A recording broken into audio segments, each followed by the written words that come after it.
February 14th.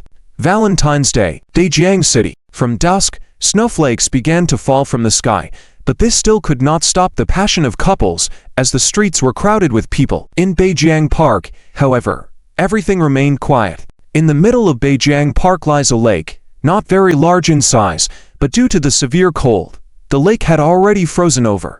At this moment, rumbling sounds could be heard from under the lake. Snap!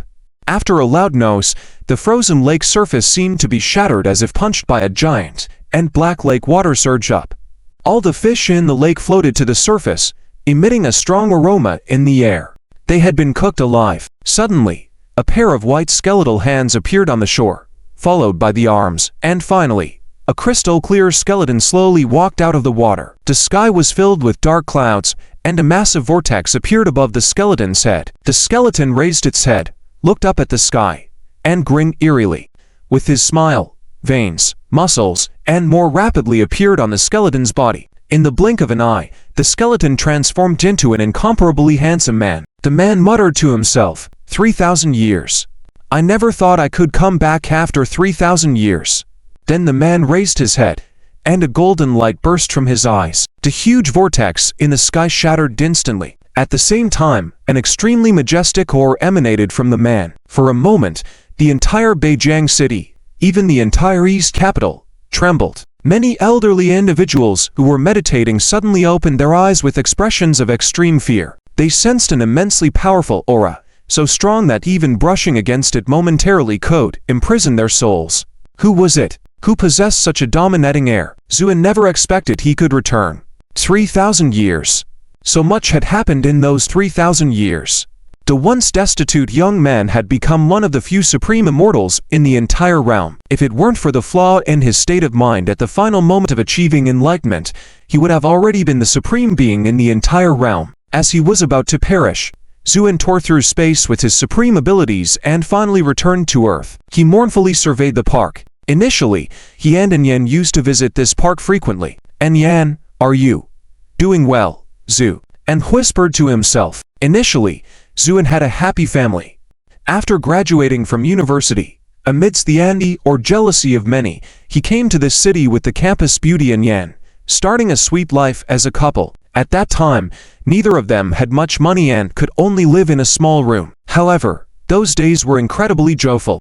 Every day after work, Yan would have prepared dinner and be waiting for him at home. Zuin had thought that life would continue happily and peacefully. But later on, Yan's family tracked them down to this city. It was then that Zuin learned that Yan was actually the heiress of the Zhongduan family. The Zhongduan family. It was a behemoth, with such formidable power that even many multinational corporations were merely under its umbrella. And Yan belonged to the direct line of the Yan family. Hence, the Yan family absolutely forbade a common man like Zuin from being with Yan. But Yan adamantly refused to go back, even willing to sever ties with her family. Helpless, the man sent to take Yan back left with a parting phrase, "Take care of yourselves," and departed Beijiang. Yet, that was just the beginning. Then, Zuin lost his job, and no company dared to hire him. Helpless, Zuin went to work at a construction site, taking on any labor no matter how tiring. Not for anything else but because Yan was pregnant. However, as Yan's belly grew, nearing delivery, Zuin went missing due to an accident at the construction site. Only Zuin knew that he had entered a bizarre and cutthroat world of gods and demons due to that accident, and he had been gone for 3,000 years. Suddenly, he shuddered, a look of shock appearing on his face. He had returned after 3,000 years, only to realize that on Earth, just 4 years had passed. This also meant Yan was still alive. Even though bound by the laws of heaven, Zuan's remaining power was not to be underestimated. He closed his eyes, and his divine sense instantly enveloped the entire Beijiang city. However, the result was nothing. Indeed, Yan had already left Beijiang. Zuan's lips curled in a faint bitter smile. His sudden disappearance must have dealt her a significant blow. Yan, I'm back. Has our child been born? Is it a boy or a girl? You said you liked girls the most, so it must be a beautiful little girl, right, Zu? And muttered to himself. Then using his supreme divine sense, he began searching for individuals connected to him by blood. He found them. Why are there two? Zu? And froze for a moment, a faint smile forming on his lips. Then he disappeared into the snowy night.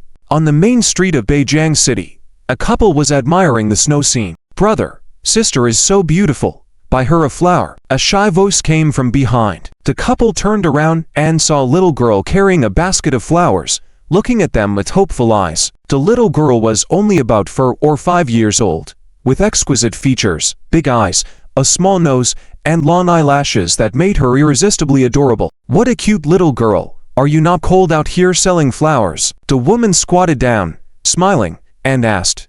The little girl's dimples showed as she smiled. "No, sister, I'm not cold. Buy a flower. Buy one."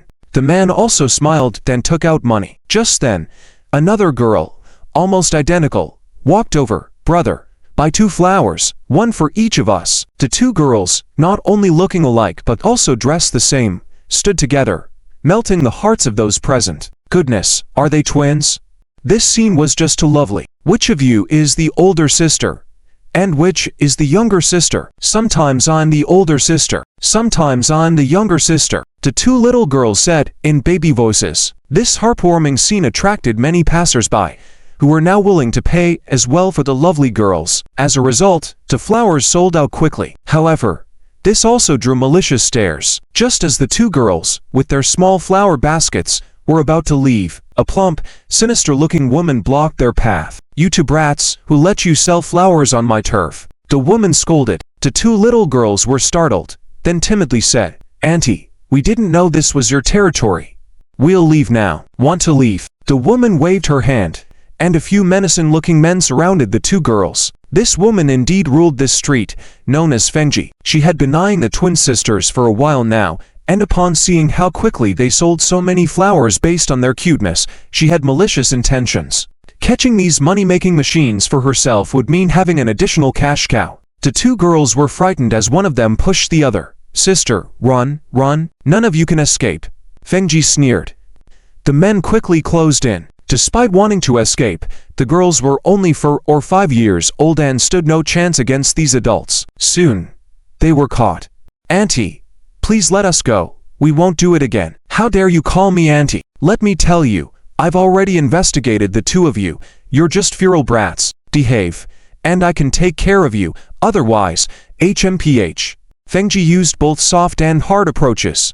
"We're not feral kids. We have Papa and Mama." The 2 little girls protested. "Oh, then call your Papa and Mama to come and save you." Fengji smirked, revealing a mouthful of yellow teeth. The 2 girls looked crestfallen, whispering, "We're not feral children. Our Papa and Mama have just gone far away, but they will come back." "Ha ha, delusional. Feral kids are feral kids. It's no use no matter how much you say." Fengji laughed. "You know, you're really disgusting when you laugh." With a calm voice, Fengji's laughter abruptly ceased as a figure appeared at the end of the alley. The snow was heavy at this moment, but this figure, tall and straight as a blade, slowly approached.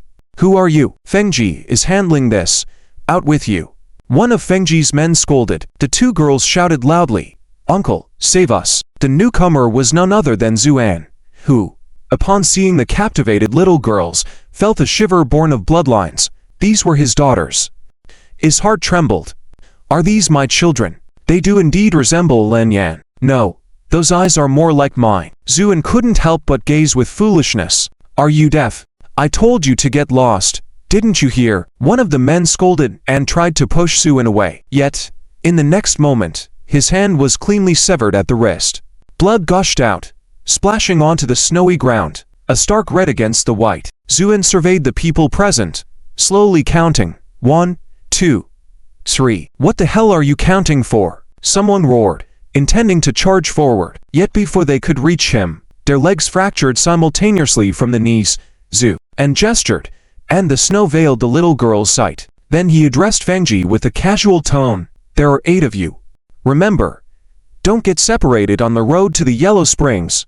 Fengji felt Zuan's gaze be like that of a supreme emperor, transcending her to even lacking the qualification to kneel down and submit herself. "Please, spare us." The plea abruptly halted as flames erupted from under Fengji and the others, within moments reducing the 8 people to ashes. The wine and snow dispersed, and the 2 little girls looked at Zuan with a bit of fear. Zuan squatted down, smiling, and said, "Both of you, what are your names?" The 2 little girls looked at each other, and one of them timidly said, I am the elder sister Zhu Xian. I am the younger sister Zhu Nian. Zhu Xian, Zhu Nian, Zhu, and felt a sharp pain in his heart, and he could imagine how much Yan had missed him. Uncle, where is Auntie Pang? Zhu Xian asked. Auntie Pang. They had something to attend to and left beforehand. Then, Uncle, who are you? Zhu Nian asked. Yes, who am I?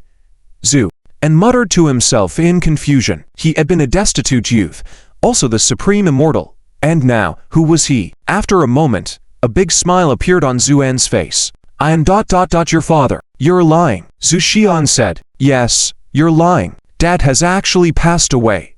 Zhu Nian chimed in. Zuan looked at his twin daughters, his heart suddenly filled with infinite tenderness. Dad didn't die. Dad just went to a very faraway place at the time. And now Dad is back. Really? Zhu Xian looked at Zuan with some hesitation. Zuan was moved, took out a ring. It was the couple ring he bought originally, one for Yan and one for himself. Xian. Nian, look at this ring. Dad and Mom's names are on it. Zhu Xian and Zhu Nian didn't recognize the characters, but Aunt Schwaner said that when Mommy left, she left a ring for them. Zhu Xian had been keeping it with her all along. And when they compared it, it matched. Dad, is it really you? Zhu Xian and Zhu Nian said, in unison. Zuan nodded with a smile and then reached out his hands. Zhu Xian and Zhu Nian looked at each other, tears falling down, crying as they rushed into Zuan's arms. Dad, we missed you so much. Dad, we thought you and Mommy would never come back, thought you didn't want us anymore. Tears wet Zhu An's chest and eyes. The immortal who hadn't shed tears no matter how hard things had been for 3,000 years now had tears flowing down his face. All right, no more crying. Dad is back, and Dad will never leave you again. Hum. The two sisters buried their heads in Zuan's embrace and refused to move. Yes, over the past few years, these two sisters endured all the hardships of the world and finally found a warm embrace, naturally unwilling to leave. Zuan gently stroked their hair and softly said, Why are you out selling flowers? Zhu Xian raised her head. Because we should be going to kindergarten. That the tuition is a big problem, so I and Nan came to the street to sell flowers to save up for tuition. Zuan's eyes almost welled up at Zhu Xian's words. 4-year-old children had shouldered the burden of life early, sensitive and precocious, breaking hearts. Zhu, and patted Zhu Xian's head, and said softly, with Dad here, you don't have to worry about anything anymore. I will make you the happiest princesses in the world. No, the entire universe. At a remote and dilapidated corner of the Beijing area, Zhu Xian and Zhu Nian each held one of Zuan's hands, excitedly heading inside. As Zuan looked at the familiar surroundings, a mix of emotions flooded his heart. This was where he and Yan had lived for 2 years. When they arrived at the familiar door, before they could knock, the door opened. A lively figure stood at the door, smiling and saying, Xian, Nian, look at what Xuan'er brought for you. However, upon seeing Zuan, she froze. Zuan? Zuan looked at the familiar face and pondered for a moment before realizing. Tang Xuan'er? Zhu Xian and Zhu Nian were thrilled and dragged Zuan's hand. Aunt Xuan'er, our dad is back. Tang Xuan'er's face turned somewhat pale. Then a hint of anger flashed. Zuan, where have you been for the past 4 years? Zhu, and forced a bitter smile and said, Let me come in first, okay? Aunt Xuan'er, don't blame Dad. Dad went to a very distant place, and he said he will never leave us again. Zhu Xian said. Once Tang Xuan'er and Zuan sat on the living room sofa, Zuan roughly understood what had happened in the past 4 years. After his disappearance, Yan, due to shock and anger, prematurely gave birth to the children, almost dying from excessive bleeding during childbirth. As a classmate and friend of Yan and Zuan, Tang Xuan'er took care of her tirelessly. However, on the day Yan named the children, a group stormed into the hospital and forcibly took her away. Later on, Tang Xuan'er found out that they were people from Zhongdu's family, and from that moment on, Yan disappeared without a trace. Left behind, Xian and Nian became de facto orphans. Tang Xuan'er could have chosen to send them to an orphanage, but she didn't. As an unmarried young lady, she took on the responsibility of raising the 2 children. Because of this, Tang Xuan'er had sacrificed so much. After learning everything, Zuan looked at Tang Xuan'er's tired face, filled with endless guilt. Xuan'er ... you've worked so hard. Actually, I quite like these two children. Tang Zhuar looked at the two sisters watching television inside and said softly, "Tell me, where have you been in these for years?" Zhu and Sai, "There are many things I can't explain, but I can tell you that I'm back now, and I won't leave again." Tang Zhuar looked at Zuan, nodded after a while. "I hope what you said is true. Have you had dinner?" Tang Zhuar asked. "Not yet.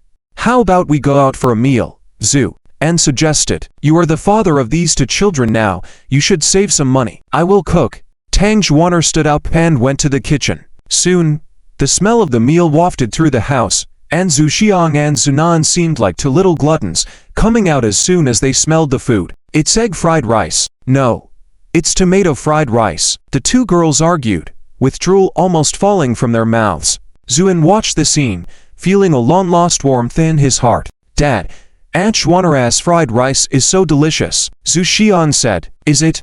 Apart from fried rice, what else do you two little gluttons like?" "We like hamburgers, we like ice cream," the two girls shouted in unison. "All right, tomorrow Dad will take you to eat some." "Really?" "Of course, we will have hamburgers and ice cream. Then we'll go to the amusement park." "Hooray for Dad!" the two girls cheered. After enjoying the meal, Tang Zhuar finished cleaning up and bid farewell. As Zuan escorted her downstairs, he suddenly said, "Thank you."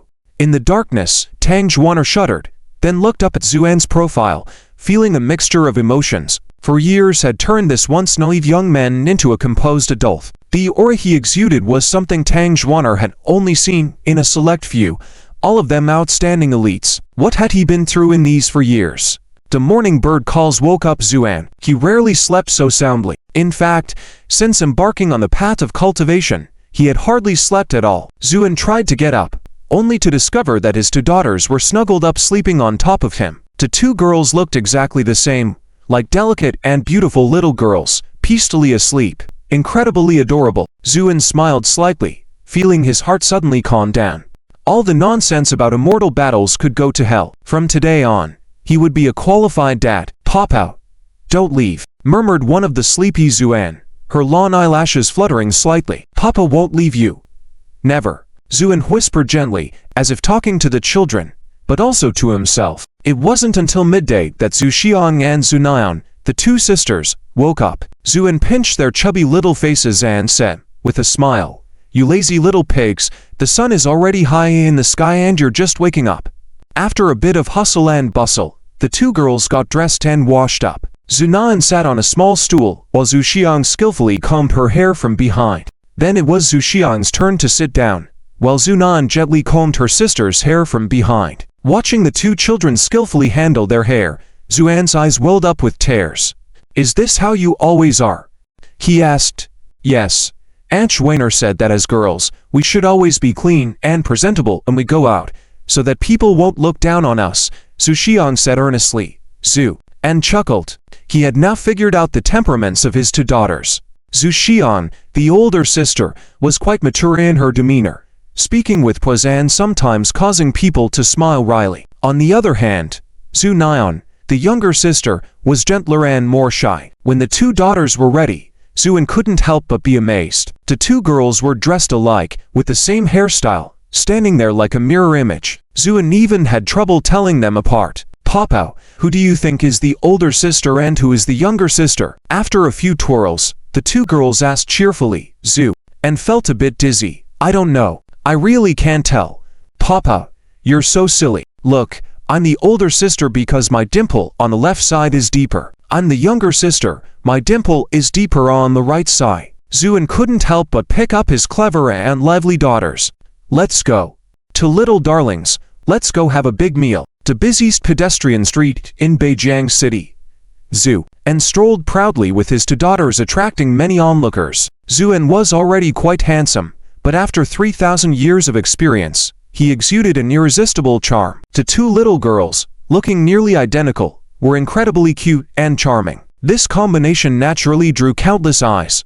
Many people couldn't help but stop and smile. "Papa, where are we going?" Zhu Xian whispered. "Of course, to have hamburgers." Zhu Xian took out some money from his pocket and handed it to Zuan. "Papa, this is the money we earned from selling flowers." Zuan was stunned. Understanding Zhu Xiang's intention, He smiled wryly and said, "Good daughters, you don't need to worry. Papa has money." Zhuan had saved some money at home, and when he returned, he found it still there, though not much, just over 1,000 yuan. It was enough for now. As for the future, Zhuan, as a former immortal, could easily make such money. The hamburgers weren't that great, but Zhuan enjoyed them as long as he was with his daughters. "Are you full?" Zhuan asked. "We want to pack the leftovers to eat tonight," Zhu Xian whispered. After a moment of pause, Zhuan sighed and said, "Think about it, girls. Look after Papa. I know you've suffered before, but now that Papa is back, if you want to eat or play, just tell Papa. Papa will fulfill your wishes. Don't be too mature. Papa will be sad. Your only task is to play and eat to your heart's content." Zhu Xiang and Zunan nodded as if they understood. "Let's go.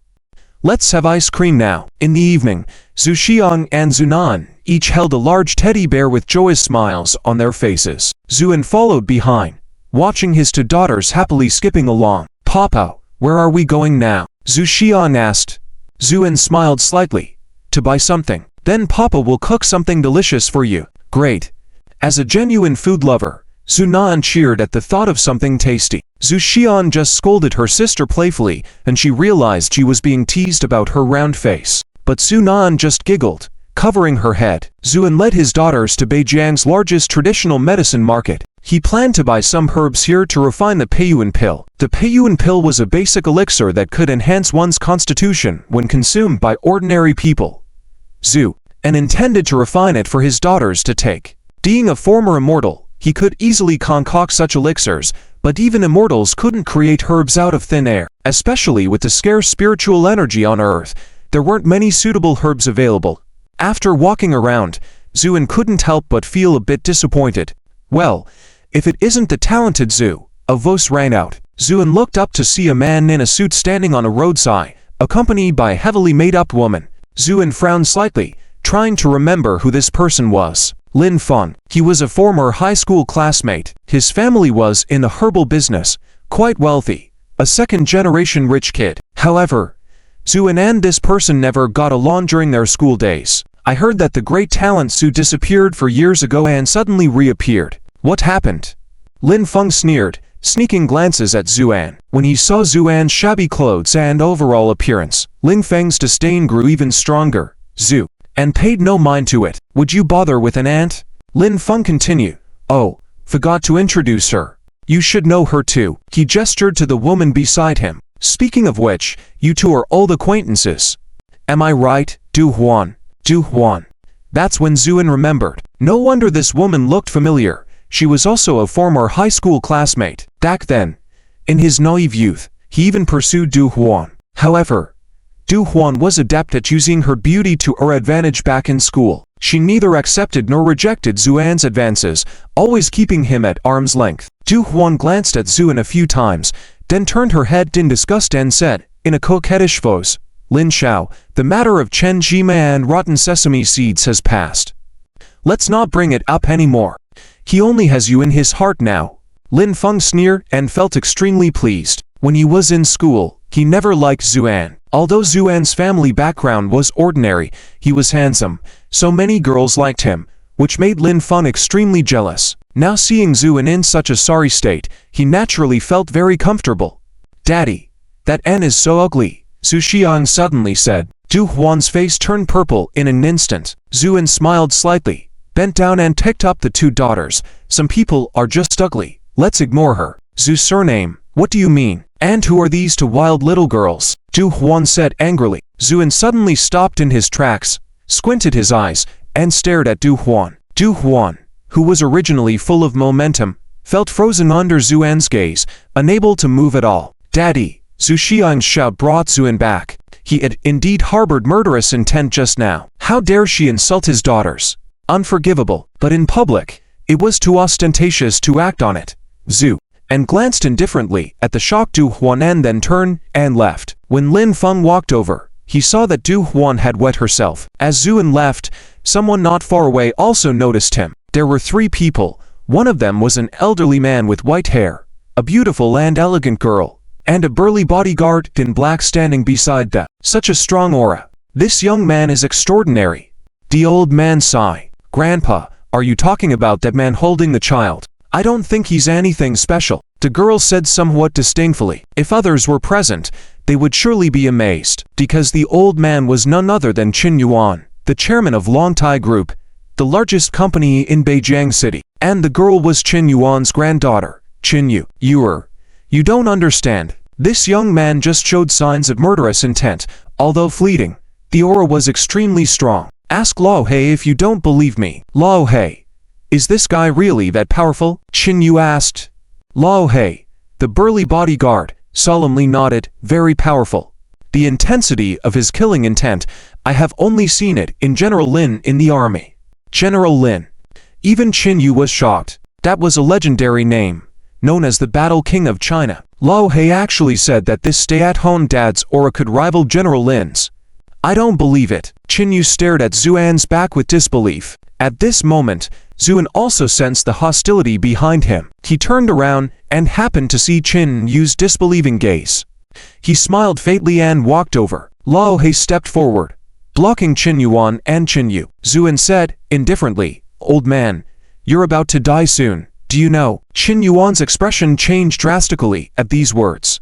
Qin Yu was furious. Lao He, teach this kid a lesson. Lao He grunted and his muscles bulged. Then he threw a punch.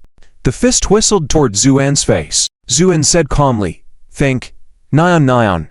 Close your eyes. The two girls obediently closed their eyes. Zuan, holding the child in his arms, seemed unable to avoid the astonishing punch from the other side. However, Lao He looked serious because he sensed extreme danger from Zuan's seemingly frail figure. This feeling was even more terrifying than facing General Lin alone. It was as if there was an ancient dragon hidden inside him, about to choose someone to devour. Stop.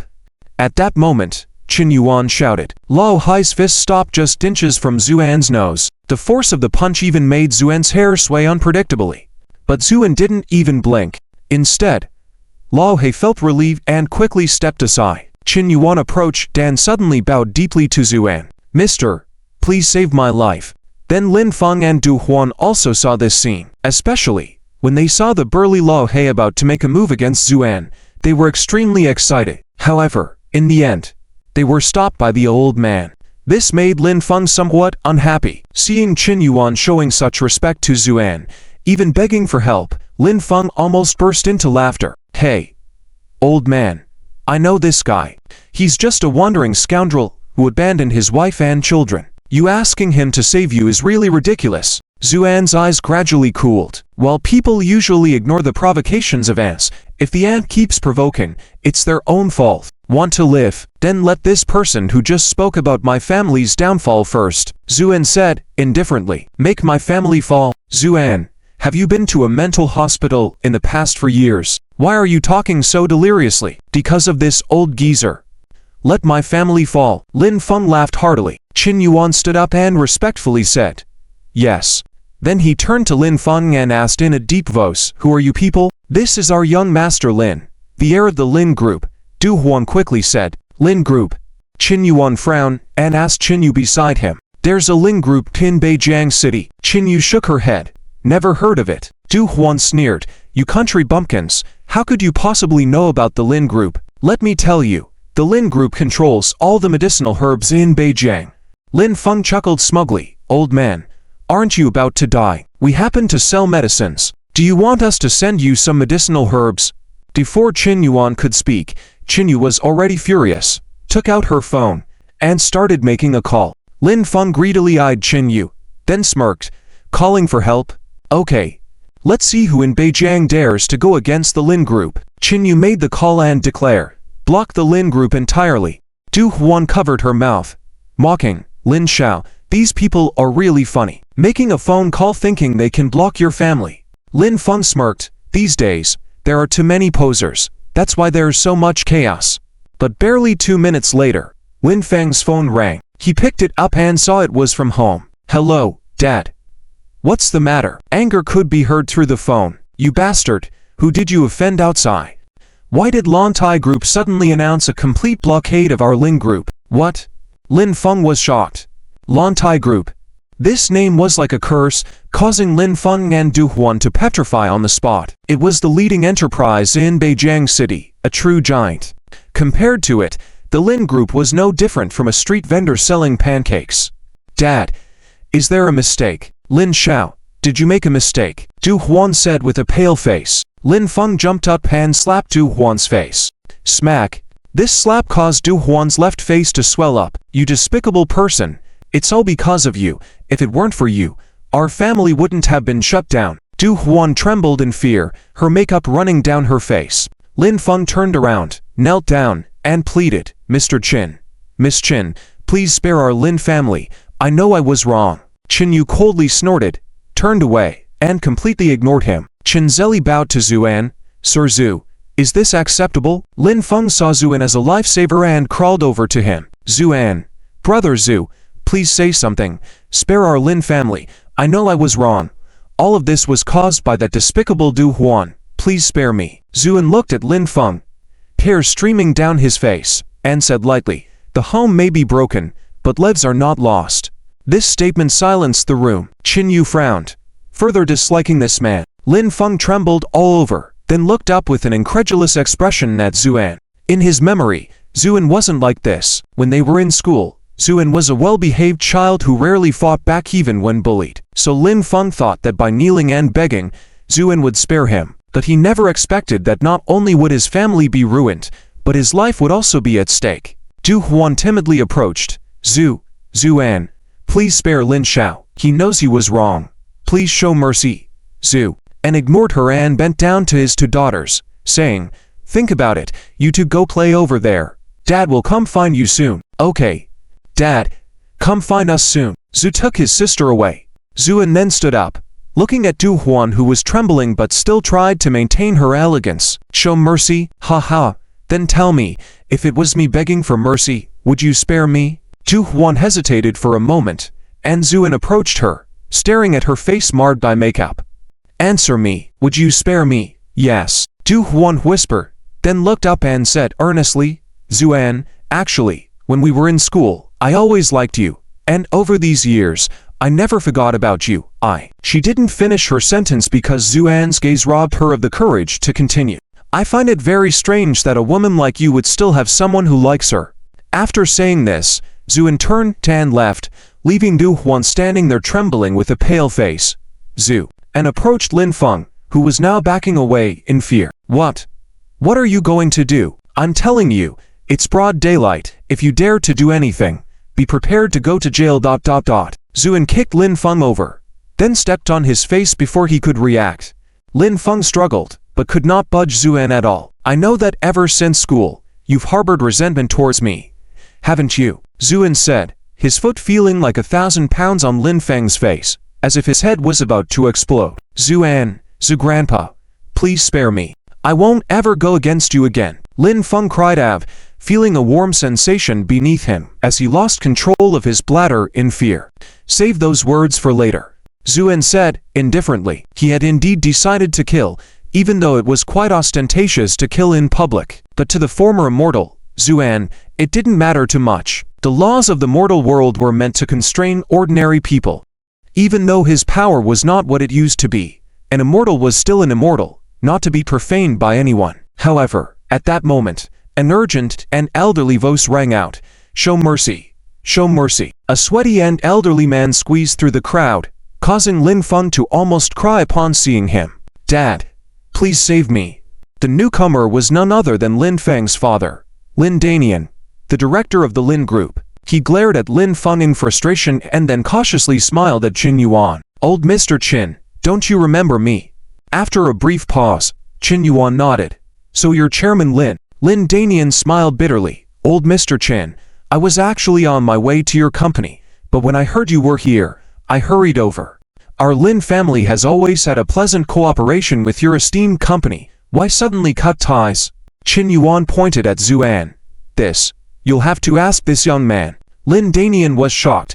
He had thought his incompetent son had offended the Qin family, not because of this casually dressed man. Seeing Qin Yuan's respectful attitude toward this man, he couldn't help but wonder about his background.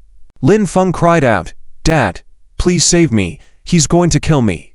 Lin Danian, an experienced businessman, paused for a moment and then respectfully asked, "This young man, may I inquire what offense my son committed that prompted you to want to kill him?" Zhu and lifted his head and glanced at Lin Danian, a glance that made his scalp tighten. He had never seen such a terrifying gaze before. It was a complete indifference to life, as if a high and mighty emperor was looking down on everything. Lin Danian was horrified. Who exactly was this person? Zhu and said casually, "Nothing, he just irked me." Lin Danian almost spat out blood. Wanting to kill someone for merely being annoying, this was too overbearing.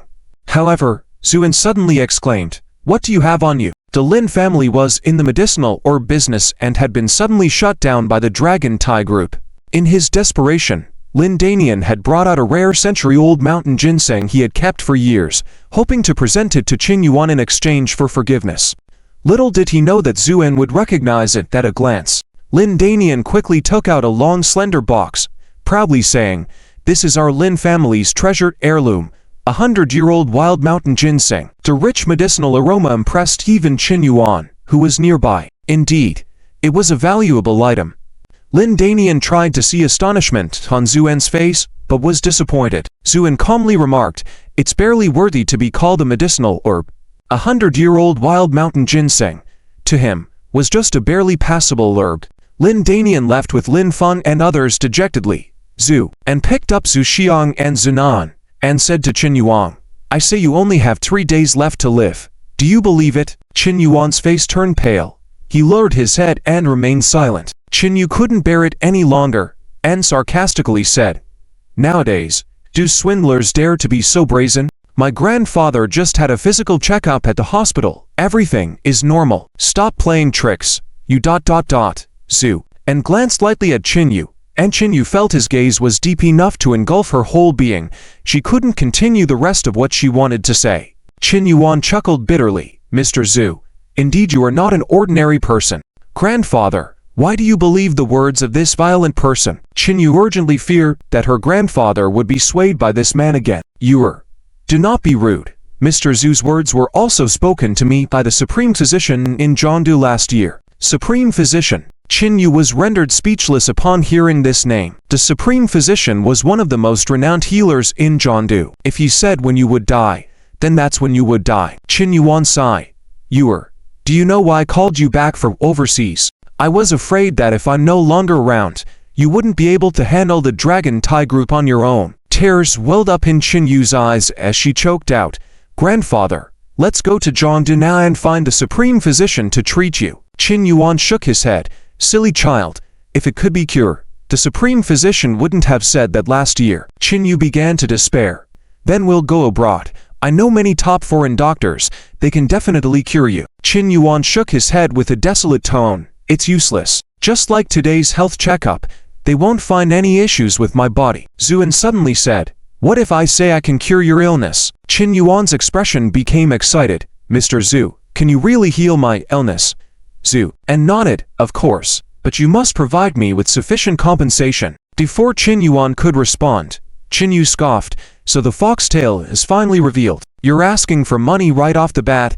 Zhu and furrowed his brow slightly. "Do you know how to talk less?" Qin Yu was left speechless. Qin Yuan, on the other hand, was excited.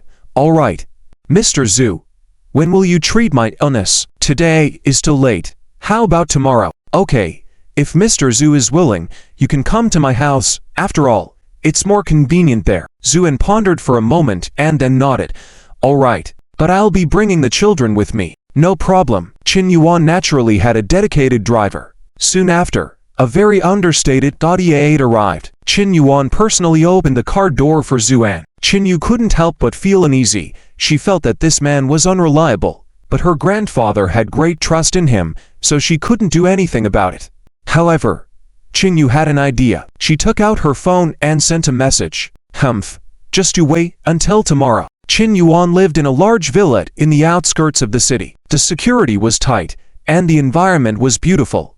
After Zhuan got out of the car, he felt that the spiritual energy here seemed denser than outside. Qin Yuan sensed Zhuan's surprise and couldn't help but smile. "Mr. Zhu, what do you see? This villa of yours seems to have been guided by a knowledgeable person. No wonder you've lived this long," Zhuan remarked. Qin Yuan's spirits lifted. his hope increasing, and his expression turned more reverent. "Mr. Zhu is truly an extraordinary person. I had this villa built by paying a large sum to a feng shui expert. Unfortunately, you just know a little," Zuan said, indifferently. As for Zhu Xian and Zhu Nan, the two little girls, their eyes were wide with curiosity, observing everything around them. "Mr. Zhu, have you eaten yet? What would you like to eat? I'll have it prepared," Qin Yuan said. Zuan didn't mind if he ate or not, but his two daughters must not go hungry. "What would you two like to eat, Zhu?" and asked warmly. Qin Yu looked on, silently criticizing in her heart that this man was so aloof and unapproachable to others, but he was so gentle with these two girls. Zhu Xiang and Zhu Nan looked at each other, then said, in unison, "Egg fried rice." "All right, egg fried rice it is." Zuan was on the verge of becoming a slave to his daughters, as he unconditionally agreed to whatever the two little girls requested. Qin Yuan, on the other hand, was somewhat dumbfounded. "Just egg fried rice, Zhu," and nodded. The egg fried rice arrived quickly, and from the color and aroma, it was undoubtedly the work of a master chef. The two girls took the first bite, their eyes lit up. "How is it? Not tasty, Daddy? It's so delicious," Zhu Xiang said before digging in. Zuan finally smiled. The two girls finished the rice quickly, leaving nothing behind in their bowls. "Are you full, Zhu?" and asked indulgently. "We're so full." Zhu Xian patted her little tummy. Zhu Nan let out a satisfied burp, looking adorable. Qin Yu couldn't help but smile, thinking that this man was cold and off-putting, but these two girls were simply lovable. Qin Yuan had rooms arranged, and Zuan led the two girls to their room. Only Qin Yuan and Qin Yu remained in the living room. Qin Yu asked, "Grandfather, why do you trust this man?" "I just feel that he's not a good person." "Why?" "Because ... of his gaze." Qin Yuan laughed. You're still young and there are many things you don't understand yet. Although you've studied abroad for many years and met many people, you don't know what a true master looks like. A true master must have extraordinary qualities. This young man, though dressed plainly, his actions and demeanor are not ordinary, especially that aura. Even in Zhongdu, I have not seen such an outstanding person. Qin Yu felt a bit disdainful. "Humph. Just wait until tomorrow. I'll make you show your true colors in front of Grandpa." Late at night, the two little girls fell into a deep slumber. Zuan stood by the floor-to-ceiling window, the winter moonlight streaming in, cold as a veil. Zuan opened a small medicine box containing ginseng he acquired today and some herbs he purchased in the market. Holding them in his hand, his eyes shone brightly, and under the moonlight, these herbs gradually began to melt. Soon, they formed a small sphere and spun in the air. The restless spiritual energy began to gather in this room.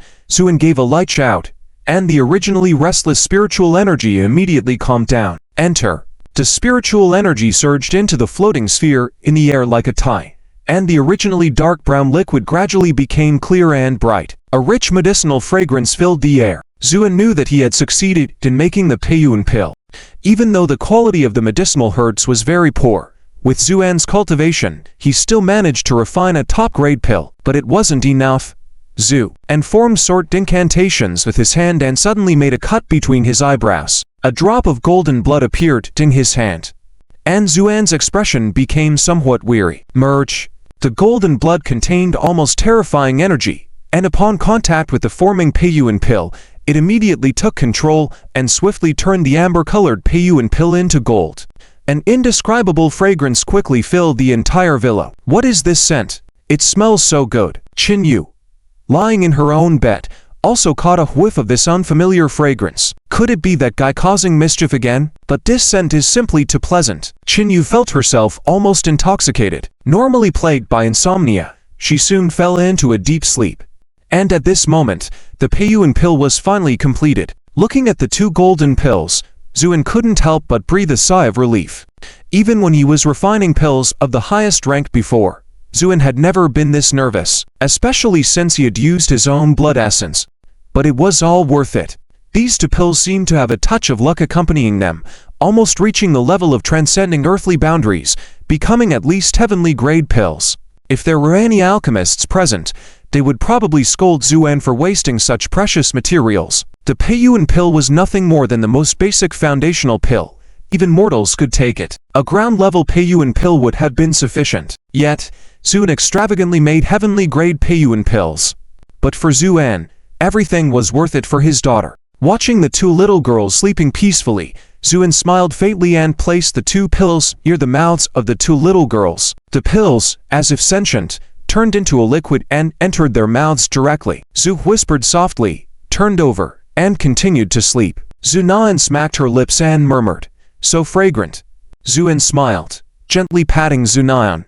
"Be good, go to sleep." Zunan fell into a deep slumber. Although these two little girls might not currently need even 1% of the pill's potency, the benefits of the pill for their future were immeasurable. However, after the pills were fully absorbed, there was some black residue left. Zhuan casually collected this residue and merged it into an ordinary grade Peiyuan pill.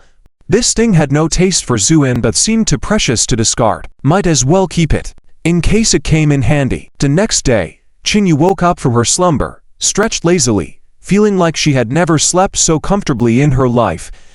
Qingyu suddenly felt something amiss outside the window. Then she heard the servants discussing animatedly. Qingyu walked to the window and was surprised by what she saw. The courtyard, which had shed its leaves due to the harsh cold, was now in full bloom overnight.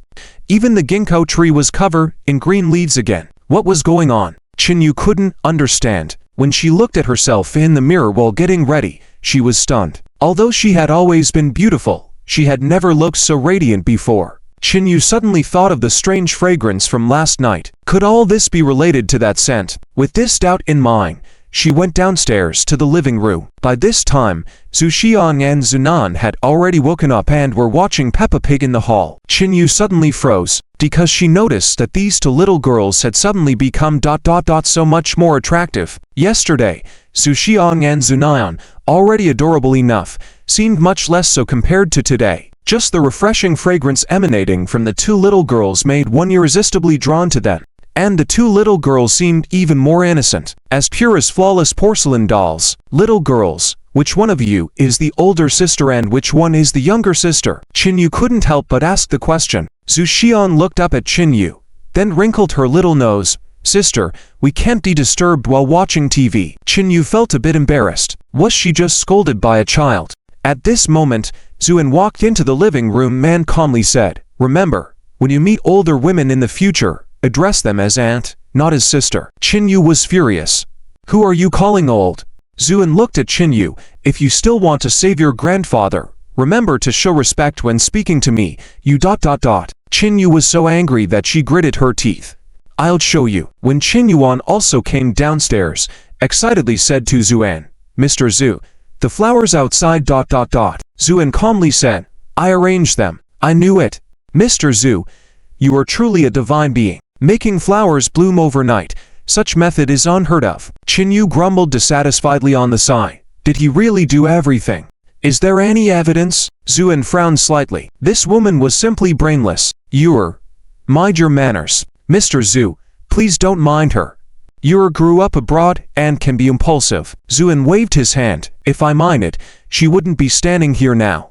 Speak. What are you willing to offer for your life? Qingyuan was about to speak when footsteps approached, and an old man sneered. I want to see which divine physician dares to boast so arrogantly about buying life with money. With the voice, a group of people entered. A gloomy-faced, white-haired old man led the way. Following behind were several young men and women, all with arrogant expressions.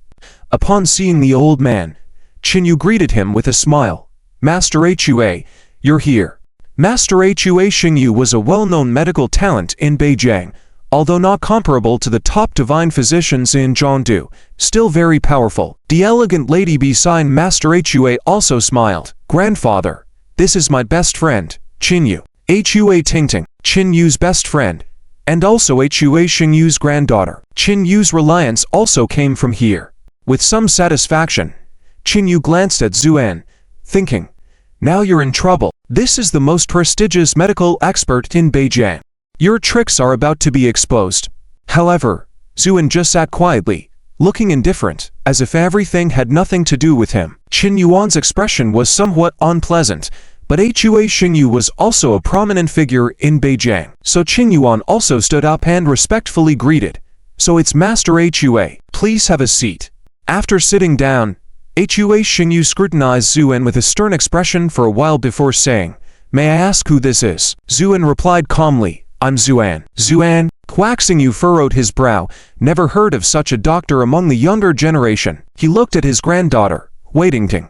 Huitingting was the deputy director of the largest hospital in Beijing. If there were famous young doctors, she would know them. Huitingting naturally did not know Zuan. She scrutinized Zuan for a while, then asked disdainfully, "May I ask, Mr. Zhu, which medical school did you graduate from? Beijing Medical University, Fudan University, or Yale Medical School?" Huitingting mentioned some of the top medical schools in the world. The group of young men and women who came with Huang Xingyu were all outstanding students from these medical schools. However, Zuan just smiled faintly. "None of the above. I never went to medical school." "Then who is your master?" Huang Xingyu asked. "In China, there were many hidden masters of traditional medicine. If Zuan was one of their inheritors, it would be remarkable." Zhu and shook his head. "None of them. I am not a doctor." "Not a doctor?" Huitingting's expression became even more disdainful. "How come I heard someone claiming they could save Mr. Qin's life, provided he could pay the right price? Is this a scam?" The accusation was heavy, almost directly labeling Zuan as a fraud. However, Zuan remained unmoved, sitting there expressionless. At this moment, Huang Xingyu turned to Qin Yuan and said, "Mr. Qin, you look healthy, with clear eyes and full of vitality. You don't seem sick. Can I have a look at your pulse?" Qin Yuan hesitated, and Qin Yu couldn't help but say, "Grandpa, Master Hua means well. Let him examine you." Huang Xingyu placed his hand on Qin Yuan's pulse and pondered for a while before smiling and saying, "Mr. Qin, based on your pulse, I believe you can live to be at least 100 years old." This caused laughter among many. As for Zuan, it seemed like he had been forgotten. Qin Yuan sighed. "I don't hope for 100 years. I just wish to live until you gets married." Qin Yu blushed and lowered her head. But at that moment, an untimely voice interrupted. "I thought being called a master meant having some skills. Turns out it's not much." The laughter abruptly stopped. Huang Xingyu's face darkened. Huitingting frowned, impatiently saying, "Stop playing tricks. Let me tell you, if you continue to deceive people in the name of a doctor, I'll have you sent to jail." Huang Xingyu waved his hand to silence Huitingting and focused on Zuan. "You said I'm not much. Very well. Tell me then, what profound insights do you have?" Zhu and nodded. "All right, but if I win, what will you do?" "If you can surpass me in the field of medicine, I will kneel and worship you as my master." Huang Xingyu sneered. Zuan shook his head. "What? Scared? No. I don't want to take you as a student. You're too old. If it were your granddaughter, I might consider it." This made Huitingting's face turn cold, and the disciples of Huang Xingyu also looked unfriendly. Zuan turned to look at Qin Yuan. "Although there are no visible symptoms on your body, do you dream every night?" Qin Yuan nodded. Huitingting sneered.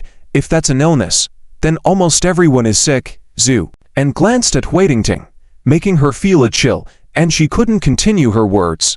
"Do you always dream of a person who tells you in your dream how many days you have left to live?" Qin Yuan's face changed drastically. Zuan's words hit his biggest secret buried deep in his heart over the past year. This was why he sought medical advice every day. Almost every night, he dreamt of the same woman, and she would tell him how many days he had left in the dream. This was also why Qin Yuan was moved when Zuan said he could only live for 3 days at the herbal market, because the woman in red clearly stated that he would die in 3 days. Seeing Qin Yuan's changing expression, Huang Xingyu also felt suspicious. Could this young man be telling the truth? Huitingting looked down on traditional Chinese medicine as someone who had received higher education abroad. But just then, Zuan smiled faintly. "Living beings are just living beings.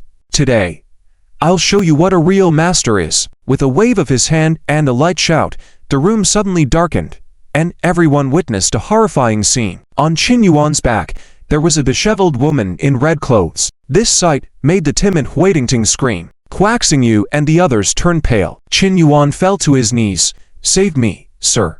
The red-clad female ghost on his back suddenly rushed towards the terrified Huitingting, but she was frozen in fear. Just then, Zuan calmly said, "Is a mere evil spirit daring to act up in front of me?"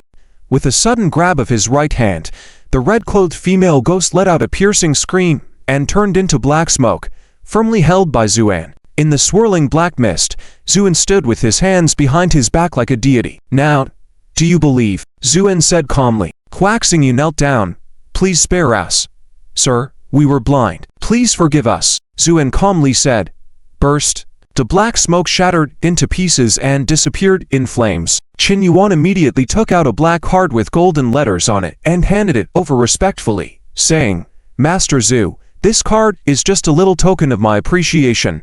Please accept it. Zuan did not refuse. He took the card and casually put it in his pocket, then turned to the two little girls who were mesmerized by the TV in the distance and said, Let's go home with Daddy. But at this moment, Qin Yuan suddenly turned pale, swayed for a moment, and then spat out a mouthful of blood before collapsing on the sofa. Grandpa. Qin Yu was shocked and rushed over. Qin Yuan's eyes were lifeless, and even his breathing became weak. What's wrong with my grandfather? Qin Yu asked anxiously. Hua Xingyu hurriedly approached Qin Yuan to check his pulse, then furrowed his brows. Old Master Qin's pulse is faint, his yuan energy is weak and declining. It's a sign of imminent death. Qin Yu shouted at Zuan. What's going on? Didn't you say you could save my grandfather? Zhu. And calmly reply, he has been possessed by an evil spirit for so long, his yuan energy has been depleted. Now that the evil spirit is gone, he's naturally close to death. What can we do? Master Hua, is there any way to save my grandfather? Qin Yu's eyes were filled with tears. Hua Xingyu shook his head. In this situation, even with 100-year-old ginseng, it wouldn't help him hold on. Prepare for the worst. Qin Yu knelt in front of Zuan and pleaded, Mr. Zhu, I know I have been neglectful towards you, but please save my grandfather. As long as you save my grandfather, I will promise you anything. Zhu. And remained calm. He had no fondness for Qin Yu. He knew that today's events were definitely caused by this woman. But at that moment, Zhu Xiang tugged at Zuan's clothes and whispered, Daddy, this sister looks so pitiful. Only when facing his two daughters did Zhu and show a gentle expression. So, what do you intend to do? Zhu Nan, who was engrossed in eating oranges, suddenly spoke up. Daddy, please help this sister. She looks so pitiful crying. Qin Yu couldn't help but smile wryly at this. But to Zuan, his daughter's words were like imperial decrees. He casually took out a pill made from the remaining medicinal residue. Take this, it will be fine. Hua Xingyu's eyes widened when he saw the pill, his breathing becoming rapid. This. Hua Tingting was puzzled. Grandpa, what's going on? Can I take a look at this pill? Hua Xingyu was like a child who had just seen a beloved toy, Zhu, and nodded and tossed the pill over. Hua Xingyu eagerly caught it, almost greedily staring at the pill, and then exclaimed, after a while, truly extraordinary craftsmanship.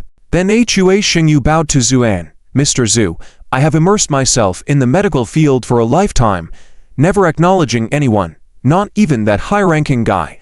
But today, I truly respect and admire you. Oh, you are a discerning person, Zuan said. When the pill was fed to Qin Yuan, his pale face quickly regained color. Soon, Qin Yuan returned to normal. Not only that, even the wrinkles on his face and his white hair were reduced by half. If Qin Yuan had appeared as a man in his 70s before, now he looked like a middle-aged man in his 50s. This miraculous change excited Hua Xingyu immensely. As for Hua Tingting, she was even more astonished.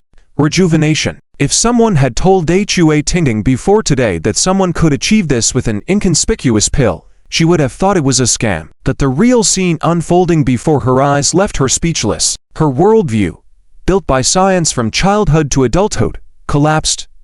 Thinking of her many taunts towards Zuan just now, Hua Tingting's face flushed with embarrassment. She couldn't help but steal glances at Zuan. It was at this moment that Hua Tingting realized, this man is so handsome. It was mainly because Zuan exuded an aura of majesty without anger, making him appear like an emperor on a high throne, making people hesitate to approach him easily.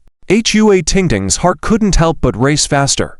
At this moment, Qin Yuan, after learning about what had just happened, and sensing the changes in his body, deeply bowed to Zuan. Mr. Zhu, from today onwards, whatever you say, the Lantai group will spare no effort. I dare not show any neglect. This weighty commitment made Qin Yu and Hua Tingting unable to help but change their expressions. Only Hua Xingyu looked at Qin Yuan with envy. He knew that this was far from enough. Even if Qin Yuan were to directly give the Lantai group to Zuan, it would not be excessive. After all, compared to life, wealth meant nothing. But Zuan just nodded slightly. Understood. He then said to Qin Yu, You just said you would do anything if I saved your grandfather, is that right? Chin Yu's heart tightened, but she bravely said, yes. Good. Then you drive us home. Chin Yu breathed a sigh of relief, but inside she felt a small sense of disappointment. Chin Yu was anxious. Master, have you forgotten our bet? You said if I lost, you would take me or my granddaughter as your apprentice. Zuan casually replied, is that so? Did I say that? Shin Yu nodded repeatedly. You did. But I have changed my mind now. You are too old, and your granddaughter ... her medical talent is too poor, and she's too stupid. With that, Zuan turned and left. Tingting stood dumbfounded in place. She had never been called stupid in her life. Grandpa, don't pay attention to him. Why is he so arrogant? Shin Yu shook his head, bowed to Qin Yuan, and left the room. When he reached the courtyard and saw the lush greenery that clashed with the harsh winter, Shin Yu let out a long sigh and said, Tingting, you don't understand. This man's background may be more formidable than we imagine. Tingting remained silent. Shin Yu casually plucked a leaf from a tree. In this lifetime, being able to witness such craftsmanship and meet such extraordinary individuals, Shin Yu, have not lived in vain. It's a pity. It is still fate unfulfilled. Qin Yu personally drove Zuan and his two daughters back to the residential area. The people in the neighborhood were all amazed by the grand and imposing Maybach car, and secretly watched from a distance. As Zuan was about to get off the car, he suddenly said, have your Qin family offended someone? Qin Yu immediately understood. Mr. Zhu, are you saying? In a villa in Beijing, an old man is meditating with crossed legs. A chubby man is sweating profusely while standing in front of him. The old man looks like a bag of bones, as if a gust of wind could blow him away. The man in front of him is respectful and dare not even breathe heavily. Suddenly, a tattoo on the old man's arm disappears after a flash of fire. The old man opens his eyes and says grimly, there are still such experts in Beijing, actually destroying my red cloak. The man trembles and hastily asks, Immortal Liu, does this mean that old man Qin Yuan was saved by someone? If Qin Yu were here, she would definitely recognize this man. He is the manager of Lontai Group, and also Qin Yu's close uncle, Qin Tia. The old man is a respected expert that Qin Tia spent a lot of money to invite, named Liu Ming. Qin Tia spent so much money to invite Liu Ming to deal with Qin Yuan. If there is anyone in the world who wishes for Qin Yuan's death the most, it is definitely Qin Tia, because only when Qin Yuan is dead will the Lontai Group become his legacy. As for Qin Yu, Qin Tia has never paid much attention to his own niece. He thinks she is just a woman and could never beat his opponent. Liu Ming indeed showed extraordinary skill. The red-clothed female ghost on Qin Yuan was his doing. Hearing Qin Qian's words, Liu Ming bursts into a strange laugh. Do not worry.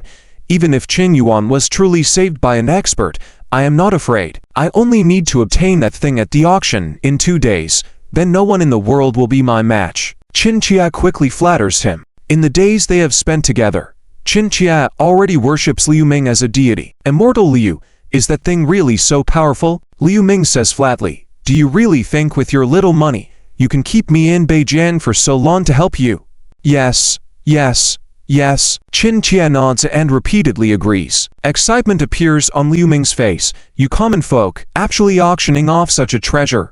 If I had known who had it, I would not have waited for this auction. As for Qin Yuan ...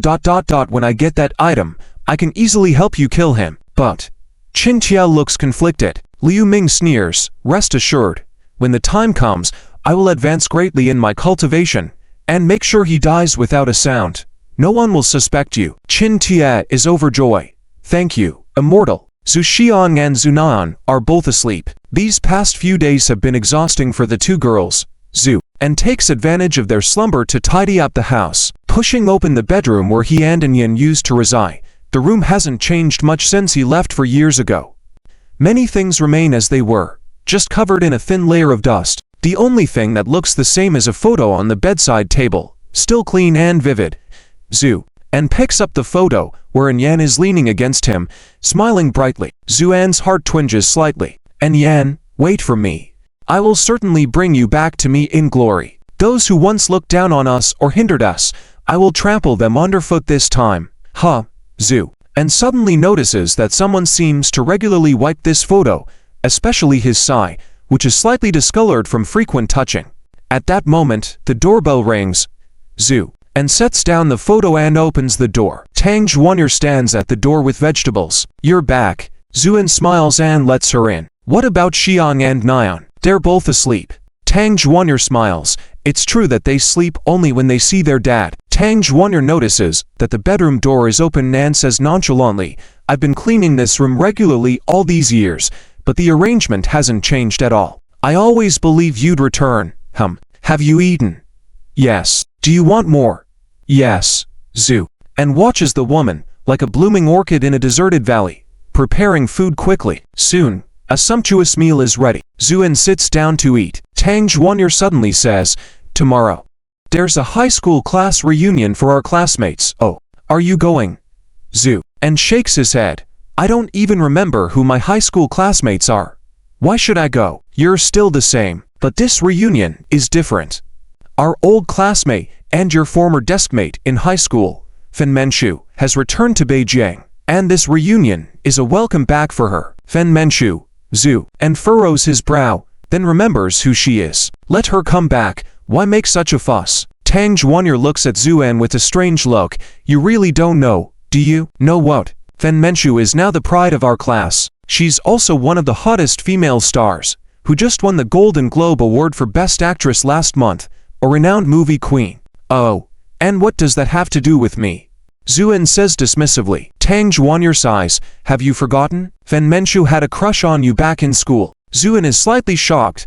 Memories of the girl with pigtails and dimples flood his mind. How could this be? Tang Zhuanyur notices Zhuan's surprise and says in a helpless tone, "The whole class knew. Did you really not feel anything?" Zhu and shakes his head. Tang Zhuanyur pauses for a moment, then softly says, "Tomorrow, I'll go. Will you come with me?"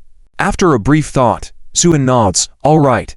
But I'll bring Xiang and Nian with me." "Great, I'll come to pick you up tomorrow at noon." Tang Zhuanyur leaves. Zhuan sits in the living room and turns on the TV. Just then, an interview is airing about his former classmate and now big star, Fen Menchu. "Miss Fan, there are rumors that one of the four young masters of Zhongdu, Yue Xiaoshan, is pursuing you. Is that true?" Fen Menchu, radiant under the flashing lights, smiles at the reporter's question. "Mr. Yue and I are just friends. I've always treated him like a brother." The reporters are in an uproar. "Then, have you never had feelings for anyone? What are your criteria for choosing a partner?" Another reporter asks. Fen Menchu hesitates for a moment, tears shimmering in her eyes. "I've already loved someone for a long time." The reporters go crazy. "This is a huge breaking news. Can you reveal who it is?" Fen Menchu smiles. "He's my classmate, though he's been missing for 4 years. But I believe we will meet again." The interview ends there. Though the reporters wanted to ask more, Fen Menchu has already left. Fen Menchu stepped out of the studio, just getting into the car when her agent, Han Yao, called her. Fen Menchu answered the phone. The top-tier agent in the entertainment industry was furious on the call. "Fen Menchu, do you know what you're doing?" "I do," Fen Menchu replied calmly. "You do? I don't think you know anything. Do you understand the impact your words have brought to the company?" Fen Menchu remained silent. "Let me tell you, my phone was almost blown up just now. If I didn't handle it for you, where would you be now? The boss and the board would have come down on you." After venting, Han Yao's tone softened. "Menchu, you are at the height of your career now. So much capital is waving money for your current fame and popularity. But you suddenly confessed on TV. How many fans will you lose?" Fen Menchu coldly said.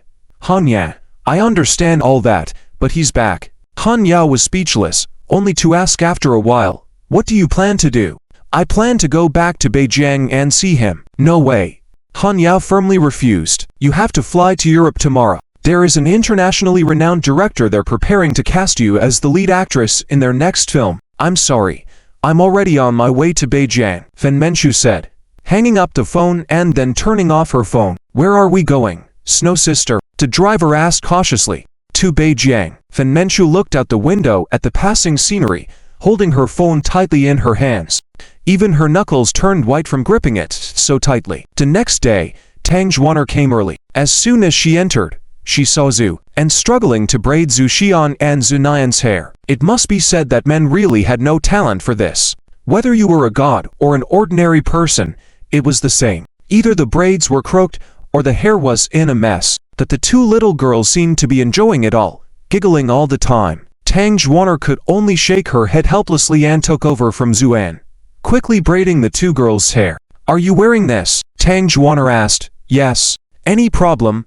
Zuan said. Zuan was now wearing clothes from 4 years ago, not very worn out, but the style was outdated.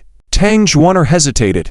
After finally finishing up, the two of them led Xiang and Nan out of the neighborhood. As they were waiting for a car, a brand new BMW 530 pulled over at the side of the road. The window rolled down, and a man with a slick back hair and powdered face smiled at Tang Zhuaner. "Zhuaner, I was just about to pick you up.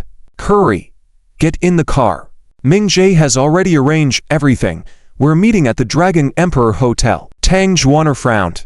The woman in the passenger seat also leaned out. "Tang Zhuaner, are you still waiting for a car in this cold weather? Come, let my husband give you a ride. See, we just bought this new car.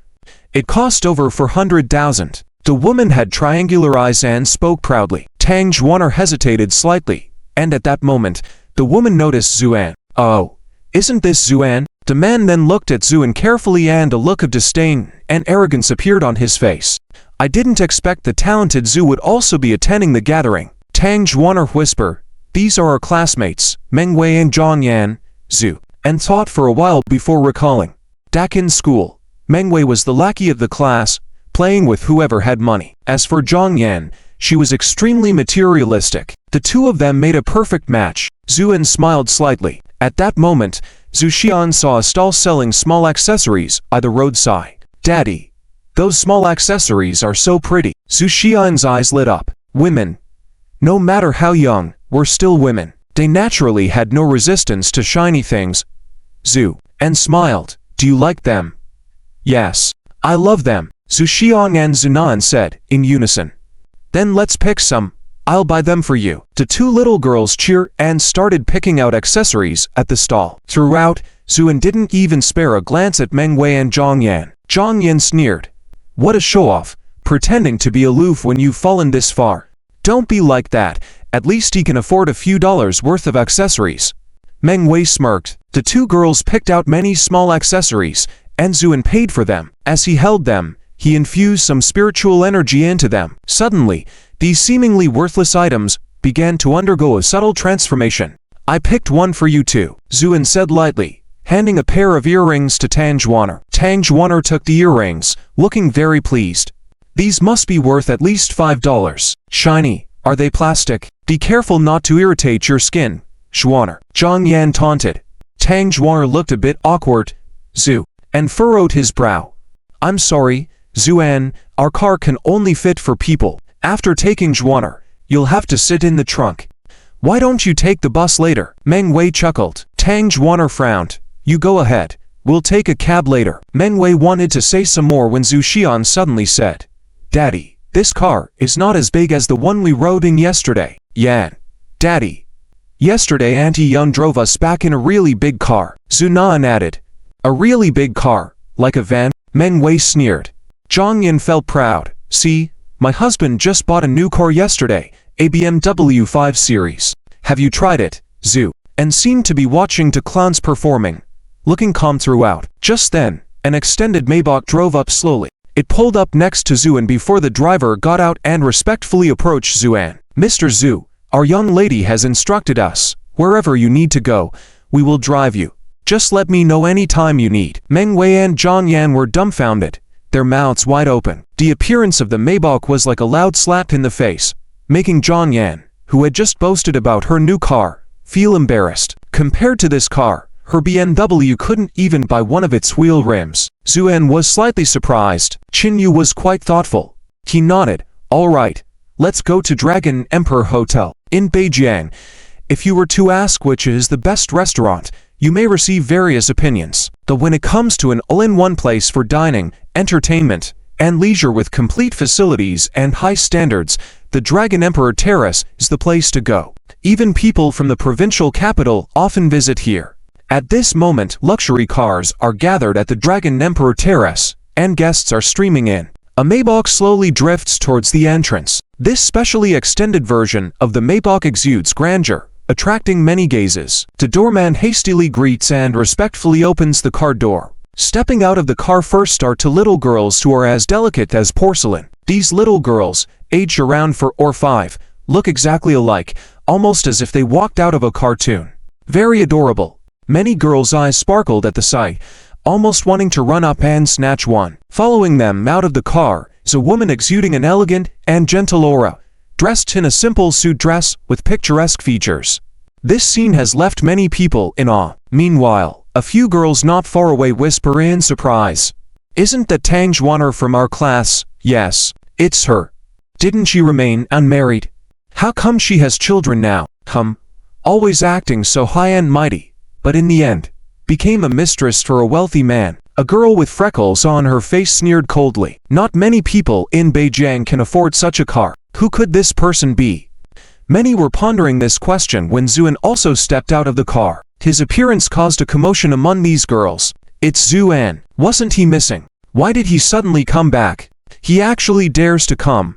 Han Xiao had already threatened to deal with him. Look at his shabby clothes. Doesn't look like he's wealthy. Maybe he's pretending to be rich by renting the car, sneered the girl with freckles on her face. This girl is named Song Jing, known for her sharp tongue and extreme materialism, alongside Zhang Yan and Du Huan, the 3 most contemptible girls in the class. Hey! Han Xiao went to pick up a big celebrity from the entertainment industry. I reckon there will be a show soon. These girls whispered amongst themselves, showing a sense of gloating. Daddy! This place is so big and beautiful. Su Xiangdong gazed around and said, "Big, it's all right. Daddy will take you to see real luxury in the future." Zuan didn't feel much. Although the Dragon Emperor Terrace cost 5 billion just for decoration, even boasting a 3-meter-long golden dragon made of real gold in the lobby, it didn't impress Zuan. Such luxury might catch the attention of ordinary people, but for an immortal who had seen countless grand scenes, this place felt somewhat lacking. In the past, in the realm of true immortals, a simple banquet would require slaughtering thousands of giant dragons. When the realm of true immortals hosted Zuan, they even slaughtered 10 ancient divine dragons and used phoenix bone plates for serving. The scenes there were beyond the imagination of ordinary people. Therefore, this so-called golden dragon sculpture held no interest for Zuan. It was no different from a pig to him. However, his words did attract the attention of the people nearby. A man with colorful dyed hair, arm around a seductive woman, smirked upon hearing Zuan's words. Where did this country bumpkin come from? With such big talk. Before Zuan could respond, Zunan suddenly giggled. What are you laughing at? Zhu Xian posed as a big sister with hands on her hips. This uncle's hair looks like a chicken coop. Zhu Xian took a closer look and couldn't help but laugh. Really does look like one. The words of the 2 little girls left many people covering their mouths in laughter since, indeed, his hair did resemble a chicken coop. The man's face turned red with anger before he huffed, glaring at Zuan and leaving. Zuan just chuckled lightly, not bothering with such insignificant figures. But if they dared provoke him again, he wouldn't mind turning their heads into actual chicken coops. Schwanner, over here. Over here, Song Jing called out, her face now beaming with a smile, hiding her earlier harshness. Tang Juaner hesitated briefly before walking over. Song Jing. Long time no see. TSK, it's really been a while. Didn't expect you'd have children already. These 2 little girls are so cute. Are they twins? Song Jing asked with a smile. Tang Juaner shook her head. These aren't my children. They are Zuan's daughters. Zuan has children too. Song Jing and the others looked at Zuan, their eyes filled with disdain. They thought he looked down and out, bringing children to such an event. He must not be doing well. Let's go. Let's wait at room 1 of the heavenly character inn. Han Xiao and the bows are out to pick up the big celebrity. They should be back soon. Song Jing pulled Tang Juaner along. What about Zuan? Him. If he comes, he can follow. But right now the room is filled with girls. At that moment, Zhu Xian tugged at Zuan's clothes discreetly. What's wrong, Zhu? And lowered his head. Daddy, I need to use the bathroom. Blushed Zhu Xian. Me too. Me too. Chimed in Zunan. All right. Zuan then accompanied them to the restroom. The heavenly character room 1 is the most luxurious and expensive suite at Dragon Emperor Terrace, complete with an attached bathroom. Upon entering, Zuan realized the room was filled with girls. Most of them were unfamiliar, some he vaguely recognized but couldn't recall their names. "Isn't that Zuan from our class?" "It's him." "Why isn't he at the party with Fan Manchu?" "Shh, don't ask, Han Xiao will be back soon." As these whispers floated around, Zuan remained composed. These people, in his eyes, were not even worth considering, let alone their opinions. His demeanor remained calm and proud. Despite the ill-fitting clothes, Zuan's sharp pen or fine aura couldn't be hidden. Gradually, the discussions among the girls started to fade. During their school days, Zuan was the school's heartthrob, secretly admired by many girls. Now, although he was dressed plainly, his appearance and demeanor outshone his past self, stirring some unusual feelings among the onlookers. Song Jing sneered and muttered under her breath, "What are you pretending for? Wait until Han Xiao comes back, see if you dare to be so arrogant." Song Jing now had only one thing on her mind, which was to climb up the big tree that was Han Ming. If she could gain Han Ming's recognition and become a mistress, then nothing would be better. That's why she looked down on Zuan so much, because she knew that Han Ming was hostile towards Zuan. Especially this time, when Fan Manchu suddenly returned to Beijing, it was very likely related to the sudden appearance of Zuan, who had been missing for years. I wonder what kind of expression Fan Manchu would have on her face when she comes back and finds out that Zuan already has a child. Song Jing was gloating at the thought. At this moment, at the entrance of Beijing Expressway, more than a dozen black Mercedes-Benz cars were lined up in a row. Han Ming, dressed in a custom-made suit, stood in the line waiting. This scene naturally attracted everyone's attention. However, Han Ming didn't feel anything. Not even the cold wind could cool his fiery heart. Finally, a white Mercedes-Benz commercial vehicle slowly drove down the expressway. Han Ming was excited. Before the car even stopped, he quickly went forward to welcome. The door opened. Fan Manchu, dressed in a long dress, looking gentle and elegant like a girl next door, appeared in front of Han Ming. Han Ming felt his breath quickening, the strong possessiveness making him almost want to pounce on this delicate woman right now. "Where is he?" This was the first thing Fan Manchu said to Han Ming. A surge of jealousy rose in Han Ming's heart. Why did she ask about him as soon as they met? Why? Although he was dissatisfied, Han Ming still smiled and said, "Everyone is waiting for you at the hotel." Fan Manchu nodded. "Okay.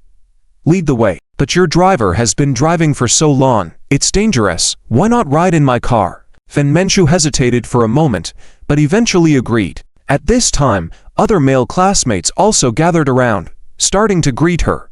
"Manchu, I'm Li Khan." "Manchu, I'm Han Li." Among these greetings, Fan Manchu nodded, then got into the car, remaining silent throughout the journey. The men looked at each other.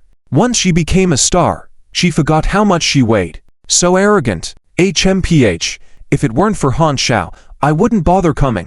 Although these comments were quiet, they could be heard inside the car. Fan Manchu remained indifferent. Yes, she despised these so-called classmates, especially Han Ming, because back then, Fan Manchu, orphan and living with her uncle, had no background other than being beautiful. Hence, she became the target of envy for many people. But Fan Manchu was a self-respecting girl and refused to yield. Then these so-called classmates started spreading rumors, saying she was always fooling around outside, and had even had several abortions. These rumors completely crushed the then Fan Manchu. Even in class, she was completely isolated. Female students like Song Jing also made sarcastic remarks.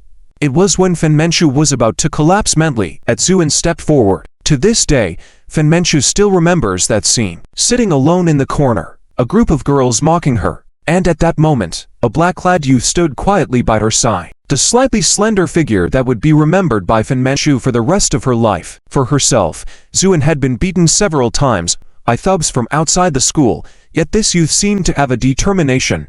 Although surrounded and beaten, he would always fight like a lone wolf until the end. After several times in a row, no one dared to provoke him anymore. The Zuan with a face full of scars smiled at Fan Manchu.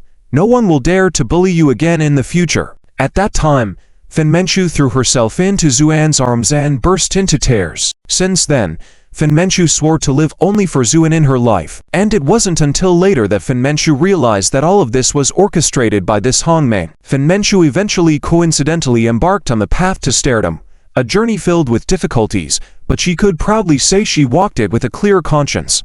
Not for anything else, but to not let down the black-clad youth covered in scars back then. But for years ago, Zuan's disappearance almost crushed Fen Mengshu. She had even written a suicide note, but ultimately didn't die because she wanted to give herself time. If Zuan didn't return after for years, then she would commit suicide. Fortunately, Zuan returned. Fen Mengshu was so overwhelmed with emotion upon hearing this news that she rushed back overnight. And it was this Han Ming who told her that Zuan had returned. Han Ming sat in the passenger seat, sneakily glancing at Fen Mengshu sitting in the back, and after some time, couldn't help but say, "Mengshu, it seems like today's your birthday." Fen Mengshu was taken aback, then remembered that today was indeed her birthday. For years, Fen Mengshu had been busy at all times because she didn't dare to rest. If she rested, she would think of Zuan in her mind. So birthdays were something she had almost forgotten.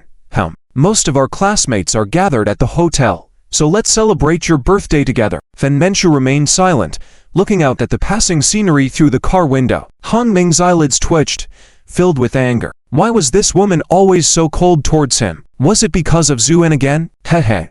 A cold smile appeared on the corner of Han Ming's mouth. When Zuan returned this time, Han Ming would put his foot on him in front of Fen Mengshu, then tell Fen Mengshu, a woman like her deserved only him. Soon, the Mercedes-Benz convoy arrived at Dragon Emperor Hall. The lobby manager of the Dragon Emperor Hall personally came to open the door, and Han Ming, full of arrogance, got out of the car, while Fen Mengshu put on sunglasses and a mask, also got out of the car. Han Xiao, everyone is waiting for you at Tianzi No. 1. Han Ming nodded.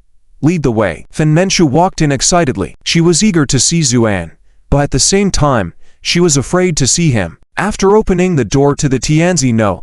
1 private room, Fen Mengshu's eyes first met the smiling faces of Song Jing and others. Welcome back to Beijing.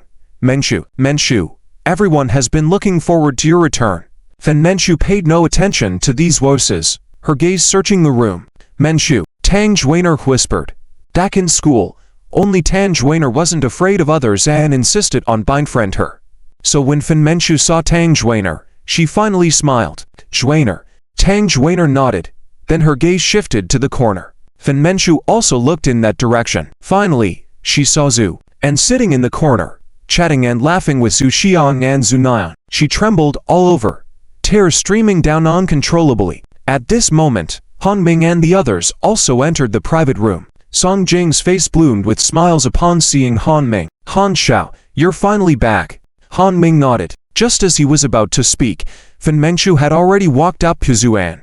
The atmosphere began to become subtle. Fen Mengshu's tears kept flowing. Zuan sighed. Are you still crying so much? In fact, only Fen Mengshu knew that she only cried when facing Zuan. At other times, no matter how sad she was, she always maintained a smile, because she knew that without Zuan, even if she cried, no one would care. Daddy, who is this auntie? Why is she crying? Zhu Xian asked cheerfully. It was at this moment that Fen Mengshu noticed the 2 little girls. This is... Zuan smiled. These are my 2 daughters. Fen Mengshu's face instantly turned pale, but after a moment, she recovered and squatted down to Zhu Xiang and Zhu Nian, saying, Auntie is a friend of your daddy. She hasn't seen him for a long time, so she cried with excitement. Zhu Nian tilted her head, suddenly exclaiming, You are Aunt Mengshu. Fen Mengshu's influence was nationwide. Even little girls like Zhu Nian recognized her. Fen Mengshu smiled. Yes, Daddy. Aunt Mengshu is your friend, Zhu. And nodded. No, I remember Aunt Mengshu died in a TV series. Zhu Xian had a puzzled expression. Fen Mengshu was also amused by these 2 little mischief makers. As the harmonious atmosphere continued there, Song Jing, who had been hoping for some drama, was dumbfounded. What's going on? How can Fen Mengshu not care at all that Zuan already has children? As for Han Ming, his eyes were almost murderous. However, he still tried to maintain a smile and then approached and evaluated Zuan, smiling down at him. Zuan, I heard you disappeared for years. What? Were you collecting garbage? Otherwise, how come you look so shabby? Han Ming's words made Fen Mengshu frown, about to react. Zuan, however, just smiled. Han Ming, I'm quite surprised to see you again. When Zuan proved his path in the past, one of his inner demons was Han Ming. During their school days, this Han Ming, relying on his family's power, always humiliated Zuan in every possible way. Especially when Fen Mengshu was madly in love with Zuan, Han Ming went all out to create trouble for him. Seeing him again, Zuan was naturally happy to resolve this inner demon. However, Han Ming did not see it the same way. He thought Zuan was showing weakness and giving in. This kind of pleasure from crushing a rival in front of a woman excited him greatly. At this point, other classmates also sensed the tension. Han Ming was clearly looking for trouble. Yet, on one side, there was the majestic Han family young master, while on the other stood penniless Zuan. Many immediately made a choice. Song Jing covered her mouth and chuckled. Han Xiao, when I first saw our young master Zhu here, I thought I mistook someone. All dirty and shabby. But turns out it's really Zuan. I'm sorry, Zuan. That's just how straightforward I am. But now our handsome young master Zhu has become a father. For the sake of raising children, financial difficulties are inevitable. Han Xiao, why not have Zuan work at your place? Han Ming nodded and said lightly, when an old classmate is in trouble, I naturally want to help. My office happens to need a helper. Zuan, come over. I'll pay you $10,000. Zuan did not speak, just looked with interest at Han Ming and Song Jing. But his silence made Han Ming think he was showing weakness, giving in. Dissatisfaction, dominating a rival in front of a woman made him very excited. Just then, the food arrived. To host Fen Manchu, Han Ming had spent a lot, and the banquet was very high-end. Take a seat, everyone. Han Ming began to usher others. Fen Manchu looked at Zuan concernedly. Zuan nodded at her, then sat back at the table. The two little girls started eating heartily. Zuan, however, didn't touch his chopsticks. At this moment, Song Jing deliberately said, Zuan, eat quickly. You probably can't eat such fine food usually. Taste it. The atmosphere started to turn strange. Tang Zhuaner was burning with anger and was about to refute Song Jing. But Zuan waved his hand and raised an eyebrow slightly. If I'm not mistaken, you are Song Jing. Hey. Yes. Zhu. And nodded. As expected, you are still the same. It seems a dog can't change its feces. These words made many people unable to hold back and burst into laughter. Song Jing's face turned even greener. You. At this moment, Han Ming approached with a glass of wine. Come on, Zuan. We haven't seen each other in many years. Let's have a drink first. Zuan leaned back in his chair and said lightly, why should I have a drink with you? What kind of thing are you toasting to me for? With that, the entire room fell silent. Han Ming's face turned purple. Just now he thought Zuan was showing weakness and yielding, ready to use the toast to embarrass him. But he didn't expect to be blatantly slapped in the face. He sneered a few times. Good. Indeed courageous. What do you think I am? Let me tell you. Our Hong family is about to cooperate with Lontai Group. Next step, we will move into the provincial capital. By then, we will be a provincial star enterprise. Even going public is possible. This statement made Song Jing next to him flush and feel excited. A shareholder of a publicly traded company. If she could hitch a ride on that, wouldn't she become a wealthy young madam? So, Song Jing chimed in. Han Xiao is really promising. Zuan, did you hear that? At this point, other classmates started to discuss. The Han family is going to cooperate with Lontai Group. Oh my. Lontai Group is a huge company. Yes. Han Xiao will be even more powerful in Beijing. Feeling a bit triumphant, Han Ming glanced to Fen Manchu, only to find she had been silent, her gaze fixed on Zhu, and the whole time, not even looking at him. This made Han Ming burn with jealousy. At this moment, some people were acting as sycophants, trying to mediate for Zuan. Zuan, quickly make amends with Han Xiao. We are all old classmates. The esteemed Han Xiao won't care about this. Right. Hurry. Make amends. Han Xiao, in the future, if you need help, be sure to mentor the little brother. Zuan watched coldly, seeing the true faces of these sycophantic so-called classmates. He slowly stretched and yawned. I take back my words. Han Ming's face lit up with a smug smile. Many people thought they had misheard. Zuan, is he insane? Han Ming's face turned purple, gloomily saying, Zuan, remember not to kneel and beg for mercy later. Zuan smiled faintly. This suggestion seems more suitable for you. At this moment, Fen Manchu interrupted their conversation. Han Ming, today is my birthday. You better not cause trouble. Han Ming snorted and laughed with a dark expression. In Song Jing's mind, however, she was delighted. Let them argue. The more intense the argument, the better. It's best to make Han Ming completely infuriated with Fen Manchu. then there will be a chance for me to rise. Song Jing schemed in her mind. Fen Menchu looked at Zuan with some concern. Zuan smiled and shook his head, indicating that she shouldn't worry. Tang Zhuaner stood up at this moment. Today is Mengsu's birthday, and it's not easy for her to come back. Let's toast to her together. Everyone stood up, and Zuan also raised his glass, toasting Fen Menchu from a distance. Fen Menchu smiled happily, then drank it all in one go. Pop. The champagne was opened. When the waiter pushed in a 12-tiered birthday cake, the atmosphere reached its climax. However, this time, everyone focused their attention on Hongming. Flattering words overwhelmed Hongming. Many people praised Hongming earnestly, hoping to secure a position under him. After a few drinks, Hongming began to feel a bit lightheaded. He waved his hand grandly. Rest assured, we are classmates. Those who need help, I will naturally help. Hongming is mighty. Hongming is truly remarkable. Everyone raised their glasses frequently. Zuan, on the other hand, seemed to have been forgotten, and no one even glanced at him. At this moment, Hongming pressed his hand down to signal everyone to quiet down, then took out a small box from his pocket. When he opened it, inside was a diamond ring of at least 5 carats. Menchu, happy birthday. Hongming's birthday gift made the whole room quiet. Song Jing's eyes were filled with jealousy. Fen Menchu, however, lowered her eyes and gently shook her head. Hongming, I can't accept this gift. Why? It's too precious. Hongming chuckled. It's just over $1 million. It's nothing. But at this moment, a childish voice rang out. Daddy, this ring isn't as big as the one you bought me on the roadside. Everyone's eyes turned to the speaker. Zhu Xian put down the chicken leg in her hand, earnestly saying, yes, the ring Daddy bought on the roadside is much bigger. Many people couldn't help but be amused by Zhu Xian's innocent look. Song Jing joked, little girl, the ring your daddy bought probably cost 5 yuan, while Hongming spent over $1 million on this one. Is over $1 million a lot? Zhu Xian blinked her eyes and asked. Of course. Zhu Xian shook her head, but I think Daddy's purchase is surely the best in the world. Zhu Nan swallowed the food in her mouth and nodded in agreement. Sister is right. Zuan chuckled, patting Zhu Xian and Zhu Nan's heads. That's right.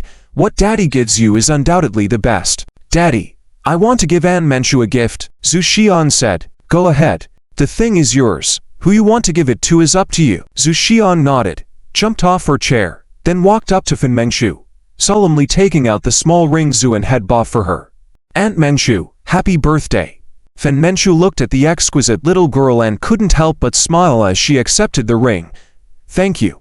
What are your names? I'm Zhu Xian, and my sister is Zhu Nan. Zhu Xian, Zhu Nan. Fen Menchu murmured a few words, with a hint of bitterness in her heart.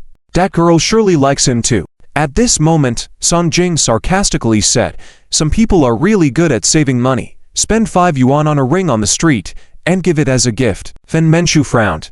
This Song Jing was truly annoying. But suddenly, Fen Menchu exclaimed softly and carefully examined the ring. Then Fen Menchu was shocked. Since becoming famous, Fen Menchu often promoted major jewelry and luxury brands, so she had an eye for it. Fen Menchu was certain that this ring was no ordinary market product. On the contrary, the craftsmanship and quality of the ring made it a unique treasure. This thing couldn't possibly have been bought from a street market. At this moment, the expression on Hongming's face was hard to maintain. Having suffered setbacks one after another from the beginning, he was on the verge of losing his patience. Now, Fen Menchu refused to accept his gift, which made Hongming finally lose his last bit of patience. He snatched the ring from Fen Menchu's hand and fiercely threw it on the ground. Fen Menchu was enraged. Hongming, on what grounds do you pass the gift Zhu, and gave me on the ground? Hongming sneered. Menchu, this worthless thing is of no use. Why keep it? Zuan, if you can't afford a gift, don't buy one. Who are you trying to fool with this plastic? Zhu and Sai stood up calmly, picked up the shattered ring from the ground, then extended a finger towards Hongming. 10 million. What? Hongming didn't understand. I mean, you smashed the ring I gave away. You need to compensate. For the sake of old classmates, let's make it 10 million. Zuan said calmly. Hongming looked at Zuan as if he were crazy. Are you out of your mind? This is $1,000, enough to buy 100 of these rings you have. Song Jing mocked. Looks like you're trying to extort money. So, are you not going to compensate? Compensate you? Hongming couldn't help but curse. But the next moment, he paid the price for his words. Zuan suddenly grabbed an ashtray from the table, caught Han Ming's hair, and struck him 4 or 5 times. This scene stunned everyone. Fresh blood instantly flowed down from Han Ming's head. Song Jing screamed, but her scream came to an abrupt halt because Zuan grabbed her neck and calmly said, "If you don't want to die, be quiet, understand?" Song Jing nodded fearfully because she saw the look in Zuan's eyes. It was a calm yet lofty gaze. Song Jing had a premonition that if she didn't listen, Zuan would not hesitate to end her life by strangling her. By now, Han Ming, who was dazed from the blows, recovered and anger distorted his face. "Zuan, you're dead. I will definitely kill you, Zu." And nodded. "It seems you're still not convinced." Then Zuan lifted the ashtray calmly and began to strike again. Asterisk crack asterisk, until the ashtray finally couldn't bear it and shattered. Zuan then let go. And at this moment, Han Ming couldn't even stand. He fell to his knees, fresh blood flowing down from his temple. Zuan said calmly, "I think now we can discuss compensation calmly." The room was filled with shocked expressions. No one expected Zuan, who was gentle in school, to suddenly turn violent. Only Zuan knew that he could easily turn Han Ming, Song Jing, and the others into ashes, but that wouldn't help against the inner demons. In his impression, Zuan was a very kind, almost timid person. When they were in school, he had provoked him more than once, but Zuan never fought back. Unexpectedly, this time he suddenly exploded. Zuan turned to Fen Manchu and Tang Juaner and said, "You take Xiang Xiang and Nian outside, and wait for me." Fen Manchu always obeyed Zuan's words, while Tang Juaner hesitated slightly, but also got up and left. Actually, at this moment, the 2 little girls Xiang and Nan had no idea what was happening. From the beginning, Zuan had used a spell to shield the 2 little girls. After all, the scene just now was ... a bit too bloody. After the 2 daughters left, Zuan's gaze shifted to Han Ming. Han Ming trembled all over because Zuan's eyes were too terrifying. It was like the gaze of an emperor looking down on his subjects. Suddenly, Han Ming had the urge to kneel on the ground, and he trembled as he said, "All right. It's 1 million, right? I'll do it." A hero doesn't suffer immediate losses, so Han Ming decided to yield first and seek revenge later. But Zuan shook his head, then calmly said, "It was 1 million just now, but now it's become 2 million. After all, you made me expend so much effort, even smashing an ashtray. Shouldn't you compensate me for that?" Han Ming's eyes widened. It was the first time he had heard that someone had to compensate their attacker after being hit. As for others, they were completely bewildered. After a moment, a few boys plucked up their courage and said, "Zuan, let's call it even. We're classmates. There's no need for this." Yeah. Han Xiao has already been beaten up by you. Let's spare him now, shall we?" Zuan's gaze swept over their faces. This time, no one dared to meet his eyes directly, and they all lowered their heads. "All right. Since everyone is pleading for forgiveness for you ... Just as everyone's hearts relaxed a bit, thinking Zuan was going to let them go, Zuan calmly said, "Let's add another 1 million. Everyone was stunned, and Han Ming's face became even more unpleasant. 3 million. That was no small sum. Although his family was wealthy, money didn't just fall from the sky, especially since he hadn't taken over the family business yet, and usually spent pocket money given by his family. Although it was not a small amount, it was still far from 3 million. But at that moment, there was a commotion outside, faintly hearing women's screams and scolding. Zuan's face instantly darkened, kicked open the door of the compartment, and strode out. The people in the room followed him. At that moment in the corridor, a man with hair dyed in all colors like a rooster's nest led a few followers and surrounded Fen Manchu and Tang Juaner. The man was grinning. "Girls, I noticed you at the door just now. You're so beautiful. Why follow such a useless man? How about following me instead? I'm talented in many ways. I guarantee you'll be satisfied." Tang Juaner's face flushed with anger, unable to speak for a moment. Fen Manchu couldn't help but rebuke.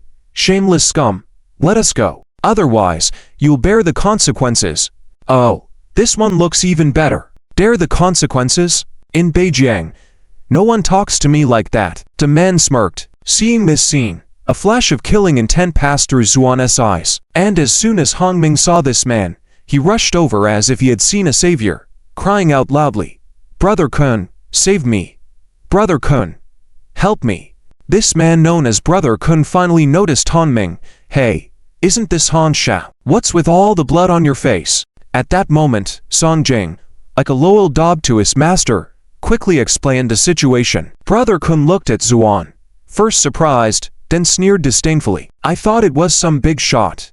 Turns out it's just a worthless guy. Brother Kun was the one who mocked Zuan as a bumpkin at the entrance of the Dragon Emperor Hall. And now, Zuan's classmates also recognized who Brother Kun was, and whispers began to spread. Killer Kun. It's actually Killer Kun. I heard this guy is extremely ruthless, and he's also under Du Fan, the big boss of the Dragon Emperor Hall. It seems that Han Xiao has a good relationship with this Kun. This is going to be fun. Brother Kun patted Han Ming's shoulder.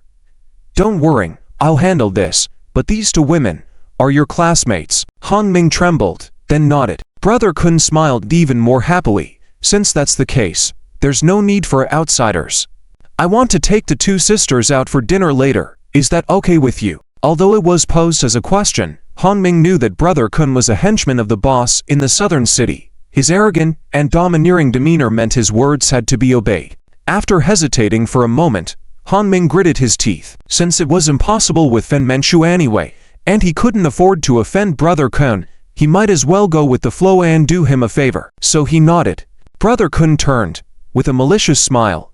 Kid, I'll give you two options now. One is to kneel down and apologize to Han Xiao. If Han Xiao is satisfied, I'll let you go. The other is to throw you into the river to feed the sharks tonight. But a soft and childish voice interjected. Uncle Rooster, there are no sharks in the river. Sharks are in the sea. The one speaking was Zhu Xian. Brother Kun's expression suddenly became very interesting. Zuan smiled slightly. Do you really like your hair? It was a puzzling question that left Brother Kun confused. What? I mean, do you really like your hair? Why else would you dye it in all these colors? Brother Kun proudly flicked his hair, saying, Of course, my hair is very precious. Zuan nodded. That's good.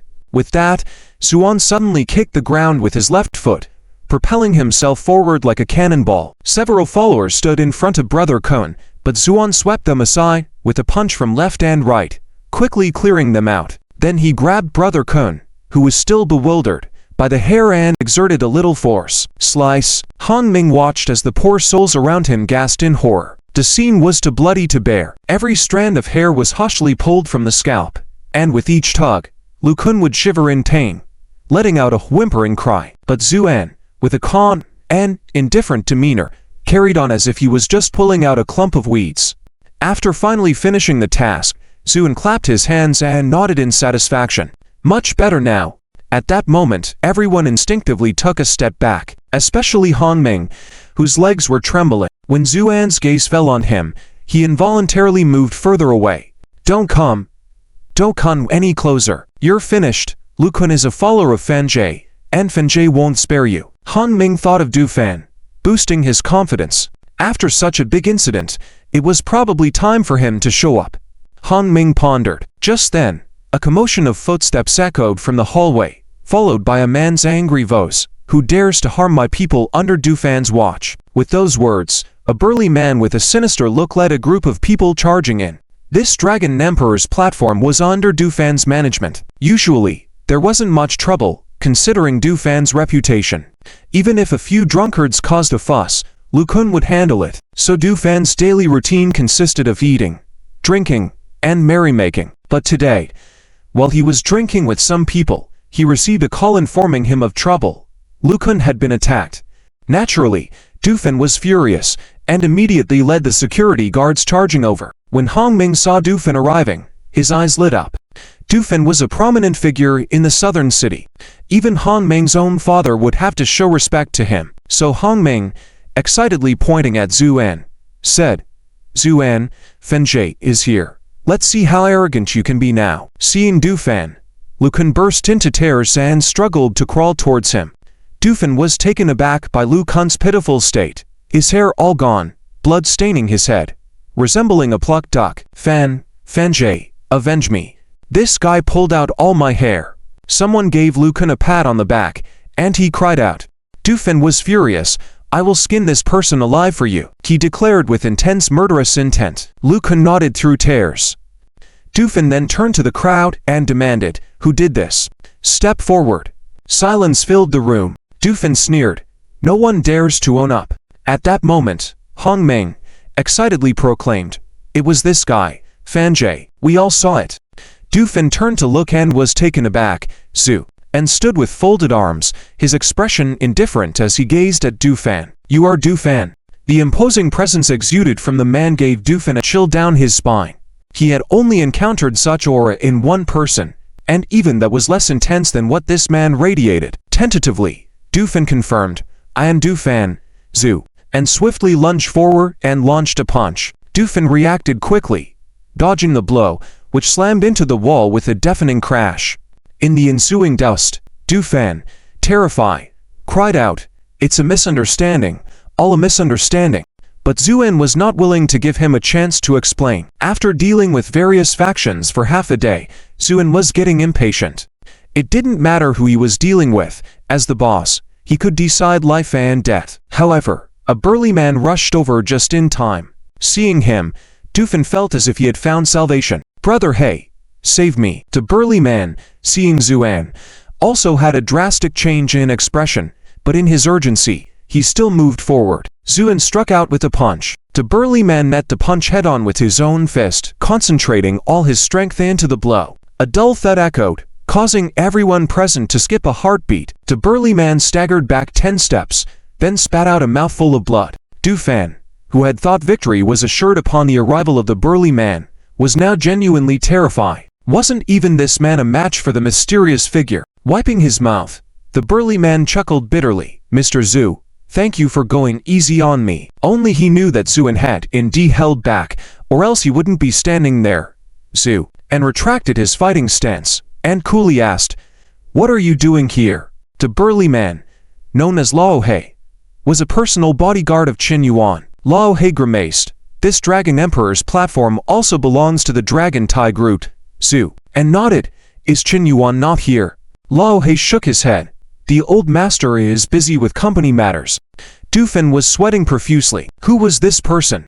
Why was he addressed by Lao He as Mr. Zhu, and even calling out the old master's name? Although Du Fan was influential in the market, he was merely a dog raised by the Long Tai Group. Forget about Qin Yuan. Even one of his bodyguards would warrant careful flattery from Du Fan. He understood that his so-called power was nothing but a joke in the presence of the Qin family. As for Hong Ming, his face had turned pale, unable to utter a word. He recognized Lao He and knew his status within the Long Tai Group. Such a figure extended great respect to Zuan, marking him as an important personality. "But Miss has just mentioned that she's coming. She should be arriving soon," Lao He mentioned. At that moment, Qin Yu, with a stern expression, entered. Du Fan trembled and quickly bowed. "Miss." Qin Yu, without even a glance at him, walked straight to Zuan. "Mr. Zhu." This address left Hong Ming utterly despairing. He had seen Qin Yu before, but only from afar during a high-end gathering with his father. They had never spoken. For Hong Ming, Qin Yu was like a distant star, unattainable and out of reach. He finally realized that everything he had been proud of was of no consequence before Zuan. No wonder from the beginning he had been indifferent. Zuan simply didn't care about such matters. Miss, I really didn't know. I heard there was a fight, so I hurried over. And this Mr. Zhu here just knocked down a wall without saying a word." Du Fan said. Qin Yu's face darkened. "Don't you know Mr. Zhu is a VIP of our group?" Yes. I'm sorry. I didn't know." Du Fan nodded and bowed. "Take this guy and leave. Never let him appear at the Dragon Emperor's platform again." Understood. Du Fan quickly ordered someone to drag Lu Kun away like a dead dog. At this moment, Hong Ming and San Jing saw the situation was turning against them and wanted to sneak away. Zhu, and calmly said, "Hold on." Hong Ming froze, standing still in place. "Are you just going to leave?" Hong Ming laughed, looking more pitiful than crying. "Zuan, no. Young Master Zhu, I know I was wrong. I'll go back right now and get you the money. 30 million, right?" Zhu, and shook his head. "Do you think 30 million can still solve the problem now?" Hong Ming started crying and knelt down with a thud. "Young Master Zhu, I admit defeat. I beg you to spare me." Qin Yu was confused. "What's going on?" Zhu, and smiled. "Oh, nothing much. He just broke a gift of mine. All he has to do is compensate according to the value." At that moment, All of Zuan's classmates looked shocked. Who would have thought the situation would become like this? Initially, Zuan was low-key and quiet, making everyone think he had conceded. But in the blink of an eye, the once bright and shining Hongming was now kneeling and begging. The reversal of the situation was too sudden. At least Song Jing was still confused, but she could see clearly now. Zuan was actually chatting with the heiress of the Lantai group, Qin Yu, and it seemed like Qin Yu respected Zhu, and a lot. Thinking of her own sarcasm towards Zuan, Song Jing felt a chill down her spine, and at the same time, she felt endless regret. If she had built a relationship with Zuan like Tang Zhuaner, wouldn't she be able to connect with the Lantai group now? Qin Yu, who was not familiar with such things, couldn't help but ask Zuan, what was broken? Can I see it? Zuan took out the ring and handed it to Qin Yu. Qin Yu took it, was shocked for a moment, then carefully examined it. Hongming stopped crying, hoping Qin Yu would do justice for him. But the more Qin Yu looked at it, the more complex her expression became. After a moment, she subtly handed the ring back to Zuan. This is truly a priceless treasure. It's a pity it was broken. Hongming was petrified. What? Could it be that the heiress of the Lantai group was also scheming against him? Qin Yu looked at Hongming, and coldly said, do you think I'm deceiving you? Let me tell you the truth. From childhood to adulthood, I've seen many jewels, including rare treasures, but I have never seen anything as clear and rare as this ring. And you say you bought this from a street vendor? Then, Qin Yu looked at Zuan. Mr. Zhu, if this ring were to be auctioned, it could easily sell for at least 50 million. Hongming made a choking sound in his throat, as if he was about to pass out. 50 million. This number made Hongming see stars. Zuan sighed. Regardless, we were classmates. Being too ruthless is not good. Not to mention, I also hit him. This remark gave Hongming a glimmer of hope. Zuan turned to Tang Zhuaner. Zhuaner, you work at the hospital. How much does it cost to treat these external injuries? Tang Zhuaner hesitated. Just bandaging. It's less than 100 yuan, Zhu, and nodded. All right, let's just say it's 100 yuan. So, you owe me for 199,999,900 yuan. Zuan laughed heartily. Hongming, are you transferring the money or paying cash? Hongming rolled his eyes and fainted. Zuan shook his head. Maybe he felt the discount I gave him was too generous, and fainted from excitement. But the amount is correct. Miss Qin, do you know the Han family? Qin Yu nodded. The Han family has always wanted to collaborate with us. Great.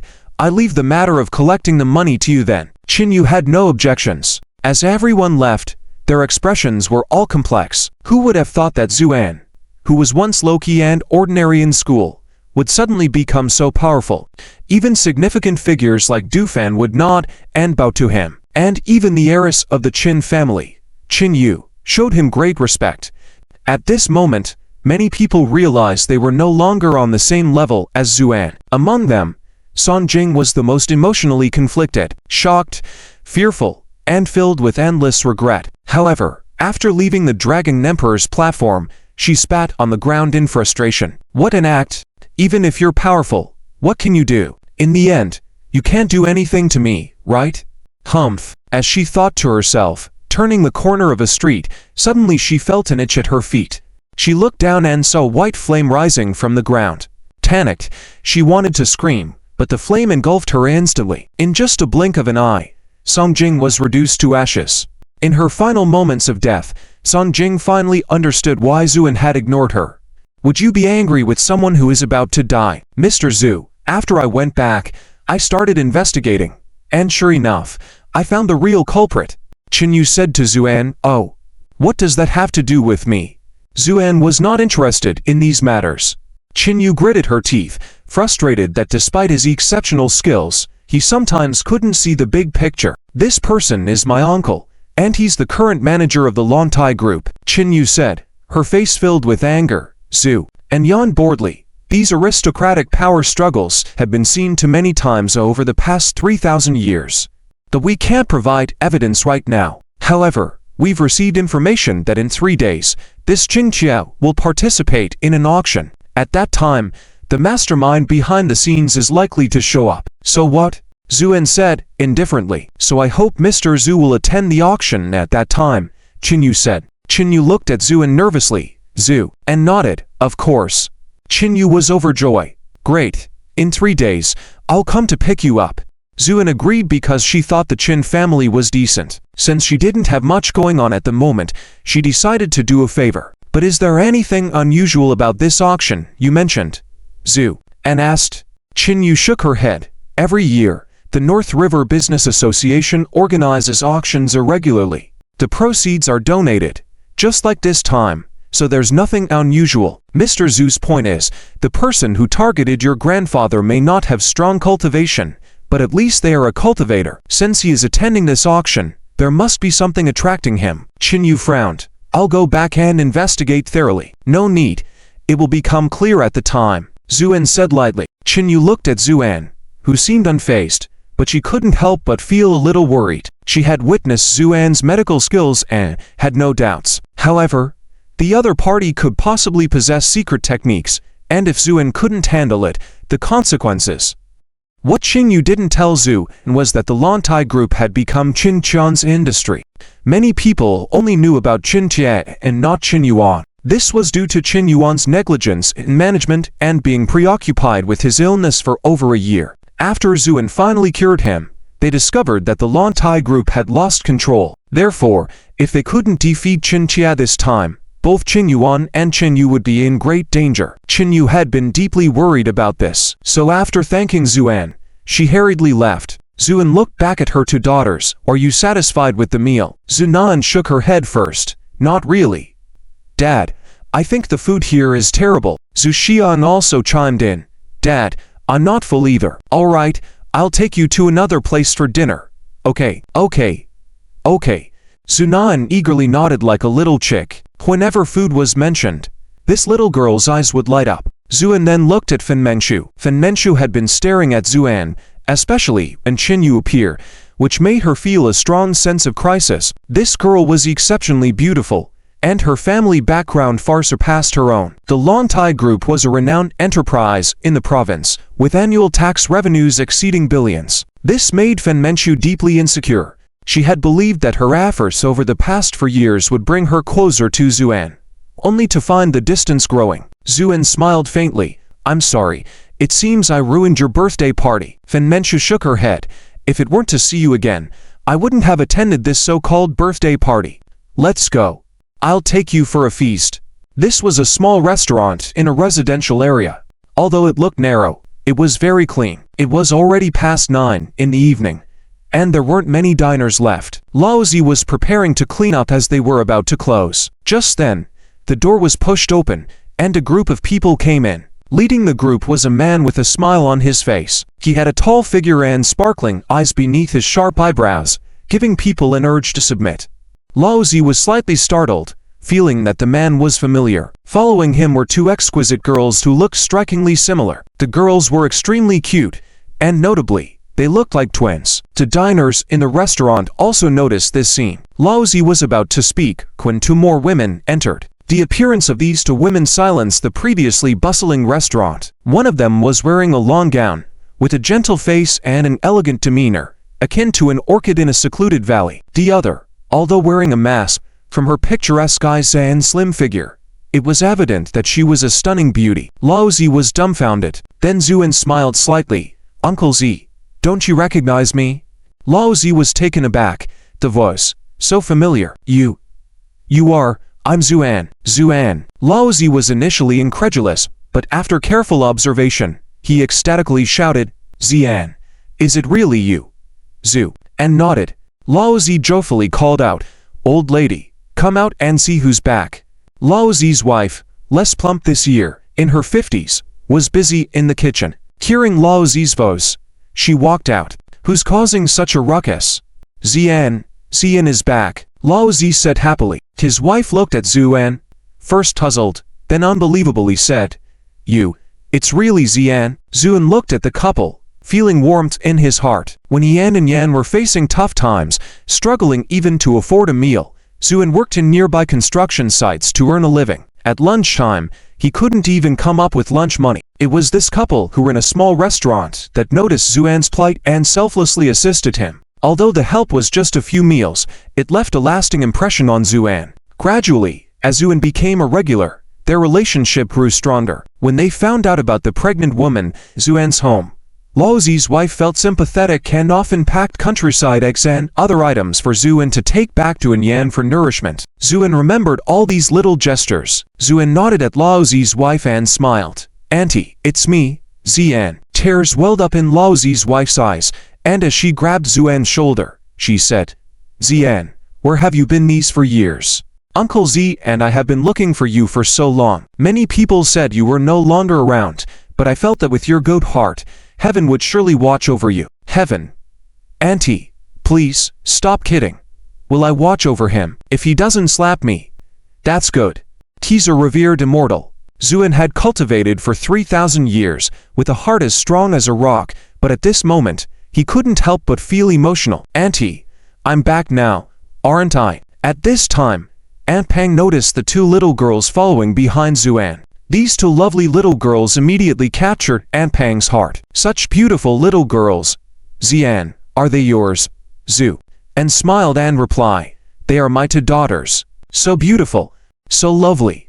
Aunt Pang's face lit up with smiles. Zu Xiang and Zunan also sweetly called out, "Grandma." This address brought tears to Aunt Pang's eyes, and she quickly opened a drawer, grabbed a handful of dried fruits, and handed them to Zu Xiang and Zunan. "Which one of you is the older sister and which is the younger sister?" This question seemed to be naturally asked by everyone. Zu Xiang giggled and said, "The one standing next to the older sister is the younger sister." Zunan also said, "The one standing next to the younger sister is the older sister." Aunt Pang couldn't help but laugh with tears in her eyes. "You two are really clever." Soon, the remaining few diners were politely asked to leave by Lao Zi, and then he hurried into the kitchen to cook. Aunt Pang then noticed Tang Zhuaner and Fen Menchu. The appearance of these two girls also touched Aunt Pang. She then pulled Zuan aside and asked quietly, "Zian, which one of these two is your wife?" Zuan sighed helplessly. "Neither of them is." "What? What's the matter with you and your wife, Yan?" Aunt Pang asked in surprise. Zuan sighed lightly. "Auntie, Yan is doing well now. It's just some circumstances, so we haven't met yet. Both of these girls are my friends." Aunt Pang was somewhat skeptical, and at that moment, Fen Menchu saw that there were no more outsiders in the restaurant, so she took off her mask. Aunt Pang's eyes widened instantly. You are ... Fen Menchu smiled opally. "Auntie, I am Menchu." Aunt Pang was stunned. "You are the famous star Fen Menchu from TV." Fen Menchu nodded with a smile. Aunt Pang was speechless. When she first saw Zuan, she felt that this was not an ordinary person. She never expected that for years later, Zuan not only returned but also brought two beautiful girls with him, one of whom was a famous star seen on TV all the time. Fen Menchu and Tang Zhuaner then rolled up their sleeves, tied up their hair, and went into the kitchen to help. Then they heard a clang in the kitchen. Lao Zi, who was busy cooking, was startled when he saw Fen Menchu and Tang Zhuaner walk in. He got flustered and accidentally dropped a spatula on the floor. "Uncle Z, let me do it," Fen Menchu said with a smile. And Tang Zhuaner efficiently started washing and cutting vegetables. Lao Zi was pushed out of the kitchen. Once outside, Lao Zi was still bewildered. It was not until Aunt Pang angrily knocked his head that Lao Zi came back to his senses. "Are you stunned by the sight of beautiful girls?" No. I just felt that the girl I saw just now looked familiar." "How could she not be familiar? Isn't she your favorite star Fen Menchu?" Lao Zi was shocked. "Really? I thought she just looked like her." "What were you thinking? Look at who Zuan is," Aunt Pang said with some pride. The dishes were quickly prepared, and a full table was set. Just the presentation and aroma made everyone's mouths water. Lao Zi tasted a bite and gave a thumbs up. "Great skills." Fen Menchu smiled slightly. She had honed her cooking skills since childhood, living independently. After becoming a star, she often consulted with famous chefs, and now her cooking skills surpassed those of most hotel chefs. Tang Zhuaner then carved a radish into two little rabbits and gave them to Zu Xiang and Zunan. Seeing the vivid little rabbits, Lao Zi couldn't help but admire. "Great knife skills." Tang Zhuaner blushed and lowered her head. Her knife skills were developed because she enjoyed various small crafts and figured them out herself. After Yan left, she took over the responsibility of the two little girls' meals and often made and sold small items. They sold very well. Finally, Lao Zi took out a bottle of aged liquor. "Come, Zian. Let's not go home until we're drunk tonight." Aunt Pang glared at Lao Zi. "All you think about is drinking. If you get Zian drunk, Who will take these girls home? Lao Zi was embarrassed by Aunt Pang's scolding. However, Zian smiled. Auntie, it's okay. I'll just have a little with Uncle Z. It won't cause any trouble. Zian's words were more effective than Lao Zi's, and Aunt Pang nodded. Lao Zi, despite that fact I care about you. Your health is deteriorating day by day, and you keep drinking. Zian had an idea. Uncle Z, give me your hand. What's wrong? Lao Zi extended his hand. Zian placed his hand on Lao Zi's pulse and sensed his spiritual energy. After a moment, he let go. Aunt Pang, Uncle Z is fine. It's just that years of hard work have left his body depleted. I'll prepare some medicine for Uncle Z and you, and I guarantee he'll live to 100. Lao Zi laughed heartily. Zian, you can even practice medicine. I'm okay with simpler things. Zian decided to prepare some medicinal herbs, then refine some essence-enhancing pills and give them to Aunt Pang, Uncle Z, and Xuaner. Though they wouldn't achieve immortality, living past 200 shouldn't be a problem. As everyone sat down, Zian felt something odd. He couldn't help but ask, Auntie, where is Jingjing? Hasn't she come back yet? Mentioning this name brought sadness to Aunt Pang's face. Lao Zi sighed and said, Don't mention that irresponsible girl of yours. What's wrong? Since she entered high school, Jingjing has changed. She dresses like a seductress, hangs out with a group of questionable beaux, and even though I scolded her several times, it's no use. Aunt Pang said with a worried expression. Okay, let's not talk about her when we're happy. Lao Zi interrupted with a serious face. Jingjing was Lao Zi's daughter, and being a single father raised her with great affection. Zian still remembered the time when he first arrived at the restaurant, and the newly enrolled Jingjing kept bothering him.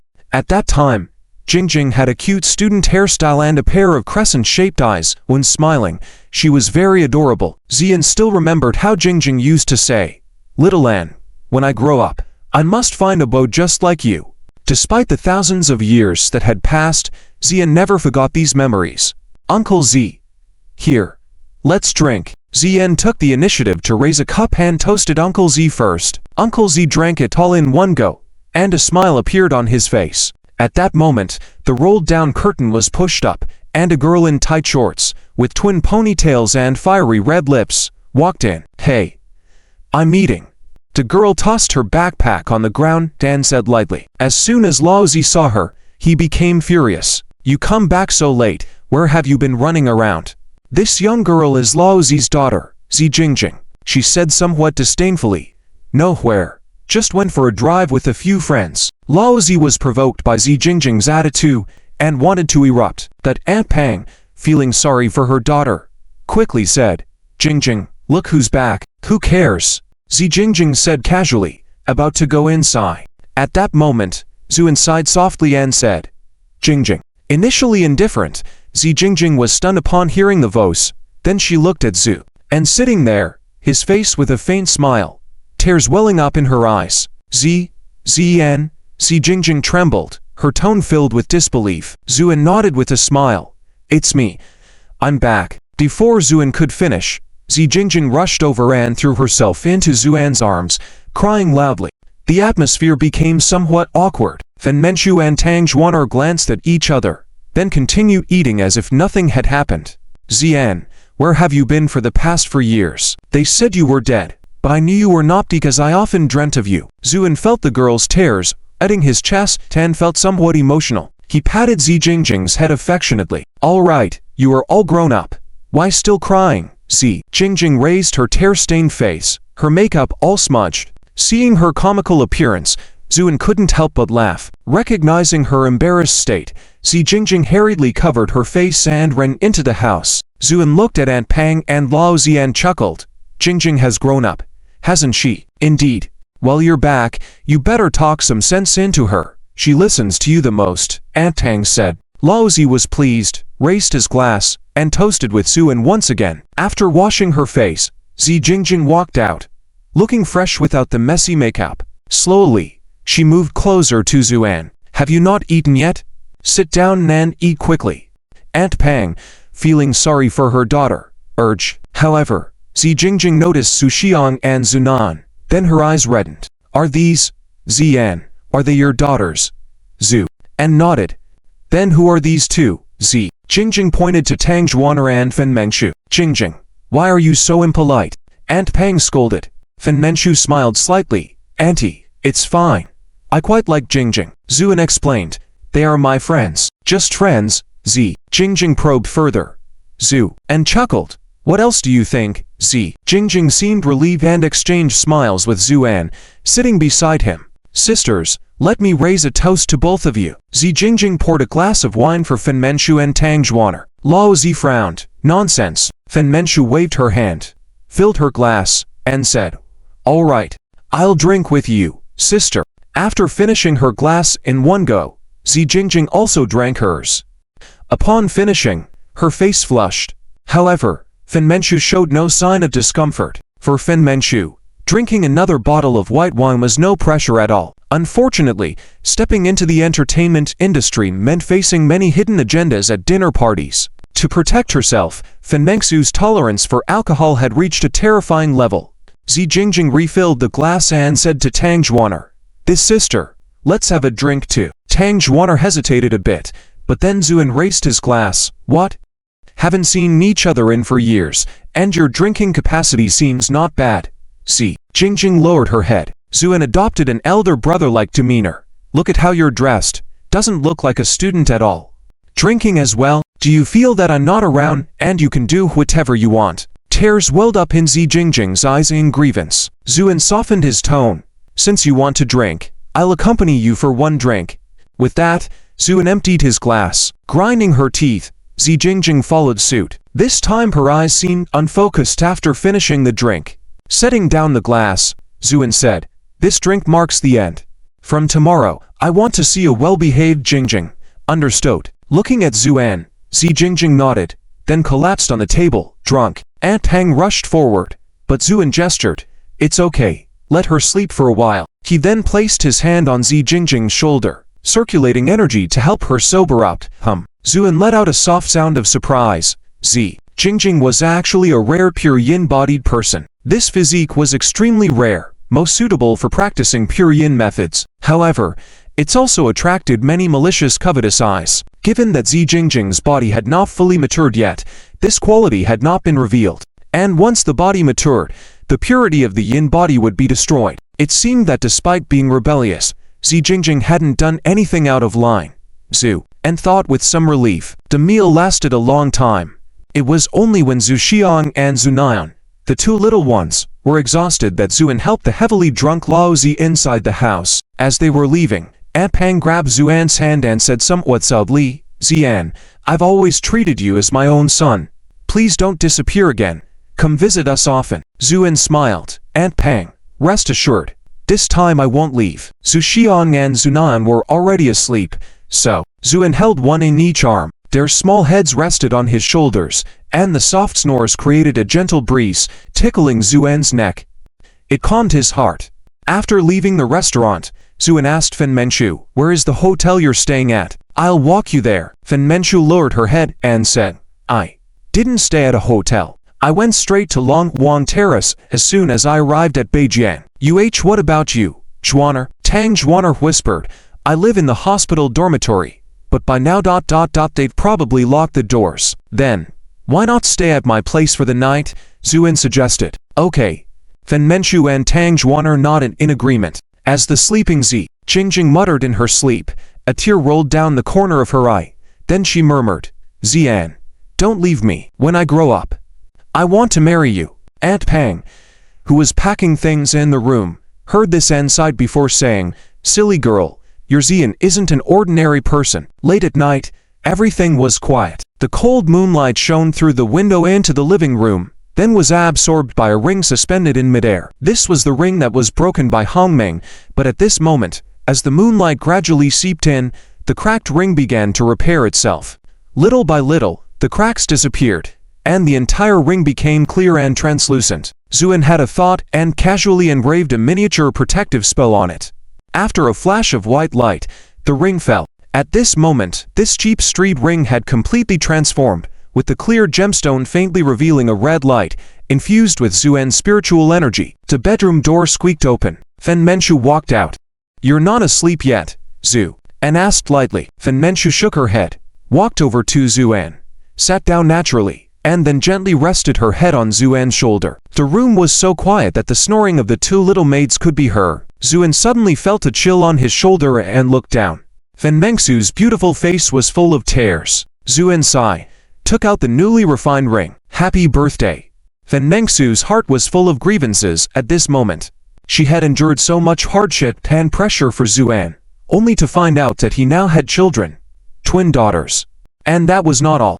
At today's class reunion, Zuan had barely paid any attention to her. Did he feel distant because he saw her with Han Ming? But everything I did was for you. Fen Mengsu tossed and turned, then quietly got up to see what Zuan was doing. The appearance of the ring relieved much of Fen Mengsu's grievances. Do you like it? Zuan smiled slightly. Fen Mengsu murmured a low yes, played with it affectionately, then wore it on her right ring finger. Zuan saw this scene. His expression slightly changed, then turned his gaze elsewhere. Have you been well these past 4 years? Zuan asked. Fen Mengsu shook her head. Not really. After a moment of silence, Zuan asked, how did you suddenly become a star? Fen Mengsu sighed softly. For many reasons, but mainly I wanted to become famous quickly. So even though you disappeared, as long as you turn on the TV, you can still see me. Zuan fell silent for a moment. I'm sorry. For these 4 years.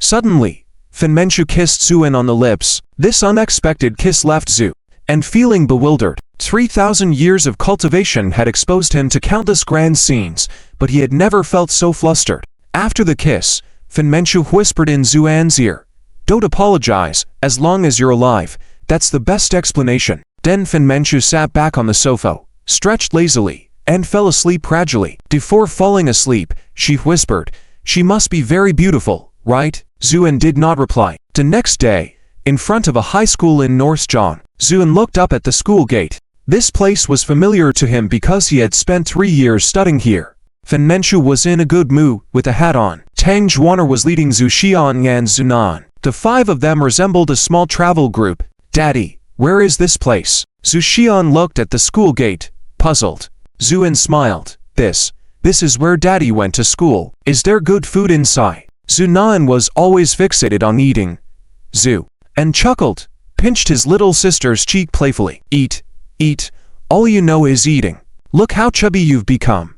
Zunan looked a bit aggrieved, lowered her head, and mumbled softly, your face seems rounder too. All right, let's go. Fen Mengsu said. Zuan was surprised. Aren't we going in? Fen Mengsu shook her head. I came here to see if this school had been demolished, so I don't want to waste time going in. Where are we going then? Tang Zhuaner asked. Let's go ice skating. It's been a long time since I've skated. Fen Mengsu exclaimed excitedly. It was a natural ice skating rink.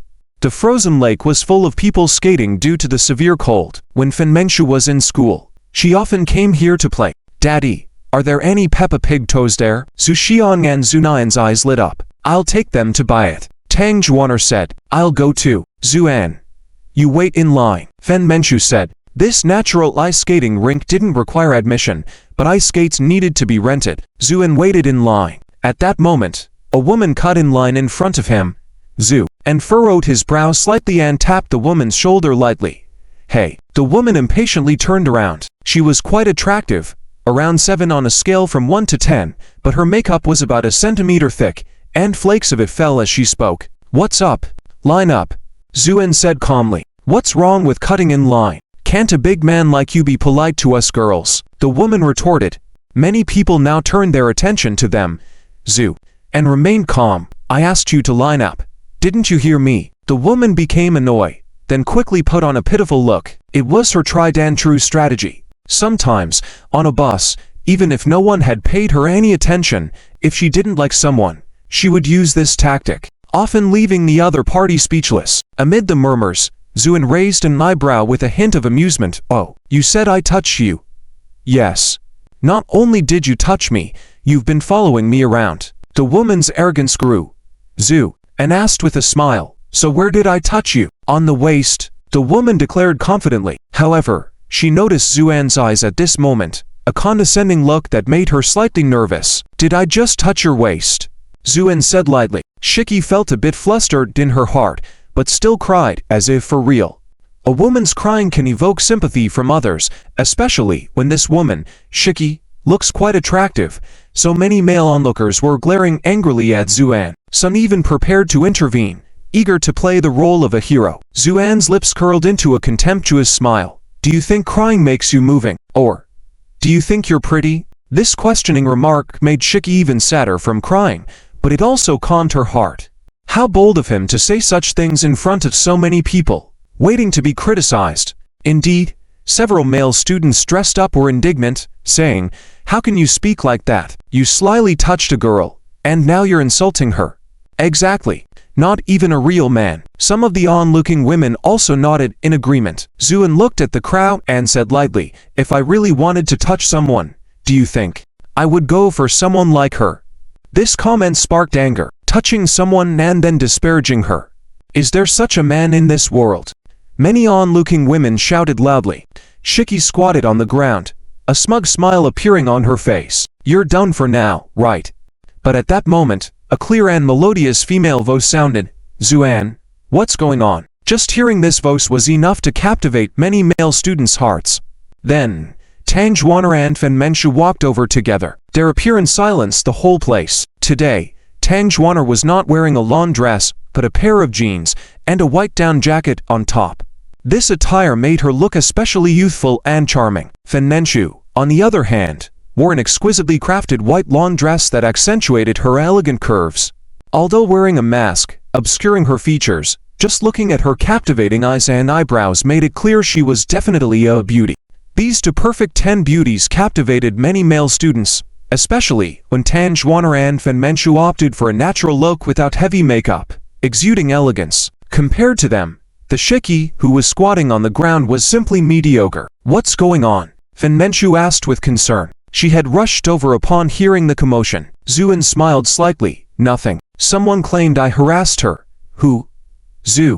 And pointed at Shiki, who was in a petrified state on the ground. Her. At this moment, Zhu Xiang and Zunan echoed in unison. This auntie is so ugly. This assessment echoed the sentiments of most people present at that moment. People cannot be compared.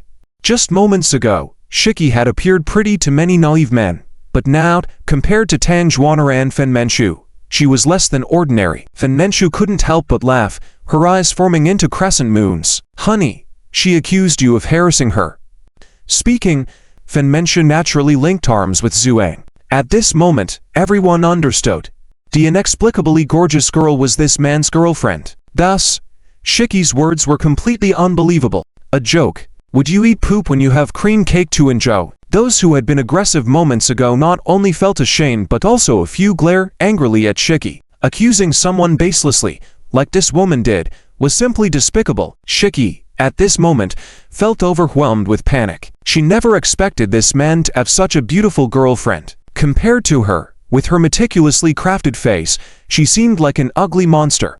Many male students looked disappointed, but some still stole glances at Tang Xuan'er. Compared to Fen Menchu, who wore a mask, Tang Xuan'er's natural beauty appeared gentle and quiet. However, Fen Menchu's next words shattered those people's fantasies. Sister, this woman dared to slander our husband. Our husband. This strange address changed everyone's perception of Xuan. Some were shocked, some were jealous, but most were simply envious. Tang Xuan'er blushed, lowered her head, and remained silent. Xuan sighed, finding Fen Menchu to be her usual mischievous self. Then he turned to Shiki. Now, did I touch you? Shiki shuddered all over, wanting to argue, but Xuan's gaze made her feel as if she had fallen into an icy abyss, and involuntarily she said, no. Xuan said lightly, do you realize your mistake? I realize it. Then slap yourself 20 times. After saying that, Xuan left with Zhu Xiang and others. Seeing Zhu and leave, Shiki breathed a sigh of relief, then secretly congratulated herself. Why did I listen to you? But just as she was about to get up, she found her hand involuntarily reaching out and giving herself a hard slap. The force of the slap made her dizzy, but before she could react, her other hand slapped her too. Asterisk smack, smack, smack, asterisk. After 20 slaps, Shiki's face swelled up like a ball, and her carefully done nose was not crooked. But at this moment, no one sympathized with her. They all looked at her with disgust. Shiki got up, cast a hateful glance at Xuan's back and then ran away. After this incident, Zuan led Fen Manchu and others to start ice skating. Fen Manchu was good at it, but Tang Xuan'er lacked experience and kept stumbling in her shoes. Although Zuan was not adept either, with his abilities, such a minor thing was no problem for him, so he held Tang Xuan'er's hand and taught her. As for Zhu Xiang and Zhu Nian, they were happily playing with a few sled dogs on a sled. The daylight in winter is short, and soon, the sky gradually darkened. Fen Manchu had a great time in the afternoon and was now sitting exhausted next to Zuan. Her face still flushed. Tired, Zhu? And asked. Fen Manchu shook her head. Not tired, Zhu. And watched Tang Xuan'er struggling to walk nearby and said with a smile, "Are you enjoying yourself?" "Of course. This is the happiest day I've had in for years." At this moment, the scene around the ice was lit up by landscape lights. The ice made mazes and castles, shimmered under the lights, resembling a kingdom of ice and snow. "So beautiful," Fen Manchu said dreamily. Zhu, and nodded. Although he had seen views grander than this, at that moment, Zuan felt that the earthly fireworks were also beautiful in their own way. Daddy, do you think we are amazing?" Zhu Xiang and Zhu Nian each wore a pair of the smallest ice skates and skated in front of Zuan, showing off. Zuan smiled. "Wow, you guys are so good. You learn so quickly." "Yes, but Aunt Xuan'er is so clumsy. She still hasn't learned," Zhu Xiang said. Tang Xuan'er, who was struggling to learn how to skate not far away, blushed. "Don't speak ill of your Aunt Xuan'er," Zuan said. The blush on Tang Xuan'er's face faded a bit, but Zuan continued, "Even if she is clumsy, can't you say that?" Zhu Xiang and Zhu Nian burst into laughter. Tang Xuan'er glared at Zuan disapprovingly, then skated away unsteadily. At this moment, in a corner not far away, several pairs of eyes were watching Zuan and the others. The lead was a middle-aged man with a slightly balding head. A woman by his side nodded angrily. "That's the man. Wow, these two girls are really pretty," the balding man said with narrowed eyes. "Brother Da Jun, you have to help me out. My face is swollen, and my nose is crooked," the woman said in a very aggrieved tone. Brother Da Jun was the local big shot in this area, monopolizing the ice skating business and doing quite well. The woman knew him, and after being dealt with by Zuan, she came to ask Brother Da Jun for help, hoping to vent her anger. Brother Da Jun nodded. "All right, since someone dared to provoke me, they must be sick of living." With a signal from Brother Da Jun, over a dozen people behind him moved towards Zuan and the others without changing their expressions. Those who often came to skate here knew this group of people and knew they were the local tough guys, so they quickly kept their distance. Soon, this group of people subtly surrounded Zuan and the others, Zhu, and continued to joke with his two daughters, seemingly unaware of the situation. Brother Da Jun approached Tang Xuan'er and said, "Hey, little girl, don't you know how to skate? Let me teach you." As he moved closer, Tang Xuan'er frowned and dodged to the side. "Who are you? I don't know you. Please stay away from me." Brother Da Jun grinned, showing his yellow teeth. "Little girl, you are so delicate. Don't you find it boring to skate alone? It doesn't matter who I am. What matters is such a beautiful night. Shouldn't a man accompany you?" he said, greedily eyeing Tang Xuan'er. The girl was beautiful from a distance, but even more so up close. Tang Xuan'er was disgusted by his lecherous gaze and coldly said, "Let me say it again. Stay away from me. And I have friends with me." Brother Da Jun grinned. "Friends? You mean him?" Pointing to Zuan not far away, he sneered. "Your friend is too scared to even look this way. Do you think he dares to intervene? And let me tell you, little girl, this friend of yours hit my men. I was about to settle the score with him," Brother Da Jun said arrogantly. Tang Xuan'er's face turned pale, her silver teeth clenched, feeling worried. It was clear that these people had come prepared, especially when she saw the resentful woman. She knew they were here for revenge. Would Zuan with his two daughters and another two young girls be a match for them all? Hehe. So if you behave, Big Brother will surely treat you well. Won't give you a hard time, Brother Da Jun said, reaching out his hands with lustful intent. A flash of white light. Brother Da Jun felt the chill in his wrist, as if something was missing. Looking down, he realized that two of his fingers were broken off. Blood gushed out, and the intense pain made Brother Da Jun scream. "I heard you wanted to settle the score with me." Zuan walked slowly over, a playful smile on his face. Fen Manchu had already taken Zhu Xiang and Zhu Nian to the side, because she knew the next scene would be unsuitable for children. Brother Da Jun trembled in pain. his face showing fear. He didn't know what had just happened. Why his hand suddenly broke off. Could it be this man's doing? Zuan's gaze shifted to the woman beside Brother Da-jun. I was in a good mood earlier, so I let you off, but since you're looking for trouble again, don't blame anyone else. The woman shook in fear. Brother Da-jun clenched his teeth. Get him. His group of men swarmed forward, surrounding Zuan. Zuan stood with his hands behind his back, looking up at the sky, a faint smile on his face. Zhuaner? Yes, you're a doctor. Do you know what makes good bone? Tang Zhuaner was puzzled and shook her head. I don't know. Let me show you now, Zuan said, pushing his palm, hitting the lead thug in front. With a bone-crunching sound that made one's teeth ache, the thug was sent flying 10 meters away. In less than 10 seconds, Zuan had subdued all the thugs, without exception. They all had their limbs broken by Zuan. The sound of bones breaking was continuous. When the last thug was under Zuan's foot, he casually said, Did you hear the sound of these bones breaking? If it sounds good, then it's good bones. Then Zuan looked at the trembling Brother Da-jun and smiled slightly. Now it's your turn. Brother Da-jun felt like crying. Who would have thought that this not-so-brawny man would be so powerful? In just a few seconds, he had defeated all his men. Don't come any closer, I'm Kunji's man. Do you know Kunji? He's a big shot under Du Lao. If you dare to hit me, be prepared for Kunji's revenge. Brother Da-jun blustered, gaining more confidence as he spoke. Yes, Kunji was right here. Who wouldn't comply with his orders? But Brother Da-jun didn't see a trace of panic on Zuan's face, only a hint of disdain. Kunji. Lu Kun. Yes, you know Kunji. Then kneel down and beg for mercy. Let me tell you, Kunji is right here. Brother Da-chun's back straightened even more. Zuan smiled faintly. All right, I'll give you 5 minutes. Call Lu Kun over, and I'll apologize to him in person. Hu Daijun hung up the phone, looking smugly at Zuan. At this moment, there were many onlookers, all whispering. Who is this guy? So daring, he actually dares to hit Daijun's people? I don't know him, but he's really amazing. Oh my, this guy is so handsome. Shh, keep your voice down. Hu Daijun is not easy to deal with. He has people behind him.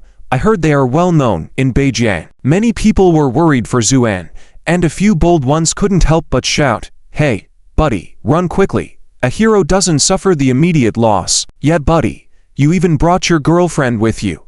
Hurry, that Kunji is not to be messed with. Zuan was unfazed, just smiled slightly at these people, and then said lightly, It's alright, I want to see how tough this Kunji really is. Some older and more cautious people couldn't help but shake their heads. Young people these days are just too eager for success. Just then, Lu Kun arrived with his men.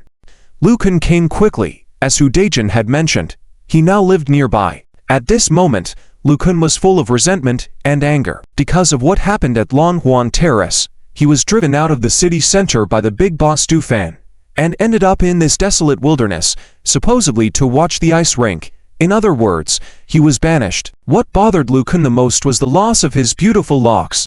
Every time he looked in the mirror, his heart bled. That Zuan was really ruthless. He didn't leave a single hair. Now Lu Kun's head was like a meat egg, bald and shiny, reflecting shadows. Would his hair even grow back? Thinking of this, Lu Kun couldn't help but wish to tear Zuan apart. But he could only think about it in his heart because Du Fan had sternly warned him. If anything happened, even Du Fan couldn't save him, so Lu Kun could only vent his frustration internally. When he received the call from Hu Daijun, Lu Kun was itching for a fight and immediately rushed over with his men. Hu Daijun hurriedly greeted Lu Kun. Kunji, why aren't you wearing a hat? It's so cold. Lu Kun was most sensitive about his bald head now, so he gave Hu Daijun a fierce glare. Shut up. Yes. Yes, Kunji. Look, my fingers had been chopped off. This kid is too arrogant. He even knocked down our people. Lu Kun was full of murderous intent. Damn, I've been unlucky these days. Trouble seems to find me wherever I go. It seems I have to kill a few to set things right.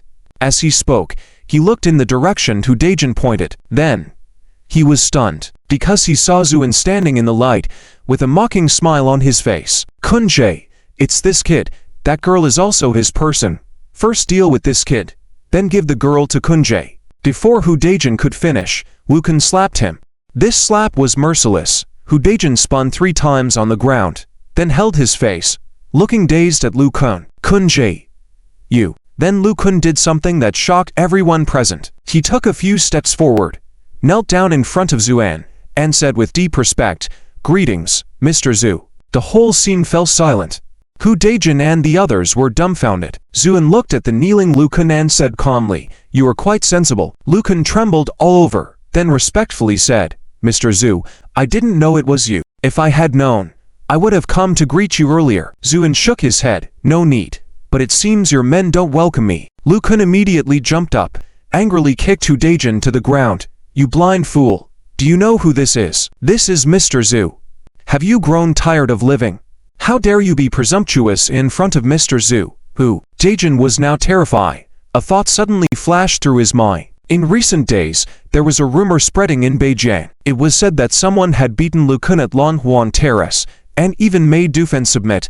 There were even rumors that this person made the backstage of Lonhuan Terrace, Miss Qin of the Qin family, personally receive him.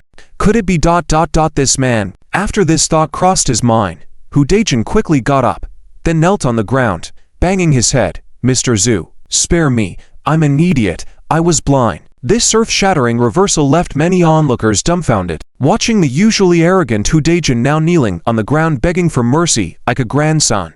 Even the well-known Lu Kun in Beijing had to humbly beg for mercy. Many people looked at Zuan with complicated eyes. Zuan looked at the petrified girl. "You see, I was in a good mood at the time, so I let you go. But you kept persisting on courting death. You can't blame me for this." The girl's face turned pale, while Hu Daijin was furious. It was all because of this damn girl.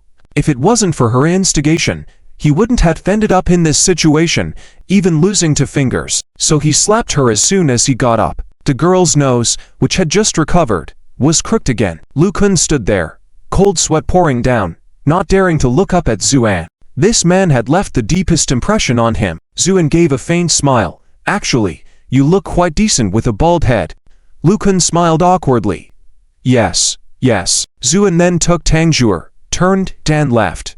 These scum of society, Zuan couldn't be bothered to deal with. Only after Zuan had walked away did Hu Daijin, still shaking with fear, timidly ask, "Kunjae, Kun, your grandpa, do you know you nearly got me killed?" Lu Kun was furious.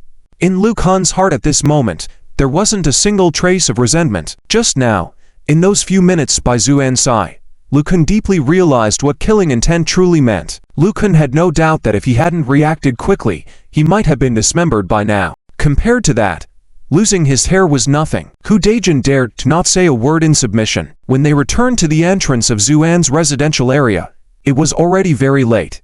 The 2 little girls once again fell asleep in Zuan's arms. Zuan carried them and walked home with Fen Nenshu while chatting and laughing. As for Tang Zhuaner, she returned to the hospital dormitory after dinner. Just as they reached the ground floor, Zuan noticed a car parked on the side of the road. It was a red Ferrari, and its streamlined body attracted the attention of many passers-by. The contrast between such a car and the dirty surroundings was stark. Fen Nengsu's face changed dramatically when she saw the car. At that moment, scissor-style doors opened, and a woman wearing black fishnet stockings and a tight dress stepped out of the car. The woman was quite attractive, but her stern face and thin lips made it clear she was not to be messed with.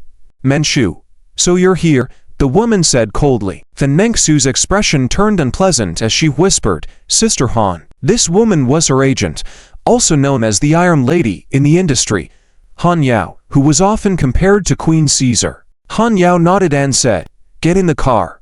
Fen Nenshu didn't move. Han Yao furrowed her brow and said, "Menshu, I hope you can think clearly whether it's worth it to go through all this for a man." Fen Nenshu suddenly raised her head and said seriously, "It's worth it." Han Yao's expression turned even more unfriendly, especially when she saw Zuan still carrying 2 children in his arms. She looked incredulous.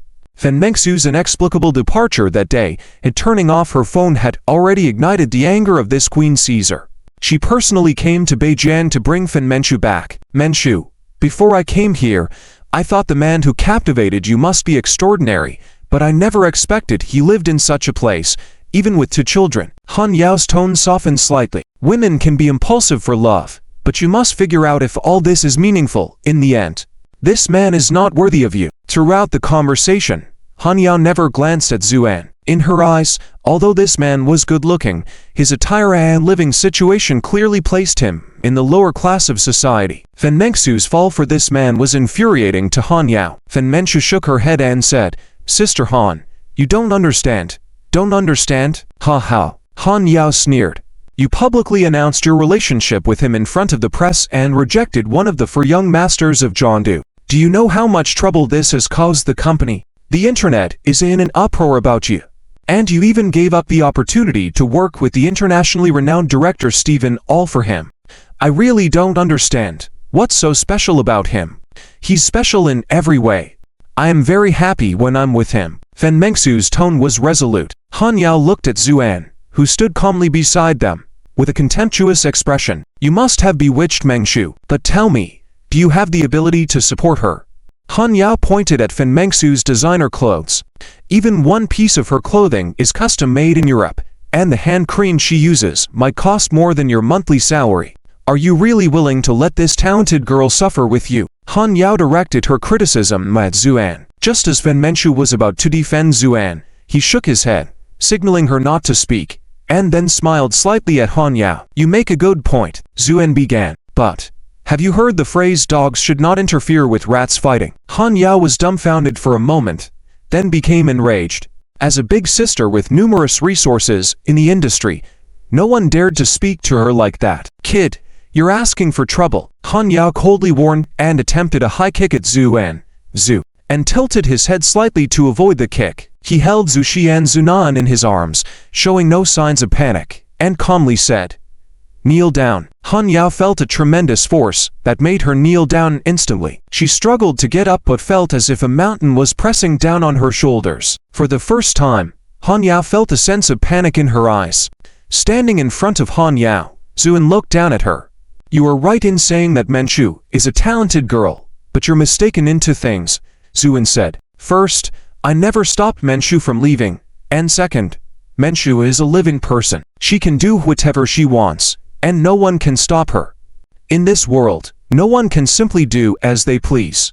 Han Yao arrogantly replied, "You think some kung fu skills are enough for you to defy the rules? This world is about power and money. Someone like you won't last 3 days in Jiangdu." Zuan nodded slightly and said, "You're right, this world is indeed made up of power and money. But if I want something, no one dares to refuse me." Han Yao sneered. "Who do you think you are?" With the look in Zuan's eyes, Han Yao didn't finish her sentence. She saw a sense of calm and indifference in his eyes, as though he were a king looking down on everything. "In my life, I only do as I please. If anyone dares to challenge me, they will die. 1 person challenges me, and I will kill 1 person. 10 people challenge me, and I will kill 10 people. If everyone challenges me, I will eliminate all opposition," Zuan said calmly. Han Yao felt a chill in her heart upon hearing these words. If it were someone else, she would think they were insane. But coming from Zuan, it seemed natural. For the first time, Han Yao felt intense fear because she sensed a strong killing intent emanating from Zuan. Zuan was truly prepared to take Han Yao's life. While her intentions might have been good for Fen Mengxiu, her offensive words made Zuan feel she no longer deserved to live. Holding the power of life and death, this was his decision. "Zuan, don't!" Fen Mengxiu suddenly shouted, "Zu!" and halted his murderous intentions and turned to look at Fen Mengxiu. Who is this man after all? Why does he have such a strong presence? Han Yao was extremely horrified in her heart. "Han Yao, I told you before, the reason I wanted to become a celebrity was to find the missing Zuan. Now that he has returned, I don't want to be a celebrity," Fen Mengxiu said. Han Yao trembled all over, then looked at Fen Mengxiu incredulously. "Do you know what you are talking about? Your career in the entertainment industry has just begun to take off. Ahead of you are endless flowers and applause, yet you want to quit?" Fen Mengxiu remained silent with her head lowered. Han Yao couldn't help but grit her teeth, then gathered the courage to say to Zuan, "Mr. Zhu, I'm sorry. I take back what I just said. But please understand, after all, Mengxiu is someone I have watched grow up. Her retreat now really disappoints me." Zuan remained noncommittal. Han Yao continued, "I believe you are definitely not an ordinary person, but I think a successful and world-renowned Mengxiu may be better than a woman who only revolves around you. Why are you telling me these things?" Zuan said, indifferently. Han Yao said, "I hope you can persuade her.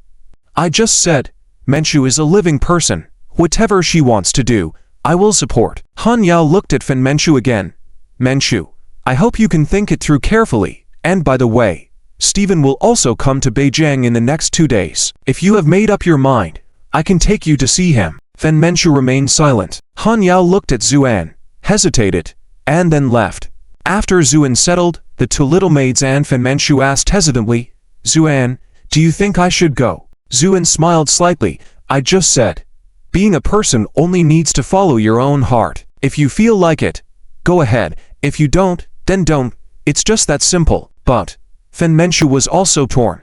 She didn't want to leave Zuan, but she also knew that Zuan's current attitude towards her was far from liking, especially with the presence of An Yan whom she hadn't met. This made her even more unsure. Perhaps, becoming a world-renowned celebrity might increase her chances of being accepted by Zuan. Fen Manchu spent that night in turmoil. Finally, the day of the auction arrived. Qin Yu arrived early to pick up Zuan. When she saw that Zuan was still dressed in his usual clothes, she couldn't help but furrow her brow slightly. Mr. Zhu, don't you have other clothes?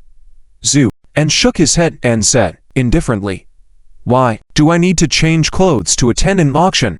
It's not necessary, but since it is a gathering of many businessmen in Beijing, it would be better for you and your two daughters to dress more formally. Zhu, and remained noncommittal.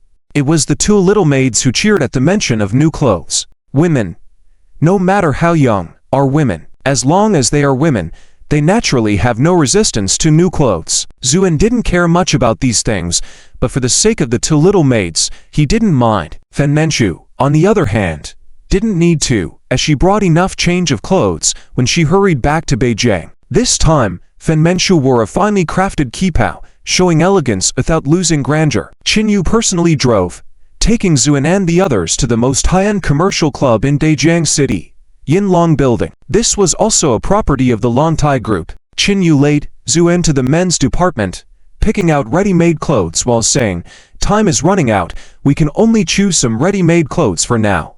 Later, we can have them tailored by the master. Soon, Fen Manchu and Qin Yu had selected clothes for Zuan. At this moment, many salesgirls in the men's department were secretly watching. After all, this scene was quite rare. Two big beautiful women, both in appearance and temperament above 9 points, were actually vying to select clothes for a man dressed plainly. What was their relationship? Siblings? Unlikely. Lovers? Could there be a couple with one man and two women? Or was one a lover and the other a third party? Many salesgirls speculated in their hearts about the relationship between the three. Just try these for now, Fen Manchu said softly. Zuan entered the fitting room and quickly changed into the clothes. When he walked out, everyone's eyes lit up. Zuan was already handsome, but after 3,000 years of experience, he exuded an indescribable aura. Every move he made, like an emperor, made people not dare to underestimate him. However, his usually outdated attire had obscured this presence. Now, wearing proper clothes, Zuan's golden ratio figure was unmistakable, causing many salesgirls to blush and lower their heads in awe. This man's figure was simply exceptional. Qin Yu also felt her heart race a bit, as she couldn't help but look away. Fen Manchu, on the other hand, openly showed a fascinated expression. Wow, Dad is so handsome, Zhu Xian happily exclaimed. Big sister, what does handsome mean? Zhu Nan asked. Zhu Xian wrinkled her cute nose, then tapped Zhu Nan's head. Eat less, you don't listen. Handsome means good looking. Oh, Dad, you are really good looking, Zhu Nan also said with a smile. However, the way the two little girls addressed him struck many salesgirls. This man already had children. What a pity. We will go pick clothes for the two little girls. Do you want to come? Qin Yu asked. Zuan shook his head. He didn't want to go shopping with women. Even as an immortal, he couldn't withstand the pressure of shopping with women. Then wait here for a while. Qin Yu led Zhu Xian and Zhu Nan away, Zhu, and sat on the sofa, intending to rest for a moment. A sweet voice suddenly came. Honey, that outfit looks nice. It complements your figure. Honey, why don't you try it on too? Zuan looked up to see a man with a beer belly walking towards him, accompanied by a young, pretty girl. It was the girl who spoke, and upon hearing her, the beer-bellied man felt very pleased and said, all right, why not? Bring me that outfit. The salesgirl hurried over. I'm sorry, sir. This style of clothing is already sold out. Would you like to look at other options? The sales lady looked at Zuan with some difficulty, but found Zuan looking down, lost in thought. Zuan's silence only made the woman more arrogant. Didn't you hear me? We have chosen, so this outfit is ours. Make him take it off. Miss, there is no precedent for this ... Dear-bellied man suddenly sneered, go call your manager over. I want to see if there is such a precedent. The sales lady felt helpless. She, as a salesperson at a high-end shopping club, always prioritized meeting the customer's demands. At this moment, Zuan remained silent. The sales lady couldn't help but feel a bit contemptuous. He looked decent, but turned out to be so weak. In a few minutes, Zhao Feng, in charge of the men's department, arrived. When he saw the beer-bellied man, Zhao Feng's face lit up with a smile and he quickly approached. So it's General Sun. Long time no see. This beer-bellied man referred to as General Sun let out a cold snort. Zhao, your staff members are quite incompetent. General Sun, what's the matter? My woman has set her eyes on an outfit, but there's only one left, and he is wearing it. We demand he take it off. Isn't that reasonable? General Sun arrogantly stated. Not at all. Then your staff member said there's no precedent for it. I'm really sorry, General Sun. Maybe I haven't trained them. Well, and they offended you. I will discipline them now. Zhao Feng turned to the sales ladies and scolded them. You brainless fools, do you know who this is? This is the security manager of our Lontai group. Are you all blind? How dare you defy General Sun? The sales ladies all fell silent, heads down, not daring to speak. General Sun, I will make sure to discipline them properly in the future. What do you think? Manager Zhao said obsequiously. General Sun nodded expressionlessly. He was self-important and felt it was a loss of face to talk to the manager. After all, Yilan Mall was just one of the many industries under the Lontai group, and compared to this small lobby manager, his role as the security manager for Lontai group held much more weight. And that outfit, we also want it, so make him take it off. The young and beautiful woman was even more arrogant. Yes, rest assured, I will make sure you get it. Manager Zhao turned to Zuan, who was silent, and said, Mister, you have seen it yourself. General Sun really likes the outfit you are wearing. Just take it off and give it to him. After all, you haven't paid yet, so it shouldn't be a big deal. Although Manager Zhao patiently persuaded, he didn't take Zuan seriously. But just as he finished speaking, Zuan slowly raised his head, raising an eyebrow slightly. What did you just say? Zhao Feng intended to explain again, but when he saw Zuan's expression, he couldn't utter a word. Accompanying General Sun was a recent graduate and a young college student named Cao Qian. Having worked hard to attach herself to General Sun, she was already very arrogant. Seeing Zhao stunned, she stepped forward, sneering. Hey, I'm talking to you. Be smart and take off the clothes. Take off the clothes. Zuan's lips curled into a faint smile. Stop pretending. Didn't you hear me earlier? My husband also likes this outfit. If you don't take it off, then ... Then what? Zuan said softly. Then today, you won't be able to walk out of here. Cao Qian said arrogantly. So, you are the security manager of the Lontai group. Zuan looked at General Sun, speaking thoughtfully. Yes, be smart and leave, otherwise you will see how powerful the Lontai group is. Cao Qian said smugly. Zuan sighed. It's a pity. What's a pity? It's a pity that someone will die today. Zuan didn't want any trouble, but if someone provoked him, then killing in public was just a minor inconvenience. Die. Ha ha, that's really funny.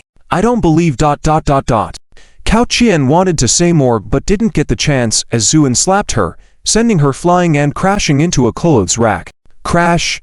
The rack collapsed, and when she got up, her once beautiful face was swollen like a watermelon, blood streaming from her mouth, her teeth shattered from the slap. Zuan said calmly, I forgot to mention, I dislike women who talk too much. This unexpected blow stunned everyone.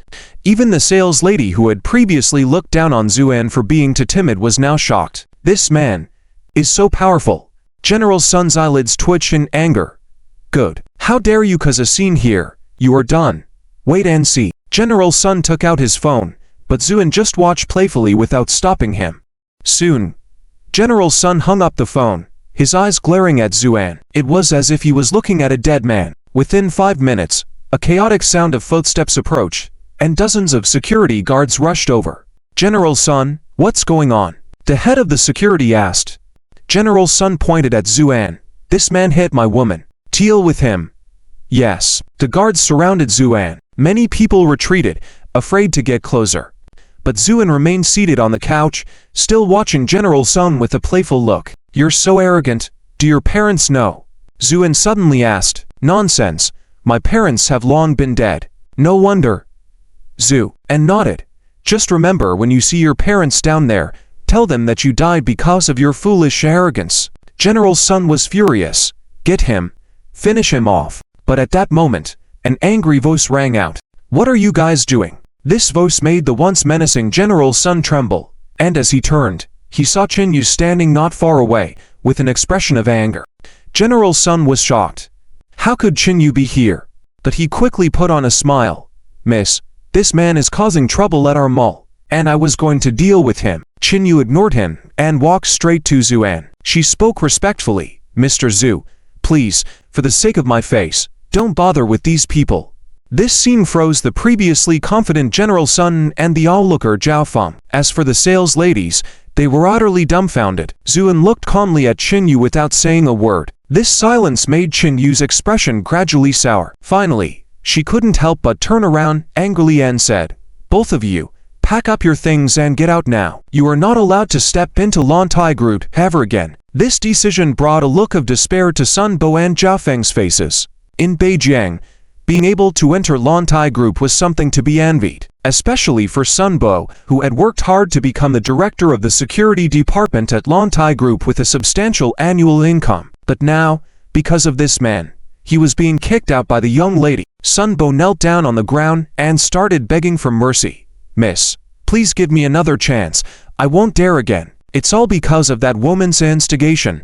I made a mistake offending Mr. Zhu. Please give me another chance. Sun Bo pleaded while knocking his head on the ground, causing blood to seep from his forehead. As for Cao Qian, at this moment, she had shrunk into a corner, too scared to even breathe. Chinyu's expression was indifferent. She detested these two men who were more troubled than they were worth. She only bothered to plead for them because she didn't want things to escalate. Just then, Zuan stood up and calmly said, Respect is earned by individuals, and it diminishes with each use.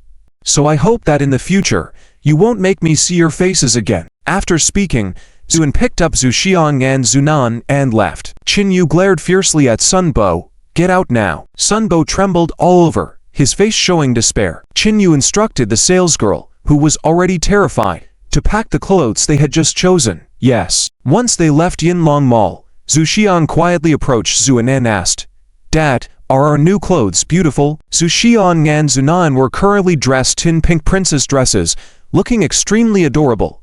Zuan showed nothing but indulgence when facing his two daughters, very beautiful, just like two little princesses. At that moment, Chinyu ran out, wanting to say something apologetic. Zuan coolly said, Let's go. This auction was not held in the city, but in a mountain villa in the outskirts of Beijing. When Chinyu arrived at the villa, her car drew many looks as luxury cars filled the area. Despite the attention her car received, Chinyu did not enter the venue, but instead respectfully opened the car door. Many people widened their eyes. The heiress of Lantai Group was personally opening a car door for someone. What was this person's background?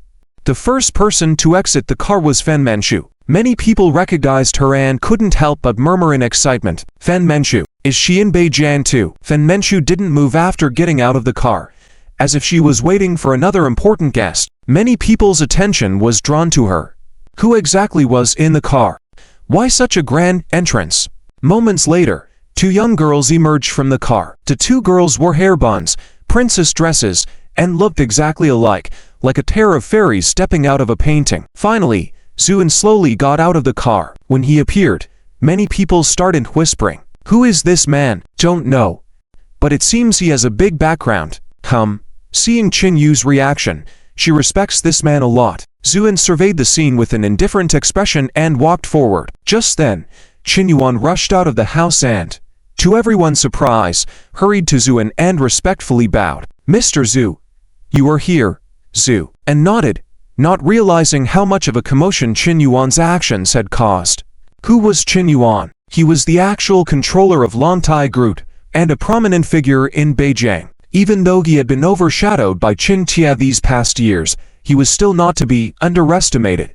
A person of his stature showing such respect to a mysterious man made many wonder about the man's background. During the bewildering silence, a voice with a hint of mockery was heard. "So, this person is actually a remarkable figure. Turns out he's just a green kid." With that voice, an old man wearing tan clothing and holding two large iron balls slowly entered the venue. His appearance led many people to rise. "Greetings to Master Tan. Greetings to Director Tan." The old man nodded expressionlessly and walked over to Qin Yuan, chuckling. "Qin Lao, it's been a while. You look energetic." Upon seeing him, Qin Yuan respectfully greeted him. "Director Tan, you are here. Of course, with our relationship over the years, knowing that you needed help, how could I not come?" The old man, Tan Dong, was the head of the most prominent martial arts hall in Beijing, Jinbei Martial Hall. He was also a close friend of Qin Yuan. Hearing about Qin Yuan's recent circumstances, Tan Dong had come to offer assistance. However, as Tan Dong got out of the car earlier, he witnessed Qin Yuan showing great respect to a young man, leaving him quite dissatisfied. In his eyes, Qin Tia was not worth mentioning at all. With Tan Dong's skills, he could easily handle the situation, but Qin Yuan's high regard for an unknown man indicated a lack of confidence in his own abilities. Therefore, he looked disdainfully at Zuan, sizing him up and finding him physically unimpressive, which further fueled his contempt. "Where is this young man from?" Tan Dong inquired. Zuan completely ignored him, merely holding one of his daughter's hands, calmly walking past Tan Dong. This reaction made Tan Dong lose some face. "What an arrogant kid. Well, I'll show you who's in charge later." Qin Yuan, being the head, naturally had a private box. Zuan and the others entered this box, drank tea, and awaited the beginning of the event. While they waited, there was a commotion outside, as Qin Tiao met a skinny old man inside. Upon seeing this old man, Zuan raised an eyebrow slightly. There was a scent of ghostly cultivation coming from him. "Is that so-called expert brought by Qin Tia?" Tan Dong asked disdainfully. Qin Yuan nodded. "It shouldn't be wrong." Tan Dong seemed to hear a joke, sneered, and said, "Qin Lao, let me take care of this matter. I can easily crush this old man with one punch." After speaking, Tan Dong provocatively looked at Zuan, only to find Zuan's indifferent expression, as if he hadn't heard him at all. Tan Dong's contempt towards him grew even stronger. As a martial artist, it is most important to maintain the dignity in one's heart. Poverty and low status cannot be changed, and one's spirit cannot be compromised. That is to say, one cannot retreat in any situation, otherwise, even with high skills, it would diminish one's spirit. But now, despite his repeated provocations, this man did not respond at all. Clearly, he was backing down.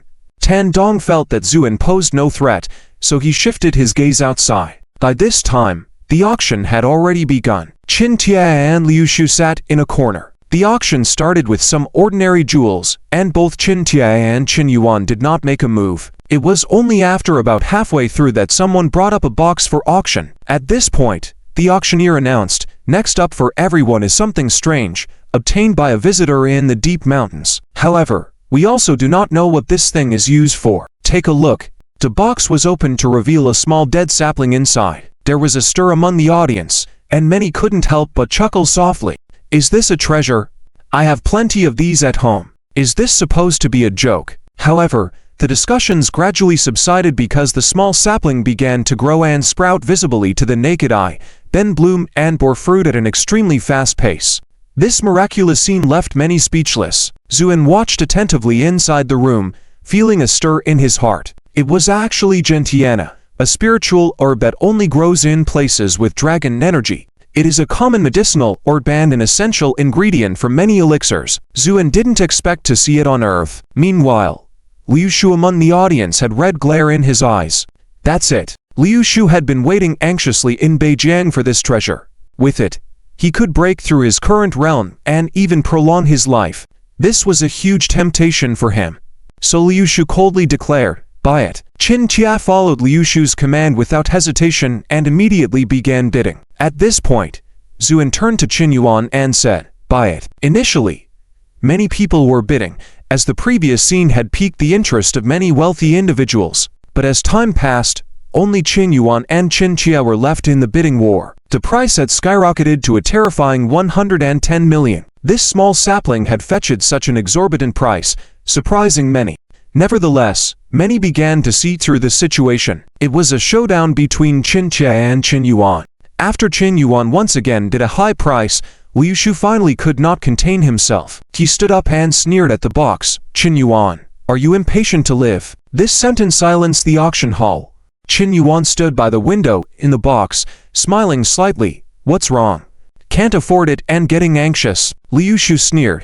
I didn't intend to escalate things, but since you are seeking death, I cannot be blamed. With that, Liu Shu suddenly leapt towards Qin Yuan. He had already made up his mind to kill Qin Yuan first, then grab the gentiana and run. However, as he charged forward, Tan Dong coldly chuckled, good timing, and threw a punch. Although Tan Dong was getting old, his martial arts skill remained sharp. This punch sounded like a firecracker going off in the room. A smug smile appeared on Tan Dong's face, a moment that money cannot buy. This punch, not to mention a person, could crush a stone. But before his smile faded, he froze.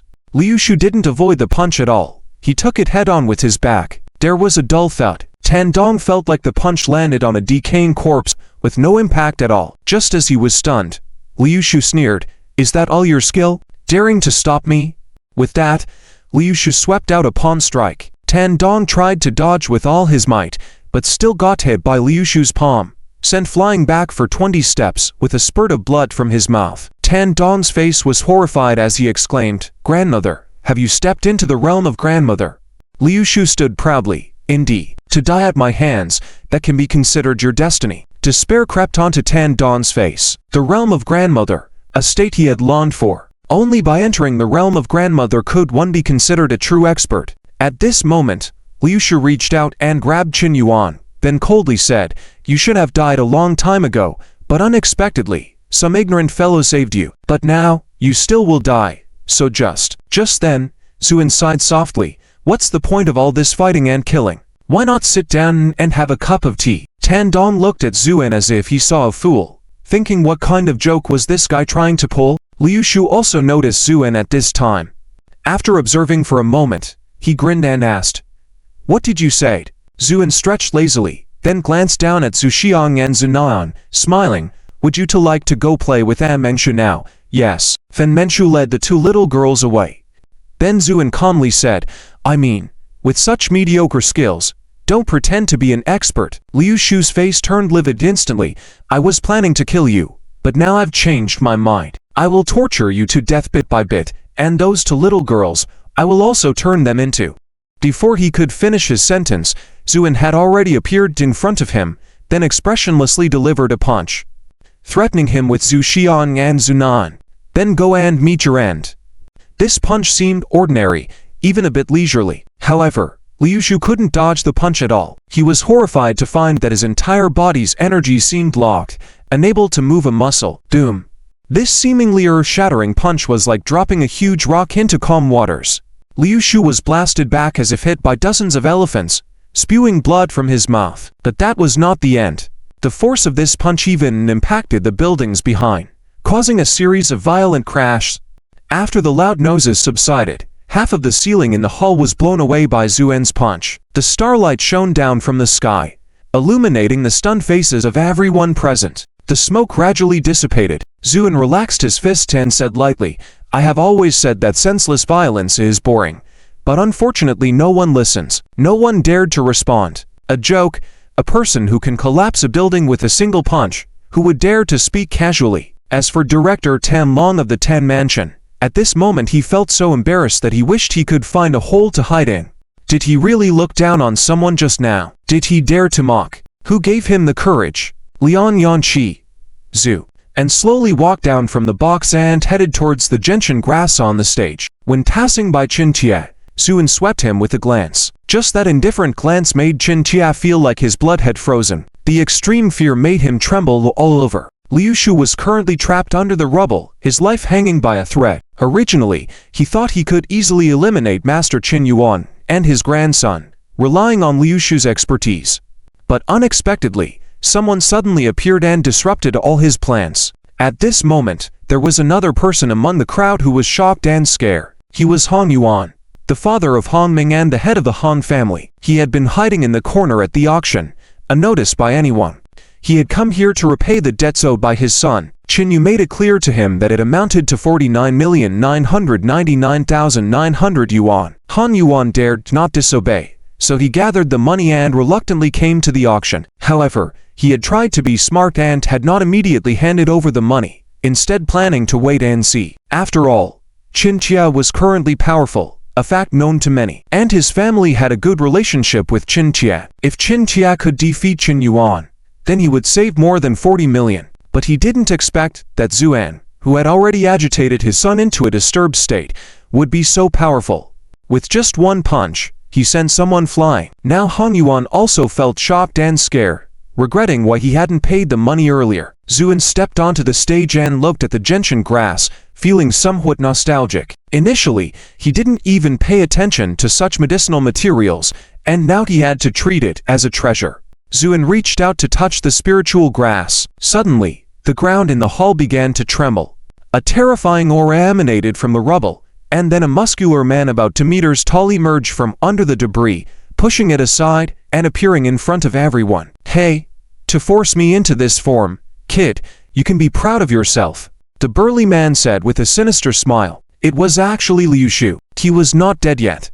Qin Tia couldn't help but feel ecstatic.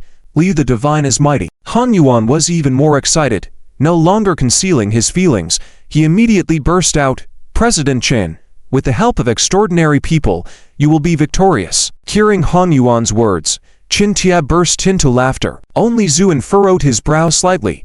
"By rights, you shouldn't be able to use this secret technique now, unless you burn your life force." Liu Shu sneered, "Kid, you have a sharp eye. But unfortunately, you are still going to die." "Oh, is that so?" Zuan smiled lightly. "Then come at me. Let's see how powerful you really are." Liu Shu charged towards him. This time, his speed was extremely fast, and he leapt into the air, then threw a punch. The force behind this punch was so strong that it created a gust of wind in the hall. Zuan didn't dodge or avoid, just stood there quietly. A smug smile appeared on Liu Shu's face. Zuan was right. He couldn't use the secret technique in his current state without burning his life force. But now, Liu Shu no longer cared. As long as he could obtain this gentian grass, he could break through to the true man realm and enter a state of freedom. At that time, who would be his match? A dull thud. Liu Shu sent Zu, and flying with a punch, crashing through a wall, and then fell silent. Qin Yu exclaimed. Qin Yuan's expression turned grave. Only Tan Dong furrowed his brow slightly, then gradually calmed down. However, Qin Tia and Han Yuan were thrilled, especially Qin Tia, who suddenly felt a warm sensation and ended up wetting himself in fear.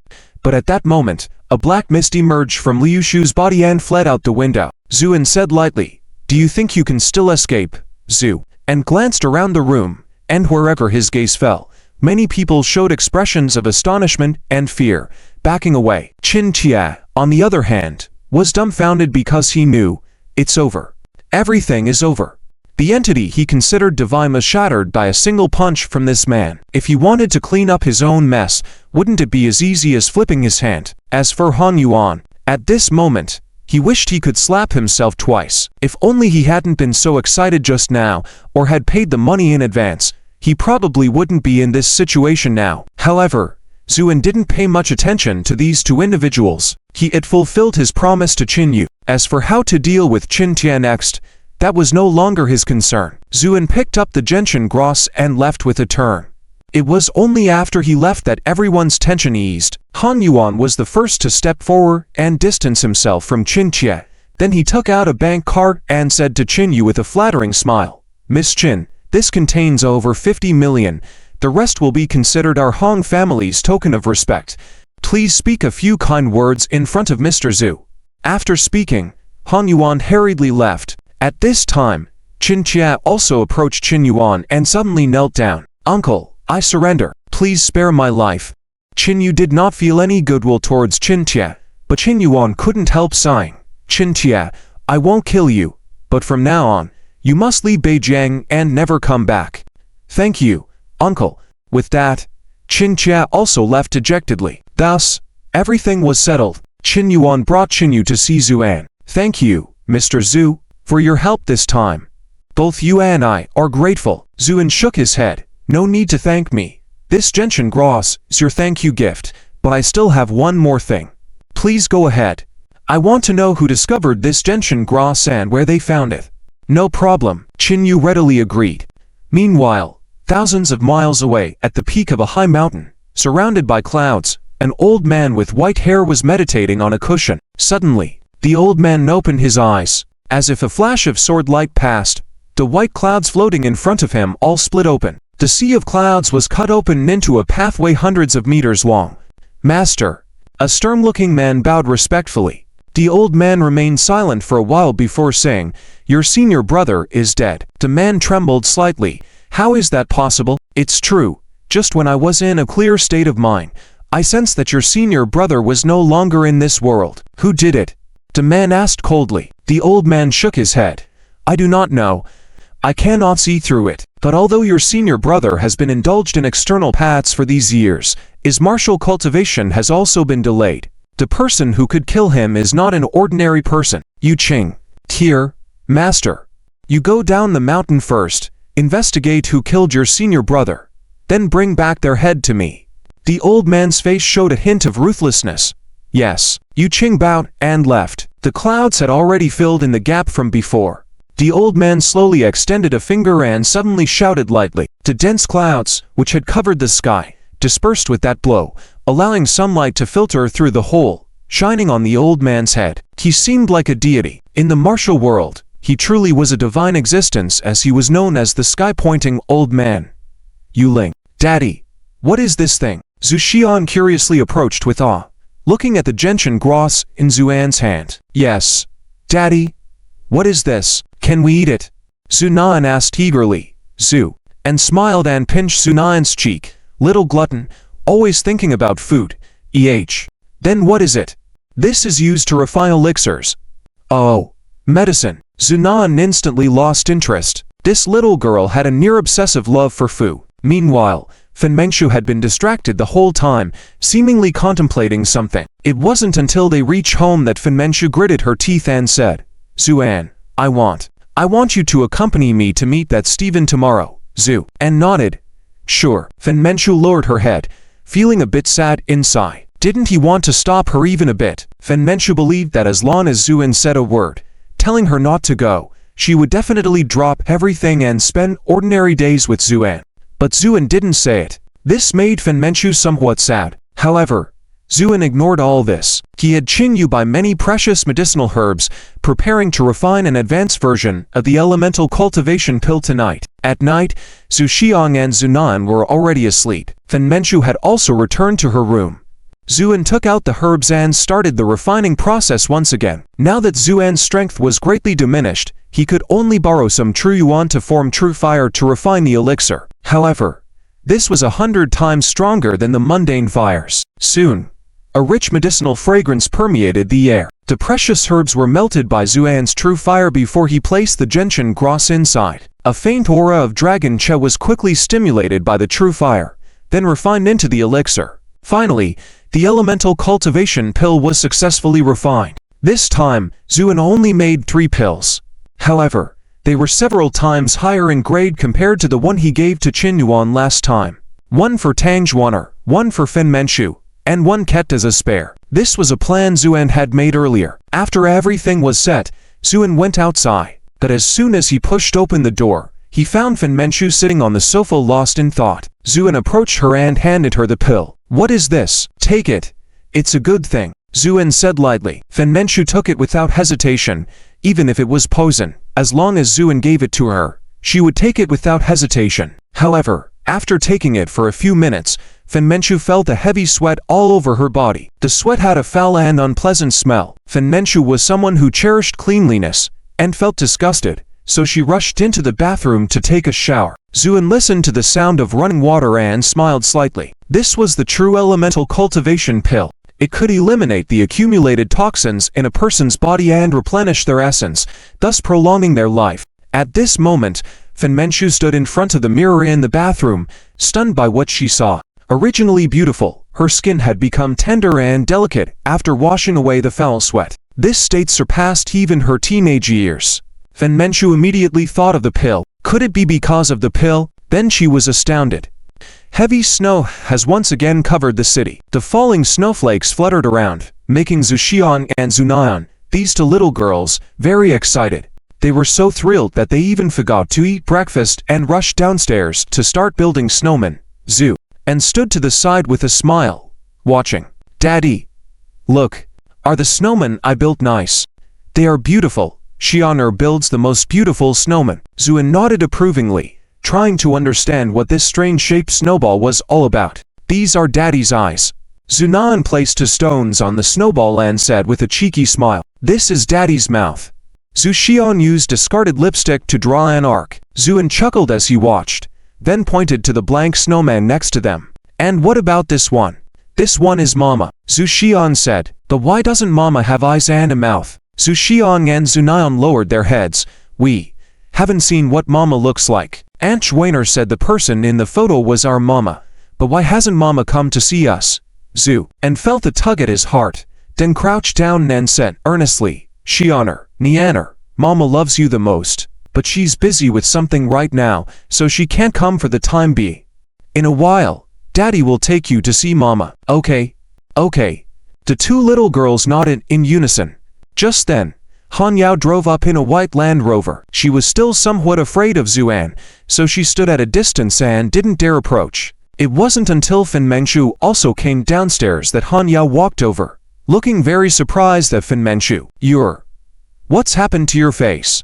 What's wrong with my face? Han Yao was full of shock, because the previous Fen Manchu, although extremely beautiful, owed some of her beauty to modern makeup techniques. But today's Fen Manchu, with no makeup, was stunningly beautiful, especially her skin. It was as delicate as a touch. If the previous Fen Manchu was a 9 out of 10 beauty, now she was a solid 10 out of 10 goddess. Han Yao suppressed her doubts and then said, Stephen is in the garden outside the city now. I've arranged to meet him. Let's go see him. Fen Manchu nodded. Okay, but Zuan has to come with us. He has to come too. Han Yao frowned slightly, but didn't dare show any displeasure. At this moment, Zuan said to the two little girls, Daddy will take you to see the flowers outside the city. Okay? Okay. But, Daddy, I'm so hungry. Zunan said with a hand on her stomach, looking pitiful. Then, Nyan, what do you want to eat? Chives dumplings.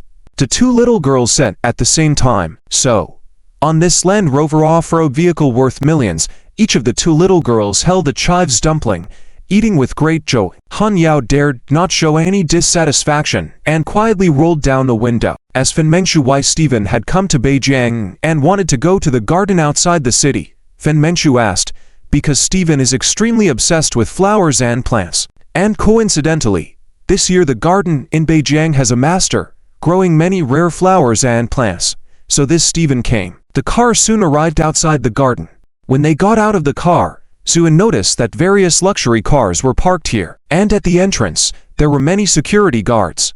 Han Yao led the group into the garden. Once inside, they found a hidden paradise. First of all, the temperature here was much higher than outside, warm as spring. Secondly, all you could see were various kinds of flowers and plants, all in full bloom. This dazzling scene of beauty left Fen Manchu and the two little girls in awe. Han Yao sighed. The first time I saw it, I was stunned too. Such a nursery may not even be found in the capital. No wonder Stephen came from afar. Zuan, however, remained indifferent.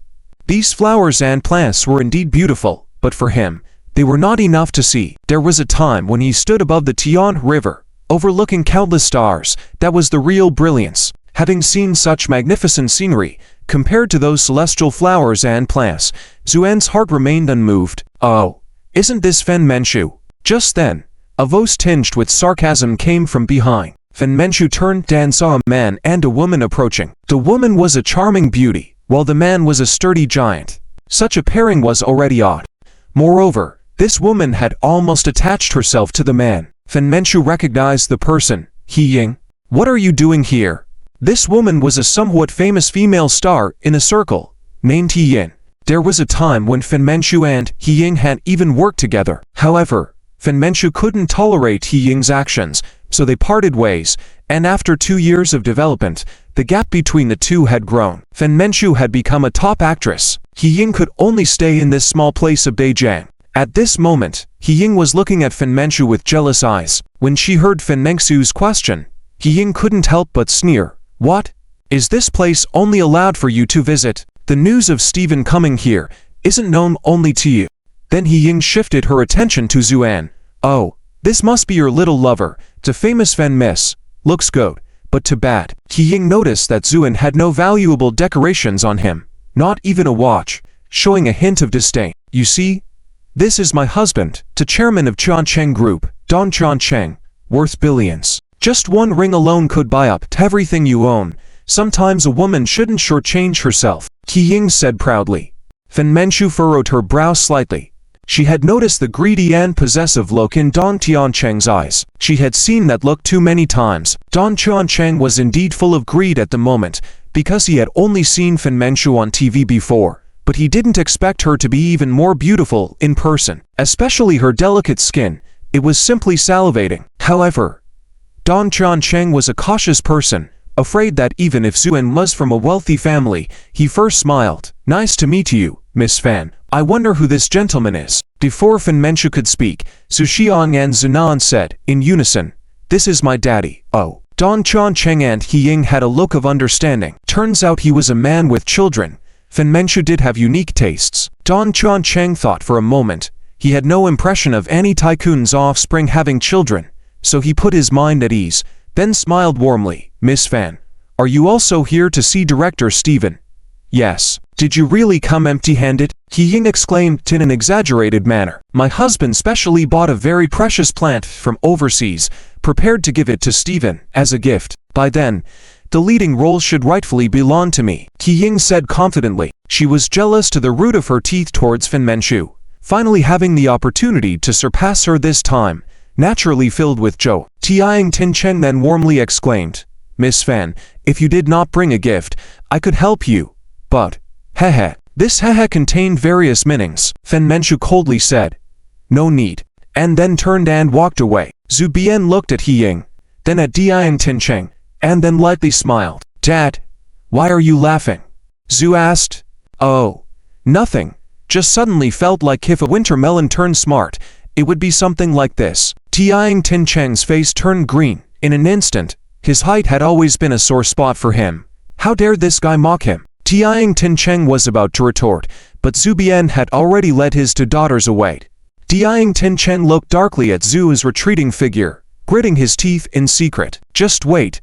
I'll show you. In the center of the flower garden were several glass houses, and when Zhu Bian, Fen Manchu, and the others arrived, many people were already inside the glass houses. Moreover, these people were all dressed sharply, clearly not ordinary folks. However, at this moment, these people were all standing by silently. Inside, a blonde foreigner was particularly eye-catching. This was Steven. At this moment, Steven's face was full of hope, seemingly waiting for something. Finally, the small door of the glass house opened, and a graceful figure slowly walked out. At first sight of this woman, you could only describe her with flowers, because she was more beautiful than a flower. Steven became even more excited at the sight of this woman. Master Wei, you finally arrived. People greeted one after another. The woman lightly nodded, then elegantly lifted the cloth covering on the table. Inside, there was a plant with 9 colored flowers. Everyone's breath seemed to stop. Steven's eyes sparkled even more. This was a plant with 9 different colored flowers. Each flower was different, but all were exquisitely beautiful. I want this flower, Steven hurriedly said. Master Wei gently shook her head. This flower is not for sale. Steven grew anxious. Why is it not for sale? Master Wei said calmly, because only the person who knows the meaning of this flower is qualified to own it. This question left everyone in the room at a loss. Then some people began to show interest. Since the girl named Wei came to this flower garden before the new year, this inconspicuous flower garden had become famous. Many people came, all wanting to obtain a rare plant. But even after many attempts, Master Wei would just shake her head lightly. Just then, Tiang Tin-cheng laughed and said, this young man claims to know everything about plants. Perhaps you can explain it now. This voice drew all eyes towards Zhu Bian. Master Wei also noticed Zhu Bian, but furrowed her brow slightly. Know everything about plants. Even she wouldn't dare say that. He was probably just an arrogant braggart. Diang Tincheng's mouth curved into a smug smile. He was planning for this embarrassment. However, just as he was feeling pleased with himself, Zhu Bian lightly smiled. Though I didn't say it, he's not entirely wrong. I do know about all the plants in the world. This statement caused a commotion in the room. Many people looked disdainfully at Zhu Bian, especially Stephen, filled with disdain. While in Europe, he had studied flowers and plants, considering himself a skilled gardener. Even he wouldn't dare claim to know everything. This man actually said he knew everything. Ridiculous. Master Wei also furrowed her brow slightly. Sir, may I know your name? My dad is called Zhu Bian. My dad is amazing.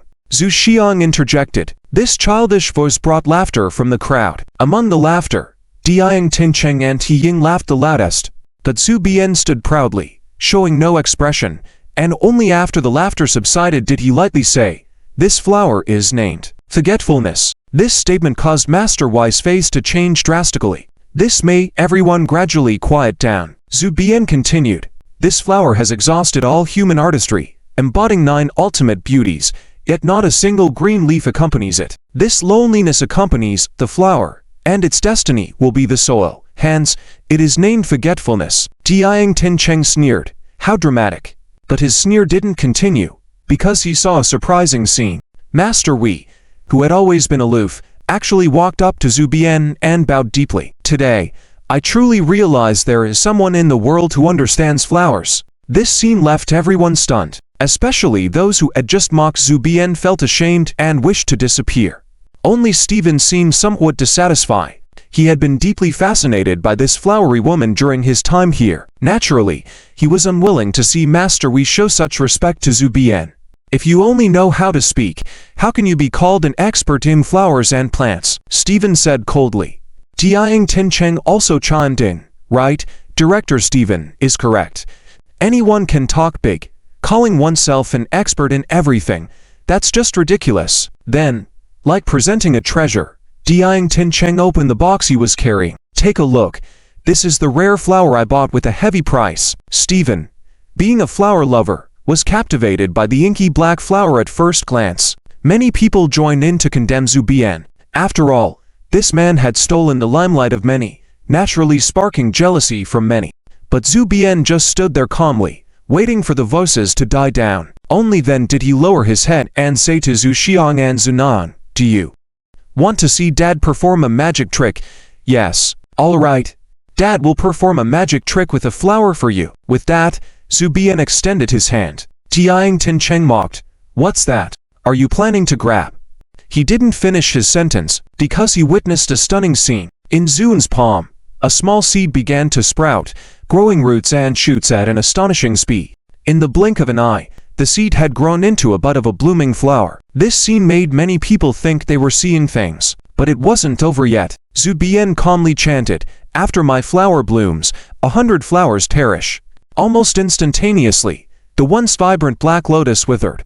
Everyone was stunned by the scene before their eyes. Grandmother Wei was so excited that he was trembling all over, staring fixedly at the strange flower in front of him, muttering to himself, "Truly divine techniques, indeed divine techniques." As for Stephen, his eyes were almost bulging out at this moment. Zhu Xiang and Zhu Nan cheered. "Grandpa is so amazing." Zhuan smiled and then looked at Don Chuancheng and He Ying, who looked pale. He said lightly, "Now, do you admit defeat?" Don Chuancheng moved his mouth but couldn't say anything. Only He Ying, with a face full of disbelief, said, "What is this? It must be a holographic projection. I don't believe a flower can grow out of thin air." Wei Ran frowned, then said to He Ying, "Please leave." He Ying hesitated for a moment, then shouted like a shrew, "Why should I leave?" Wei Ran said coldly, "I don't welcome people who don't understand flowers here. Please leave." Stephen also spoke at this time. "What Grandmother Wei said is what I mean. Please leave immediately, and don't bring up the topic of the movie anymore." He Ying was stunned, and Don Chuancheng wanted to say something, but Stephen waved his hand and said, "Before I get angry, both of you must leave immediately." Don Chuancheng had no choice but to drag the hysterical He Ying out. Wei Ran walked to Zhu and respectfully and said, "Mr. Zhu, may I touch this flower?" Zhu and nodded. "You may." Zhuan withdrew his hand, and the flower floated in midair. Wei Ran tremblingly touched the flower lightly with her hand, tears falling down. To see such a strange flower in this life, I can die without regrets. Zhuan admired Wei Ran for her pure heart, dedicating everything to the flower. She could be called a flower enthusiast. Stephen also approached, but his interest was mainly focused on whether he could purchase the flower. Mr. Zhu, please give me a price. I want this flower. Zhuan looked at Stephen and then smiled faintly. You want to buy it? Yes. But I'm afraid you can't afford it. Stephen gritted his teeth. Mr. Zhu, for this flower, I am willing to give my all. Zhuan smiled and then pointed at Fen Mengqiu. That's unnecessary. I heard that you're planning to shoot a movie and happen to be in need of a female lead, right? Stephen had not paid much attention to Fen Mengqiu before. This highly skilled Chinese director didn't care about anything else once he touched flowers and plants. But when Zhuan reminded him, he noticed Fen Mengqiu and was stunned. Fen Mengqiu gave a slight bow and said, Mr. Stephen. Oh, my God. Stephen was amazed. This beautiful lady is exactly the leading lady I've imagined. Even her face is so similar. This statement made Fen Mengqiu, who had been tense, breathe a sigh of relief. Han Yao immediately joined Stephen in conversation. The top entertainment industry agent was very skilled in conversation and quickly engaged with Stephen. And so, the matter was resolved. Zhu, and squatted down, and said to Zhu Xiang and Zunan, let's go out and have some fun. Okay. Great. The two little girls followed Zhuan out of the garden. The snow had stopped by now, and everything was covered in silver white. The garden was located in the suburbs of Beijing City, next to the Yulong River. Daddy, Aunt Xuan took the two of us here once before. The Yulong River was beautiful at that time, Zhu Xiang said while standing by the river. Yes, I remember. I even had a boiled corn by the riverside. It tasted so good. Zunan also added.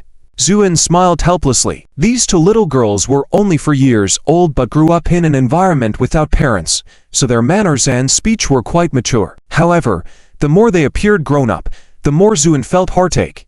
How much hardship did they endure in these 4 years without him? Thinking of this, Zhuan said softly, Xian, Nian, do you want to see the Yulong River at that time? Zhu Xian's eyes lit up. Yes, but then dimmed. But it's winter now, and the river is frozen. Zhuan smiled faintly. If he couldn't handle such a small matter, how could he be called an immortal? Close your eyes. Daddy will perform another magic trick for you. The two little girls obediently covered their eyes. Zhuan waved his hand, murmured, reverse. The frozen river crackled, and the ice and snow melted rapidly. In the blink of an eye, the Yulong River within 10 miles was lush and green, as if it had returned to summer in an instant. With one command, everything bowed. This was the power of an immortal. Okay, open your eyes, Zhuan said in a gentle voice. The two little girls released their hands, looked around in confusion at first, then excitedly shouted, Daddy, did you do this magic, Zhu? And nodded with a smile. How's that? Amazing, right? Very cool. Daddy, look, there are fish in the river. Zunan never forgot about food, Zhu, and chuckled. Let's go. Let's cross the river. After saying that, Zhuan pointed at the river and said plainly, close. As soon as he finished speaking, the calm river surface began to boil, and countless fish rushed to the surface. A small bridge made of fish was formed on the river. Zhu Xiang cautiously stepped on the fish bridge and then walked up it, excitedly exclaiming, Daddy, is this also magic, Zhu? And smiled and nodded. Yes, this is also magic. Then I want to learn this magic too. Me too.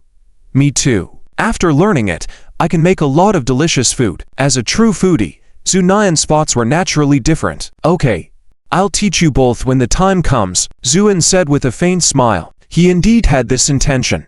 He planned to lead Yan, his two children, and the people around him onto the path of cultivation, because as an immortal, time had lost its meaning to him. It was absolute eternal life, but without loved ones, it would be an absolute prison. The loneliness alone could drive a person insane. In the previous life, Zhuan had endured 3,000 years of cultivation, just to break through time and return to Earth. So, given the opportunity in this life, Zhuan would not give up. The father and his two daughters strolled on this possibly unique bridge in the world. Meanwhile, Dong Chonchen, with a disgruntled look, and He Ying, about to leave, witnessed this scene from a distance. He Ying smiled and said, This guide is probably just trying to show off again, right, darling? But this time, her words went unanswered. Qi Ying turned and saw Dong Qiancheng with an extremely grave expression. As a billionaire, Dong Qiancheng naturally had access to more secrets.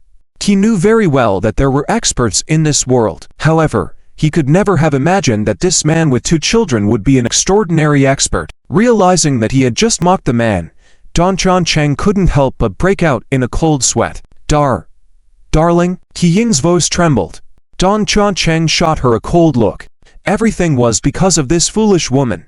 If it weren't for her, he would never have offended Zuan. Yes, it was all because of her. Thinking this, Dong Qiancheng's eyes were filled with disgust. As a wealthy man, the one thing he didn't lack was beautiful women. Qi Ying, being a minor celebrity, satisfied Dong Qiancheng's desire to date a star, which is why he pampered her.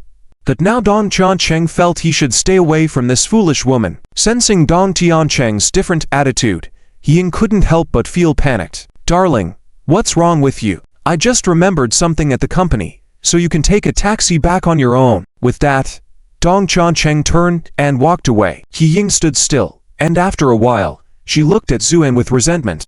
It's all because of you. If it weren't for you, the role of Stephen would have been mine. I curse your 2 daughters to have an unfortunate end. You ... Her words abruptly stopped because a white light suddenly rose beneath her feet. In an instant, this white light completely engulfed her. Qi Ying couldn't even scream before she completely disappeared. At that moment, Zhu Xian noticed something unusual on the distant shore and couldn't help but ask, Dad, what's happening over there? Zuan faintly smiled. It's nothing. Maybe someone is burning rubbish. Zuan's strength might be diminished now, but for the sake of his 2 precious daughters, he had cast the highest level of protective magic on Zhu Xian and Zunayan. This magic was created by Zuan when he first became an immortal. It could even be powerful enough to kill someone who was unfavorable from millions of light years away. Although his strength hadn't fully recovered, this protective magic was still extremely potent. Therefore, Qi Ying was muttering a few bad words behind the scenes, but she was instantly killed by the remote magic. Of course, the 2 little girls were unaware of this, happily strolling on the fish bridge. Seeing his 2 daughters so joyful, Zuan couldn't help but smile. At that moment, the dark clouds dispersed, and a ray of sunlight shone down, almost portraying Zuan and his daughters as ethereal beings. This scene was also seen by Fen Manchu, Han Yao, and Wei Ryan, who came out later. Han Yao was shocked and frozen, then almost whimpered. Manchu, what kind of man have you found? Fen Manchu was calm, whispering, I don't know, but I know, no matter who he is, as long as he's called Zuan, it's good. Wei Ryan, on the other hand, noticed the lush greenery of the trees around the Jade Dragon River. It was as if suddenly, the Jade Dragon River reverted to summer. The green trees and snow-covered world clashed. Who is this person really? Wei Ryan was stunned. Just then, a Maybach slowly drove into the flower garden. Qinyu got out of the car, also shocked by the scene, but she had developed some immunity by now and quickly regained her composure, then walked to the river bank. Mr. Zhu. Zuan turned to see Qinyu and lay Zhu Xiang and Zunan back to the shore, then snapped his fingers. Disperse, with a crash, the fish bridge disintegrated. Zuan then smiled slightly at Qinyu. Do you need anything? Qinyu felt her heart racing from this smile and lowered her head, saying, Mr. Zhu, I have found out the information you asked me to investigate. The divine grass at the auction came from Qingmang Mountain. Qingmang Mountain. Upon hearing this name, Zuan's eyes lit up, because his hometown was located in Qingmang Town at the foot of Qingmang Mountain. However, he had left there after his parents passed away and rarely returned since. All right. I understand. Thank you. Qinyu was nervous. She had never seen such an expression on Zuan's face before. Mr. Zhu, are you going to Qingmang Mountain? Is there anything the Qin family can do for you? Zuan smiled faintly. No need. Then he turned to Zhu Xiang and Zunayan. Dad will take you on a trip, how about that? Great. For Zhu Xiang and Zunayan, as long as they could be with Dad, everything was fine. Zuan looked into the distance. Qingmang Mountain. It seemed there were still some unsettled matters there that needed to be resolved. With everything settled, due to scheduling reasons, Fen Manchu had to follow Han Yao. When they were about to part ways, Fen Manchu couldn't help but cry again. Han Yao tactfully laid Zhu Xiang and Zunan away. Looking at Fen Manchu with swollen eyes, Zuan smiled slightly. Alright, it's not pretty to cry too much. Fenmenchu sobbed quietly, resembling a kitten. Zhu, and rubbed her head. I've said when you were in school, if anyone dared to bully you, I'd help you beat them. Now you've seen that ordinary people can't beat me. So, relax, and as for that Steven guy, he probably won't dare to do anything to you. More than just not daring to, Steven now regarded Zuan as a deity, almost kneeling down to worship him. Fenmenchu suddenly hugged Zuan. Do you know, I'm actually very jealous of that Yan, but I don't know if I still have a chance. Zuan sighed slightly. Even as an immortal, there were things that were difficult to resolve. For example, matters of the heart were hard to predict. All right, don't you cry again. Really? Fenmenchu raised her pretty face, looking at Zuan. Are you saying I can come back in the future? Zuan smiled wryly. Yes. Can I still kick you out? Fenmenchu's eyes lit up with joy. After Fenmenchu left, Zuan stood by the roadside feeling somewhat desolate. He only had feelings for one person, Yan. That was certain. But towards Fenmenchu, and even Tanjuaner, he held a complex emotion. Zuan couldn't help but let out a long sigh. Oh well. Let's take one step at a time. On the Qingmang Mountain lives an immortal. This is a legend known to everyone living near the Qingmang Mountain. However, no one has ever seen this immortal. But this legend has given the mountain a mysterious aura, attracting tourists from all directions, making the once impoverished Qingmang town lively. Zuan got off the tour bus with his two daughters. Everything before his eyes felt both familiar and unfamiliar. When he left all those years ago, this place was still a remote town, but now it has become much more bustling. Restaurants and bars lined the streets, and people bustled about. Across the street stood the imposing Qingmang Mountain, shrouded in clouds and mist year-round, unwilling to dissipate easily. Zhu and squinted and admired the view for a moment. When he was a child, he had been to Qingmang Mountain and had not noticed anything unusual. But now, with the eyes of an immortal, he naturally saw that the mountain had excellent feng shui, and there was a hint of dragon che lingering, obviously indicating its extraordinary nature. However, this dragon che seems impure and mixed. Zhu and thought to himself, then turned to Zhu Xiang and Zunan and asked, Are you hungry? The two little girls shouted in unison, Hungry. This scene made passers-by smile. Zhu and nodded. Let's go. Let daddy take you to eat. Since becoming a father, Zuan's daily life had become inseparable from household chores. With his cultivation level, he could have abstained from eating long ago, but money couldn't buy his willingness, and Zuan enjoyed the feeling of enjoying a meal with his two daughters. Walking down the street, looking at the hotels and restaurants springing up, Zuan's expression was somewhat lonely. In the past, he used to play on this street. His childhood home was just around the corner. I wonder how it has changed over the years. The houses should have collapsed by now, Zhu and thought to himself. As he turned the corner, he was stunned, because where his childhood home had been, there now stood a very luxurious hotel. Zuan's face gradually darkened. Daddy, why did you stop? Zhu Xiang asked, looking at the luxurious hotel. Daddy, are we going to eat here? Will it be expensive? Zhu Xiang, only 4 years old, already showed signs of being money-conscious. She was frugal in both eating and shopping, sometimes making Zuan both heartbroken and amused. Zuan was not upset just because a piece of land had been taken over. But for him, this old home was special, a symbol of his childhood memories. Just then, a timid voice came. Are you, Brother An? Zuan turned around and saw a girl standing by the street. The girl was dressed simply, clean and pure, with a hint of shy blush on her face. Are you, Brother An? Is it really you? The girl suddenly became excited, took a few steps forward, and said, I am Lanner. Lanner, you are? Zulan, Zhu, and said with some surprise. Zulan was the daughter of a distant uncle of his, who used to cling to Zuan when they were kids, always following him around like a shadow. It's me. Brother An, you're finally back. Many people said you were dead. Zulan said, tears streaming down her face. Am I not fine? Years have passed, and you've grown so much. Zuan said with a smile. Who are these two? Zulan saw Zhu Xiang and Zunan and asked. Hello, Auntie. The two little girls sweetly greeted in unison. Zulan was amused by the adorable little girls. Oh my, such lovely little girls. These are my daughters. Zuan said. Zulan was slightly shocked, then forced a smile and said, Brother An, you're married? Zhu and nodded and pointed to the grand hotel behind him. What's going on? Zulan's face changed, and she grabbed Zuan's arm. Can't explain in just a few words. Come home with me first. My father will be so happy to see you. Zulan's home was on the edge of Kingmang town. It had the appearance of a mountain village, with low, dilapidated houses and muddy roads. Zuan had often visited here before and was familiar with it, and Zulan's home hadn't changed much over the years. When they entered the house, Zulan excitedly shouted, "Dad, guess who's back?"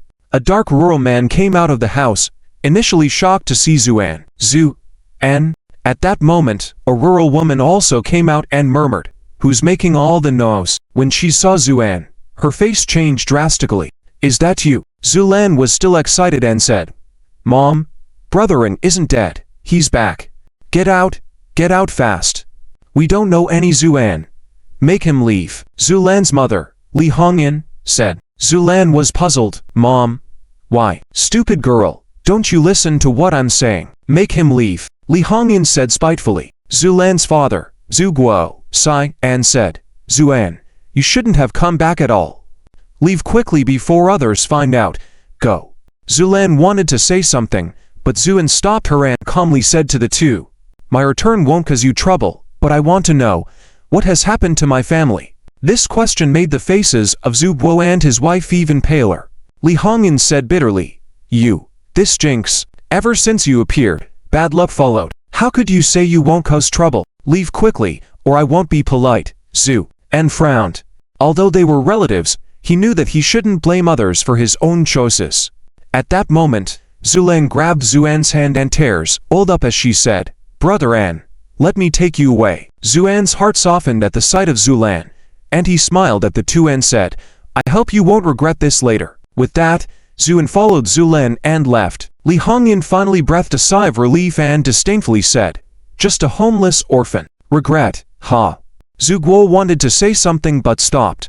He had no say in this household. Once outside, Zulan said sadly, "Brother An, Zuan shook his head and calmly said, "No need to say anything, Lanner. Just tell me, what's going on with my family?" When Zuan first started junior high school in the town, Yatu relied on the power of his family to establish himself as the leader in the school. Because Zuan had good academic results and no relatives at the time, Yatu often picked on him. Later, Zuan left Kingmang town, and it was rumored that Yatu had been expelled from school for assaulting a female student. This person was a typical social scum. Now, he was thriving unexpectedly. Zulan said with some worrying, "This Yatu has threatened multiple times. Whoever dares to intervene in this matter will die. The people in town are afraid of him. No one dares to stand up." Zhu and nodded. "Thank you, Lana." Zulin shook her head. "And Jej, please don't blame my parents. They are also afraid." Zuan smiled slightly, then lowered his head to Zhu Xiang and Zhu Nian. "Let's go. Baba will take you to that hotel we just passed by for dinner." Zulan was anxious. "And Jej, please don't act impulsively. Yatu is very powerful now. I heard he has many thugs under him." Zuan smiled faintly and asked, "Lana, have you eaten?" "Me? Not yet." "Then let's go together." Zulan wanted to say something more, but when she saw Zuan's calm eyes, she couldn't say anything. She felt that the gentle and shy and Jej in her memory had suddenly become very unfamiliar, especially those deep and intimidating eyes, like two unfathomable dark pools, giving people a sense of awe. Zuan arrived at the door of a hotel named Yulai. The decoration was go, but it was filled with a vulgar atmosphere. Zuan entered expressionlessly, followed by two little girls and a hesitant Zulan. The location was excellent, and there was a large flow of people in Kingmang town, so everything was no different from the city. There were managers and waiters in the lobby. When Zuan entered, a waiter came over. "Sir, are you here to eat?" Zhu and nodded. "Then please come this way." Zuan didn't move, just asked calmly, "Is Yatu here?" The waiter's smile gradually faded. "Are you asking about our boss?" "Yes." "What is your business with him?" "Just some old scores to settle." The waiter signaled to the others, and a dozen burly security guards surrounded Zuan. "Kid, if you leave now, I might overlook this." The manager walked over and sneered. Suddenly, Zuan smiled. "How about a magic trick, Nyan? Baba will show you one." Yes. The manager sneered. "Enough with the tricks, get him." The security guards rushed forward, but Zuan remained standing with his hands behind his back and softly commanded, "Kneel." They all obediently dropped to their knees. "Daddy, why did they all kneel down?" Zhu Xian asked. "Maybe they find it more comfortable to talk to you while kneeling rather than standing." This explanation sounded perfect. At least Zhu Xian and Zhu Nan believed it. The manager, on the other hand, was speechless. Zuan approached him and said, "Now, where is Yahoo?" The manager gritted his teeth. "When our boss comes back, he won't let you off. Just wait." Zuan smiled slightly. "I'll be waiting." Then, he patted the manager's shoulder. Crack! The manager's shoulder was crushed by Zuan's pat, causing him to cry out in pain. Zuan said, "Shut up." The manager couldn't speak, sweat pouring down from the pain, but he could only look at Zuan with despair. "Get the food ready, we'll eat while waiting." Zuan pulled the trembling female waitresses in the distance. Soon, the table was set, the food was plentiful, and the two little girls joyfully ate, while Zulan found it hard to swallow. After all, the people kneeling on the ground were the usual bullies in town. Zuan took a few bites and then began to pour himself a drink. The wine was good, a wild fruit wine produced in Qingmang Mountain. It had a taste of childhood. Everyone at the table watched with complex eyes. Many people whispered from afar, casting judgmental looks at Zuan. "There will be bloodshed when Yao Lauda comes back." "Who says no? This guy is too arrogant. Who does he think he is here?" These whispers made Zulan even more afraid. "And Jeej, should we leave first?" "Leave? Why should we leave? When Yahoo comes back?" Zuan smiled faintly. "I'm waiting for him." As soon as he spoke, footsteps approached outside, and then they heard Yahoo saying in almost fawning tone, "Miss Chen, this way please." When this group entered the lobby, they were all stunned. The scene was inexplicable. Dozens of burly men were kneeling straight on the ground. At the side, there was a table set with a man, a woman, and two children eating. "What's going on?" Yahoo's expression turned cold immediately. He had put a lot of effort into persuading this distinguished guest from the city to come to his hotel. Now this situation made him feel utterly ashamed. "Boss, it's this guy. We don't know what trick he used, but we can't get up when kneeling," a chief security guard shouted. Yahoo looked gloomily at Zuan, who was sitting there pouring his own drink. He spoke in a sinister tone. "Who do you think you are? Do you know where you are? How dare you come here and cause trouble? You must have a death wish." Zuan put down his cup and raised his eyes to look at Yahoo. "Isn't this the old residence of the Zhu family?" As soon as these words were spoken, Yahoo's expression changed drastically, and he stared intensely at Zuan. You're... At this moment, the woman standing beside Yahoo spoke coldly. "Manager Ya, it seems you have other matters to attend to." Yahoo quickly plastered on a fawning smile. No, just a trivial matter. I'll take care of it right away." He then turned to Zuan and sneered, "Zuan, I never thought you'd still be alive. What? Have you come to settle scores with me?" Zuan leaned back in his chair, gazing at the nouveau rich like Yahoo, and suddenly asked, "I originally came to settle an old score with you." Yahoo's face hardened. "Settle a score?" Zuan smiled. "But now, I've changed my mind. Why bother with old debts? I'll just kill you." "What did you say? Kill me? You? Huh?" Yahoo looked at Zuan with utter disdain. His impression of Zuan was still stuck on the gentle boy from their school days. At this moment, Zuan raised his glass towards Yahoo. "Here's to your safe journey, my." Before he could finish, Zuan had already appeared in front of him, grabbing him by the throat and lifting him into the air. Of course, Zuan made sure to block all of this from his two precious daughters, ensuring they wouldn't see. It all happened so fast. Yahoo, strangled, turned purple as his face swelled with pain, his hands scratching and legs kicking frantically. Zhu, and glanced at the woman beside them and smiled slightly. "Sorry, are you his friend?" The woman, instead of showing fear, looked at Zuan with amusement. "No. Good. Then I'll send him on his way." With that, Zuan applied a little force, and with a crisp sound, crack, the people kneeling on the ground at this moment were all frightened to the core. Especially the lobby manager, his eyes almost popping out of his head. He never imagined that Zuan would dare to kill in public. Zulan was even more trembling in fear. For Qingmang Town, Yahoo was like a local emperor who no one dared to provoke. Yet, he had his neck directly twisted by Brother An. This made Zulan shiver to the core. On the other hand, the noble-looking woman remained calm, and with a slight smile said, decisive and ruthless. Zhu, and glanced at her, turned to leave. At this moment, another group of people walked in. Leading the group was a man dressed in flashy clothes with a domineering look. As soon as he entered, he smiled at the woman. Rushi, you're really here. Chen Rushi frowned when she saw him. Huo Hemming, you really don't give up. Wherever I go, you follow. Huo Hemming smirked. Rushi, you traveled this far for the old master, so of course had to come along. And you see, I even invited a master. Saying this, an old man with white hair walked out from behind Huo Hemming. Chen Rushi became respectful when she saw the old man. It turns out he's the famous feng shui master in the capital, Master Song Yi-song. Rushi greets you. Song Yi smiled faintly. Rushi, no need for formalities. I've heard about your filial piety, and this time at Huo's invitation, I naturally have to find treasures for you. These conversations did not concern Zuan until they mentioned finding treasures, and he smiled thoughtfully. Song Yi continued. Qingmang Mountain is majestic, with dragon energy mixed in. There must be a blessed land. Chen Rushi was delighted to hear this. What kind of blessed land is it? Do we have to search the mountain bit by bit? Song Yi shook his head. That's the most foolish way. It's better to ask the locals if there are any unusual places in the mountain. Just then, Zulan suddenly said, there seems to be a bottomless pool in the mountain. This remark prompted Song Yi and the others to glance at Zulan. Under these gazes, Zulan nervously lowered her head. Song Yi then asked, Miss, where is this pool you mentioned? It's in the mountains, but it's rarely visited, and most people don't know about it. Could you lead the way? Song Yi asked. Zulan looked at Zuan hesitantly. Zuan remained indifferent, neither agreeing nor disagreeing.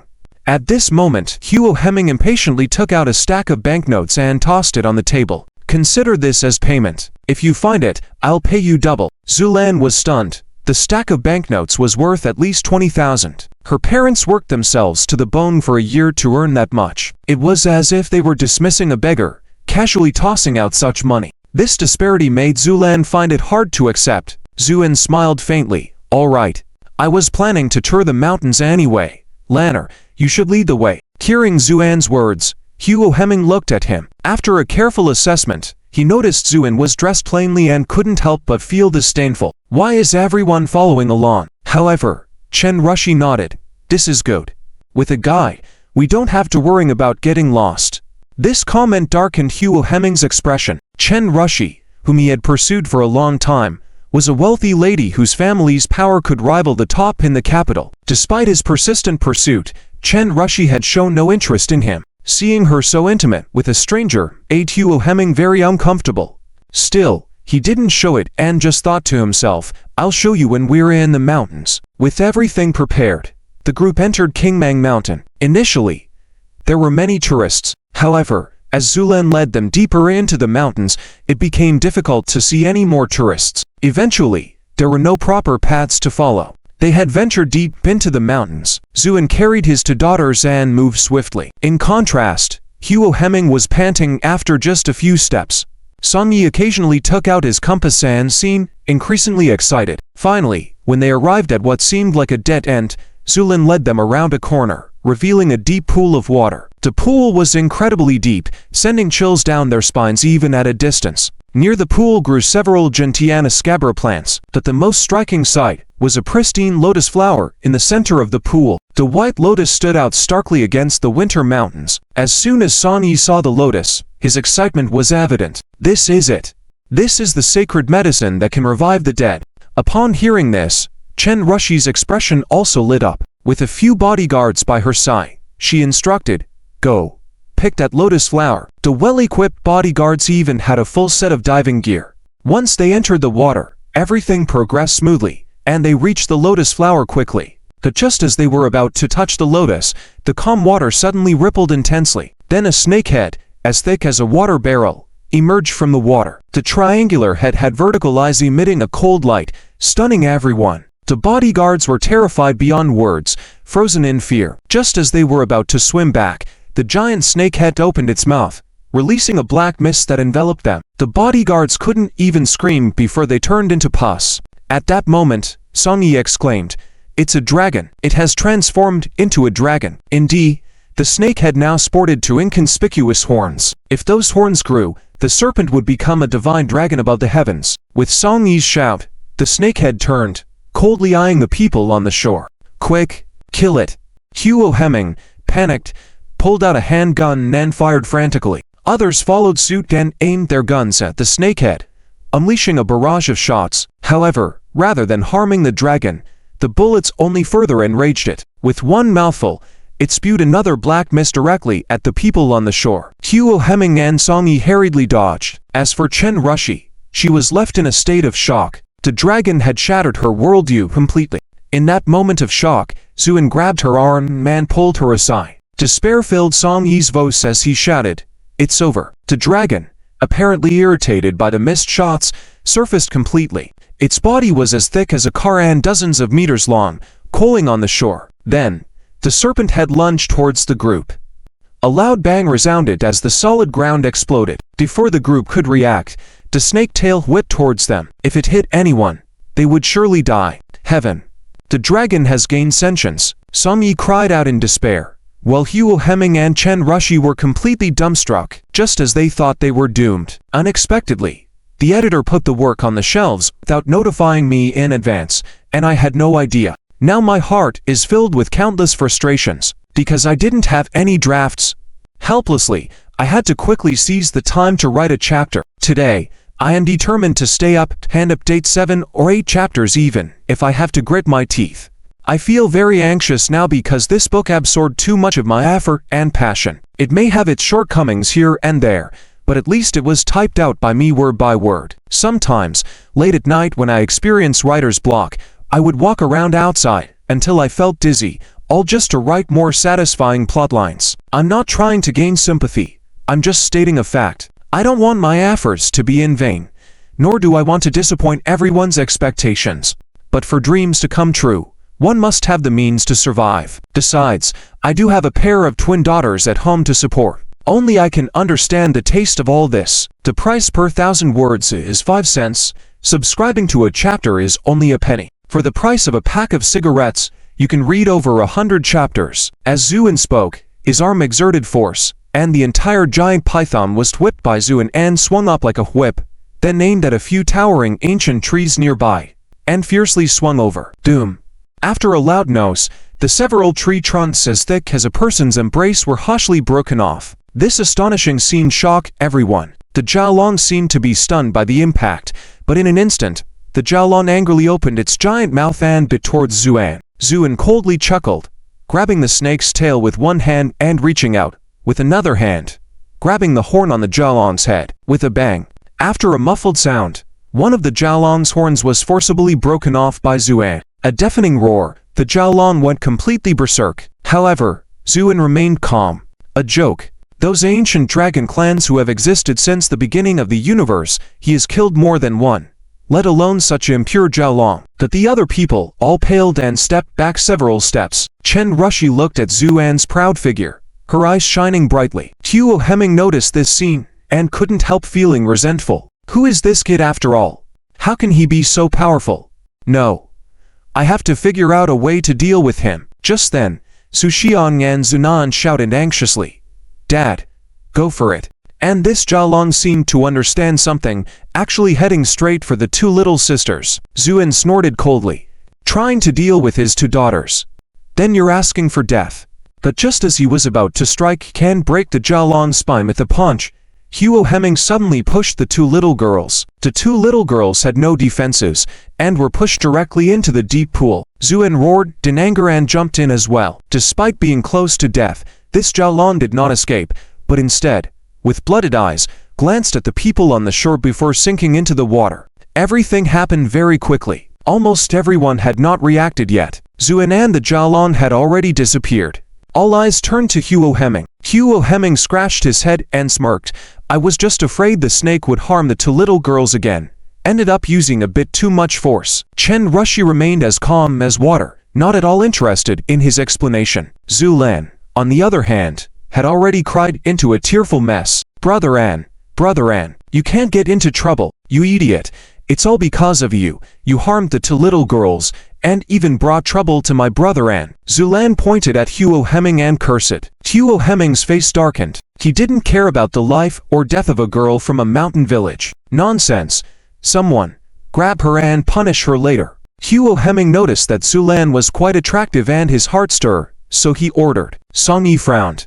This Huo young man is quite wicked, but to jeopardize himself or it wasn't worth it. Song Yi started collecting precious herbs near the pool, because this place was rarely visited by people and nourished by the dragon's energy. The herbs were very valuable. Huo Hemming felt satisfied. Humph, what can one do even if they are powerful, just without brains? He only used a few tricks and managed to take the lives of the father and daughters. But just when he felt triumphant, the calm water in the pool suddenly began to boil. Not only that, the lotus in the pool turned into ashes in the blink of an eye. Huo Hemming was shocked. Mr. Son, what's happening? Song Yi's face darkened, about to speak. In the water, Zuan and Zuxiang and Zunan slowly rose up. The father and daughters rose up, but not a single drop of water clung to their bodies, as if they were immortal beings. Everyone was stunned. At that moment, Song Yi trembled and knelt down on the ground, because he understood better than anyone else that this man was not someone he could provoke. After decades of hardship, he only managed to reach the realm of a true person, still far from the realm of immortality.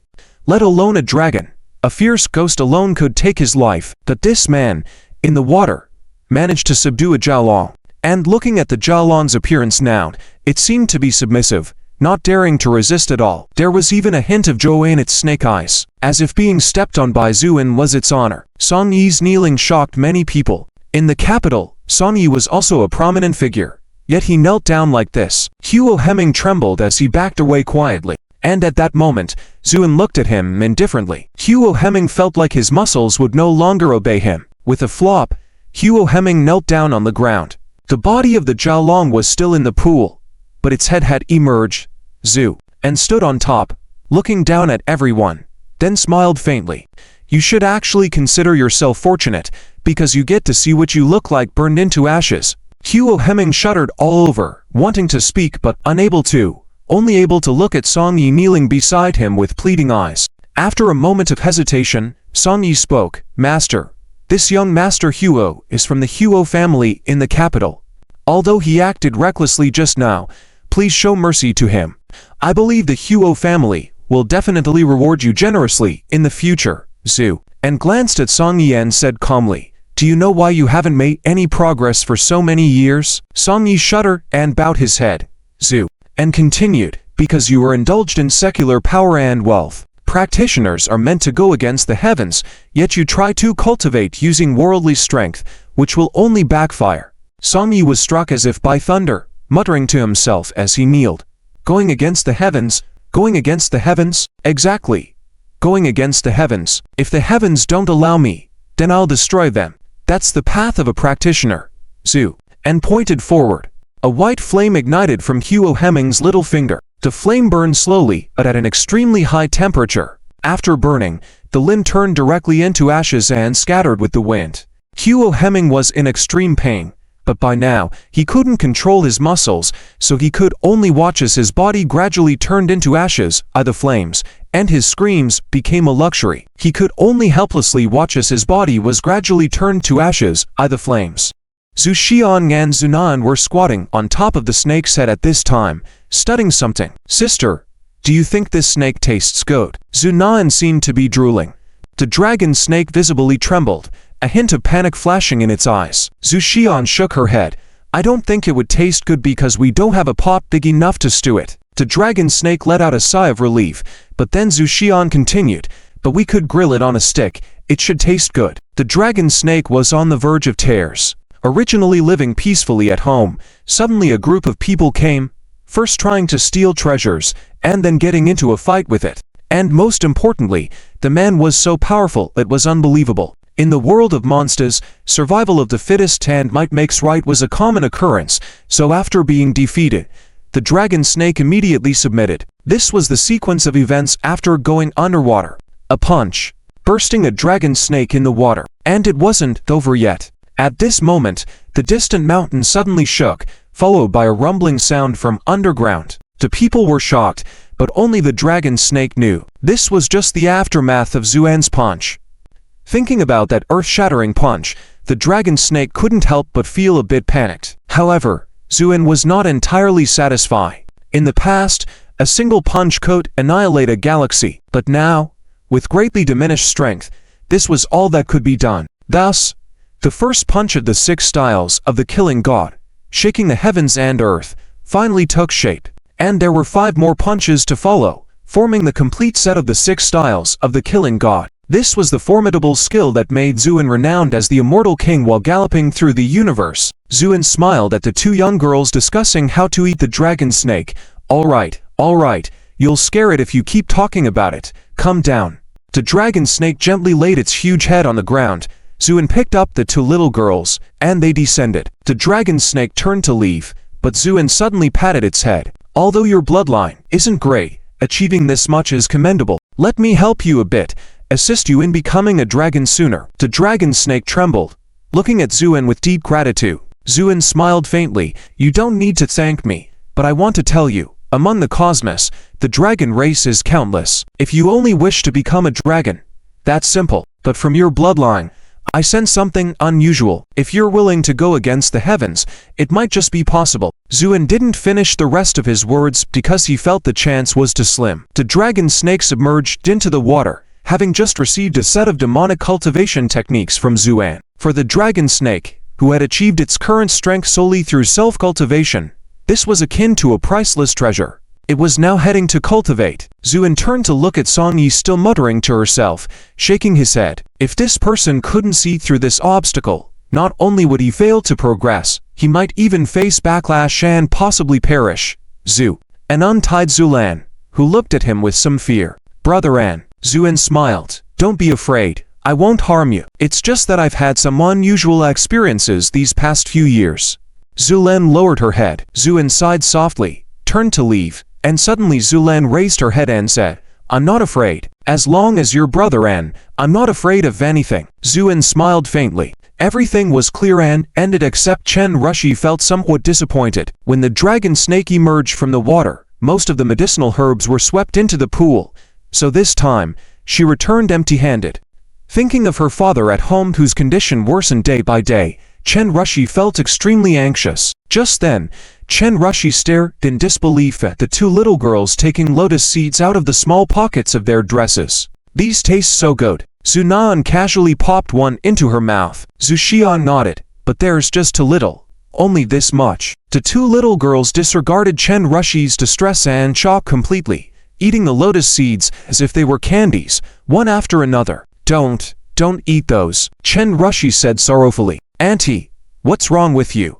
Zhu Xian turned to Chen Rushi and asked, Girls, where did you get these lotus seeds from? When we were in the water, Dad picked them for us, Zhu Nan said, eating another one. Yes, Dad even said we could eat them as snacks. Chen Rushi was almost going crazy at this point. He casually picked one, handed them to the girls and even allowed them to eat as snacks. What was this man thinking? It should be noted that the lotus seeds Zhu Xian and Zhu Nan were eating were extremely powerful spiritual herbs, even capable of reviving the dead and turning bones white.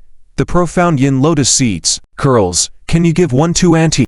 I'll give you a lot of snacks in exchange. Okay. Chen Rushi was like a child trafficker at this moment, trying to lure them into trading. I want 10 packets of spicy chips, Zhu Nan said first. Zhu Xian knocked her sister's head, then said seriously, Anizhuan said eating too many spicy chips will make you ugly. How about switching to mushroom candy? Okay. Zhu Nan nodded enthusiastically. Chen Rushi hadn't expected things to go so smoothly. Then Zhu Xian pulled out a lotus seed from her pocket. Auntie, why do you need this? I have a sick person at home who needs to eat this. Is that so? After thinking for a moment, Zhu Xian took out all the lotus seeds from her pocket. Zhu Nan did the same, but hesitated at the end, then put another lotus seed into her mouth. Auntie, you can have all of these. Chen Rushi was stunned, looking at the 2 girls with gem-like eyes. She quivered. To little sisters, what are you doing? Zhu Xian said seriously. Auntie, when Dad didn't come back before, we also hoped for his return every day, just like how your family hopes for your loved one's recovery. Take them all. Chen Rushi suddenly felt like crying. She had just been thinking of scheming against them, but these two little girls had hearts of gold. But would their dad, the mysterious man, agree to this? Chen Rushi felt a bit uneasy. Day River. Inside the Hong family villa, Yu Qing sat in the main seat, while Hong Yuan, Hong Ming father and son, and Qin Tia stood respectfully on the side. Yu Qing's expression was indifferent. Are you saying that Zuan is not in Bay River now? Hong Ming hurried to reply. That's right. I've sent someone to check. He has left Bay River 2 days ago. Do you know where he went? Yu Qing asked casually. I'm not too sure about that, Hong Ming said. That little slut Qin you must know. Qin Tia suddenly gritted his teeth. Qin Qian's situation was miserable at the moment, not only being expelled from Lontai Group by Qin Yuan, but all his savings were frozen as well. His wife even ran away when she saw him falling from grace. He was like a dog without a home, restless all day long, until one day, while he was sitting in a rented rundown house with a troubled expression, Yu Qing came. At first, Qin Tia didn't take Yu Qing seriously, but later, he realized that this man, who seemed to be in his 30s, was quite intimidating. Then Qin Tia found out that this man was Liu Shu's junior brother investigating the cause of Liu Shu's death in Bay River. Qin Tia couldn't be happier and led Yu Qing to the Hong family. At this moment, after hearing Qin Qian's words, Yu Qing nodded slightly. All right, where can I find Qin Yu? She goes to Jinbei Martial Arts Hall every day now. Jinbei Martial Arts Hall, the largest martial arts hall in Bay River, where Tan Dong, a renowned martial arts master nationwide, presided. As the heiress of Lontai Group, Qin Yu naturally wouldn't practice martial arts with ordinary disciples outside. She was in a small courtyard inside Jinbei Martial Arts Hall, personally guided by Tan Dong. Today, Qin Yu was focusing on her practice. Tan Dong watched nearby, feeling a bit emotional. Miss Qin seemingly had been stimulated after the auction event and was practicing madly at the martial arts hall every day. However, her progress was remarkably fast. She had already practiced the game of Dragon Palm quite skillfully, but at that moment, there was suddenly a commotion outside. A disciple rushed in anxiously. Master, someone is challenging us outside. Challenging the martial arts hall. Such things hadn't happened in Jinbei Martial Arts Hall for a long time. Tan Dong remained calm and nodded. I know, I will go there right away. Before he finished speaking, the courtyard's gate was shattered, and several delighted disciples of Tan Dong were punched and flew into the room. This scene made Tan Dong's face pale. Some of these disciples had been studying martial arts for 10 years, their skills only second to his, yet they were knocked down with a punch. Who was this remarkable person? In the midst of doubt, a man with ordinary features, but an exceptional aura walked in slowly. The person who came was naturally Yu Qing. Acting under the orders of Master Lei Ling, he had come down the mountain to investigate the death of his senior brother, Liu Shu. After arriving in Bay River, he discovered that the killer was an unknown ordinary person who wasn't even present in Bay River. To avenge his senior brother as soon as possible, he didn't bother to pay visits and directly rushed into Jinbei Martial Arts Hall. The disciples weren't pleased with his actions and tried to stop him, but no one could resist his punch. At that moment, Yu Qing glanced indifferently at everyone in the courtyard, then nodded slightly to Qin Yu. Miss Qin. This must be Miss Qin. May I ask where Zuan is? It turned out he was here for Zuan. Qin Yu's heart tightened. This man wasn't ordinary. What did he want with Zuan? Sensing Qin Yu's question, Yu Qing smiled slightly, revealing his white teeth. My senior brother, who died at the auction, is named Yu Qing. Qin Yu felt a chill in her heart because when this man smiled, he was as intimidating as a fierce tiger ready to pounce. Very frightening. At that moment, Tan Dong stepped forward, blocking Qin Yu. Friend, without even a greeting, you hurt my disciples upon entering. Isn't that quite disrespectful? Tan Dong said angrily. Who are you? Yu Qing asked. I am Tan Dong, the director of Jinbei Martial Arts Hall. Tan Dong replied gravely. Yu Qing nodded. So, you seem quite dissatisfied. Well, if you can withstand my punch, I'll leave without looking back. I won't return to Bay River. All right. Tan Dong agreed without hesitation. If he backed down now, the reputation of Jinbei Martial Arts Hall would suffer. There was a trace of contempt in Yu Qing's mouth.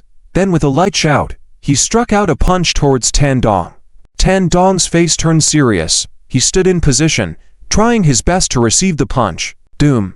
The punch hit Tan Dong like a meteor. Tan Dong's face turned from red to white, and he couldn't even endure for a second. Being blown off the ground and crashed into the wall, he landed slowly and spurted out blood, unable to speak. Master Tan. Qin Yu exclaimed in shock. Tan Dong shook his head. I just suffered some internal injuries. It's fine. This person held back, or else I would have died on the spot. His strength is terrifying, Qin Yu asked worriedly. Then, is Zhu and his match? Tan Dong smiled bitterly. I can see through this man, but Mr. Zhu, I cannot figure him out at all. You say he's a martial arts expert, but there's no sign of it on the surface. Miss Qin, you better find Mr. Zhu soon. Do not delay, because someone as skilled as Yu Qing will surely follow through with his threat. You will be in danger by then. Qin Yu nodded solemnly. I understand. I'll go find Mr. Zhu right away. Meanwhile, as Qin Yu hurried to Green Ming Town, Zuan was meditating by the water pool. The spiritual energy here was denser than outside, perfect for Zuan to break through into the true person realm. In fact, with Zuan's current strength, he could have easily broken through. But Zuan had a weak foundation in his previous life, so this time, he made sure to solidify his foundation before advancing. Tang.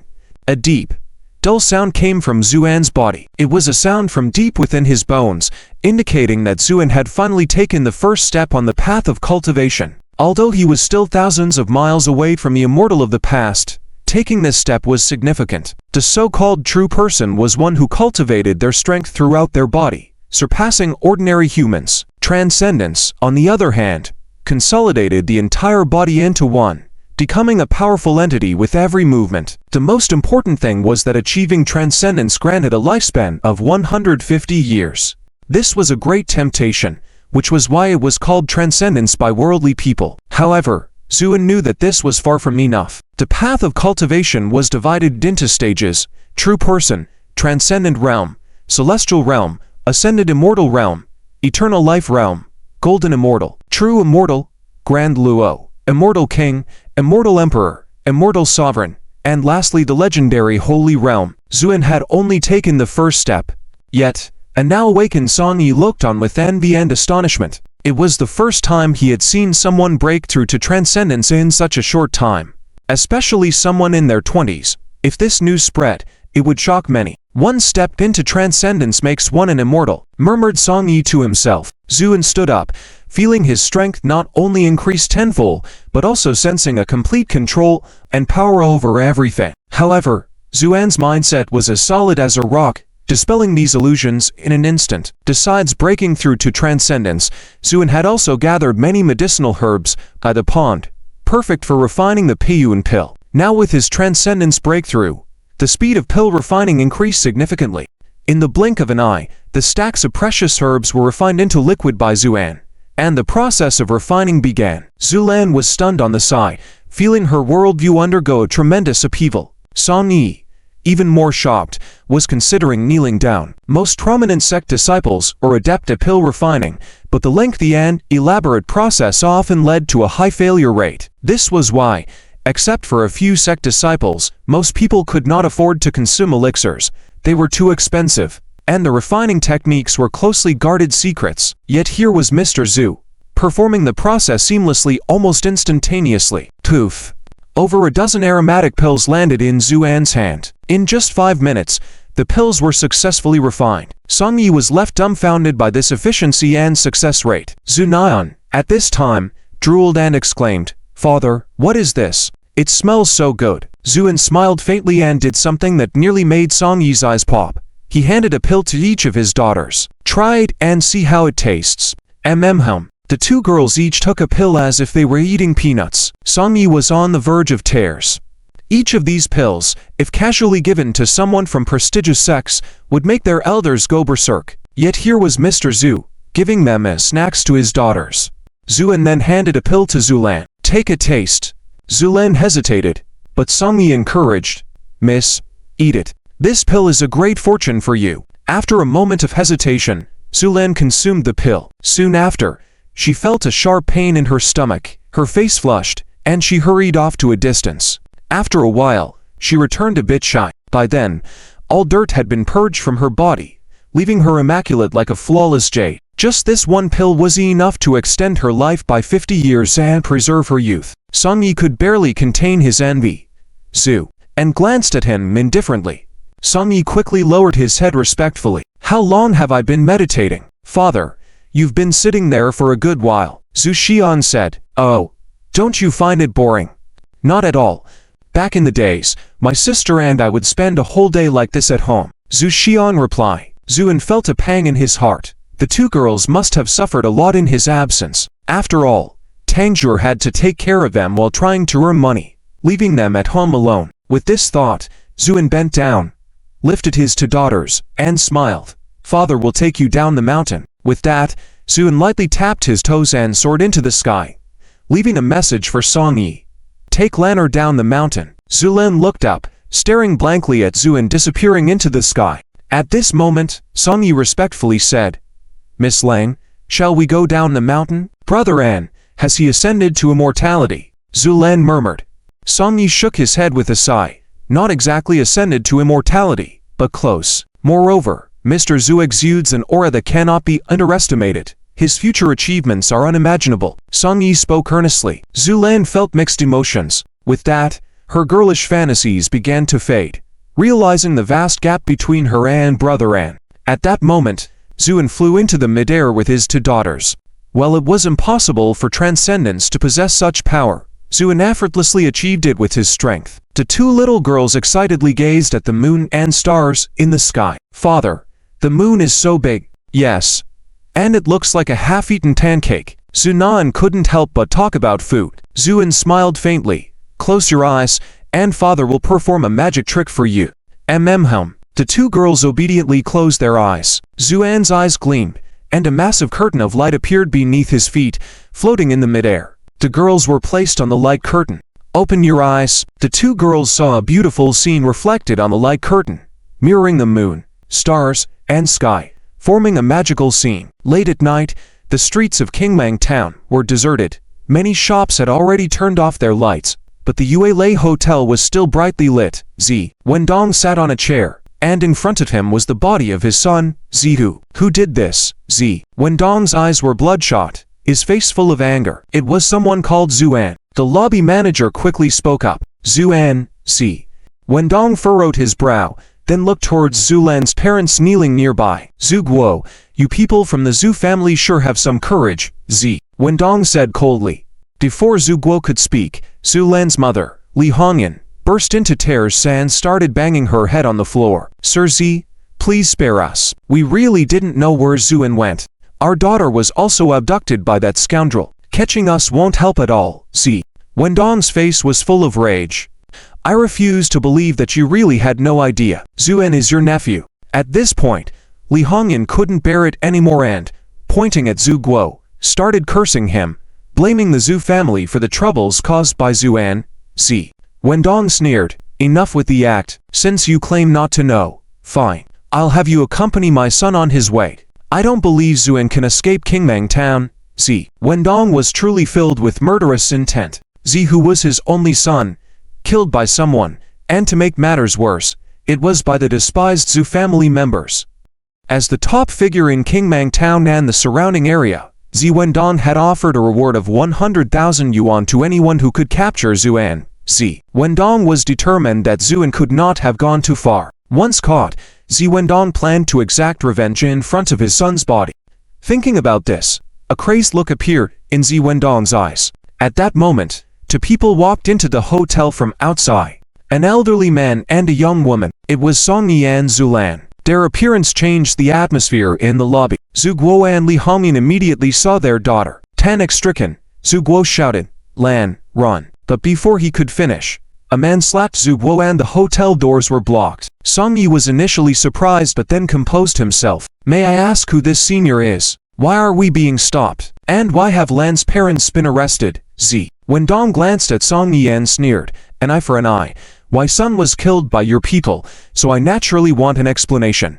Bring them all forward. Several men moved forward to take action, which angered Song Yi. As a well-known feng shui master, he had never been treated like this before and sternly said, Friend, think carefully. You can't handle the consequences of arbitrarily arresting people. Wendong coldly laughed, In Kingmang Town, there is nothing I can't handle. Despite being a cultivator, Song Yi focused on feng shui mysticism and was easily overpowered. Some men approached to capture Zulan. Song Yi warned, if you don't want to die, it's best not to touch this girl. This made the men hesitant, but Wendong paid no heed. Why are you pretending here? I've heard enough. This girl, like Zhang Beizi, knows more than she lets on. You mean Mr. Zhu, his terror ... is beyond your imagination. Song Yi said sternly. The laughter stopped as a tall, handsome man entered, accompanied by two girls who bore a striking resemblance to each other. Who else but Zuan? Wendong stared at Zuan with a menacing look, stood up slowly, and sneered, you have some guts to come here and die. Zulan, feeling uneasy, called out, Brother An. Zuan smiled slightly, assuring her, then turned to Wendong and said, after a pause, all these years, you're still alive. What do you mean? Zuan smiled faintly, I mean, you're still alive. That's wonderful. Zuan remembered how his parents were bullied by this robust old man when he was young. Thinking he had died long ago, Zuan was pleasantly surprised by his survival. Nothing was more satisfying than avenging oneself against an enemy. Gotta eliminate the hatred and kill the enemy. Wendong, oblivious to Zuan's intent, thought he was trying to please him, and sneered, it's futile. You're doomed today. At that moment, Li Hongyan couldn't hold back and angrily shouted at Zuan, you troublemaker. Because of you, we suffer. I always said people like you are better off dead outside, not coming back. You Zhu people. Unable to continue, as Zuan gave her a chilling look. Li Hongyan had never seen such a terrifying gaze that seemed to imprison her soul. She couldn't finish her words. Zhu, you killed my son, so now I will kill you. Fair, isn't it? Wendong said. Zhu, and nodded. Fair enough. Well, remember as you go to hell, don't blame me for being too harsh. With that, Wendong pulled out a pistol and aimed it at Zuan, causing many to pale. Only Zuan, with a hint of mocking smile, said, go ahead and die. Wendong was about to pull the trigger. The person who arrived naturally was Qinyu. After hearing Wendong's shout, Qinyu looked at him, and couldn't help but frown. What are you doing here? Wendong, who was originally arrogant, hunched down and smiled obsequiously. Miss Qin, why did you come to Kingmang Town so late? Why didn't you tell me in advance so I could welcome you? Qinyu said coldly. No need. I am here to take Mr. Zhu back. Mr. Zhu. Among the people present, it seemed that only one person could be called Mr. Zhu. Wendong's eyelids started twitching frantically, and then he saw a scene that made his heart jump. Qinyu walked up to Zhu Anjing, and with great respect, said, Mr. Zhu, there's a problem in North River and we need you to come back. Many people couldn't help but gasp. Everyone could see that this young woman's identity was definitely extraordinary. Even the arrogant and overbearing Wendong had to show utmost respect to the young woman. It was clear that her background was profound. But even such a person had to show such respect to Zhu Anjing. Who exactly was this Zhu Anjing? As for Li Hongyan, who had knelt on the ground with disdain and resentment just a moment ago, she was now dumbfounded. Zhu Anjing, with a faint smile, said, no rush. Let me take care of matters here first, and then I will go back. What matters here? Qinyu furrowed her brows. Zhu Anjing smiled slightly. His son provoked me, and I accidentally killed this old man's son. Now he wants revenge on me. It's that simple. Qinyu's face darkened, and she turned to Wendong angrily. Do you still want to continue? Do you know that Mr. Zhu is the most honored guest of our Longtai group? How dare you seek revenge on him? Longtai group. As soon as this title came out, the expressions of everyone changed. Many people quietly started to retreat. Joke. In North River and its surrounding areas, who dared to provoke the Longtai group? Compared to the Longtai group, Wendong wasn't even considered a thug, at most just a street thug. As for Li Hongyan, at this moment, her mouth was open wider than a duck egg, and she suddenly remembered what Zhu Anjing had told her before. Don't regret it in the future. At that time, she was full of disdain. But now she understood why Zhu Anjing said that. To make even the young lady of the Longtai group so respectful, her distant nephew had clearly reached an unimaginable height. Realizing this, Li Hongyan regretted deeply. Wendong's face turned pale. The reason he had been thriving in recent years was all thanks to the strength of the Longtai group. It could be said that he was a dog raised by the Longtai group, so when Qinyu reprimanded him, he didn't dare to utter a word. I know, I know, it's my fault. I shouldn't have caused trouble for Mr. Zhu. Mr. Zhu, I beg for your forgiveness. Spare me. Ye Wendong felt that he had already lowered his status enough. Although there was still some humiliation in his heart, he had to accept his fate, considering the situation and the backing of the Lantai group. After he spoke, the atmosphere in the room relaxed. Many people thought that the matter had been resolved, but unexpectedly, Zhu Anjing smiled faintly, who said, I will let you off. When this was said, Ye Wendong felt a rush of blood to his head. Mr. Zhu, my son, Yahoo, died at your hands. I haven't pursued it until now. What do you intend to do? Zhu Anjing walked up to Ye Wendong, looked down at him, and said lightly, Are you feeling dissatisfied now? Ye Wendong lowered his head, his eyes full of resentment. All right, then I will give you a chance. Take out your gun, aim at me, and shoot. Let's see who's quicker, your gun or me. This proposal made many people think that Zhu Anjing was insane. Ye Wendong was trembling, his face filled with disbelief as he looked at Zhu Anjing. Holding up 3 fingers, Zhu Anjing said, I'll count to 3. 3, 2, dang. A gunshot rang out. Zulin let out a cry of shock, but when the dust settled, Zhu Anjing stood there with the bullet in his mouth, emitting wisps of smoke. Ye Wendong was dumbfounded. Is this ... still a human? Zhu Anjing spat out the bullet, sighed lightly, and said, I gave you a chance, but you failed to seize it. Now ... it's my turn. Just as Ye Wendong was about to beg for mercy, Zhu Anjing slapped him. Ye Wendong spiraled in the air a full 1,200 degrees before crashing to the ground, all his teeth turning to powder, and his head nearly smashed by the blow. Zhu Anjing walked over, stepped on Ye Wendong's face, and began to twist it slowly with force. Amid the creaking sound of bones breaking, Ye Wendong's nose was completely shattered by Zhu Anjing's foot. Everyone watched in stunned silence. Spare my life. Ye Wendong managed to squeeze these words out between his teeth. Zhu Anjing said calmly, Are you begging for mercy now? But do you remember that when you bullied my parents, they also begged for mercy? And did you stop then? Ye Wendong trembled with pain, his whole body shaking. He looked at Zhu Anjing with eyes full of fear and regret. Qin Yu awkwardly turned her face away. She was afraid of the current Zhu Anjing. At this moment, Zhu Anjing seemed like an emperor judging life and death from a high position, devoid of any worldly airs. Remember, in your next life, don't be so arrogant again. After saying this, Zhu Anjing exerted force with his foot. Zout! Ye Wendong's brain splattered, and he died instantly. The onlookers fell into silence. Zhu Anjing glanced at Li Hongyan. Shuddering, Li Hongyan feared that Zhu Anjing would come after her next. However, Zhu Anjing paid her no mind and handed a pill to Song Yi. Consider this your reward. With Ye Wendong and his son gone, this hotel will now be managed by Yuan Lanner. Song Yi felt ecstatic, and respectfully said, Mr. Zhu, rest assured, I will assist Miss Lanner well. Zhu Anjing glanced at Zhu Len and smiled faintly. After some time, I will come back to see you. Zhu Len nodded silently. Let's go.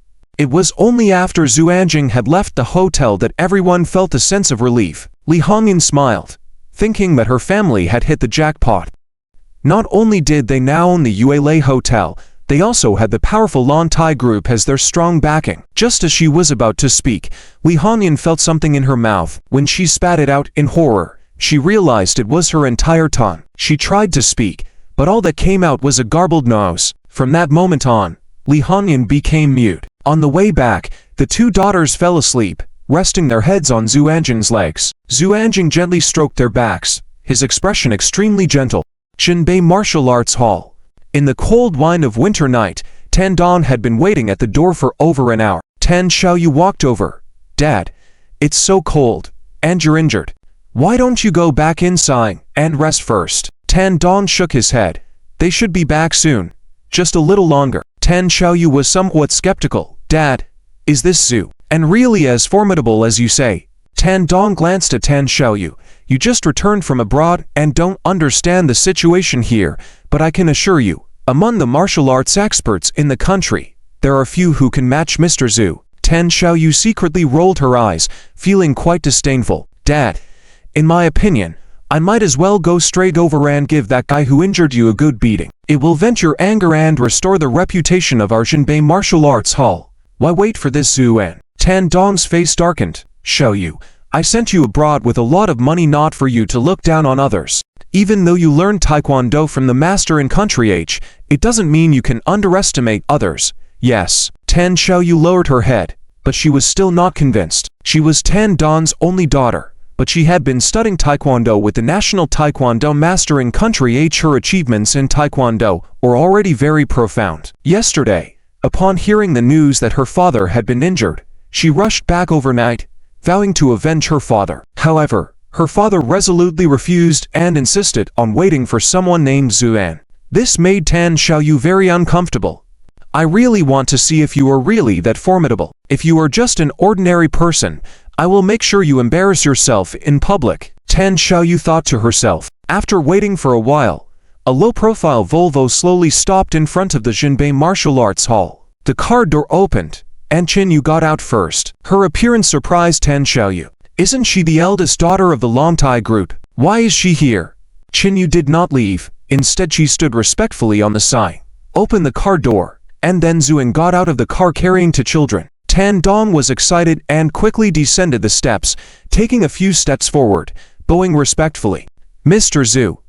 Miss Qin. Zuan nodded slightly. This is the Mr. Zhu my father mentioned. Tan Xiaoyu assessed Zuan. He looks good, but isn't he too thin? Which martial artist is not a robust man? Is he really an extraordinary master? And he's even carrying two children in his arms. Is he joking? The more Tan Xiaoyu looked at him, the more disdainful she felt, blaming her father in her heart. This kid looks like a fraud. I could take on 10 of him with one punch. So Tan Xiaoyu stayed on the steps, refusing to come down. Tan Dong noticed this scene and frowned. Xiaoyu, come down and meet Mr. Zuan Nischin. Tan Xiaoyu reluctantly descended the steps, giving a perfunctory salute. Miss Qin, and completely ignored Zuan. Tan Dong was taken aback, afraid that Zuan would be displeased.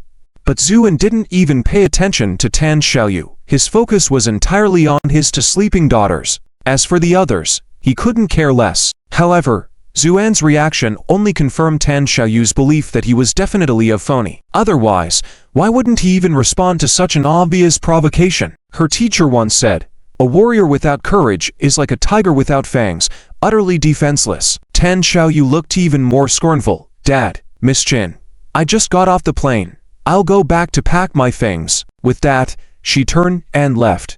Tan Dong looked embarrassed, about to explain to Zuan. Zuan glanced at him indifferently. How's your injury? Tan Dong smiled bitterly. Not too serious. He backed off in the end.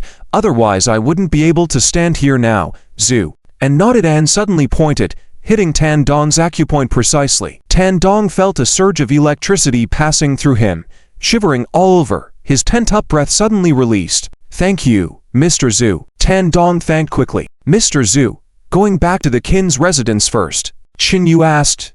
Zuan shook his head. Let's stay here. Here?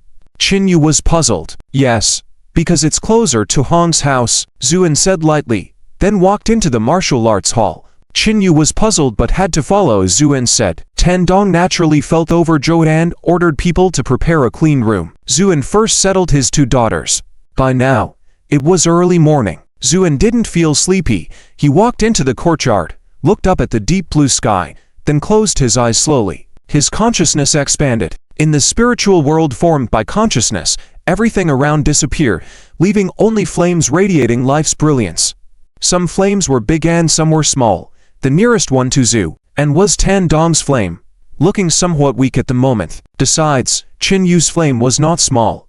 But there was another flame that was particularly prominent. It was from the woman from yesterday. As Zuan's consciousness expanded, a towering flame emerged within his perception range. The flame burned fiercely, resembling a volcano. A slight smile appeared on Zuan's lips. Then he opened his eyes and looked into the distance, entering the Tao through martial arts. Quite interesting. I hope you won't disappoint me. Let me see what you're capable of. At that moment in the Hong residence, Yu Qing, who was meditating, suddenly opened his eyes. Just now, he sensed a strong, almost terrifying aura. Although fleeting, the terror and power contained in this aura made Yu Qing shudder. Who could it be? Is there another powerful individual from the North River? Yu Qing was filled with astonishment and doubt. As day broke, Tan Xiaoyu came out of the house, stretched lazily, her joints making cracking sounds, and then began her daily training. Today was the day to settle the score with the Han family. She had to prepare everything. After finishing her workout and feeling her Chan blood circulating smoothly throughout her body, Tan Xiaoyu finally stopped and walked into the restaurant. At that moment, Zuin was feeding his two daughters in the restaurant. His indulgent expression was incredibly gentle. Tan Xiaoyu curled her lip in disdain, then found a seat and sat down. Just then, Tan Dong also got up and walked into the restaurant. Seeing Zuan, he gratefully said, "Mr. Zhu, thank you for healing me last night. I feel much better now." Zuan just nodded slightly. Chinyu couldn't help but ask, "Mr. Zhu, how many people do you need to bring when we go to the Han family later?" "I can arrange it right away, Zhu," and put down the spoon, looked at Chinyu, and smiled slightly. "There's no need. A mere Yuking, why mobilize so many people?" This made Tan Xiaoyu almost burst out laughing, thinking that there were so many pretentious people these days. Tan Dong glared at her sternly, then said seriously, "Mr. Zhu, this matter not only concerns you, but also the long-standing reputation of our Jinbei martial arts school. I have invited many martial artists to go to the Han family together. I hope that Mr. Zhu will lead us to victory when the time comes." Zuin nodded without expressing agreement. At that moment, Zhu Xiang and Zunan said, in unison, "Daddy, are you going to fight?" Zuin smiled slightly. "Do you know what fighting is?" Zhu Xiang and Zunan nodded.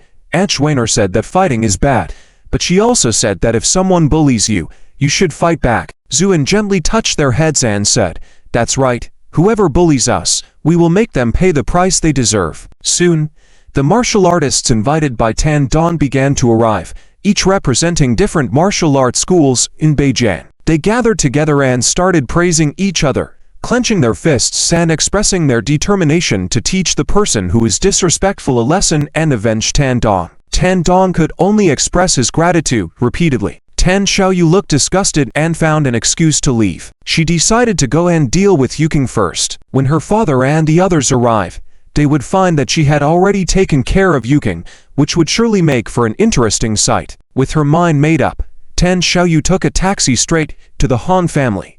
The Han family had already prepared everything and was waiting for Zuin to arrive. When Tan Xiaoyu got out of the car and looked at the luxurious villa, she walked in with her head held high. "Miss, who are you looking for?" Tan Xiaoyu said coldly. "Tell Yuking to come out and face his death. Tell him that the people from Jinbei Martial Arts School are here to settle the score." When Yuking, who was talking to Qin Tia, heard this, he was first stunned, then he smiled faintly. "All right. I want to see how powerful the people from Jinbei Martial Arts School really are." With that, Yuking walked out. When Tan Xiaoyu saw Yuking for the first time, her expression became serious. She could tell that this man was no ordinary person, especially his eyes, which were sharp and intimidating. However, the competitive Tan Xiaoyu was not afraid and coldly said, "Are you the one who injured my father, Yuking?" Yuking didn't expect that the one seeking revenge would be a woman. He was momentarily stunned, then nodded. "Yes. All right, then face your death." Tan Xiaoyu kicked towards him with confidence. The kick was steady and full of force, aimed at Yuking's head. Tan Xiaoyu was confident that if the kick landed, Yuking would either die or be seriously injured. But before she could show her smug smile, she felt her ankle grabbed, then she was thrown out with force.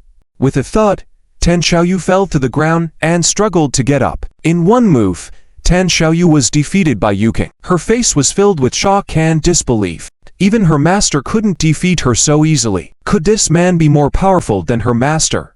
Yuking frowned slightly and said, "Is this all the skill you have for seeking revenge? Are you here to joke around?" Tan Xiaoyu felt humiliated. Yuking continued, "Since you dared to come looking for trouble, you must pay the price. I'll only disable one of your arms as you are a woman." As Yuking stepped forward to disable Tan Xiaoyu, Tan Dong and his men hurriedly arrived. "Hold on," Tan Dong shouted from a distance. Yuking stopped and looked at Tan Dong, saying indifferently, "What? Zuin hasn't come, but you are here to die." This provoked the martial arts school leaders following Tan Dong. "Who is this arrogant kid? Let me show you the power of my bare palm fist." A burly man shouted and charged forward. In the next moment, he was kicked away by Yuking. "Impressive. Let's all go together." These martial arts leaders were well versed in a united attack. They all rushed in to outnumber Yuking. In just a few blinks of an eye, they were all kicked away by Yuking. With a proud look, Yuking said, "If Zuin doesn't come, Then don't blame me for being rude. Your daughter's arm won't be safe. He swung his leg to disable Tan Xiaoyu. At that moment, a lazy voice came from afar, saying, I heard you've been looking for me. Tan Dong's expression relaxed upon hearing this voice. Tan Xiaoyu, who was lying on the ground unable to move, shuddered. Yuking looked up and saw a man leading two children approaching slowly. When he saw the man, Hongming and Qintia, who were standing behind Yuking, shouted, Master Yu, this is Zuan who killed your junior brother. Yuking stared at Zuan and said coldly, an eye for an eye, a tooth for a tooth. You killed my junior brother, so you must die today, Zu. And ignored Yuking and instead lowered his head to smile at the two little girls. You two go play in the car with Aunt Qinyu. Daddy will come over in a moment. Okay. After the two little girls left, Zuan sighed softly. It's easy for someone to want my life, but you have to take this punch from me first. Yuking's pupils shrank to the size of a pinpoint. This was what he had said to Tan Dong before, and now it was his turn. All right. But before he could finish, Zuan's fist was already there, hitting Yuking's chest and sending him flying dozens of meters in the air before crashing into the Via's fish pond. Lifeless. Originally, Qintia, Hongming, and others were excited, their faces filled with joy, but the expression on their faces froze. One punch. Zuan only needed one punch to defeat Yuqing. Tan Dong was even more dumbstruck. Although he believed Zuan could win, he thought it would be a tough battle. He never expected it to be so easy. That the most shocked of all was Tan Xiaoyu. Since childhood, she had been studying Taekwondo abroad, and at some point, she thought her skills were already world-class. This time returning to China, she came with a determined attitude, thinking she could make a name for herself. But facing Yuqing, she couldn't even hold up against a single move. This was a huge blow to Tan Xiaoyu. Though what was even more surprising was that Zuan had resolved Yuqing with just one punch. It must be noted that from the beginning, Tan Xiaoyu never looked highly upon Zuan. Now, this fact was like a loud slap to her face. Tan Xiaoyu's gaze towards Zuan became complicated, especially when she thought of her own behavior in the past. Tan Xiaoyu felt her face burning. Just when Tan Dong and the others thought the situation was settled, an unparalleled fierce aura emanated from the fish pond, enveloping the entire arena. This is... Tan Xiaoyu and the others were still in disbelief. Yuqing, in a sorry state, slowly emerged from the fish pond, his face full of killing intent as he looked at Zuan. I originally wanted to give you a quick hint, but now I've changed my mind. I will slowly cut you into pieces, Yuqing said sinisterly. With Yuking's words, his momentum became even stronger. You should be honored. Very few people are worth me using it, Yuqing said, as he slowly drew a long sword from his waist. This long sword was flexible in texture, usually coiled around Yuking's waist as a belt, but when he drew it out, it instantly transformed into a sword as clear as autumn water. The sword aura was sharp, causing Tan Dong and others to involuntarily retreat several steps. Hongming and Qintia were overjoyed. You is truly invincible. Master Yu is truly mighty. Yuqing proudly stroked the spine of the sword. This sword, named Autumn Water, when it's not drawn, it's ordinary, but when drawn, it will surely see blood. At least 20 real men have died under this sword, and even 3 experts in the realm of free flight have died under it. Today, I will use this sword to sever your head. Yuqing said each word slowly. Zuan raised an eyebrow slightly and said lightly, Are you done with the nonsense? Yuqing roared in anger, the sword in his hand suddenly turning into a burst of sword light, directly aimed at Zuan. Fast. In that instant, it seemed as if there was only that one sword between heaven and earth. As the sword light passed, all the vegetation in the courtyard was cut. Yet, Zuan didn't even flinch, as if he had been stunned by the force of the sword. A wicked smile appeared on Yuking's lips. He was known for his fists, but few knew that his greatest strength was actually in swordsmanship. This sword strike was the strongest he had ever unleashed since his debut, even hinting at a sense of doubt. Yuqing could almost see the scene where Zuan's head would be severed from his body in a moment. This excited Yuqing so much that his whole body trembled. But the next moment, all that excitement turned into nothing, because his sword had been caught by Zuan with one hand. That's right. Zuan had caught that seemingly irresistible sword with just one hand. Yuqing was inexplicably shocked and about to say something when Zuan said blandly, You qualify to call that a sword? With that, he exerted a slight force with his hand. Crack! The autumn water long sword was crushed by Zuan. Yuking's eyes nearly popped out. Could this guy be human? Blocking a sword barehanded and then crushing it. At the same time, Yu Qing felt a strong sense of crisis. As a master who had entered the realm of free flight, Yu Qing was very quick to understand the situation was impossible, and he turned to run. With a faint smile, Zuan said, "Do you think you can still escape?" As he spoke, Zuan's aura began to rise steadily, and in an instant, a terrifying aura locked onto Yu Qing. Free flight. He was also in the realm of free flight. Everyone was shocked. Yu Qing was terrified to the core. The earth-shattering aura from last night was from him. At this moment, Yu Qing was filled with regret. If he had known how powerful Zuan was, Yu Qing would never have rashly confronted him. But now, it was too late. With a desperate attempt, Yu Qing ran towards the exit. As soon as he crossed the wall in front of him, he would have left the Hong family. A hint of joy flickered in Yu Qing's eyes. As long as he could escape from here, he was sure he would inform his master, who would personally come down from the mountain and surely deal with this Zuan. But his wishful thinking was quickly shattered, because Zuan said blandly, "Watch my punch. Move heaven and earth." This punch, which he had used at the auction to kill Liu Shu in one stroke, was now even more powerful. Zuan's punch seemed to hit emptiness, but the entire space seemed to be overturned by it. Everyone fell to the ground, with Yu Qing being directly rolled over by the punch. Spurt.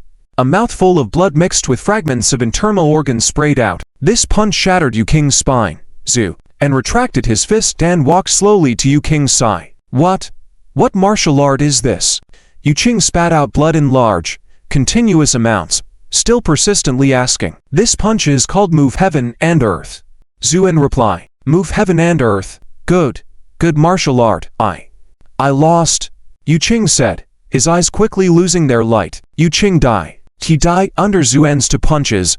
Zhu, and raised his head and looked at the stunned Hongming and Qin Tia. "It seems like we are truly fated to meet," Zuan said blandly. Hongming's legs went weak with fear, kneeling directly on the ground, crying and begging, "Zuan, no, Mr. Zhu, I was wrong.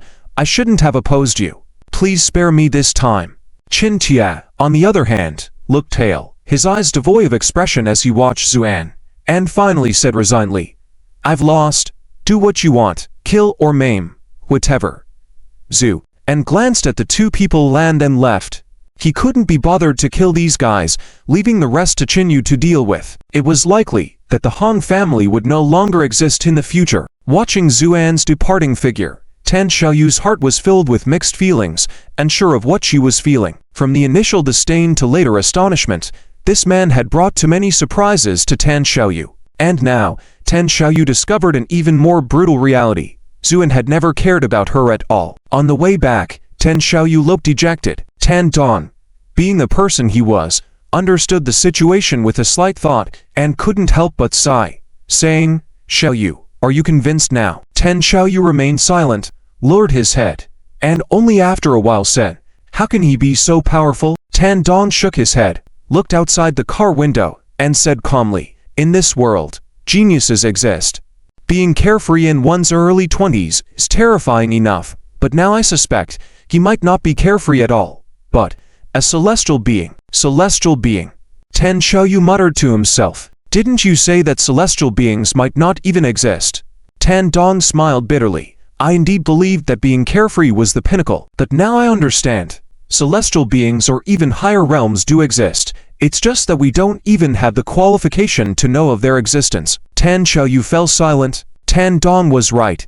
For beings of that level, they didn't even have the qualification to know of their existence. "My daughter, this is how my life will be. But you are still young. Even though you're a girl, I hope you can go further." "All right," Tan Xiaoyu nodded. "In another month, it will be the martial arts tournament that happens once every 4 years. I will take you to participate, so you can broaden your horizons and see the heroes of the world," Tan Dong said. Zuan did not return to the martial arts school, but went straight home. After personally seeing him off back to his home, Qin Yu immediately returned to the Qin family and met Qin Yuan. Qin Yuan now was energetically handling the affairs of the group every day. But when his granddaughter came back, he immediately abandoned all his work. "How did it go?" Qin Yu took a deep breath. "Mr. Zuan." Qin Yuan seemed to have anticipated it, nodding. "How long did it take?" Qin Yu smiled bitterly. "One punch to defeat the enemy. 1 punch to kill. Qin Yuan was taken aback. You mean? Qin Yu nodded. It took just 2 punches. Mr. Yu Qing, who dominated the North River martial arts world, was killed. Qin Yuan was also shocked. He had predicted that Zhu En would win, but he hadn't expected the victory to be so easy. It seemed that his estimation of Zhu En's strength was not high enough. Qin Yu continued. I asked Master Tan. He gave Zhu En only 2 words as his evaluation. Which 2 words? Celestial being. When this term was mentioned, Qin Yuan suddenly stood up and paced back and forth in the room. After a while, he slammed the table. We must bring Mr. Zhu over no matter what, and we must show even more respect than before. Yes, I heard Mr. Zhu is still living in a rundown neighborhood. Since the villa area we developed by Yunmen Lake has been completed, we will gift Villa No. 1 to Mr. Zhu. If there were others present, they would surely be astonished by Qin Yuan's extravagance. Yunmeng Lake was one of the best scenic spots in North River, not too far from the city center, and the luxury villas developed by Lantai Group there were known as the most high-end in all of North River. Villa No. 1 had an exceptionally advantageous location, and even when a wealthy businessman offered $1 billion, Qin Yuan refused to sell it back then. But now, he was gifting it to Zhu En as a present. Qin Yu also nodded without hesitation. Yes, Mr. Zhu has 2 daughters, so remember to gather many snacks and toys that children like. Make sure to please Mr. Zhu, Qin Yuan added. Qin Yu accepted the order and left. Qin Yuan stood in the office, murmuring to himself, celestial being. Are there really celestial beings in this world? Today Tang Zhuaner was off, and because she was worried about the 2 little girls, she hurriedly bought groceries and rushed back home. Upon opening the door, she found Zhu En busily working in the kitchen. Tang Zhuaner was slightly surprised, but the 2 little girls approached her. In terms of emotions, Zhu Xiang and Zhu Nian's affection for Tang Zhuaner was the deepest. Auntie Zhuaner, do you think our new clothes are pretty? Zhu Xiang asked, being very proud. Tang Zhuaner smiled then gently ruffled the heads of the 2 little girls. They are very beautiful. You both look like little fairies. I'm not a little fairy, I'm Nian. Zhu Nian didn't understand what a little fairy was, so she said. Compared to her older sister Zhu Xiang's love for beauty, Zhu Nian, aside from liking to eat, hadn't formed a concept of beauty or ugliness yet. At this moment, Zhu En walked out of the kitchen wearing an apron and smiling. Zhuaner, I bought some big crabs on my way back. Let's taste my cooking later. Tang Zhuaner's mood also improved, and she couldn't help but smile. I remember back when we were in school, you once said you hated cooking. Zhu En chuckled. That's because there was no one worth cooking for. This statement easily led to misunderstandings. At least Tang Zhuaner blushed. But Zhu En didn't notice. He was actually referring to these 2 little girls. After cultivating for 3,000 years, Zhu En once met a high-level expert who used culinary arts to achieve Dao, and he learned a lot about culinary arts from him by chance. Nowadays, Zhu En might not be considered a culinary master in the immortal realm, but he had no problem surpassing mortal chefs. So when the crabs were served, the aroma was irresistible, making Tang Zhuaner's mouth water. As for Zhu Nian, she was drooling at this point. Let's eat. See how it tastes. Tang Zhuaner first prepared the crabs for the 2 children and then tried some herself. She was then stunned. The taste was indescribable. It was as if countless delicious flavors exploded on her taste buds, making Tang Zhuaner feel a bit dizzy. Tang Zhuaner had never imagined that there could be such soul-stirring food in the world. Is it delicious, Zhu? En asked. Tang Zhuaner nodded. Actually, if you have nothing to do, you could be a chef and make a living. Looking at the girl who had been his classmate since high school, Zhu En smiled faintly. He felt limitless gratitude toward Tang Zhuaner. After Yan was forced to leave the North River, the 2 girls were mostly raised by Tang Zhuaner. Zhu En had always kept this favor in mind. This was why he was willing to personally cook for Tang Zhuaner. Otherwise, he remembered that a great figure of the Nine Heavens immortal king status once tried all sorts of methods just to have a meal made by Zhu En. Zhu En couldn't be bothered. The crabs were quickly finished. Tang Zhuaner licked her fingers with lingering pleasure. The taste was too exquisite, so she temporarily forgot her dignity as a lady. Zhu En then took out a pill and handed it to Tang Zhuaner. What is this? Tang Zhuaner was puzzled. This was made by Bobby. It tastes really good. Zhuaner, please taste it. Zhu Xian said. Tang Zhuaner took it, not thinking much of it, and swallowed it. Instantly, it felt like she had swallowed a bomb. The pill dispersed in her stomach, beginning to eliminate toxins from a cellular level. Tang Zhuaner exclaimed and hurried into the bathroom. Zuan smiled faintly. This pill contained the root of the black yin lotus, the most potent part of this rare medicinal herb. The root is the most potent area of this rare herb. It was usually too powerful for ordinary use, so the gentler black yin lotus seeds were used instead. But Zuan was a master in alchemy, so he easily refined the potency of the black yin lotus root. This increased the potency of the new yuan till tenfold. If consumed directly, Tang Zhuaner probably couldn't bear it. However, these crabs were not ordinary. Zuan added many refined herbal essences during the preparation. Just a casual bite could probably cure all illnesses. After quite some time, Tang Zhuaner walked out of the bathroom, looking a bit shy. There were still water marks on her hair, indicating that she had just taken a bath inside. Tang Zhuaner was already beautiful enough, but after being baptized by this enhanced version of the PU pill, her beauty could only be described as breathtaking. Zhu Xiang and Zunayan laughed out loud, and Tang Zhuaner, feeling a bit embarrassed, asked, "Why are you two little girls laughing?" "Aunt Zhuaner, now you smell as good as a baby's skin," Zunayan said with a grin. In fact, she meant to say that Tang Zhuaner now had a baby-like fragrance on her body, a sign of utmost cleanliness. Zuan also had this faint fragrance on her body, which was why the two little girls loved cuddling up to their dad. But Tang Zhuaner blushed and lowered her head, unable to speak. Zuan just smiled slightly and said, "Sit down and eat. It won't taste good when it gets cold." "Okay." Tang Zhuaner replied softly and sat down. Her obedient and submissive demeanor was like a new daughter-in-law just entering the family.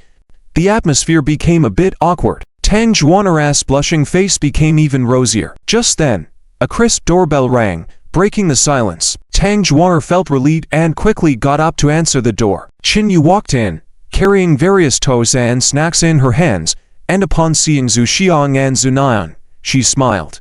"To little princesses, guess what I brought? Children are children, after all." And upon seeing so many new toes, they happily jumped up. "Thank you, Aunt Qin Yu." The two little girls took the toes and ran to play on the side. At this moment, Qin Yu noticed the meal still on the table in the living room and couldn't help but exclaim, "What have you made? It smells so good." Zuan smiled faintly. "I made a few crabs, try it." Qin Yu wanted to refuse, but as soon as she entered, she caught a whiff of a unique fragrance. Qin Yu had seen grand banquets before, but had never smelled such a peculiar scent, making her fingers itch involuntarily. "Then I'll taste it." Qin Yu picked up a crab leg, took a bite, and her eyes lit up. "How is it, Zhu?" and asked calmly. Qin Yu was too busy eating, practically devouring the crab leg, before finally catching her breath and somewhat embarrassedly saying, "It's incredibly delicious." Tang Zhuaner couldn't help but chuckle at Qin Yu's greedy appearance and packed the remaining crabs into a bowl, saying softly, "Miss Qin, there's more. Please eat them all." Qin Yu blushed, making herself look like she was just here for the food, but the taste of the crab she just had was simply too exquisite. Under the Lontai group, there were several large restaurants, with chefs who were all nationally and even globally renowned. Yet compared to this plate of crabs, the dishes those chefs made were simply junk. At this moment, in Qin Yu's eyes, Zuan appeared even more mysterious. Not only was he highly skilled in martial arts, but he also had such stunning culinary skills. Qin Yu couldn't help but wonder if there was anything Zhu didn't know in this world. However, Qin Yu hadn't forgotten the purpose of her visit and said, while eating, "Mr. Zhu, my grandfather thought your current residence was too cramped, so he has specially prepared a villa for you, as a token of gratitude for all the help you've given our Qin family." "A villa?" "Yes, by the side of Yunmeng Lake. If you have time later, I'll take you there to see it." "Yunmeng Lake? You mean Yunmeng Manor?" Tang Zhuaner asked in astonishment. "Yes, that's the one. Have you heard of Yunmeng Manor?" Qin Yu chuckled. Tang Zhuaner wryly smiled. Nowadays in Beijing, who doesn't know about Yunmeng Manor? "What's the matter, Zhu?" and asked.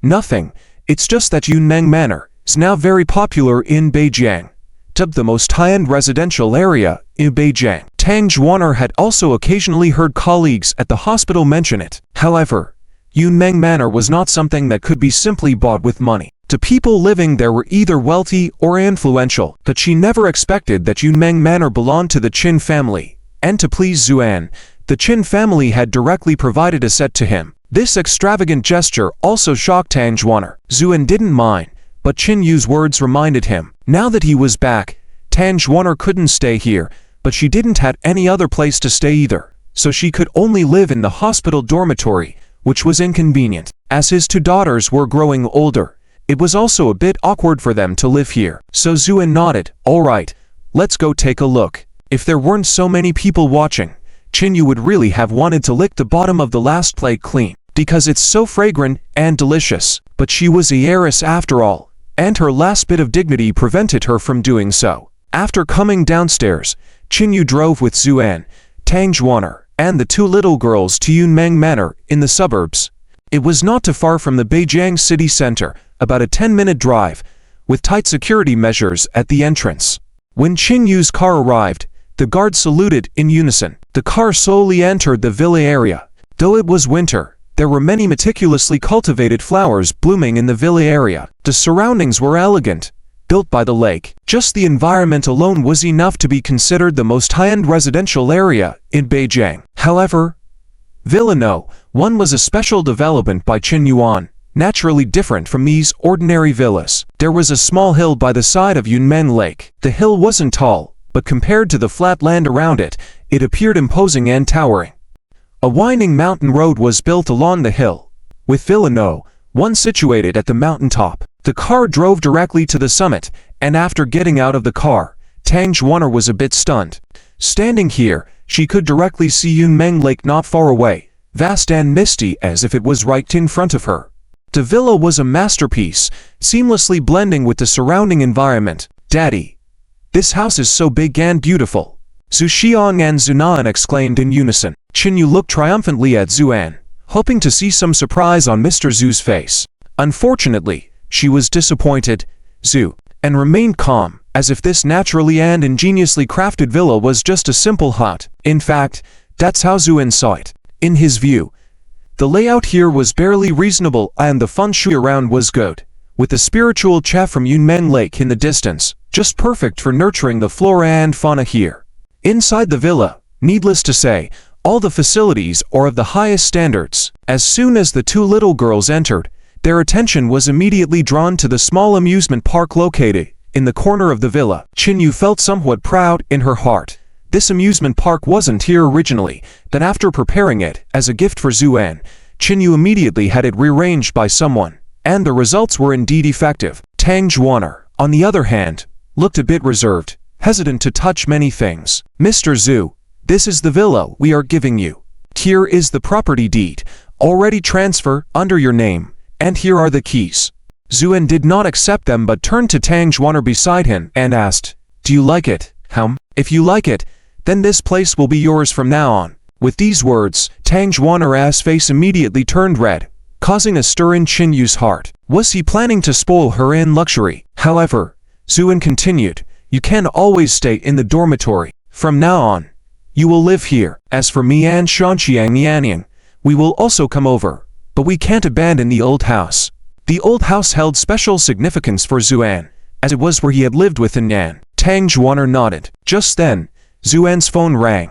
After answering, old Zi's voice came through with sobs. Is that Zian? Zuan was slightly startled, then asked, Uncle Z, it's me. What happened? Jingjing. Jingjing was taken after school, and now we can't reach her by phone.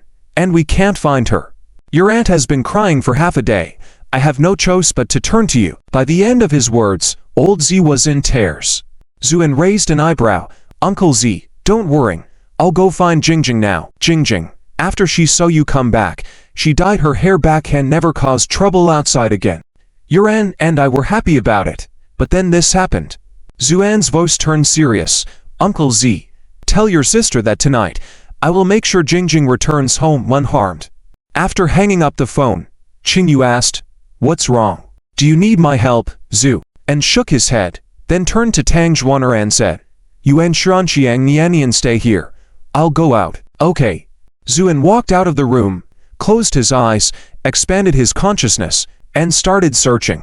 With so many people in Beijing, finding Shi Jingjing was not an easy task, but for Zuan, it wasn't a challenge, because Jingjing was of a rare pure yin constitution, making her stand out like a bright lamp in the dark to his consciousness. Soon, Zuan found his target. A cold smile appeared on his lips, and then he disappeared into the evening's darkness. Blue Fire KTV was a mid-range KTV in Beijing City that was very popular due to its location in the bustling area and reasonable prices. Zhu and stood in front of the door, glanced at the luxurious decoration of the KTV, and then walked in. "Hello, sir.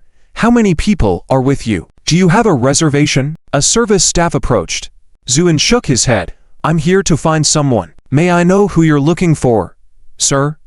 I can take you there." Zhu and cast a faint glance at the service staff. The staff froze in place until Zhuan left. Only then did he recover, sweating profusely. The man's gaze was simply terrifying. Following Jingjing's location in his consciousness, Zhuan went straight to the third floor. This area was the VIP section of Blue Fire KTV, and Zhuan arrived at the door of a private room at the end of the corridor. The soundproofing here was excellent. From outside, no noise could be heard from inside. But in Zhuan's consciousness, Shi Jingjing was inside. He pushed the door, but it was locked. A security guard approached and asked, "What are you doing?" "This is Wu Xiao's private room. If you have no business here, please leave." Zhu and remained calm, ignoring the security guard and stepping back. "What are you up to? Let me tell you, this door is made of steel and wood. If you break it with your foot, don't blame us for not warning you." The security guard, accustomed to drunks kicking doors, sarcastically warned. He thought Zhuan had drunk too much and was planning to kick the door. However, before he could finish his sentence, Zhuan suddenly threw a punch. Bang! A deafening sound. The security guard's ears rang, and then he witnessed the most shocking scene in his life. The private room door, made of pure steel, cried out under that man's punch, then collapsed to the ground in a crash of smoke and dust. Amid the angry voices of "What's going on? And who the hell is this?" Zhuan walked slowly into the room and saw Shi Jingjing sitting in the middle, tears in her eyes. He smiled faintly. "Jingjing, your mom is calling you home for dinner." These words made Shi Jingjing burst into tears. From the end of school till now, these 3 hours had felt like an eternity to her. Since Zhuan returned, she had made up her mind to behave properly from now on, and not cause any more trouble. So, she dyed her hair back, threw away her strange clothes, and put on her school uniform again. But her changes had angered someone, her classmate and a popular figure in the school, Wu Zifeng. He came from a wealthy family and was a bit of a spoiled second-generation rich kid. Relying on his family's influence, he spent his days in school, not focusing on his studies, but instead flirting and getting into fights. He noticed Shi Jingjing, a beautiful girl who caught his eye. Although Shi Jingjing had been very rebellious in the past, she remained quite conservative in her purity as a girl. Despite his efforts, he couldn't win her over. And this time, when Shi Jingjing suddenly changed, refusing to come out no matter how much he asked, Wu Zifeng, who was embarrassed and angry, half-forced her to come here. Shi Jingjing wanted to escape, but the security here was very vigilant, and Wu Zifeng was watching her closely, making it impossible for her to leave. All his so-called friends accompanying them were all trying to get Shi Jingjing drunk. Shi Jingjing understood that if she got drunk, everything would be over. So she thought of every excuse and tried to delay as much as possible. But as time passed, Shi Jingjing gradually began to lose hope. Could she really be ruined here tonight? "Brother An, where are you?" In her most desperate moment, Shi Jingjing thought of Zhuan, but her heart was extremely conflicted. She hoped Zhuan would come, yet she didn't want him to, because Shi Jingjing knew that Wu Zifeng had some influence around here and was said to know the owner of this Blue Fire. Brother An was just an ordinary person. How could he compete with these people? "What the heck? Who the hell are you?" Wu Zifeng, sitting in the main seat, said fiercely, his face full of hostility. Just as he was about to achieve great success and bring the beauty back, this person appeared, naturally filling Wu Zifeng's heart with anger. Before Zhuan could speak, Shi Jingjing suddenly stood up, her eyes red, and said, "NJ, you should leave." Shi Jingjing knew well how powerful Wu Zifeng was. Not only did his family have some influence, but she heard he also knew several big thugs in the city. And Zhuan was just an ordinary person. How could he possibly compete with Wu Zifeng? Shi Jingjing didn't want Zhuan to be in danger because of her. In reality, Shi Jingjing's heart was full of bitterness and gratitude. He came to rescue her. That was enough. Shi Jingjing didn't ask for anything more. But her thoughts were too naive. Wu Zifeng sneered a few times. "Want to leave?" At this moment, the boys drinking with Wu Zifeng all stood up, each holding a bottle from the table. Furthermore, the security guards at Landhu heard the commotion and rushed over. "Young Master Wu, what's going on?" asked the head of the security guard. Wu Zifeng said coldly, "This kid kicked the door of our private room and disturbed my interest." "Damn, who is this kid who doesn't have eyes, actually disturbing young Master Wu?" the head of security guards ordered. The guards blocked the door, then surrounded Zuan. At this moment, Wu Zifeng sat on the sofa, a contemptuous smile on his sinister face. He enjoyed the feeling of looking down on others, especially when he saw the frightened expressions on the faces of the weak. But this time, he miscalculated, because he saw no trace of fear on this man's face. There was only a hint of mockery at the corner of his mouth. It was as if his own people were the weak ones. Wu Zifeng's gaze turned colder. "Get rid of him. Before he could finish his sentence, Zi Jingjing rushed out and stood in front of Zuan. "Wu Zifeng, don't you want me? I will give myself to you, but you must let NJ leave safely." Zi Jingjing spoke with a trembling voice. Wu Zifeng's eyes lit up. Then he looked teasingly at Zi Jingjing. "Hey, you're willing to go all in for this man?" Zi Jingjing gritted her teeth and said, "You don't need to worry about that. You just have to make sure he leaves safely.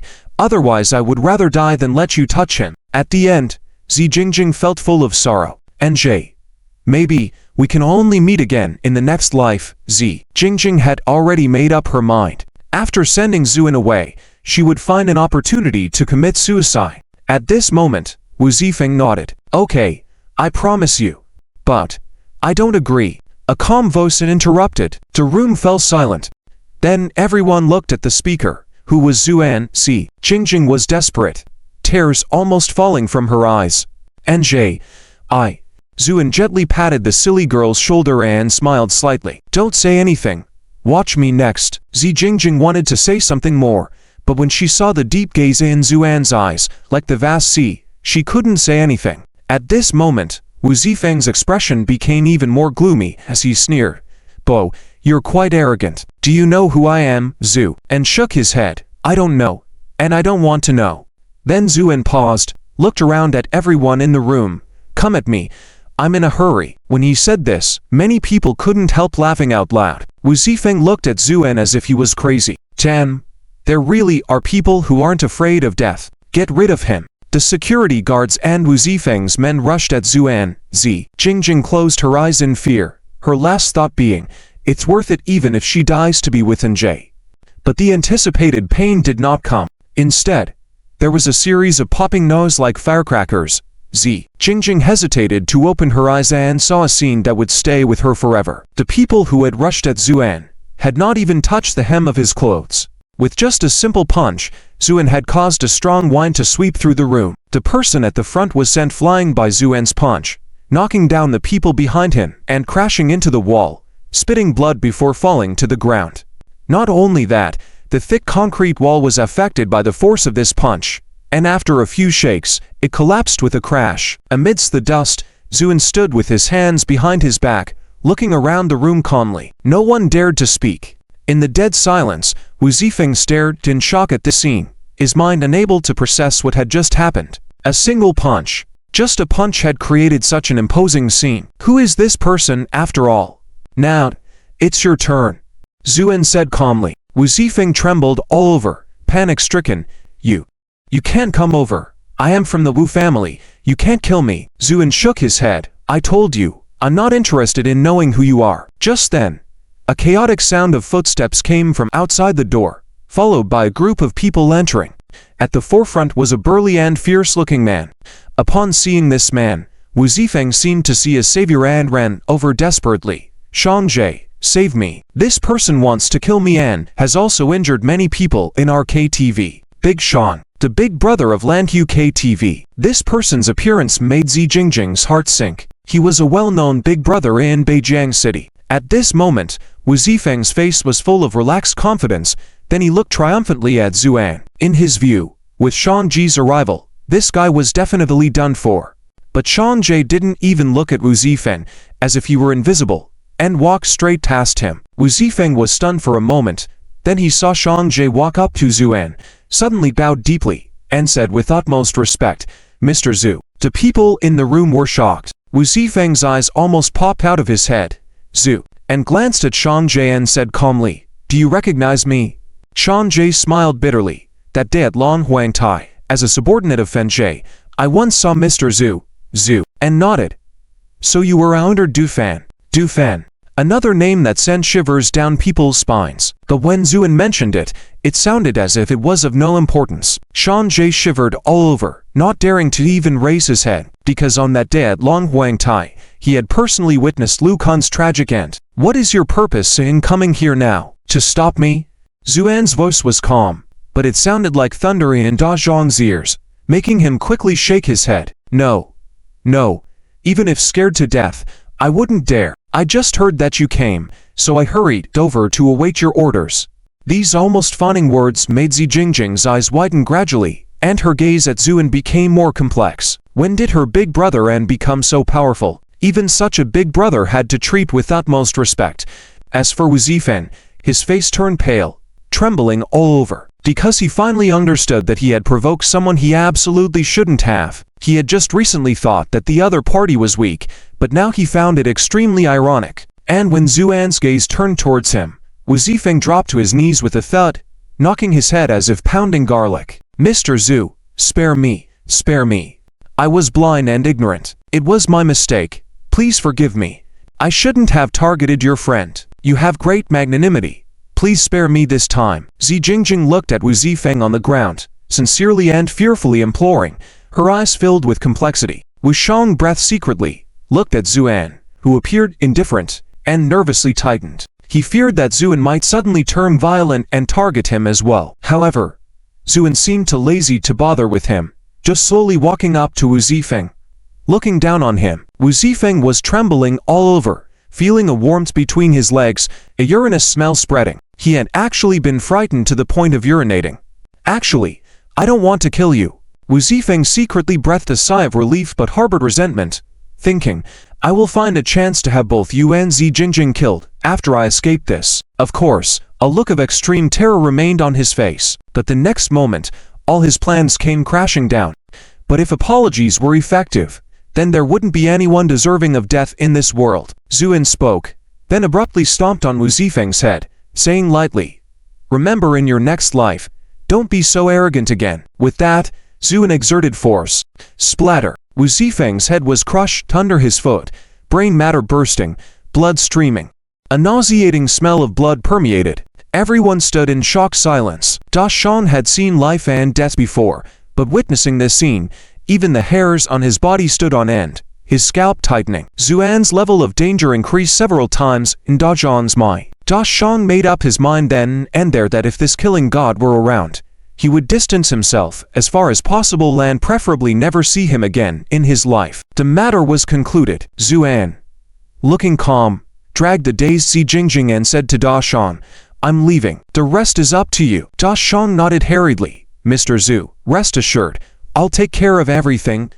Zhu, and left. It was only then that Da Shan breathed a sigh of relief, realizing that he was drenched in cold sweat. "Brother Shan, what should we do with this dead body?" someone asked quietly. Da Shan glared fiercely at him. "What should we do? Naturally, we should find a bag, place him in it, and return him to the Wu family. But if people from the Wu family ask," the person trailed off. Da Shan sneered. "Then you tell them that the person killed was someone even Lian Fanj couldn't afford to offend. And if they want revenge, let them seek it out. Just don't drag me into it."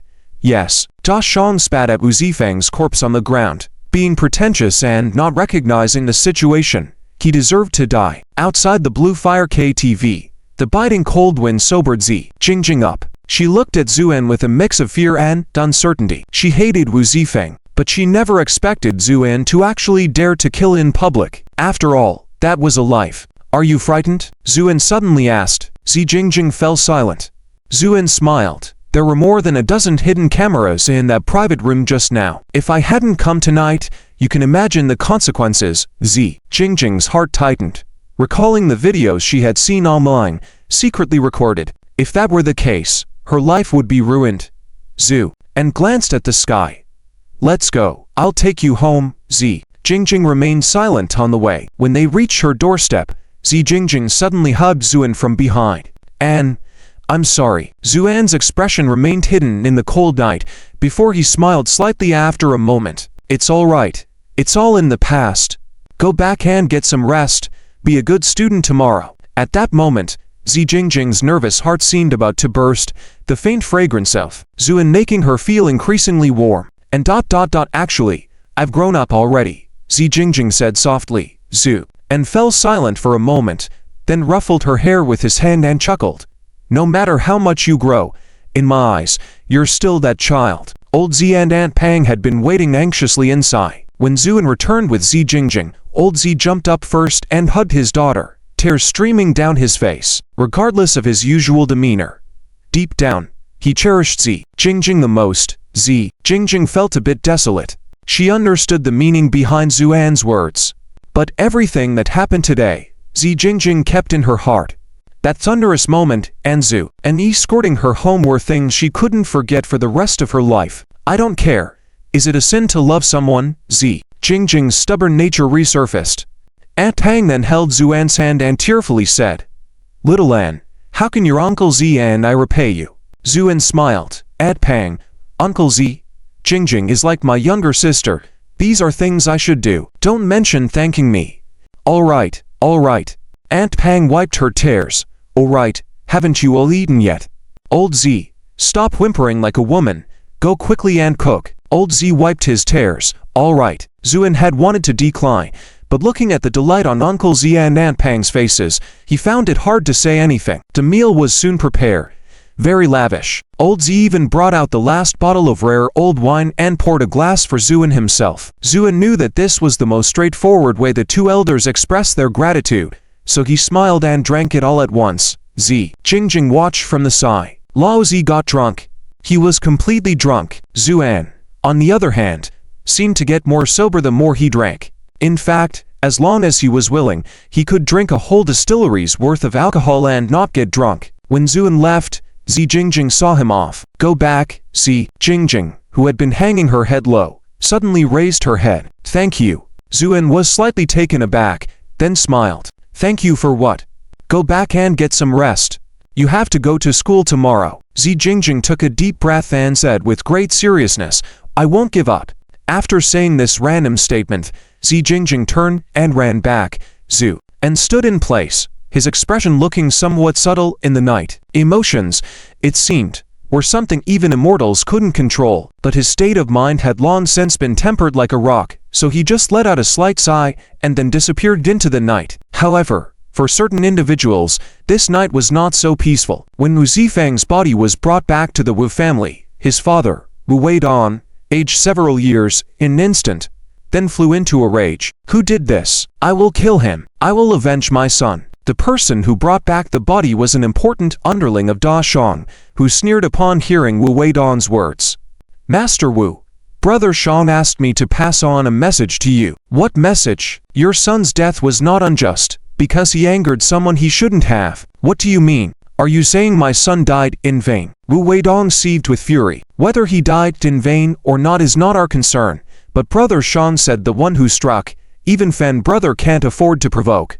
Think about that for yourself. With that, the person left. Wu Weidong's anger seemed to be doused as if by cold water. Someone that even Fan brother couldn't provoke. Who could that be? Could it be the Qin family? Wu Weidong knew of his son's actions and believed that his death was not unjust, but he naturally wanted revenge for his own flesh and blood. Yet, if the other party was someone even Dauphin couldn't afford to provoke, then he had to think carefully. At that moment, Wu Zifeng's mother also arrived upon hearing the news. Seeing her beloved son's body, she couldn't help but wail in grief. Then with the look of resentment, she shouted, Who did this? I will tear him to shreds. Wu Weidong's face turned ashen, and he slapped her across the face. You dare hit me? The woman, with a full face of arrogance, stared in disbelief at Wu Weidong. Wu Weidong sneered, I'm hitting you because you had a hand in Zifeng ending up like this. Vengeance, will you take it? The woman instantly wilted. While she could bully ordinary people, Wu Weidong's behavior clearly indicated that she might not be able to provoke the other party at all. She could only hang her head in silence. After a moment of daze, Wu Weidong said wearily, Prepare his body first. The revenge matters can be discussed later. After all, a dead son could be born again.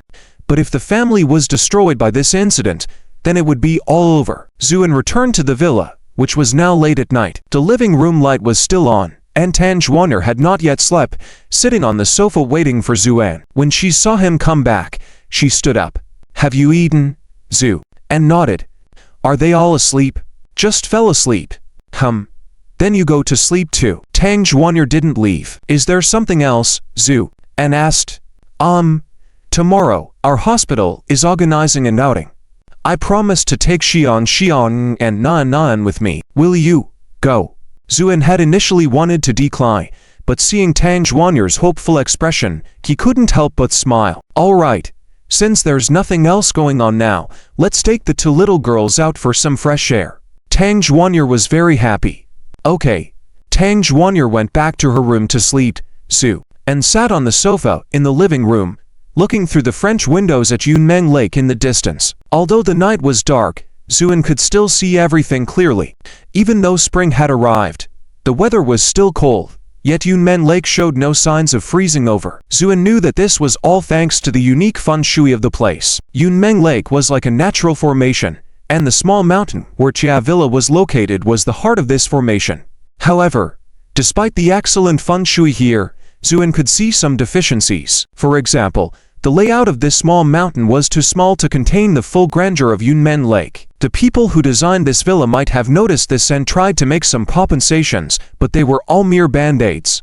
After all, it was impossible to raise a mountain out of thin air. But just because others couldn't do it didn't mean Zuan couldn't. Zuan walked out of the villa to the mountain top. The wind rustled his sleeves, and dark clouds loomed overhead, hinting at approaching spring rain. Zuan stood in silence for a moment, then suddenly leapt. He soared into the air, standing in the clouds, his right hand pressing down as he solemnly commanded, "Heaven and earth, obey my command.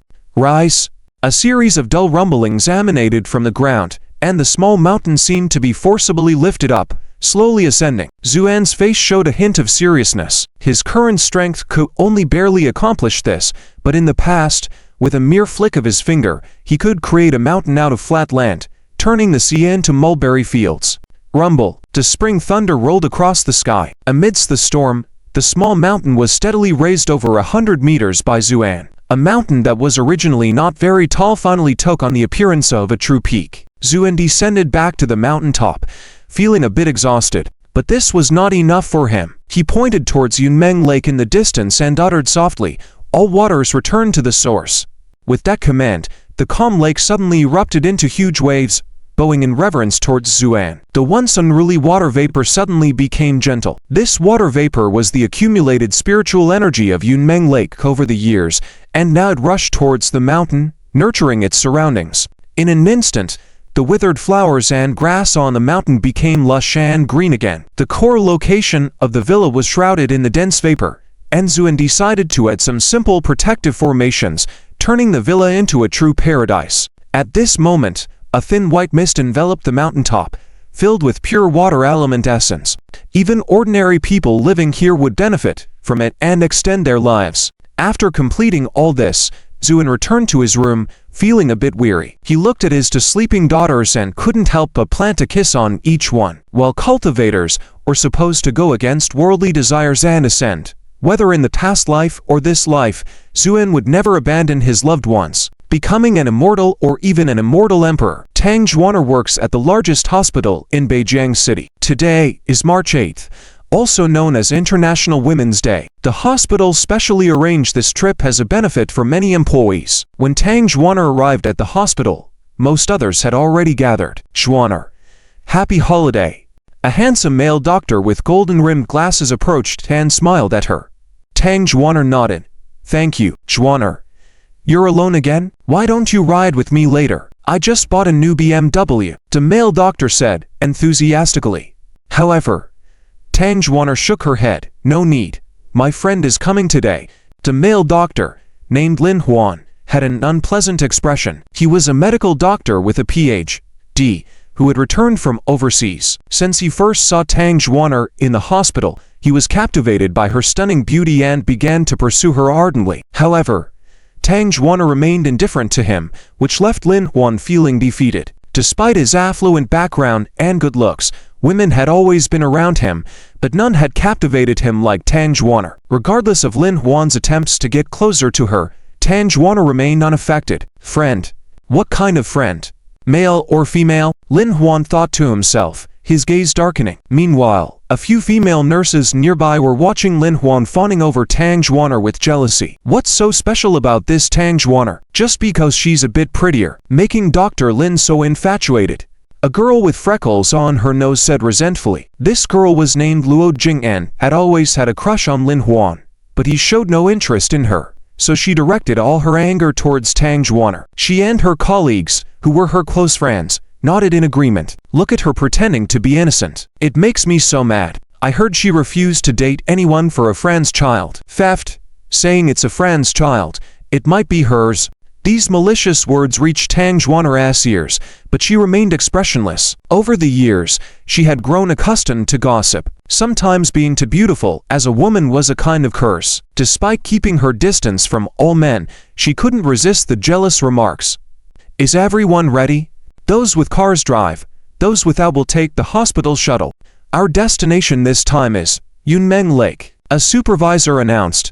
Yunmeng Lake. Tang Juaner was slightly surprised and found it somewhat amusing. She had just come from there, and now they were heading back. But it didn't matter. After all, it was only a day trip, and they couldn't go too far. Many had driven there and were taking acquaintances along. At this moment, Lin Huan approached Tang Juaner again. Juaner, your friend still hasn't arrived. He probably won't come. Why not ride with me? Let's go together. Tang Juaner shook her head. He said he's coming, and he will. Disappointed once again. Lin Huan's expression couldn't hide his frustration. He had been making advances repeatedly, but this woman just wouldn't budge. He thought to himself, let's see what kind of friend you have. Just then, Zhu Xiang and Zhu Nan bounced in. The two little girls were dressed in new clothes today, with matching braided hair, so cute that anyone would want to hug and give them a kiss. Aunt Juaner. The two little ones called out in a sweet voice. Tang Juaner affectionately patted their heads. Have you had breakfast? Yes. Dad made porridge. It's so delicious. Zhu Nan never forgot to eat. Lin Huan's face turned sour at this point. He had heard some rumors about Tang Juaner, but hadn't expected them to be true. Had she really raised two little girls? What was the connection between these girls and her? While pondering this, Zuen walked in. His presence caused many to look at him strangely, especially Luo Jing and the others, who were excited. See? This guy might be Tang Juaner's lover. He looks pretty young. What's the use of being young? Look at those clothes he's wearing. Luo Jing was very good at judging a person's status from their attire. When she saw Zuen in casual clothes that cost less than a few hundred yuan, she couldn't help but feel disdainful. She thought, Tang Juaner chose such a man. Her taste isn't that great after all. Lin Huan stared at Zuen with hostility, evaluating him in his mind. In terms of looks, there's not much difference, but the clothing is worlds apart. The more he compared, the more arrogant Lin Huan felt. The supervisor asked Tang Juaner, Juaner, what will you do? Take the shuttle? Tang Juaner looked at Zuen. Zuen smiled faintly. I brought them here by taxi. This made Luo Jing and the others look even more contemptuous. They didn't even have a car. Lin Huan thought it was the perfect time to step in and walked over. Juaner, why don't you ride in my car instead? Tang Juaner shook her head. My friend. Just as Tang Juaner was speaking, Lin Huan interrupted her, glanced provocatively at Zuen. It's fine. I bought an X5, and it can accommodate both you and your friend. Tang Juaner felt uneasy, but Zuen casually said, sure, I haven't ridden in an X5 before. Lin Huan sneered inwardly, thinking that Zuen was a bumpkin from the countryside. He planned to put him in his place later. Lin Huan opened the front passenger door very politely. Juaner, sit here. Tang Juaner shook her head. I'll sit in the back. Leading Zhu Xiang and Zhu Nan, she sat in the back seats. Lin Huan was now gritting his teeth in frustration, while Zuen simply said, let's go. Lin Huan felt somewhat annoyed. Was this guy treating him as a chauffeur? Unable to lose his temper, he swallowed his anger and started driving. On the way, he kept observing Zuen. Seeing him sit calmly in the car, Lin Huan felt a bit disdainful, acting like he's the boss without even owning a car.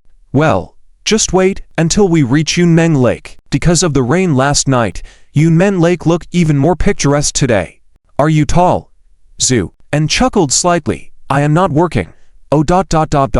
Lin Huan elongated his tone meaningfully, feeling increasingly disdainful. So, he was just a lazy person who stayed at home. What do you usually do at home then? Just spending time with my kids, cooking, enjoying the scenery, and such, Zuan replied casually. Lin Huan exchanged a knowing glance with his colleagues. It seemed that this guy was just a worthless loafer. Then, Lin Huan casually glanced at his watch. Dr. Lin, your watch isn't cheap, is it? One of Lin Huan's colleagues asked.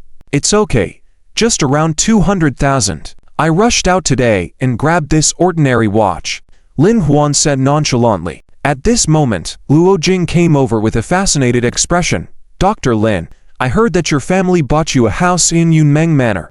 Lin Huan nodded proudly. Yes, I just bought it a few days ago. Spent tens of millions. This stirred reactions among the surrounding people. I heard houses in Yunmeng Manor aren't just about having money to buy. Lin Huan smiled faintly. Of course, my father spent a lot of effort and finally spent a lot of money to leverage connections and bought it from a friend of the Qin family. The Qin family. Lin Huan's expression turned respectful when he mentioned this name. As for the others, they looked envious and shocked. That was the Qin family, a powerhouse that many could only look up to. The fact that Lin Huan's family could establish a connection with the Qin family indicated that they were not an ordinary family. Since we are here at Yunmen Lake, I will take everyone to see my place later, Lin Huan announced cheerfully. Great. Luo Jing was the first to cheer. The way she looked at Lin Huan now was as if she could spew fire any moment. However, Lin Huan paid no attention to Luo Jing. Instead, he asked Tang Zhuaner, Zhuaner, we will go to my villa later, where I have a bottle of French wine given by a friend that you won't find on the market. You should try it later. Tang Zhuan didn't say anything and continued looking at Zuan. Zuan smiled faintly. Okay. Why not? Since it's boring anyway, let's go and try Dr. Lin's wine. Lin Huan felt more resentful, and his gaze towards Zuan became increasingly dark. This guy was just too clueless. Lin Huan thought of a way to make him retreat. A beauty like Tang Zhuan deserves someone like himself to be with. Lin Huan thought to himself. Luo Jing was also very displeased, glaring enviously at Tang Zhuan, wishing to eat her up at that moment. They played by the lake for a while, and when it was close to noon, everyone got into their cars and headed straight to Yunmeng Manor. The security here was indeed tight. Even though Lin Huan showed his key to prove he was the owner, they still checked each car thoroughly. When they arrived at Zuan's side, Luo Jing intentionally stepped aside, ready to see a joke at the expense of Tang Zhuan and others. However, when Zuan rolled down the window, the security guard was first surprised, then immediately stood at attention. Greetings, Mr. Rex. Zuan waved his hand, and the security guard swallowed the rest of his greeting. Luo Jing was puzzled. What was happening? How did this security guard react like this? Perhaps Zuan knew this security guard. That must be it. They might even be colleagues. Luo Jing thought this reason was impeccable. As they drove into Yunmeng Manor, many people exclaimed in awe. Oh my! It's so beautiful! Flowers are blooming in this season. These are all carefully cultivated by a master gardener, so they aren't afraid of the cold. When everyone arrived at the villa Lin Huan bought, many people were even more amazed. Lin Huan proudly said, "This is my home. Everyone, come in." The villa was located on the edge of Yunmeng Manor, not in the prime location, but the surrounding environment and facilities were already excellent. After entering, many people were dazzled. All these materials for decoration were directly imported from Europe. The decoration alone cost over 10 million. Lin Huan introduced proudly, attempting to see a hint of surprise on Zuan's face. However, Zuan remained indifferent from start to finish, leaving Lin Huan feeling defeated. Was this country bumpkin really not impressed? Lin Huan thought. As lunchtime approached, Lin Huan had prepared in advance, buying many high-end ingredients and hiring several chefs to prepare a sumptuous meal. Zhuaner, try this, it's a steak brought in from Europe. Lin Huan introduced warmly. Tang Zhuaner tasted it lightly, then furrowed her brows slightly. Ever since she had eaten the food made by Zuan, everything else seemed tasteless to her. At this moment, Luo Jing couldn't help but sneer. Who are you pretending to be? A princess? You probably haven't even seen these things before. After all, you're hanging around with a poor guy. This statement was very blunt, causing many to turn pale. Tang Zhuaner was filled with anger, while Zuan remained calm. Suddenly, Zuan asked. Daddy, what does a poor guy mean? This question made many people cover their mouths and chuckle, especially Luo Jing and Lin Huan, who felt relieved and couldn't help but smile. With his daughter asking this, let's see how he responds. Zhu, and chuckled and patted Zhu Xian's head, then pointed to the table and chairs in front of him, saying lightly, "This is what you call a poor guy." This statement stunned many people. Luo Jing was the first to react, sarcastically saying, "Oh my, these days, you can find all sorts of people, not afraid to speak their minds." Lin Huan's face turned even darker, asking coldly, "What do you mean, Zhu?" and shook his head. "I apologize. I may not have explained myself clearly earlier." Lin Huan thought Zuan was going to apologize, but unexpectedly, Zuan continued, "Your place doesn't fall under the category of a poor guy. After all, poor people have self-awareness, and you don't even have that." This statement almost made Lin Huan explode. Luo Jing sneered, "If that's the case, this gentleman's house must be more luxurious and valuable than this one." In fact, Zuan had not intended to mock Lin Huan. In his eyes, not only was this place filled with poor people, but the entire Beijing,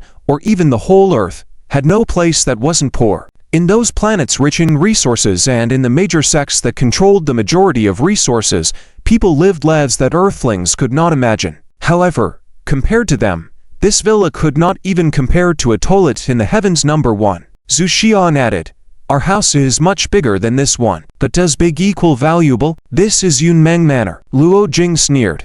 Lin Huan also laughed coldly. "Well, in that case, let's visit Mr. Zhu's home to see what doesn't qualify as a poor guy." Lin Huan thought Zuan wouldn't dare agree. Walking distance, Lin Huan and the others looked at each other in surprise.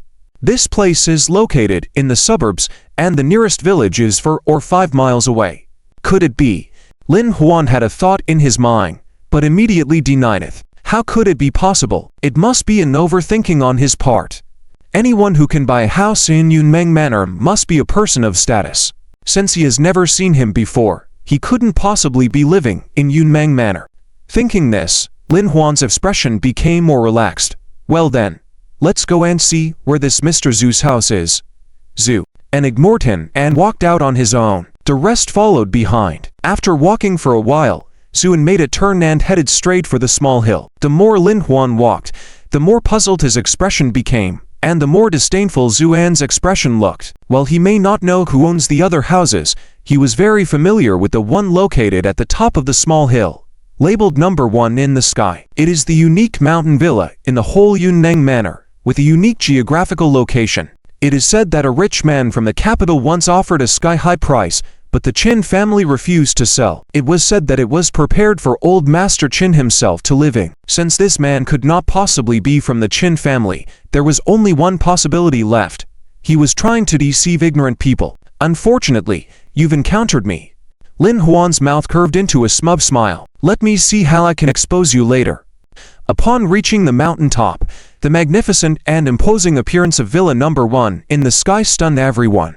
Even Lin Huan, who had never seen such a mansion before, felt that his own mansion could only be considered just enough to live in compared to this. "This is where my father and I live," Zhu Xian said proudly.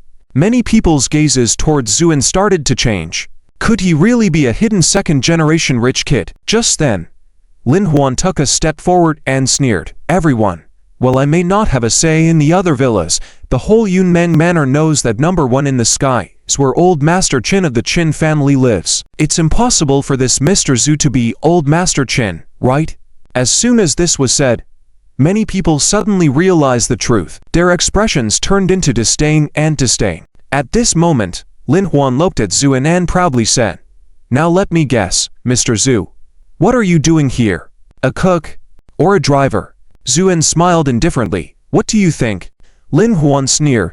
"In any case, this mansion cannot possibly be yours. You're talking nonsense. This was a gift from Aunt Qinyu to my father," Zhu Xian said with a face full of grievance. "Aunt Qinyu? Qin family's Miss Qin? And you claim that your father knows Miss Qin? Little girl, lying is not a good quality," Lin Huan said, thinking that he had won. This Zhu surname obviously wanted to show off, but unfortunately, he met him in the end. "Let's see how you can hold your ground in front of Tang Zhuaner." However, just as Lin Huan felt smug, A stern and authoritative voice came from behind the crowd. Mr. Zhu, are you used to living here?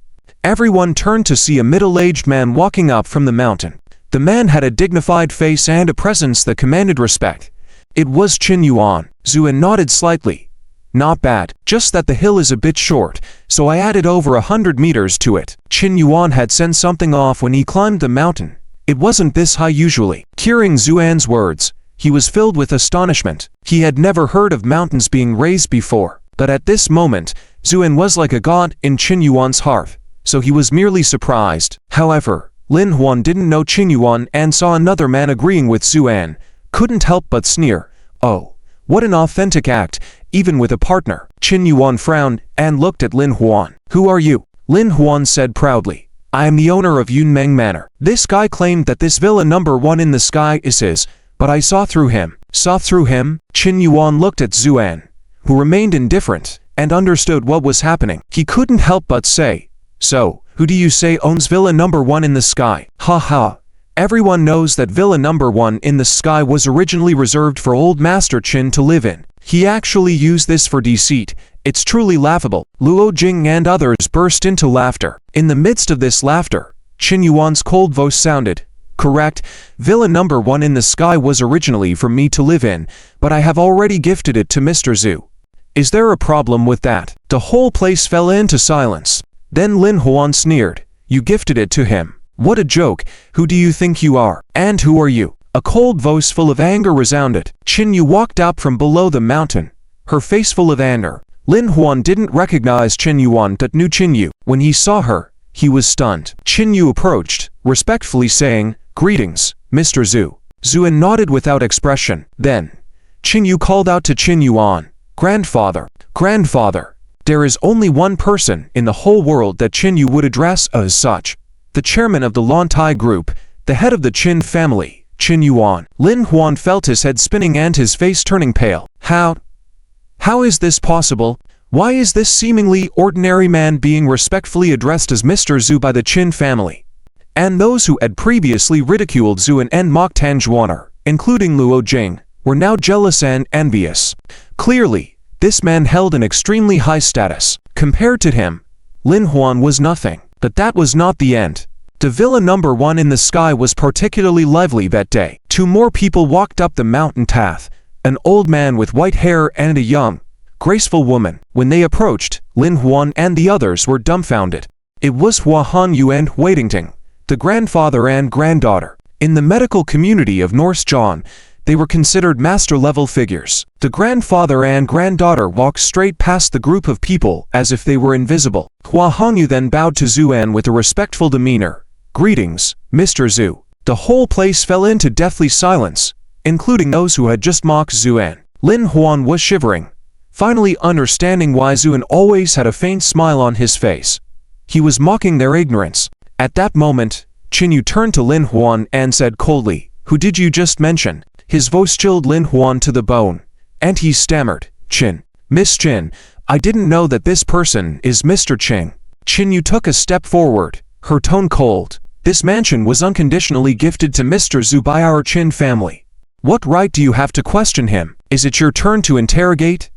Lin Huan was left speechless and could only mutter, I was wrong. Qin Yu raised her eyebrows, looking as though she wanted to say more, but Zuan waved his hand. It's fine. Kneeling down the mountain, Lin Huan and Luo Jing's faces instantly turned pale. Although this mountain wasn't very high, it wasn't something that could be achieved in a short period if one were to kneel down the mountain. After Zhu and finished speaking, he led Zhu Xian and Zunan into the house. Tang Zhuaner gave a deep look at this group of so-called colleagues, just about to leave. Zhuaner, I beg you to intercede for Mr. Zhu. If he really kneels down the mountain, what am I to do? Luo Jing actually had the nerve to ask Tang Zhuaner for help. Yes, Zhuaner, after all, we are colleagues, why make things so stiff? Many people echoed. Tang Zhuaner's ethereal face showed a hint of disgust. Make things so stiff? Then let me ask you, who was the one constantly taunting Mr. Zhu and me from the very beginning?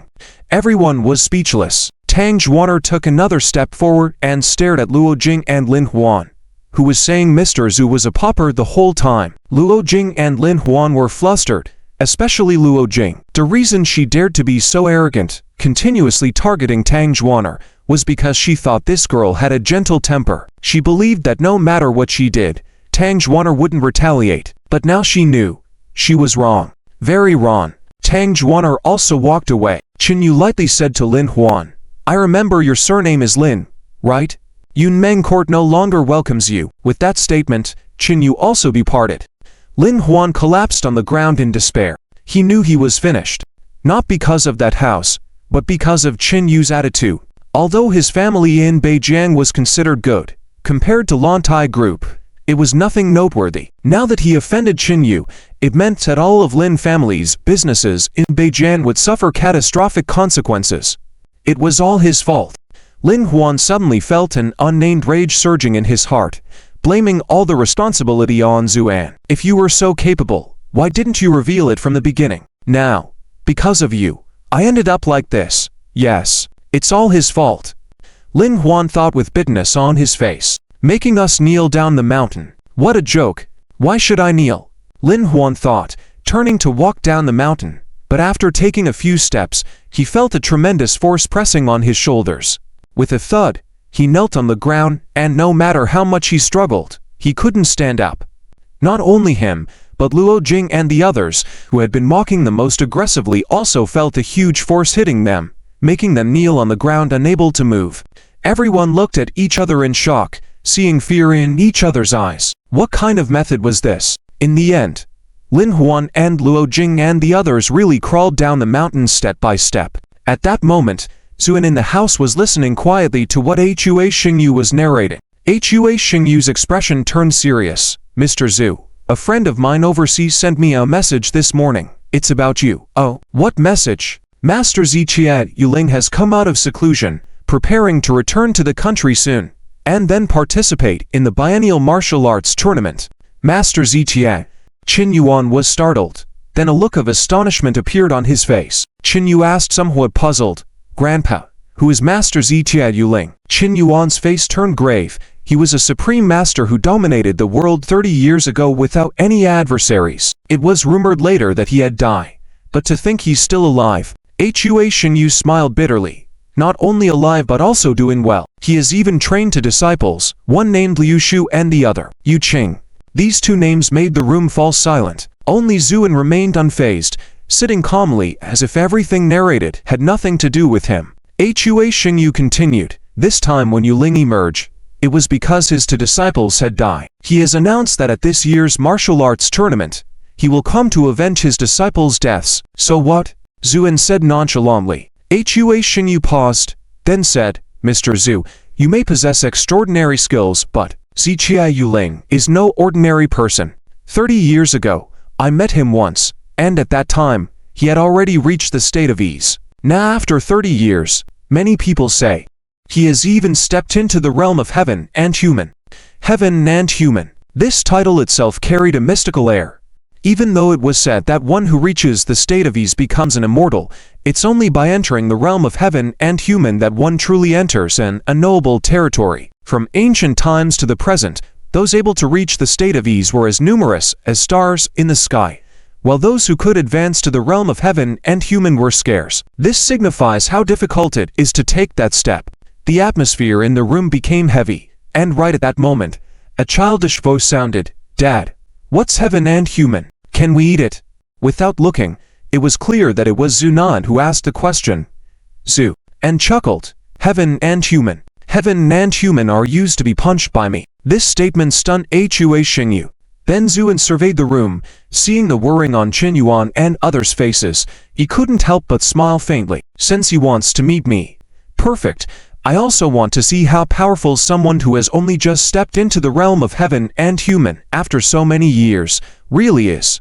As he spoke, Zuan's tone carried an extremely confident air, causing Huading Tang beside him to feel a bit dizzy. Hua Xingyu, however, felt some apprehension. Although Zuan's martial arts mastery was unfathomable, he believed there was still a gap between him and such an established figure like Master Ziqian Yuling. "By the way, where will this year's martial arts tournament be held, Zhu?" and inquired. Hua Xingyu and Qin Yuan glanced at each other, then said, in unison, "King Nang." Zuan raised an eyebrow. King Mang. Yes, the location of this martial arts tournament is not fixed.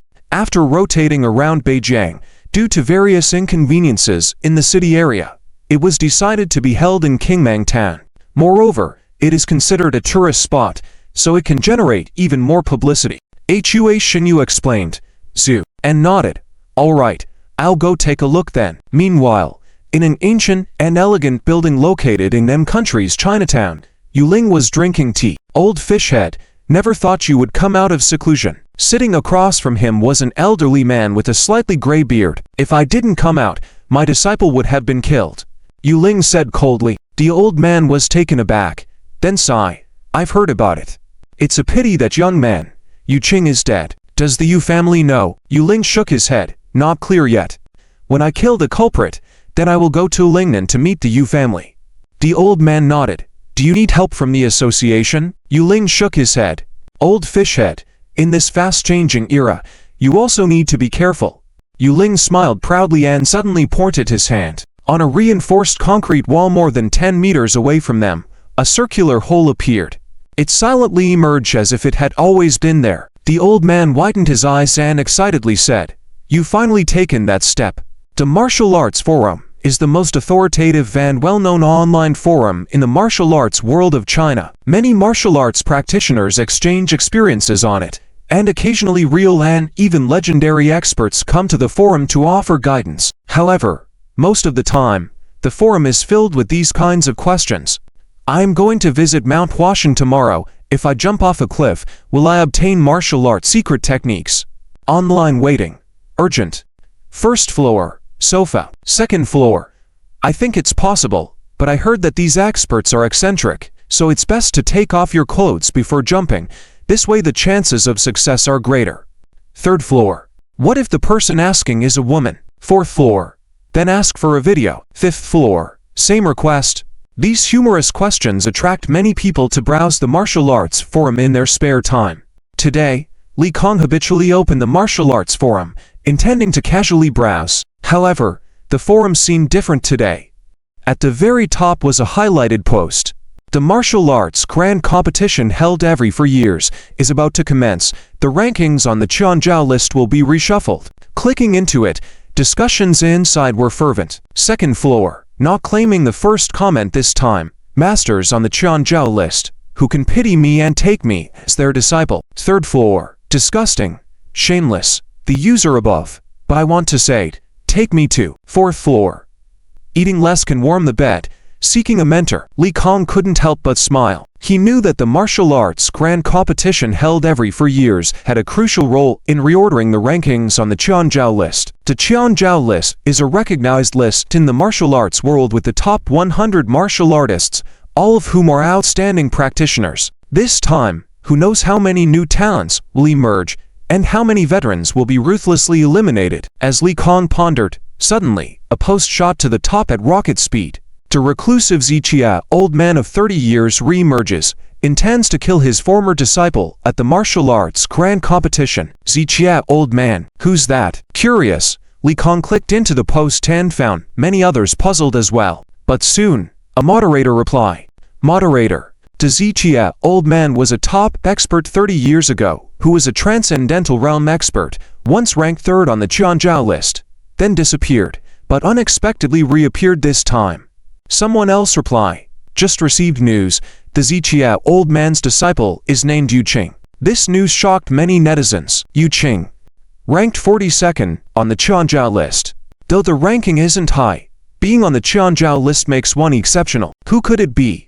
To kill Yu Qing and provoke reclusive masters to come out of seclusion. At the same time, many senior martial artists kept enlightening others about the prowess of this Zichia old man. Gradually, many netizens started showing overwhelming support for the Zichia old man. Some even began mocking the person who killed Yu Qing but remained unknown. Maybe they used some despicable tricks to win. Maybe. Or maybe they used a gun. Something doesn't feel right. How could someone who can defeat such a skilled practitioner remain unknown? These speculations started to turn the situation more unfavorable towards Zuan. However, one person noticed it and stood up with indignation, starting to speak up for Zuan. This person was Tan Don's daughter, Tan Xiaoyu. Seeing the derogatory comments towards Zuan, she felt furious. She admired Zhu and tremendously at that moment. Unable to control herself, she began typing on the keyboard. I am a friend of the person who killed Yu Qing. I can tell you, this expert defeated Yu Qing with just one punch. This statement caused an uproar, with many people beginning to ridicule. One punch. The user above must be dreaming. Exactly. A high-ranking expert at 42. Someone defeated them with one punch. Ha ha. Another bluffer who will die. Tan Xiaoyu felt her face turn red with anger and typed again. Don't believe it. Let's make a bet. At this martial arts grand competition, I bet my friend wins. If I lose, I will streak. The replies from netizens surged instantly. Heavens, just checked. Turned out to be a miss. Agreed. Even though the avatar is blurry, it's at least an 8. More looking forward to this martial arts grand competition now. Agreed with the post. Liu Ming with the fire tongs. The online world was set abuzz by this martial arts grand competition. However, Zuan was completely unaware of these waves as he was now fishing by the lake with his two daughters, then returning to savor the freshly cooked fish. Today, as he sat by the lake, his two daughters were happily playing in the sand nearby. Yet, this rare tranquility was soon disrupted. Tan Xiaoyu approached him with a solemn expression. After inquiring with Qinyu, Tan Xiaoyu found out Zuan was by the Yunmen Lake. Upon arrival, she discovered Zhu and leisurely fishing. Mr. Zhu. Tan Xiaoyu lowered her head and respectfully spoke, Zhu, and glanced at her, then nodded. Do you need something from me? Tan Xiaoyu gritted her teeth and said, Mr. Zhu, do you know the internet is in an uproar because of you? Zuan was slightly surprised, then shook his head. What happened? Tan Xiaoyu recounted the events to him, Zhu, and listened with a faint smile, neither confirming nor denying. Tan Xiaoyu grew anxious. Mr. Zhu, my father said your cultivation can rival deities, but this Ichia old man is no ordinary person. Please be cautious, Zhu, and nodded. Is there anything else? Tan Xiaoyu suddenly felt irritated. She came here to give a warning out of goodwill, but Zuan's indifferent expression frustrated her. Mr. Zhu, I think you should respond publicly, or public opinion will turn even more against you. Zuan seemed as if he didn't hear her. Instead, he gazed at the vast Yunmen Lake in front of him. Do you think this lake is big? Zuan suddenly asked. Tan Xiaoyu was puzzled, then nodded.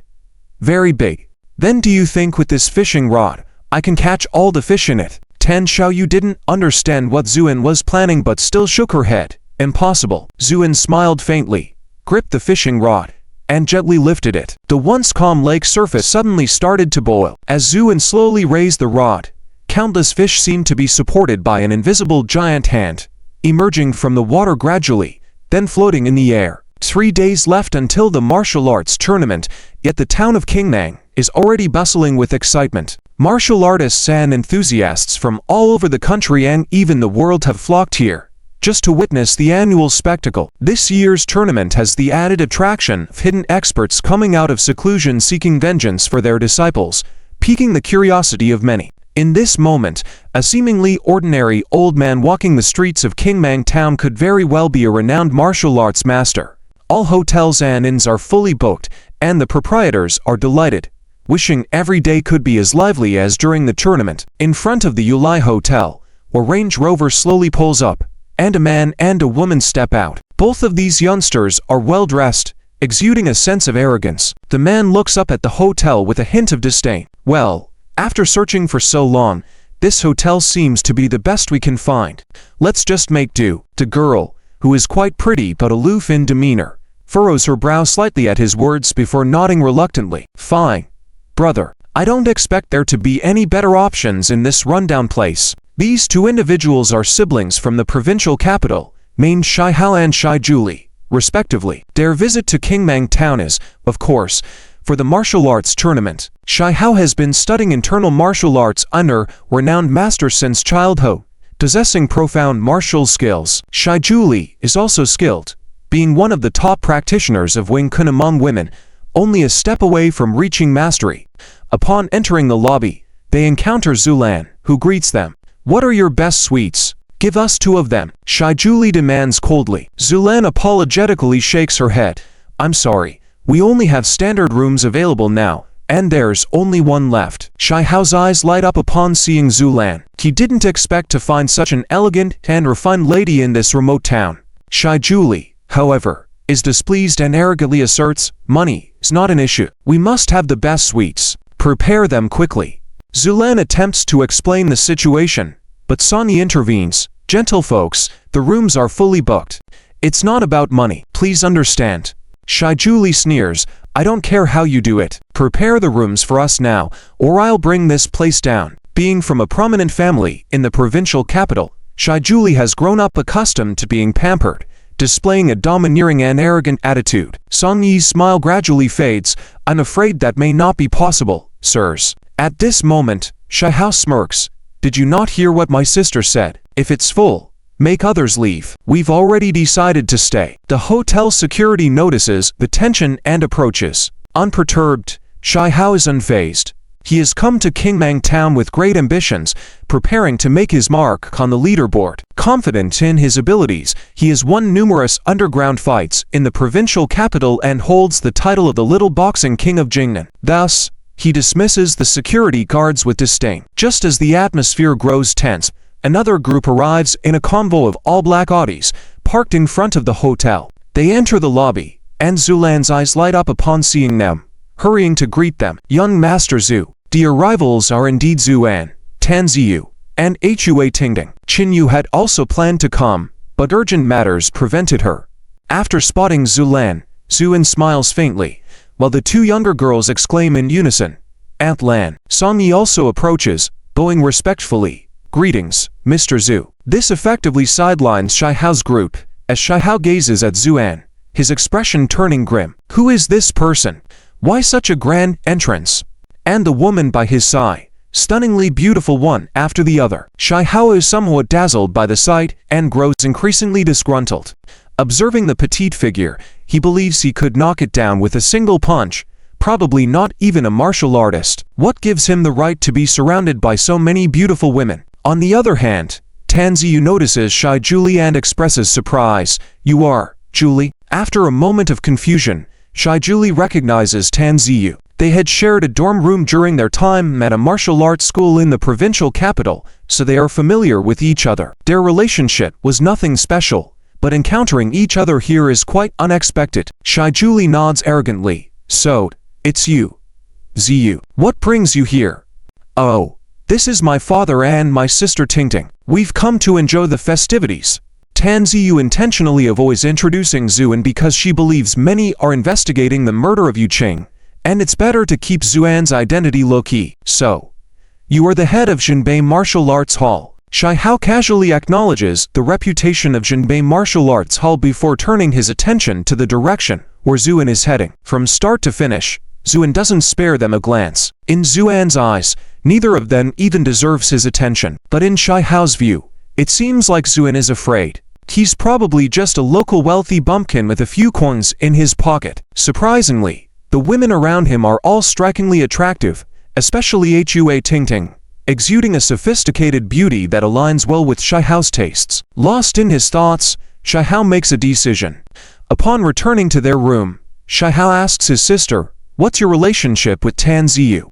Julie shakes her head. Nothing special. When Tan Xiaoyu received the invitation, she couldn't help but hesitate. She didn't have a deep relationship with Julie, but since she had invited her, it wouldn't be good not to go. And Julie mentioned that it would be best if everyone went. When Tan Xiaoyu mentioned it to Zuan, Zuan didn't mind at all. After all, there were still 3 days left, and if she stayed in the hotel for those 3 days, she would be fine.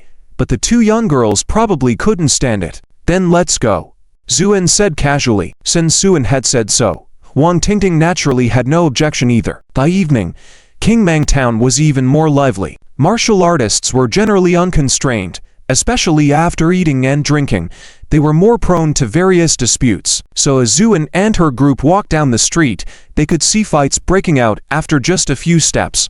However, these people were generally just ordinary folks who knew some fighting skills, and there weren't many onlookers once they started fighting. But Zhu Xiang and Zunan were very curious, always looking around. After all, People on the streets were dressed in all sorts of ways. Some wore Jonshan suits and carried double sticks. Some wore Japanese kimonos with straw hats and carried Japanese swords. And there were even a few big guys with bare arms who, after getting drunk, wrestled recklessly in the street. These scenes made the two young girls think they had come to a circus. Zuan always smiled and followed behind the two young girls, looking left and right with them. This made Shijul even more disdainful, as Zuan's behavior seemed like that of someone inexperienced in the world. Shihao had already booked a private room at the largest restaurant in Qingmang Town, Qingjuju. When the group arrived, they went to the 3rd floor of Qingjuju, where the private room had windows facing the street, offering a distant view of Qingmang Mountain. The mountain breeze blew in, making everyone feel refreshed and their minds clear.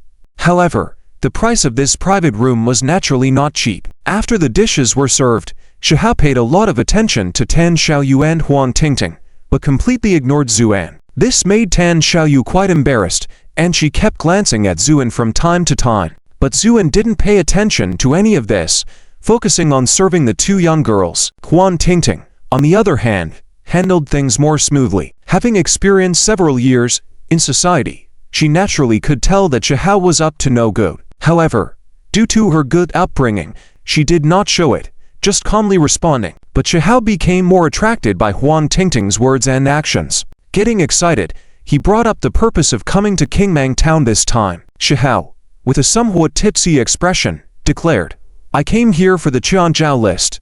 The Qianzhao list. Tan Xiaoyu's expression couldn't help but change. Shihao continued, "The martial arts competition held every 4 years is a great opportunity for the younger generation to make a name for themselves. I'm prepared, and I aim to at least make it into the top 50 of the Qianzhao list." This statement seemed a bit grandiose. However, Huang Tingting nodded. "I wish you great success." Shihao, full of confidence, drank down his glass, then intentionally looked at Zuan.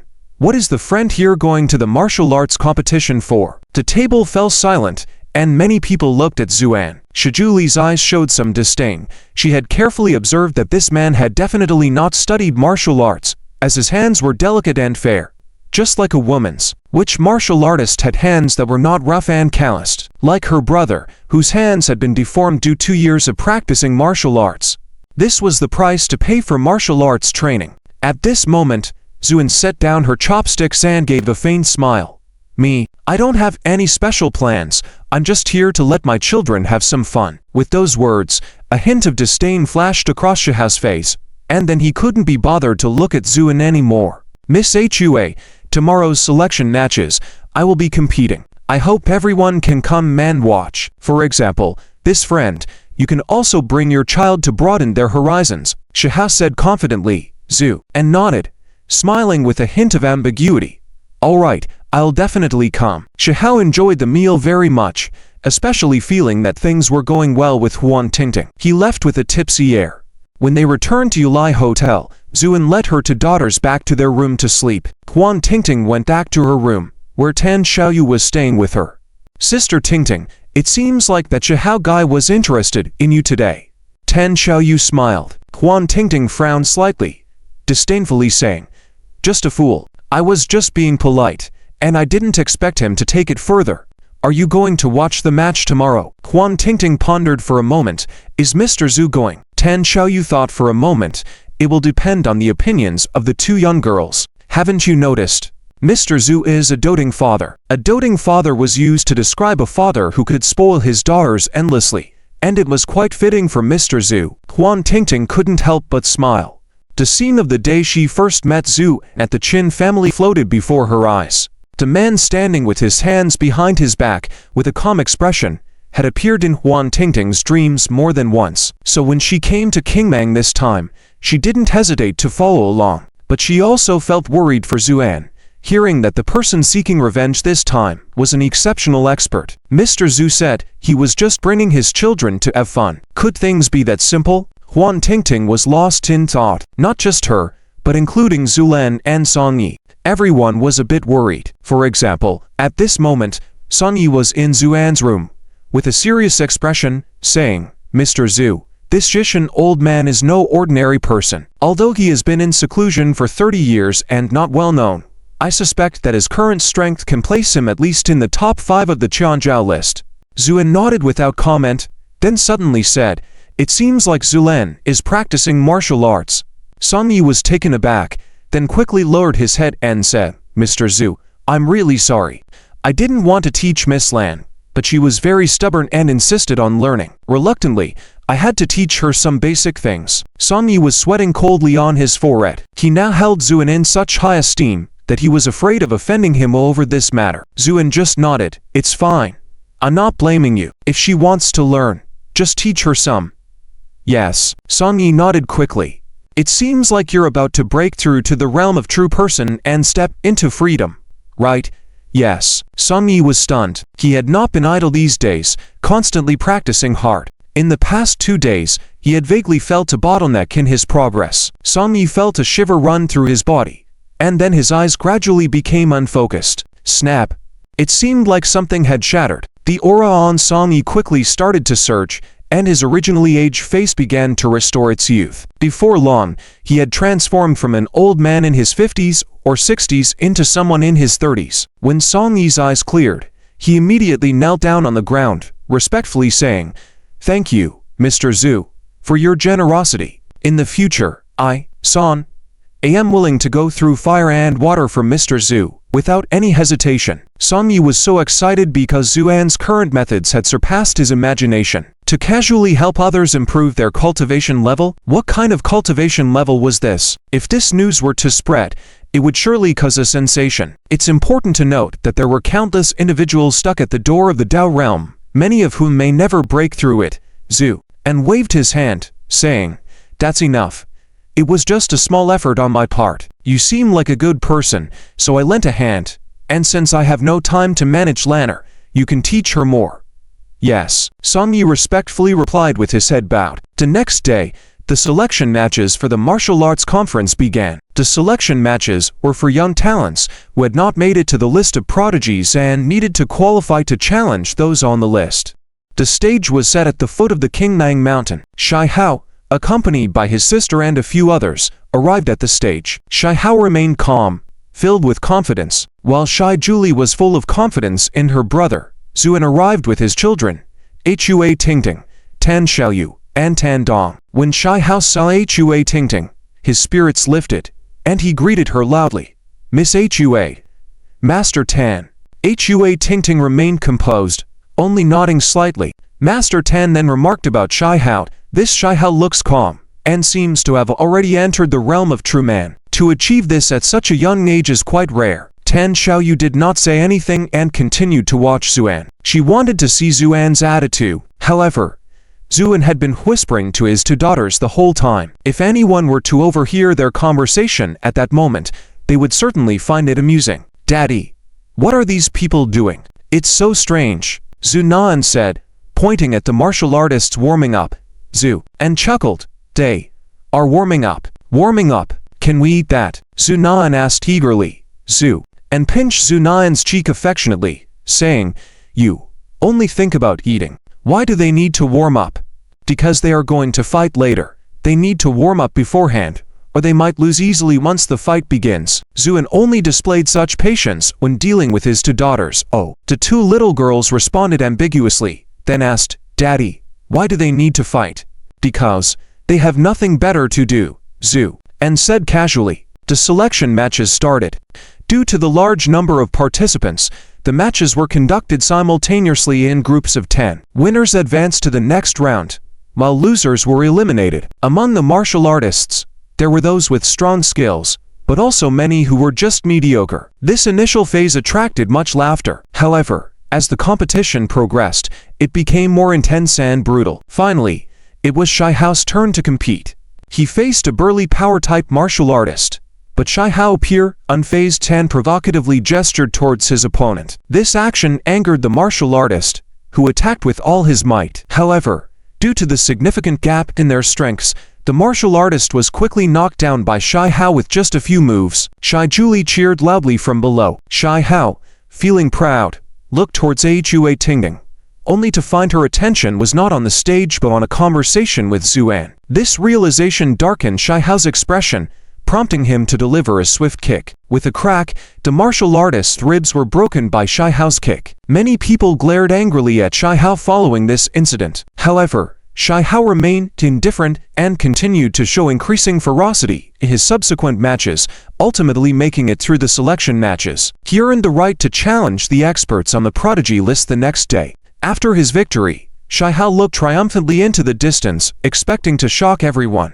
However, to his surprise, he did not see Hua Tingting and others, only the backs of Zuan and Hua Tingting. Gone. They left. Shai Hao's expression turned extremely grim. In the provincial capital, he was the center of attention wherever he went, like a prodigy. Yet, upon arriving here, his efforts seemed futile, as he could not outshine the man with the children. Tomorrow, when I make it to the prodigy list, I will settle the score with you again. I will make you kneel before me in front of these women. Shai Hao seethed with anger. Meanwhile, on a rooftop in the distance, a man and a woman observed the arena below. The new participants this year are quite strong, the man remarked with a smile. The woman, with a cold expression on her beautiful face, spoke icily after a pause. But none of them are my match. The man sighed. I don't understand. A woman like you should be dressing up beautifully every day, yet you always look so stern. The woman glanced at him. Do you want me to make one less person on the prodigy list right now? The man held his tongue. Indeed, they were both experts on the prodigy list. One was ranked 37th, Blood Scorpion Leng Yan, and the other was ranked 38th, Smiling Sword Kong San. Leng Yan glanced at Shai Hao on the stage below. He was using internal martial arts and showed some skill, posing as a formidable opponent. Despite this, Leng Yan felt something was amiss, as her intuition sensed a deep unease. It seemed like a pair of eyes were watching them from above with a condescending gaze, causing Leng Yan to feel uncomfortable. This intuition, honed through years of being an assassin in the Middle East and other regions, had saved her many times and was never wrong. Who could it be? Especially with this indifferent and condescending aura, it struck fear deep in her soul. Even when facing the top 3 on the prodigy list, she had never felt such fear. Kong Sen spoke at that moment. I'll take care of this man tomorrow. Leng Yan looked at him and took a step forward, then leapt directly from the 4-story high rooftop. Kong Sen followed suit somewhat awkwardly, jumping off after her. Hey, do you really have no faith in me? At least, I am also a top-ranking expert at 38th place. You're behind me anyway. Just by 1 rank. The martial arts tournament is finally about to officially begin. After 3 days of selection, a total of 30 people have emerged, qualifying them to challenge the top experts on the Qianzhou list. On the day of the tournament, the arena at the foot of the mountain was already packed with people. This time, the arena has been reconstructed to be more sturdy and solid. After all, stepping onto the stage this time is not just about winning or losing, but it may decide life and death. Isn't that Chen Tan, the Muay Thai king ranked 19th on the Qianzhou list? He's here too. Heavens, Emperor Fan Qiang, ranked 8th on the Qianzhou list, is also here. High-level experts like him never make appearances in previous years.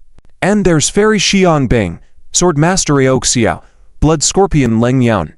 These are all highly ranked experts. What's going on with this year's martial arts tournament? With waves of exclamations from the audience, this year's martial arts tournament gradually began. When Zuan arrived at the viewing platform, most of the people had already gathered. Many wealthy men with round bellies sat on the chairs of the viewing platform, often accompanied by a beautiful female secretary. These were all wealthy people from different regions. Each expert listed on the Qianzhou list had a strong background and influence. Therefore, this martial arts tournament was not just a gathering of martial artists, but also involved significant interests. Zuan's arrival also attracted many people's attention. However, most people lost interest in him. After observing his ordinary attire and unremarkable aura, not resembling a martial arts expert, Zuan scanned the audience and happened to see Shai Hao sitting behind. But at this moment, Shai Hao was focused on attentively serving a woman in an elegant emerald dress. Fairy Xian, my master and I once visited you. I didn't expect to see you again at the martial arts tournament. This woman was known as Fairy Xiangbing, ranked 18th on the Qianzhou list. Xiangbing remained indifferent and paid little attention to Shai Hao. She didn't usually participate in previous martial arts tournaments. It was only because of the reappearance of the old magician that she came to see the excitement. Xiangbing noticed Zuan's arrival, but only glanced indifferently, realizing he was not a martial arts expert, and then shifted her gaze to Zulan beside Zuan. Oh, this girl has a pure temperament. She might be a good seedling for practicing martial arts. Xiang Bing's eyes brightened. Shai Hao noticed Xiang Bing's gaze and turned to look. When he saw Zuan, his expression darkened. But when he saw Hua Tingting's arrival, Shai Hao smiled and stood up, saying, "Miss Hua, over here." Hua Tingting didn't want to interact with Shai Hao, but Zuan walked straight over. Hua Tingting and Tan Xiaoyu exchanged glances and had no choice but to follow behind. "Miss Hua, please take a seat." Shai Hao warmly greeted them, and then introduced, "This is Fairy Xiang Bing." Upon hearing this name, Tan Dong and the others couldn't help but be shocked. A refined and elegant woman was actually ranked 18th on the Quanzhou list. Seeing everyone's shocked expressions, Shai Hao felt quite pleased with himself. He then smiled obsequiously to Xiang Bing and said, "Fairy Xiang, this is Miss Hua Tingting. Her grandfather is the renowned divine physician Hua in Beijing, and this is Master Tan of the Jinbei Martial Arts Hall." Xiang Bing waved her hand to stop Shai Hao from continuing and then looked at Zulan indifferently, saying, "Young lady, are you interested in practicing martial arts with me?" This sentence stunned everyone around. Was Fairy Xiang Bing going to take an apprentice? On the side, Stone Julie's eyes turned blue with jealousy. Why her? Why would it be her? A girl from the mountains. What does she have that compares to me? Tan Dong and Tan Xiaoyu also felt shaken, especially Tan Dong. He knew the prowess of Fairy Xiang Bing and couldn't help but be surprised. In the midst of everyone's attention, the shy Zulan resolutely shook her head. "I'm not interested." This response caught Xiang Bing somewhat off guard. She said in a calm tone, "Young lady, do you know who I am?" Zulan continued to shake her head. "I don't know, and I don't want to know. Even if I were to practice martial arts, I would only follow Brother Zian." Brother Zian. Everyone was puzzled. Then they looked at Zuan. Is she referring to him? But this man seemed completely ordinary. Xiang Bing's expression couldn't help but turn cold, and she snorted. "Young lady, think carefully." "I've thought about it," Zulan said firmly. Shai Hao and Stone Julie exchanged a glance, feeling overjoyed. Now, Fairy Xiang Bing would hold a grudge, and both Zuan and the girl would be finished. Xiang Bing then looked at Zuan deeply and found nothing extraordinary about him besides his calm demeanor. She turned her gaze frostily to the arena. Zuan smiled faintly, paying no attention to the so-called Fairy Xiang Bing. Just a woman who had recently entered the Transcendence realm dare call herself a fairy. It was laughable. However, Tan Dong felt worried. After sitting down, he whispered to Zuan, "Fairy Xiang Bing is notorious for being petty. Apparently, she's already holding a grudge from what just happened.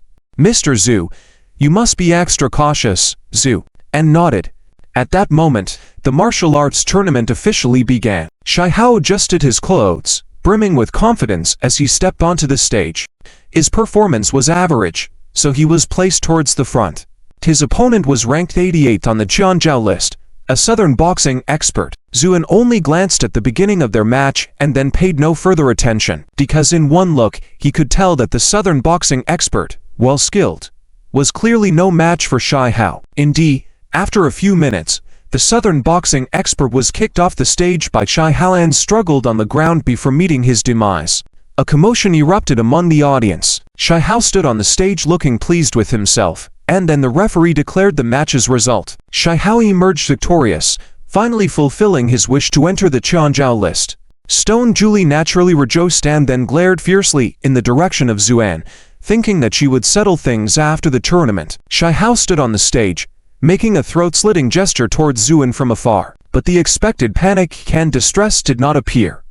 There was only a mocking glint in Zuan's eyes. Shai Hao sneered inwardly. "Let's see how long you can keep up this act." The matches continued, and due to the significant stakes and honor involved, no one dared to hold back, often resorting to deadly moves. The brutal contests made many onlookers tail. Finally, the newly selected martial artists finished their challenges. 2/3 of them had failed, and the cost of failure was death. Chen Tong, the Muay Thai king. Chen Tong. It is said that this Chen Tong practices the most brutal ancient Muay Thai, and has obtained secret martial arts inheritance. Those who go against him either die or get maimed. It's going to be exciting now. Who will he be up against?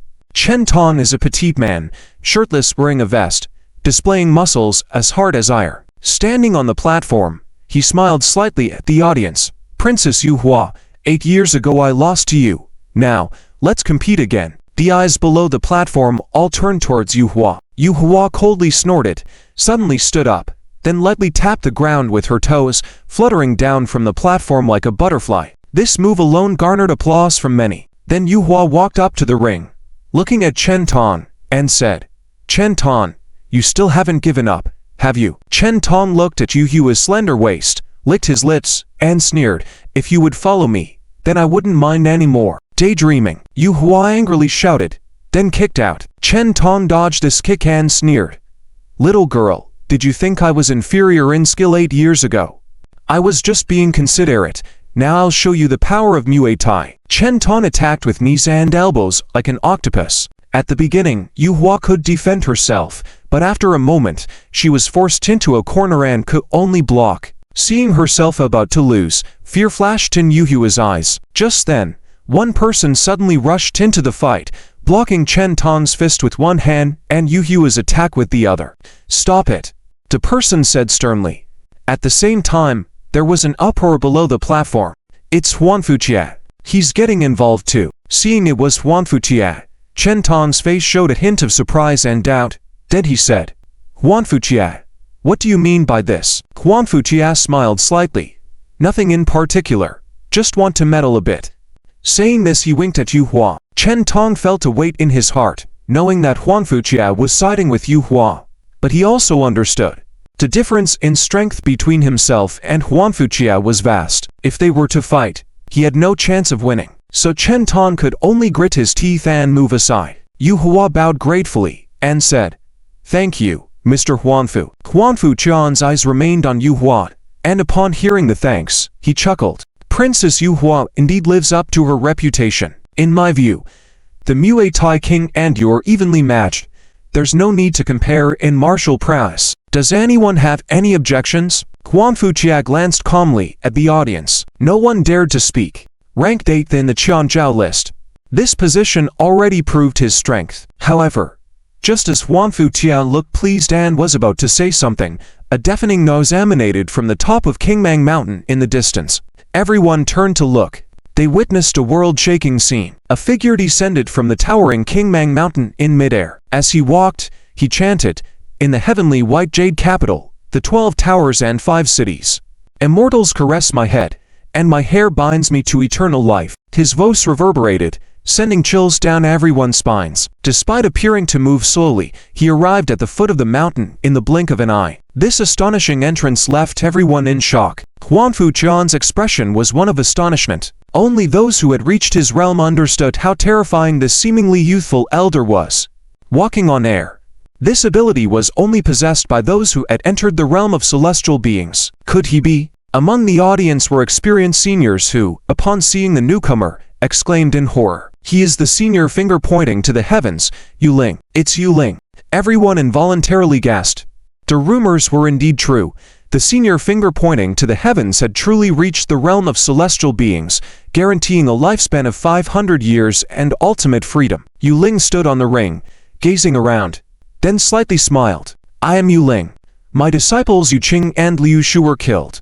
I am here now to publicly avenge their deaths in front of the world. Silence fell over the crowd. Yu Ling was pleased with this reaction and continued. So, may I ask, who is Mr. Zhu? Mr. Zhu. Many people suddenly realized it had been said on the martial arts forum that the person who killed Yu Qing and Liu Shu was a man known as Mr. Zhu. Had he arrived? People looked at each other. Shai Hao and Shai Julie, the siblings, watching Yu Ling display his power on the stage, also turned pale. Even Princess Yu Hua, whom Shai Hao revered like a deity, hadn't even had the chance to make a move before being driven off the stage. Huan Fuqia, the formidable stick fighter, was easily thrown from the stage with a single blow. Such an existence made even the proud Shai Hao tremble. This elder was simply terrifying. And when he mentioned Mr. Zhu, who could he be? Shai Hao was pondering over this when suddenly he noticed someone standing up beside him. He turned and saw Zuan, furrowing his brows. This guy really doesn't know his place, does he?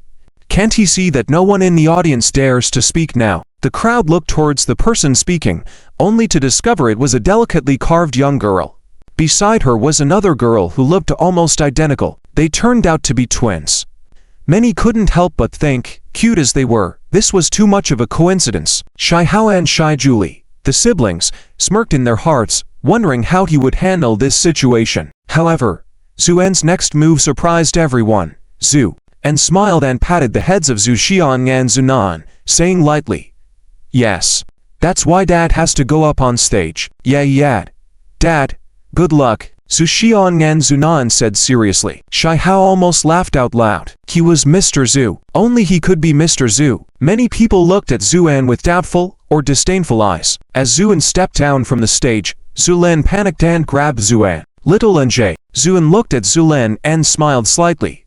"Be good. Wait for me to come back." Xiang Bing couldn't help but find it amusing.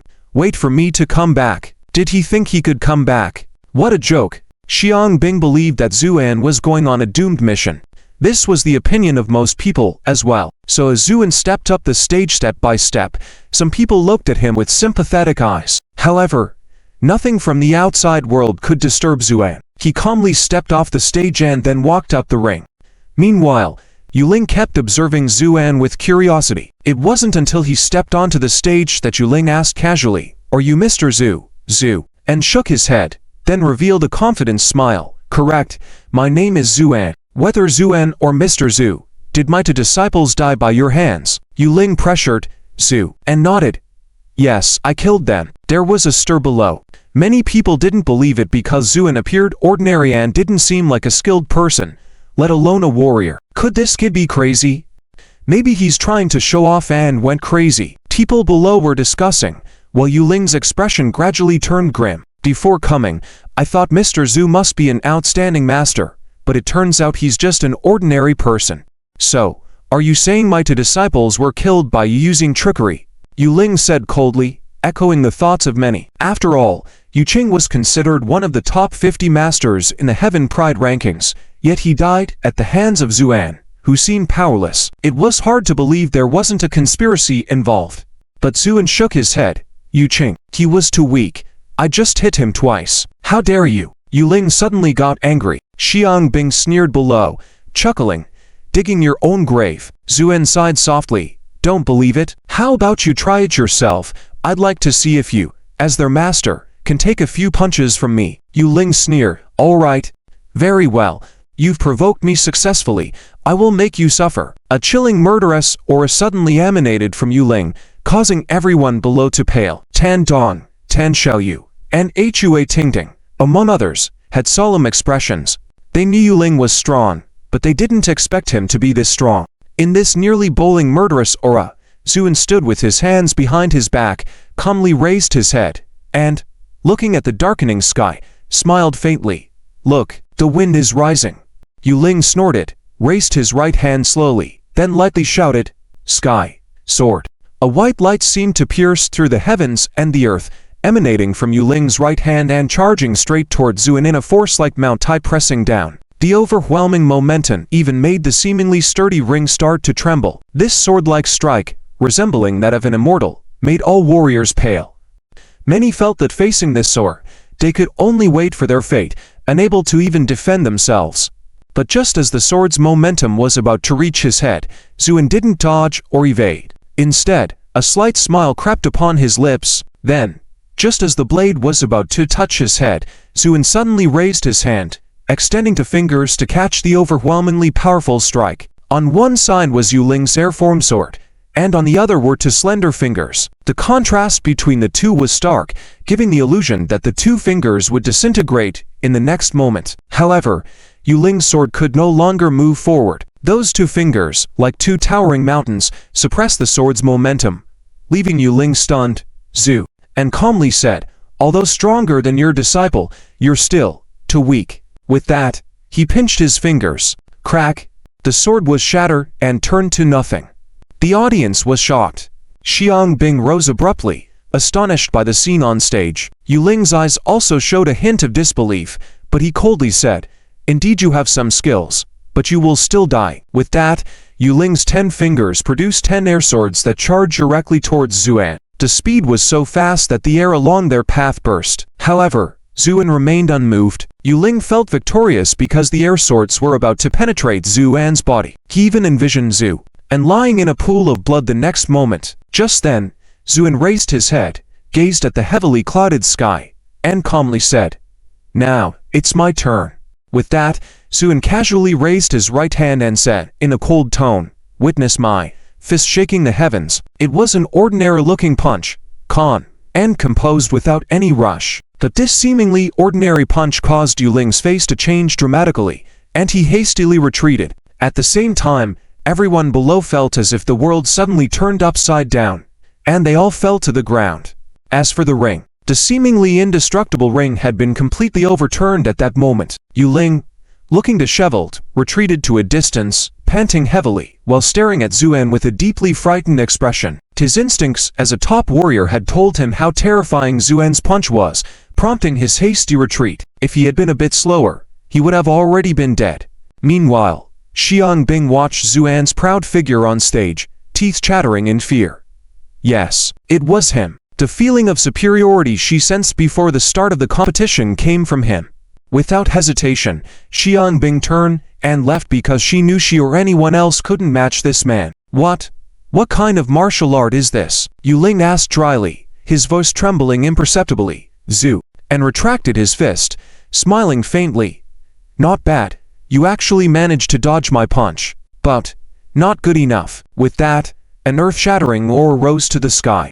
The entire Qingmeng mountain seemed to tremble under this overwhelming pressure. Yu Ling's last trace of hope disappeared, finally realizing the insurmountable gap between him and this man was not just a little, but a despairing one. Time came to a halt under this fist.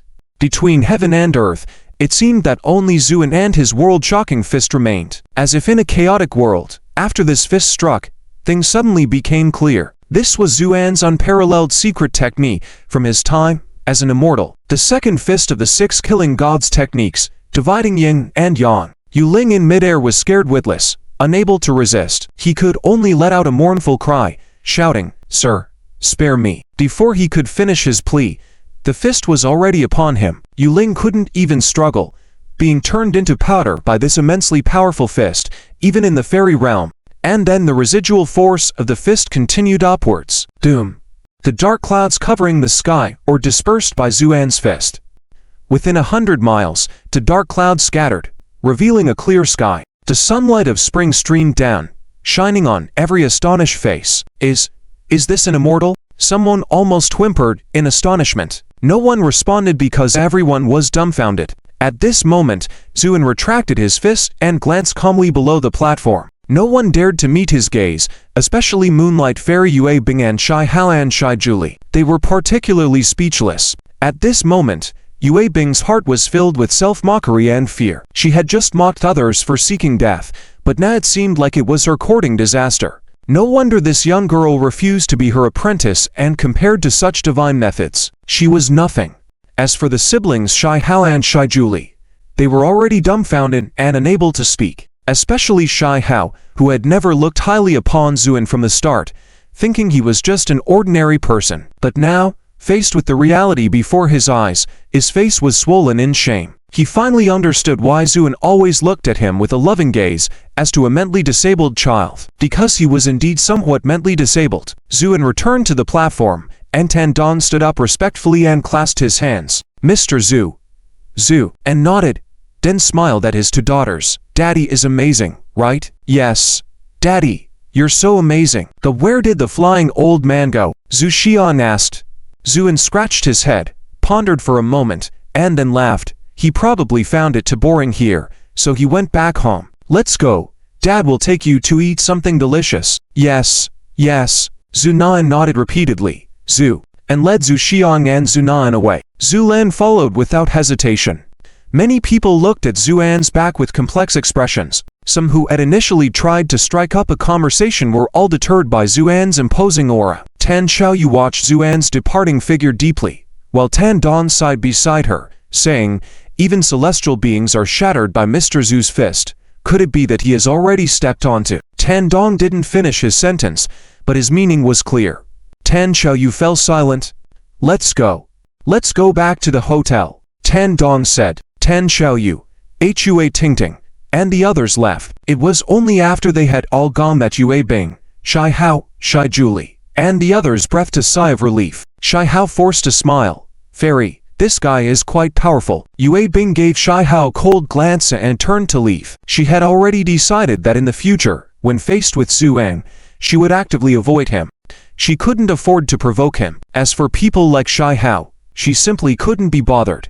Shai Hao felt embarrassed and awkward, standing still. It was only then that Shai Julie, with a pale face, said, "Brother, Mr. Zhu, will he bear a grudge against us and cause trouble for us?" Shai Hao couldn't help but shudder, then said fearfully, "We should leave now, get out of here quickly, and hurry back home." Zuan took his two daughters not back to the hotel but to the bustling street. After turning a few corners, they arrived at a street where a school was located. At this time, there were no classes, and the street was quiet, but there were a few small stalls open for business. Zuan came to one of the stalls and looked at the familiar scene, feeling sentimental. It had been 7 or 8 years, but nothing had changed here. The stall owner was busy. When he looked up and saw Zuan, he couldn't help but pause. "What would you like to eat?" "2 bowls of tofu brain with marinated eggs to go. Remember to skip the coriander," Zuan said. "Okay, please wait a moment." The stall owner began working. Zuan sat with his daughters on a long bench. There was a time when he would often come to this stall for a bowl of tofu brain, especially on cold winter nights. Having a bowl of hot tofu brain with chili flakes and mature vinegar would warm him inside out. The tofu brain was served quickly. Zunan curiously stared at the tofu brain in front of her and couldn't wait to scoop a spoonful into her mouth. PST. Zunan was scalded and stuck out her tongue. "It's hot." Zuan chuckled and gently stirred it with a spoon. "Don't rush. Eating too fast will burn your tongue." The father and daughter sat at the stall, enjoying their tofu brain. Meanwhile, Tan Xiaoyu returned to the hotel, took out her phone, and opened the martial arts forum. The forum was already exploding with news from today's martial arts competition. Old man Jishan has perished. Who exactly is Mr. Zhu? The story I have to tell about Mr. Zhu, from the testimony of a former front row female student during Mr. Zhu's junior high school days. The realm of celestial beings shattered by a fist. Could Mr. Zhu already be an immortal? These messy threads flooded the martial arts forum. Tan Xiaoyu opened her thread, took a deep breath, and replied with 3 words below. "I won." Soon, the thread was discovered by the moderator and pinned at the top. The number of replies began to grow exponentially. Kneeling before the great deity. As a friend of Mr. Zhu, does he have a girlfriend? Hey, the poster above must be silly. I was present today, and Mr. Zhu arrived with twin daughters. God, he's an overbearing and powerful single dad. I'm going crazy. Where did you get wet? Surprise appearance of the innocent one above. Is Mr. Zhu taking disciples? I want to be his apprentice. Count me in for being an apprentice. Me too. In these replies, someone suddenly uploaded several photos. One of them was a side profile of Zuan standing on the stage. Although it was somewhat blurry due to the distance, through this picture, you could still feel the dignified aura emanating from Zuan. So handsome. I'm going crazy. He's not only handsome, but also skilled in martial arts. The replies below became even more enthusiastic, but Tan Xiaoyu stared at Zuan's photo, feeling captivated. Meanwhile, thousands of miles away in Zhongdu, in an exquisitely decorated and elegant room, a girl who looked like an anime character stared at a photo of Zuan on the martial arts forum, and was also mesmerized. Is that him? How is it possible? Didn't he already die? The young girl's face was full of shock, then quickly searched for all the photos of Zuan in the forum. Finally, she confirmed. This man is indeed the missing Zuan who has been gone for 4 years. She couldn't help but be furious. Sure enough, a scum man disappeared without reason, causing sister to enter a temple, and when he comes back, he doesn't even know to look for sister. The young girl's face was full of anger, but she calmed down after a moment, then said in a deep tone, "Come." The door opened silently, and a respectful old man walked in. "Miss, prepare the car." "All right, where to?" King Mang. The martial arts tournament ended. The death of Zichanla made many people fearful and also prevented the following events from proceeding. Many people quietly left Qingmang town, but Zuan didn't leave because he still had some unfinished business. He stayed, as did Hua Tingting and Tan Xiaoyu. Only Tan Don had something urgent and left Qingmeng Town to return to Beijing. On this day, Zuan took his 2 daughters to go hiking. Tan Xiaoyu and Hua Tingting followed. The air in the mountains was as pure as if it had been washed. It was nearing the Qingming festival, and it rained lightly near Qingmeng Mountain almost every day. But this couldn't stop the enthusiasm of the 2 girls. They walked all the way, chatting and laughing. Watching the mischievous daughters, Zuan's heart was filled with warmth. Daddy, what's that over there? Zhu Xian pointed to a distant valley and asked. Zuan glanced. Oh, that's a pear tree. Pear tree? Can we eat pears? Zunan became excited again. Zhu, and smiled. The flowers and fruits haven't bloomed yet. How can we eat them? When will they bloom then? Zhu Xian asked. Probably soon. When they bloom, they must be very beautiful, Zhu Xian said longingly. Zuan smiled faintly, then casually made a gesture. Their destination was also in that pear orchard. Because of the cold weather this year, the trees had not bloomed yet. However, when they arrived in the valley, a stunning scene occurred. The pear blossoms on the mountain seemed to bloom all at once to welcome their arrival. The pure white pear flowers seemed to have covered the valley as if it had just snowed. Zhu Xian and Zunan were stunned for a moment, then cheered and rushed into the pear tree forest. Hua Tingting and Tan Xiaoyu looked at each other, full of shock and doubt. How could such a coincidence happen? As soon as they arrived, the pear blossoms bloomed. Could it be Zuan's doing? Hua Tingting suddenly remembered when they were at the Qin family. Zuan turned all the flowers green overnight. Who was he? How could he command flowers and make pear blossoms bloom all over the mountains? Zhu, and led everyone to the center of the valley. There was actually a Taoist temple here. However, it was old and seemed a bit dilapidated. Zuan entered the temple. Perhaps his footsteps disrupted the quietness. A lazy, aged voice came from inside the house. Follower, take a look and leave. If you want to offer alms, you can use cash. Zuan's lips curled into a smile. Taoist Jai, you're still alive. After a moment of silence in the house, the door creaked open, and an old Taoist in gray clothes walked out muttering. Who is it? Your voice sounds so familiar. When he looked up and saw Zuan smiling, he couldn't help but pause. You are Zhu, and nodded. Taoist Jai, don't you recognize me? The old Taoist suddenly became excited. Zian, you're still alive. But I remember I divined several hexagrams for you, all showing that you were no longer in this world. Zhu, and smiled. Maybe your divination wasn't accurate. Taoist Jai shook his head, very confident. My divinations have always been accurate. It's really strange. Then Taoist Jai saw the 2 little maidens following Zuan and couldn't help but show a loving smile on his face. Such beautiful and pure little girls. My daughters, Zuan proudly said. Taoist Jai nodded. It shows. Then he turned and walked into the house. After a while, he took out 2 small bracelets. These are bracelets that I have chanted and blessed day and night. They can remove all evils. Thank you, Grandpa. The 2 little girls exclaimed in unison. Well done. Taoist Jai laughed with his beard curled. At that moment, he noticed the strangeness around him. After a brief pause, he looked puzzled. Strange, the pear blossoms hadn't bloomed when I just came out. How did they all bloom in the blink of an eye? Zhu, and smiled. Maybe they are welcoming us. Saying that, Zuan took out a bank card from his pocket. This is the pear money owed you many years ago. Taoist Jai didn't refuse and took it, saying with a smile, you swore back then that you would repay the money one day. I didn't believe it, but now, it seems you have really done it. How much money is in here? Several tens of millions. I'm not sure of the exact amount. Zuan said calmly. The excited Taoist Jai froze. You. How much did you say? Several tens of millions. Did you rob a bank? Taoist Jai asked.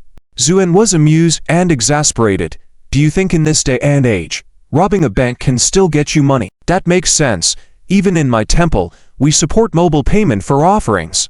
Taoist Jai rambled on happily. It was clear that he was delighted not because of the money, but because of Zuan's visit. Zuan also felt a sense of emotion at this moment. When he was young, his family underwent major changes, and to earn money, he often went into the mountains to pick herbs. By chance, he came to this pear blossom valley and met Taoist Jai, who was still middle-aged at that time. This Taoist Jai, although sometimes eccentric, was quite sympathetic to Zuan, often using alms from the temple to help him. Zuan had said that he would come back to repay the favor. Now he had done it. Zu and entered the main hall. The hall was also old and dim, but the statues of deities were intact. The temple housed various gods, including the 3 pure ones, and various other deities. There was even a fox spirit shrine in the corner. Zu and smiled, picked up an incense stick, lit it, and inserted it into the censer. Why did you put them all in one censer? Divide them. Daoist Jai said. Zuan smiled. No need. Let them divide themselves. Daoist Jai did not agree, but as he turned to leave, all the statues in the hall trembled slightly, as if paying respects to Zuan. With his hands behind his back, Zuan watched the statues, a faint smile on his face. These deities were real. Zuan had even interacted with them before. However, compared to Zuan, who had risen step by step to the immortal realm through extraordinary means, the biggest flaw of these native gods was that they could only survive by the power of belief. Once they lost faith, they were as good as dead. The incense stick that Zuan lit was a show of respect to these deities. That was why he told them to divide themselves. It was to give them face, so he said to let them divide themselves. After Zuan came out of the main hall, Master Jai was sharpening his knife and heading towards the chicken coop. He had caught some wild chickens some time ago and had been raising them in the coop, intending to wait to eat their eggs. However, today Zuan arrived with his 2 innocent and lovely daughters, so naturally, he wanted to host them properly. But when Zuan saw Master Jai's skilled technique in killing chickens, he couldn't help but suspect that this old Taoist often indulged in meat in the mountains. The 2 little girls were excitedly playing hide and seek in various rooms, while Ten Xiaoyu and Hua Tingting were captivated by the picturesque surroundings. The 2 little girls reached the main hall and, surprisingly, were not afraid of the statues. They instead knelt solemnly on the cushions.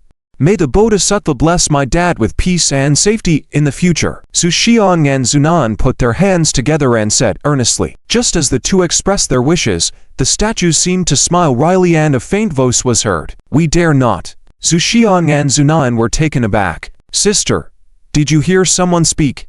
I heard it. The 2 little girls were not afraid but rather excited. It seems like these statues are talking. Zhu Xiang said. How awesome. Zunan exclaimed.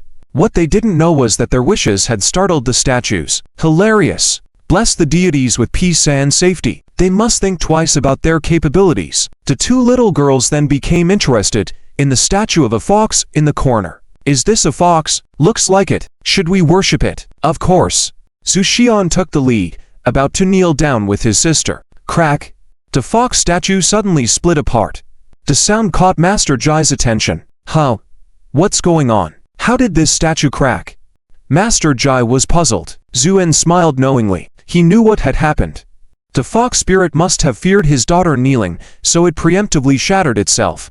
After all, his daughter wasn't one to kneel casually. Dinner was naturally prepared by Zuan. He turned the wild chickens into fragrant and tasty roasted chicken and cooked some delicate dishes with fresh seasonal vegetables. Zhu Xiang and Zunan enjoyed the meal, while Hua Tingting and Tan Xiaoyu were also enthusiastically eating. Simply put, the food was too delicious. Master Jai pulled out a gourd, took a few sips of his homemade pear wine, and then whispered to Zuan, "What's the deal with these 2 beautiful young ladies, Zhu?" and remained calm. Just friends. Master Jai smirked. Who would believe that? How come I don't have such beautiful female friends? That's because you're both ugly and lazy, Zuan remarked unapologetically. Master Jai didn't mind and just chuckled, continuing to leisurely drink and occasionally serve food to the 2 little girls. It was concluded after dinner, and the 2 little girls went to the room with Tan Xiaoyu. Zuan and Master Jai sat facing each other in the courtyard, beginning a game of chess. However, they were not playing Go or Chinese chess, but Gomoku. Master Jai's face occasionally showed a puzzled expression, and at times he would hiss and draw in a breath. You lost again, Zhu, and placed a piece on the board and said casually. Master Jai looked frustrated. Ever since we started playing Gomoku, I've never won against you. Not just Gomoku. From the beginning with Go to later with Chinese chess, you've never won against me. Now with Gomoku, it's the same. Will you challenge me to chess next time, Zhu? And said, Bah, who would play chess with you? Next time, let's play landlord.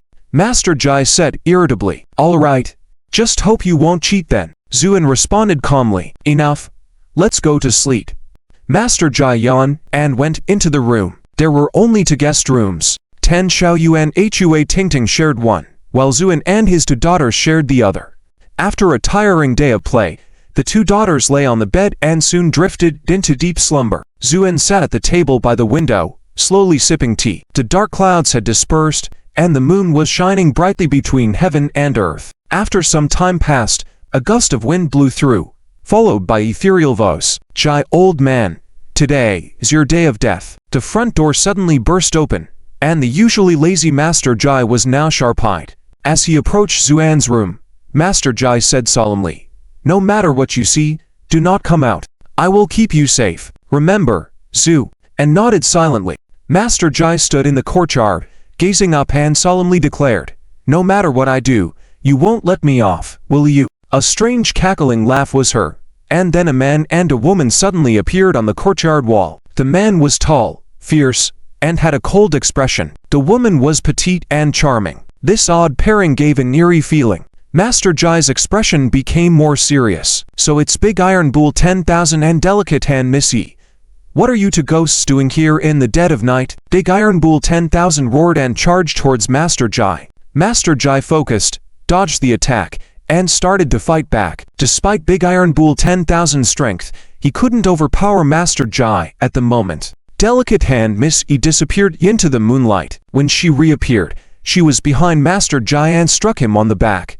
Master Jai staggered forward, nearly falling, a hint of blood at the corner of his mouth. Delicate Hand Missy coldly said, "Master Jai, give you one more chance. Will you cooperate or not?" "Don't open the door," Jai Laoda urgently exclaimed. Yue Shaoqian and Niu Yuanzi took a few steps back, looking serious. Zuan slowly walked out from inside the door, with a hint of helplessness on his face. "Staying up late at night, fighting and killing, is it fun?" Jai Laoda anxiously said. "Zuan, these 2 guys are not ordinary people. You are just a commoner. It has nothing to do with you." Then Jai Laoda looked at Yue Shaoqian and said, in a deep voice, "You can see for yourself. He is just a mortal. Let them go." However, Yue Shaoqian smiled sarcastically. "Do you think anyone will survive tonight?" Jai Laoda was shocked. You all." But at this moment, Zuan clapped his hands and said, in agreement, "Well said. No one can leave here alive tonight."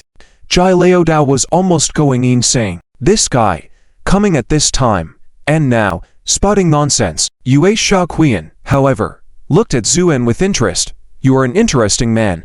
I wouldn't mind playing with you first before letting you die." "I'm sorry, I do mind," Zuan said calmly. Yue Shaoqian's face darkened. "You should appreciate that I'm sparing you. Don't disrespect me." Zuan shook his head and held up 2 fingers. "You've got 2 things wrong." "Oh. What 2 things?" "First, you are not my aunt. Second, when I say no one is leaving, I mean you too. You won't be leaving tonight." This statement left everyone present stunned. Yue Shaoqian and Niu Yuanzi looked at each other, then burst into laughter. "Oh, this is hilarious. Nowadays anyone can be anything. An ordinary person without any skills dares to not let us go." Yue Shaoqian mocked. Jai Laoda's expression turned serious as he slowly got up, saying earnestly, "Zuan, take your people and leave. I will deal with these 2. Quickly, Zu," and remained noncommittal, instead lifting his head to look at the moon hanging in the sky like a jade plate. The moonlight was like water at this moment, the spring breeze rustling the pear trees, making it feel unbelievably beautiful. This moonlight is actually more suitable for discussing life with young ladies, rather than fighting. "So, you 2 are really a disappointment," Zuan said lightly. "Stop talking nonsense, Da Kuai. Kill him. This guy must be crazy," Yue Shaoqian said in a low voice. Da Kuai. Niu Yuanzi sneered and flexed his right arm, muscles coiling like a dragon, then charged forward. Zuan remained still. He seemed unfazed, his expression unchanged. Niu Yuanzi sneered. This punch would probably pulverize this kid. He could already smell the fragrance of a woman inside the house. After taking care of these 2 guys, he could have some fun. With that in mind, Da Kuai increased the force in his fist. The fist was about to hit Zuan's left cheek. Yue Shaoqian didn't even bother to watch anymore. In her eyes, this man was as good as dead. But at the critical moment, Zuan's hand suddenly reached out and blocked Da Kuai's fist. There was a muffled sound followed by a crisp crack, and then a painful cry from Dakuai. Zuen didn't flinch, only his hair swayed in the wind from Dakuai's fist, which struck his hand like hitting a wall of copper and iron, shattering Dakuai's arm bones. Dakuai was shocked, instinctively turned to run. Zuen sighed softly. This moonlight makes killing less enjoyable, but you brought this upon yourself. No one else to blame. With that, he threw a punch. It was unskilled. Even a child could do better. However, this punch hit Dakuai square in the back, shattering every bone in his body but staying upright due to muscle memory. Slowly walking past him, Zuen exhaled gently. Dakuai collapsed, lifeless. From beginning to end, it took only 27 seconds. Yue Shaoqian, who had thought victory was assured, was astonished. Zuen then smiled grimly at her. Now, it's your turn. Yue Shaoqian felt like she was being stared down by a tyrannosaurus, all her muscles stiffened with extreme fear. She desperately tried to retreat, wanting to escape as quickly as possible, but no matter how swiftly she backed away, Zuen was always calmly in front of her. Like a trapped wild animal, Yue Shaoqian made a final desperate move, trying to kill this terrifying man with all her skills. But her actions were as futile as a child waving a sword, having no effect on Zuen. Eventually, Yue Shaoqian found herself backed against the courtyard wall. She gritted her teeth, let out a scream, and then unleashed all her lifelong skills, attempting to kill this formidable man. But every move she made was like a child's play against Zuen, utterly ineffective. At this point, Yue Shaoqian was at the edge of the wall. She bit her lip, looking up, and let out a piercing scream. 100 ghosts. Night walk. A chill wind passed. The bright moon disappeared from the sky. Everything was enveloped in thick black mist. Ghosts roamed through the mist, emitting an ominous aura. This was a secret technique she had squeezed out using her life force. It cost her at least 5 years. However, the effect was remarkable. At least that terrifying man was shrouded by the black mist. Feeling relieved, she was certain this man, formidable as he was, would die under the 100 Ghosts Night Walk. She was so confident because she had never seen anyone survive after being affected by this technique. Whether the person was human or divine, once touched by the 100 Ghosts Night Walk, death was inevitable. Jai Leo Da roared angrily, wanting to come over and rescue Zuen. Yue Shaoqian sneered. Jai Lao too. Is this the mortal you keep talking about? If it weren't for my power, you almost fell for his tricks too. Just as Jai Lao was about to speak, a hand emerged from the egg-like black mist, delicate and refined. Yue Shaoqian froze. Then the hand ripped apart the dense black fog. Zuen appeared calmly in front of Yue Shaoqian and said with a slight smile, interesting, but futile. Fearing for her life, Yue Shaoqian turned to run as fast as she could, but before she could get over the wall, Zuen grabbed her ankle and slammed her to the ground. Please have mercy, sir. Yue Shaoqian's voice was trembling, and at this moment, she finally realized that this man was not someone she could provoke. At this moment, Jai Leo Da also looked bewildered. After not seeing each other for a few years, how did Zuen become so powerful? I said no one will leave tonight alive, Zuen said as he was about to exert force under his feet, causing Yue Shaoqian to scream in fear. Please have mercy. Please have mercy. I am from the Wengui men. If you kill me, you will never have peace again in the future, Yue Shaoqian pleaded. Jai Leo Da also added, Shaoan, it's fine to kill this person, but the Wengui men behind her is not to be underestimated. Zuen smiled faintly. I have a problem. The more difficult it is, the more I want to try. With that, he exerted force under his foot. Snap. Yue Shaoqian's head was crushed under his foot. Jai Leo Da also did not expect Zuen to be so decisive in killing. Hesitating, a layer of black mist appeared above Yue Shaoqian's body, twisting gradually in the moonlight, and finally transformed into Yue Shaoqian's appearance. Jai Leo Da's expression turned serious. Indeed, being from the Wengui men, she had transformed into a fierce ghost shortly after her death. Yue Shaoqian's ghost glared at Zuen with resentment. Our Wengui men's young master will soon come to Qingmei. Both you and this Jai old man will die then. With that said, Yue Shaoqian's figure gradually faded, preparing to escape from there. Her heart was filled with hatred at this moment. Zuen's foot had destroyed the physical body she had worked hard to find, equivalent to ruining decades of cultivation. But at that moment, Zuen calmly said, I told you, no one can leave alive tonight.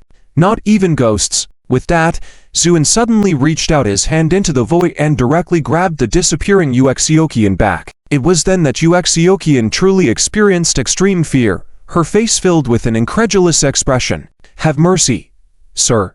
This was her final plea in the mortal world. The next moment, Zuin tapped his finger, dispersing her soul, turning her into nothingness. A tragic end. At the same time, a flame rose from the bodies of Niuwen and Uxiokian, reducing them to ashes in an instant. Jai Leo Dao's eyes widened in shock. Zuin then took out a small ball and threw it to Jai Leo Dao. "What is this?" Jai Leo Dao asked. "It's a healing potion," Zuin replied. Jai Leo Dao opened the bottle, and a refreshing fragrance permeated the air. Feeling rejuvenated, he swallowed the pill and felt a surge of warmth in his abdomen. After clearing his system, he felt refreshed and better than ever before. "Tell me, what's going on?" Zuin asked as he sat on a stone bench in the courtyard, looking at Jai Leo Dao. "The Wengui men came to me 3 months ago, seeking a treasure from me to deal with a soon-to-be transformed dragon in Qingmang Mountain," Jai Leo Dao explained. Zuin nodded, understanding the situation. These people were after the dragon in Blackwater Pond in Qingmang Mountain. Little did he know that after he had imparted a demonic cultivation technique to it, the dragon's progress had accelerated, and it was about to undergo a transformation. Jai Leo Dao hesitated and continued. "Zian, well, it's still dark. You should take your daughter and friends and leave." "Leave? Why should I leave?" Zuin questioned. Jai Leo Dao warned, "These people are not easy to deal with, especially the young master of Wengui men, rumored to have unparalleled magical abilities." Zuin shrugged. "If I leave, what about you?" Jai Leo Dao looked at his dilapidated Taoist temple with affection. "I've been here since I was young, initially with my master, and then, after his death, I stayed alone. I have an attachment to this place after all these years. That's why I won't leave. But you're different. This matter has nothing to do with you, and you will only be implicated if you stay. Go now. Take this bank card. The money means nothing to me," Jai Leo Dao said solemnly. Zuin didn't respond but observed Jai Leo Dao. Suddenly, he remarked, "You've become so formal suddenly, it makes me uncomfortable." Jai Leo Dao chuckled, took a few more sips from his gourd, and replied, "I don't know what you've been through in these years. I can't figure you out now, but trust me, you need to leave." Zuin looked into the distance. "It's still late to say that now. They have arrived." Indeed, in no time, the noise of a group of people could be heard from afar. Jai Leo Dao's expression changed, reverting to his unkempt appearance. But it wasn't the members of Wengui men who arrived. It was a team of 12 people, men and women of all ages, all dressed in mountaineering gear with complete equipment. The leading man, with an arrogant expression, spoke to the disheveled Jai Leo Dao. "Hey, old man, we'll stay here for the night. Clean up the place." With that, he tossed a stack of money to Jai Leo Dao. Jai Leo Dao didn't get up and just chuckled. "I'm sorry, but the temple is already occupied by a patron. You're too late." The young man frowned, looked at Zuin, sitting to the side, and demanded, "Is it you staying there?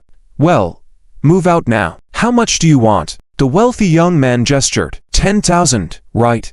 Fine. The young man agreed without hesitation. Zuin calmly said, "Give me 10 million, and I'll leave now. Remember, I only want cash." The young man's face darkened, scoffing, "Have the mountain folks gone crazy with poverty?" A middle-aged man stepped forward, blocking the young man. "Fun Shao, safety first."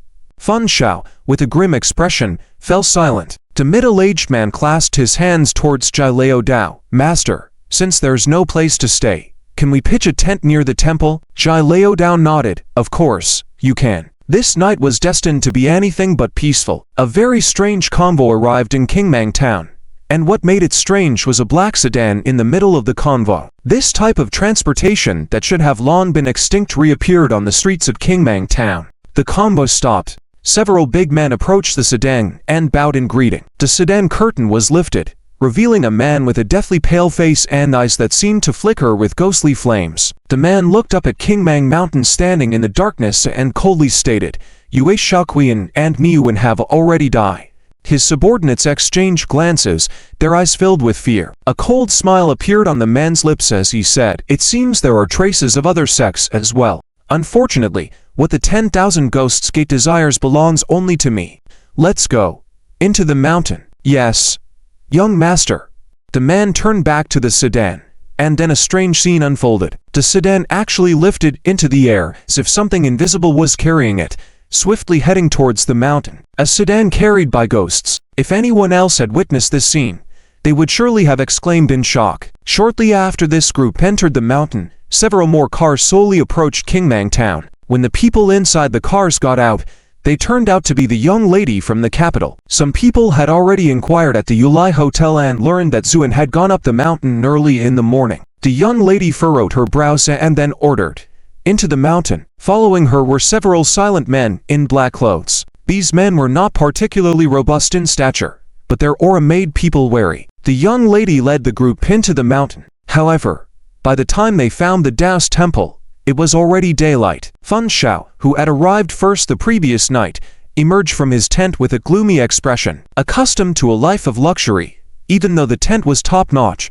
it was still not as comfortable as staying in a room. He walked up to the entrance of the Dao's temple, where he happened to see Hua Tingting and Tan Xiaoyu coming out chatting and laughing. Fun Xiao was taken aback. He never expected to encounter such a beautiful girl in this remote mountain. While he was still in a daze, the middle-aged man walked over. "Fun Xiao, it's time to set off." Fun Xiao nodded and turned to Master Jai, asking, "Master Jai, are there any peculiarities in these mountains?"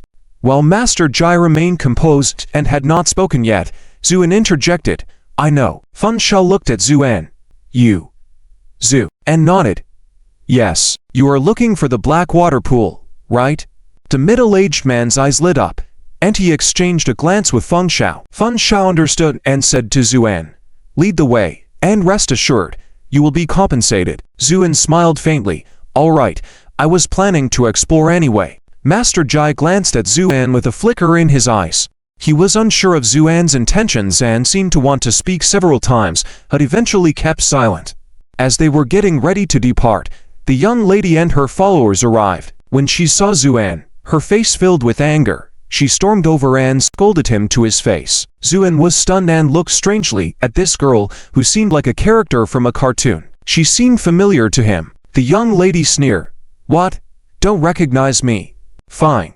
After disappearing for years, you come back and live a good life with beauties by your side. Let me ask you, do you have a conscience? My sister sacrificed so much for you, and you don't even feel guilty." Zuan was startled, then remembered who this girl was. The younger sister of Yan, his own niece, and Qing. However, when he last saw her, she was only 12 or 13 years old, still a child, which was why he didn't recognize her.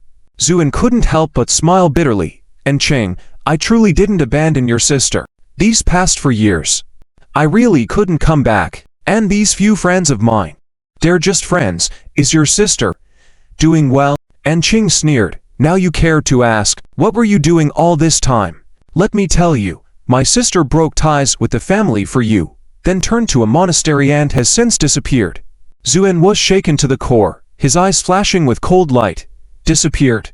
Initially, and Qing was ready to voice more grievances, but the sudden pressure from Zu and left her speechless, and she could only nod. "Yes. Disappeared. I've been looking for her all this time." Zu and fell silent for a moment, then shook his head, his expression solemn.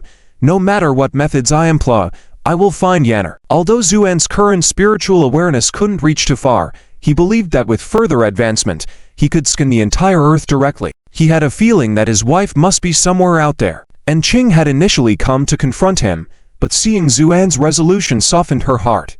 At that moment, Zhu Xiang and Zunan bounced over to Zuan. When Qing saw the two little girls, her expression changed drastically. "Who are they? Dad, where are we going to play today?"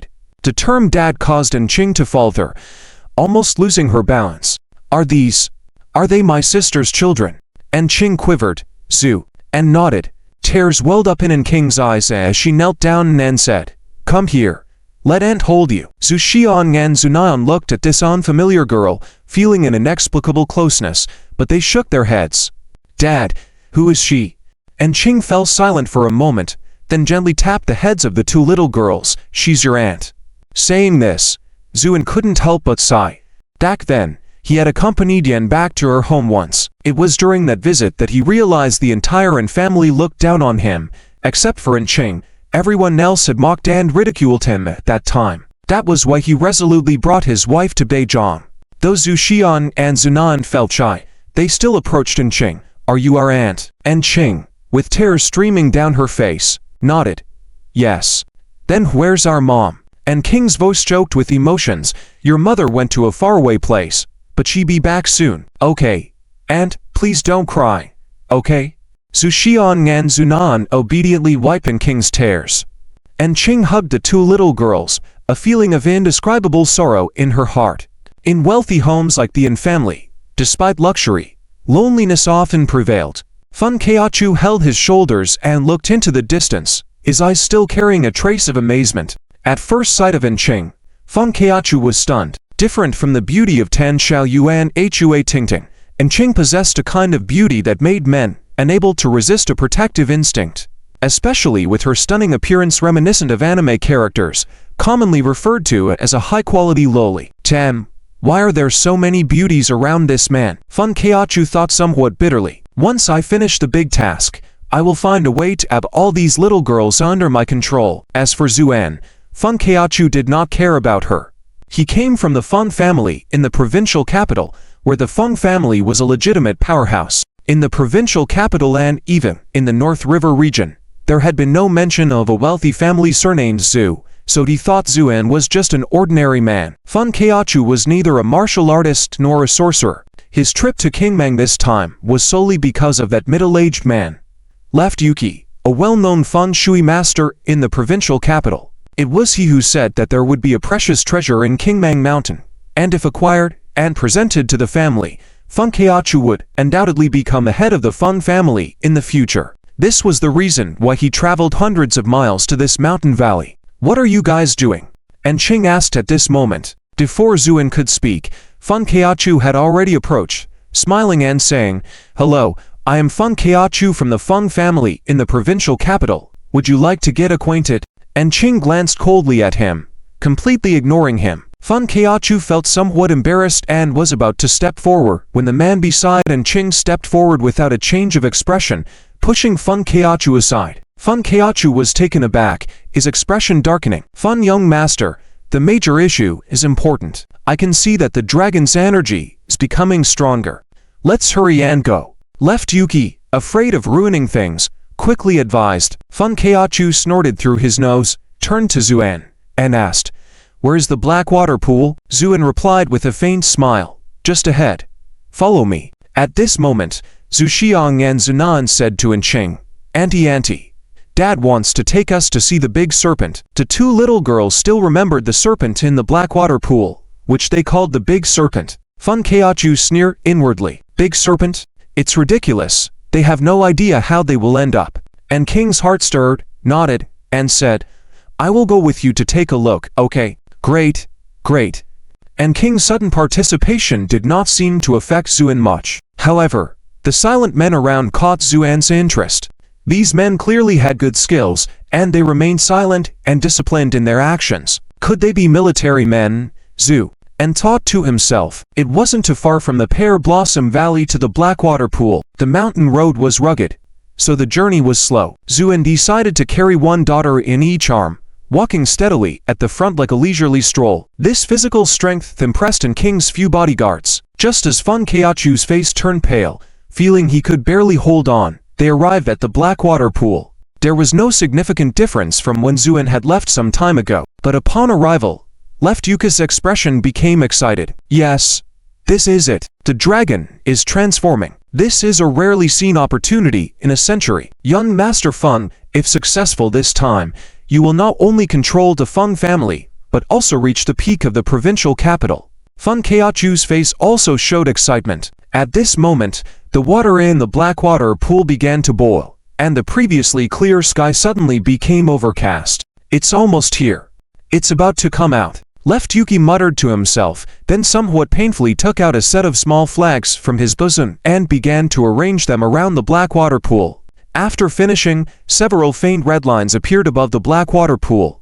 Suddenly, an extremely large snake head emerged from the pool. Horns had formed on top of the head, and the eyes were filled with agony. This scene greatly shocked Ching, who had initially thought it might be a huge python at first. She didn't expect to see something truly extraordinary. The silent men immediately surrounded and protected Ching. There was a low rumble of thunder in the sky. Suddenly, there was a crack, and a huge flash headed straight for the giant serpent in the black water pool. The serpent roared in pain, then plunged back into the pool, staining the water red with blood. Many people present were dumbstruck. Jai Lao Dao was particularly excited. The dragon is transforming. Master, that dragon is about to ascend. However, at that moment, an even larger lightning bolt came straight for the black water pool, completely ignoring the water obstacle and plunging in. The ground trembled, as if a giant creature was struggling in pain. Simultaneously, a third lightning bolt struck. The first turned into a dragon horn, the second shed the snake's skin, and the third, the last, was the dragon soaring to the sky. As long as it weathered this strike, the serpent would completely transform into a dragon. But right at that moment, the small flag set up by Left Yuki began to flicker. The lightning bolt seemed unable to find the black water pool, hovering above it, then dissipated. Left Yuki was overjoyed. The giant serpent suddenly thrust its head out, despite being covered in wounds, and furiously attacked Left Yuki. Young Master Fun, now's the time. Fun Keiachu wasn't foolish. He knew that success or failure lay in this moment, so he shouted, "Quick, act!" The people who came with him all took out various firearms from their backpacks, even including a rocket launcher. And Ching was also stunned by this equipment. It was impressive to have such standard equipment. The Fun family had quite the power. Fire. The firearms were aimed at the giant serpent and fired. Bullets hit the serpent, sparking off. The hardness of the snake left Fun Keiachu amazed but also fueled his determination. If he could subdue it, who would dare to provoke him? However, the enraged serpent spewed a black mist towards Fun Keiachu and his group. Fun Keiachu was frightened and rolled away quickly to dodge the attack. Those behind him were all engulfed by the black mist and instantly turned into black water. Fun Keiachu was terrified. Left Yuki at this moment took out the final treasure, a Realgar spirit stone he had prepared for years specifically to deal with the dragon about to transform. Once thrown, the dragon would become his to control. As the voice faded, a black sedan appeared out of thin air. This eerie scene made Fun Jiaoku and others look askance. Zuoyuka's face became extremely ugly. The 10,000 Ghosts Gate is not something he can afford to provoke. Moreover, judging from the person's momentum, he is definitely not an ordinary person. The sedan landed, and the young master of the 10,000 Ghosts Gate walked out from it. After looking around at everyone in the field, a hint of sneer appeared at the corner of his mouth. "This Jiaolong belongs to my 10,000 Ghosts Gate. Everyone else, get out of here." Zuoyuki felt a bit numb when he saw this man, but he still bravely said, "Even the 10,000 Ghosts Gate should wait their turn, right?" Before his words fell, Muche snorted coldly, "So, are you dissatisfied?" Zuoyuki dared not speak. Fun Jiaoku was a bit indignant, sneering, "Where did this kid come from? Playing tricks." The young Master Muki's eyes filled with ghostly fire, and with a slap in the air, Fun Jiaoku was knocked to the ground. This move made many people shiver. "Listen to me, you'd better listen, or I will turn all of you into vengeful ghosts," Muche said with a sinister tone. Then, he greedily looked at the Jiaolong who was seriously injured. This was a rare opportunity. If he could subdue this Jiaolong, no one in the 10,000 Ghosts Gate would dare to provoke him. His position would be even more secure. With these thoughts, Muki's heart couldn't help but burn even more intensely. Then, he took out a few beads emitting a dim light from his bosom and threw them at the Jiaolong. In midair, these beads rapidly extended and, after a deafening explosion, the Jiaolong roared in pain as its scales were torn apart.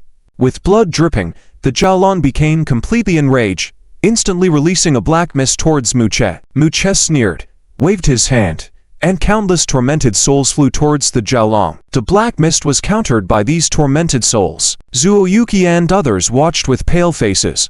This Muche was so domineering that he wanted to subdue this Jiaolong with his own strength. Muki's eyes grew even hotter. However, at this moment, his tormented soul suddenly wailed and disappeared into nothingness. Then, someone sighed lightly. "How many sins have you committed to have so many tormented souls attached to you?" Muki's face darkened. Then he looked towards the person speaking. Zuan slowly walked into the field. When the Jiaolong saw him, tears shimmered in its snake eyes, and it wailed in a pitiful manner before bowing its head. Zuan gently patted its head and smiled. This is the calamity you should face. Don't worry, I'm here. The Jialong affectionately nudged Zuan. At this moment, Muchet, Zuoyuki, and the others looked increasingly gloomy. Fun Zhaoku was incredulous. How could this Jialong be so affectionate towards Zuan? Jai Leo Dao's eyes flickered as if he had realized something.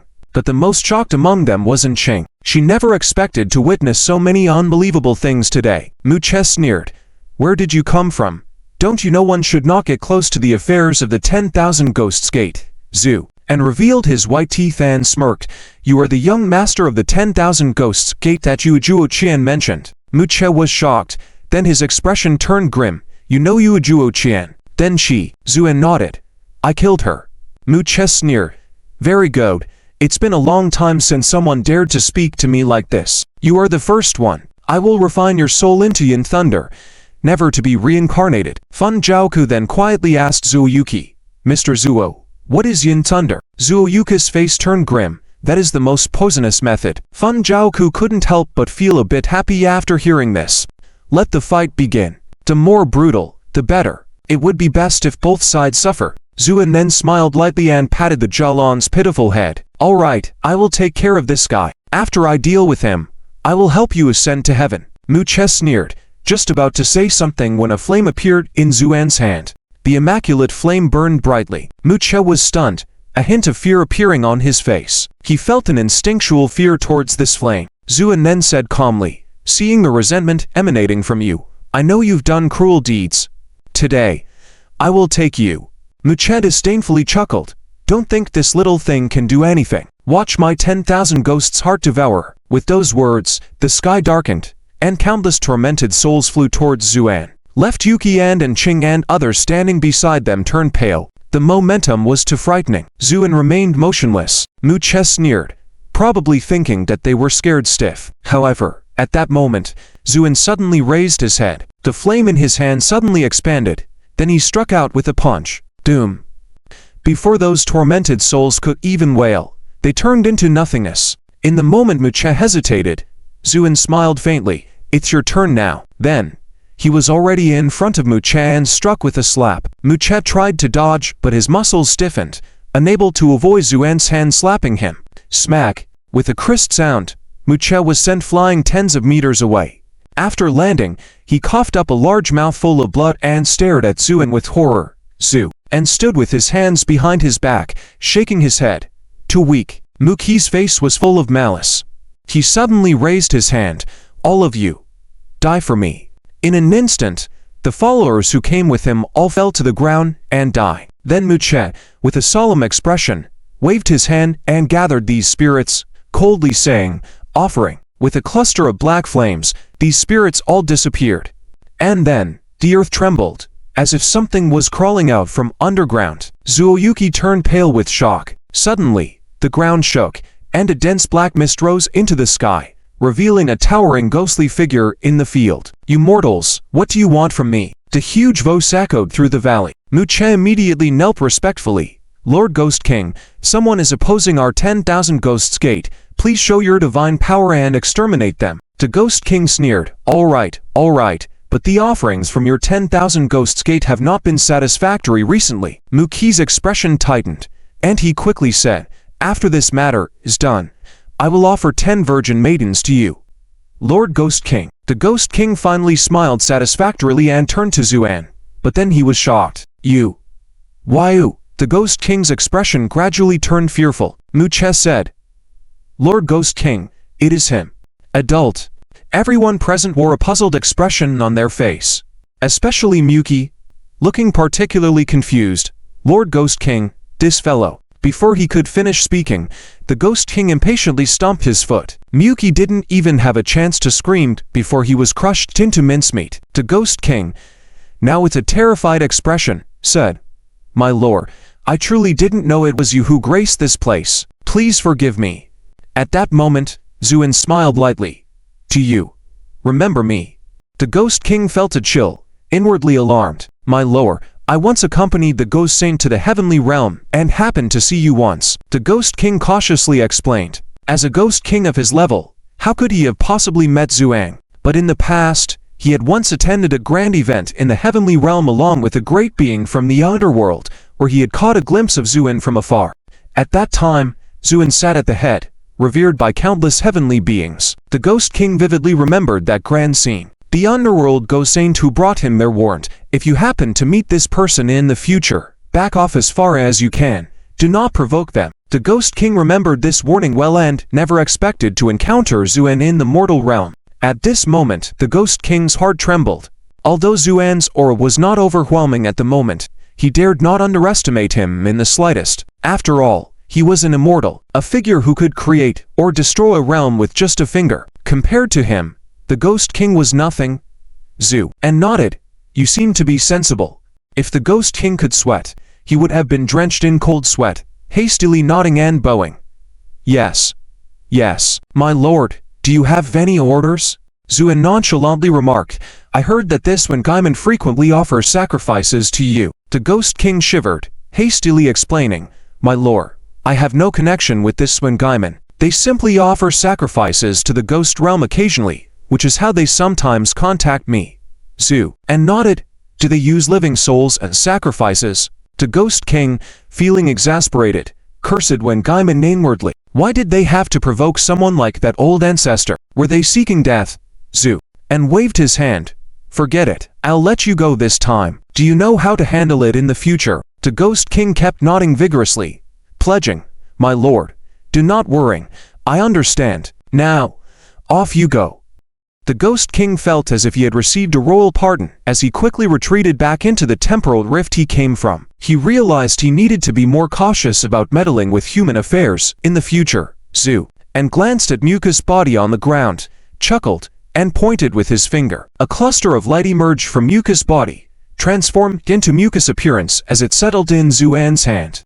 This was Muka's soul. However, at this moment, Muki looked terrified. He had heard the conversation between the Ghost King and Zuen, even the great entity like the Ghost King showing utmost respect to Zuen. Who was he really? Fear gripped Muka's heart as he dared not flee, hoping Zuen would spare him. Unfortunately, he had underestimated Zuen's capacity for revenge. "I told you, today I shall take you in," Zuen faintly stated. Muka's soul continuously prostrated in Zuen's palm, pleading in utmost horror, "My lord, spare me, spare me.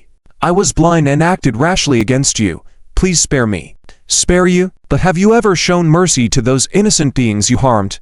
Zuen remarked as a pure white flame ignited in his hand once again. Muki screamed in anguish as he was burnt into nothingness. His soul dispersed, leaving no trace. Silence enveloped the entire scene. Old Daoist Jai was dumbfounded, muttering to himself, "Zian, what have you experienced in these for years?" Meanwhile, Feng Keiachu, Left Yuki, and the others remained quiet, avoiding eye contact.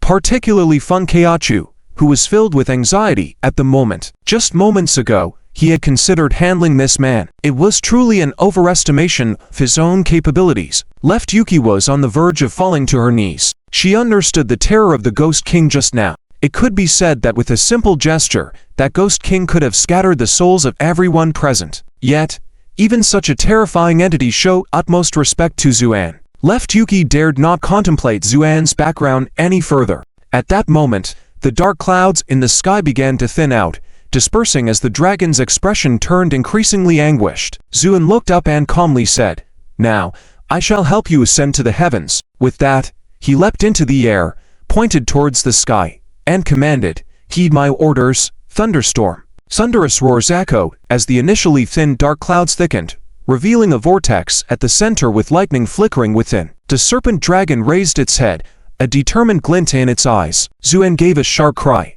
"Descend." A massive lightning bolt, as thick as half a li, struck down directly. The thunderous boom and blinding light shook the heavens and earth. Everyone trembled under the might of the celestial power, and Qing and her guards were visibly shocked, especially Qing, murmuring to herself, "Sister, it seems like my brother-in-law has ascended to immortality." The lightning bolt headed straight for the serpent dragon, and the small flags arranged by Left Yuki barely struggled before turning to ashes. The serpent dragon let out a loud roar, rising from the water as it charged towards the lightning. A deafening collision ensued, causing King Mang Mountain to tremble. Zuen stood in midair, hands behind his back, and calmly said, "This thunder is what makes a dragon ascend to the heavens." As he spoke, a thunderous dragon roar rang through the heavens and earth. Under the thunderous strike, the serpent dragon shed its python skin and scales, revealing its true form. Its horns were imposing, and a pair of dragon claws sprouted from its belly. Henceforth, a colossal dragon with a head like a camel, horns like a deer, eyes like a rabbit, ears like a cow, neck like a snake, body like a mirage, scales like a carp, claws like an eagle, and paws like a tiger appeared before everyone. All were left dumbfounded. Left Yuki, in particular, stood there in astonishment and exclaimed, "It's a five-clawed dragon." It ascended in one fell swoop. The giant dragon rolled in the sky for a moment before flying to Zuan's side and hoisting him up. This was the true act of ascending with the help of a dragon. Zuan smiled, then said, "Bring my two daughters over." The dragon obediently landed on the ground, and Zuan beckoned his two daughters over. Zhu Xiang and Zhu Nan approached without fear and stood before Zuan. Then Zuan turned to Daoist Jai and Qing, saying, "Come." Daoist Jai was trembling all over at this moment. The serpent dragon held great significance for him, as a resident of Qingmang Mountain and a remembrance of his late master. Witnessing the serpent dragon ascend brought him great joy. After everyone climbed onto the dragon's back, Zuan commanded, "Let's go." With a roar, the giant dragon ascended straight into the sky and soon vanished into the heavens. Thinking about the scene just now, Fun Keiachu couldn't help but feel a chill. This trip to Qingmang not only had no gains, but also resulted in the loss of several elite subordinates, which could be described as a heavy loss. He estimated that when he returned, he would also face punishment from his family. Could it be that he is already an immortal? Fun Keiachu muttered to himself. Zuoyuki shook her head and said, "I don't think so, but I can't figure him out." Fun Keiachu furrowed his brow and then said softly, "What about the Z family in the provincial capital?" Zuoyuki shook her head. "I don't know, and I don't want to know." "Fun, when we return this time, I will leave here to travel the world. You take care of yourself." Fun Keiachu watched Zuoyuki's departing figure with a complex mood. This Mr. Zuo was considered a prominent figure in the provincial capital, but now he seemed defeated and dejected. Is this Zuo and really that powerful? Could he be more powerful than the Z family? You should know that the Z family has monster-level existence. A flying dragon landed on the rooftop of the Yulai Hotel in Qingmang Town. When Songyi and Zulan came out to greet, they were also astonished. Songyi excitedly said, "Five-clawed golden dragon. Good heavens, hasn't such a divine creature already ceased to exist in this era?" Zulan was even more incredulous. This was a living, breathing dragon. Zuan and the others got off the dragon's back. Old Dao Jai stood reverently by the dragon's side. The dragon seemed to recognize old Dao Jai, but he was too weak, so the dragon ignored him. Dragons are proud creatures. Unless you make them submit, they won't pay you any attention. ZNJ. Zulan said. Zu, and nodded.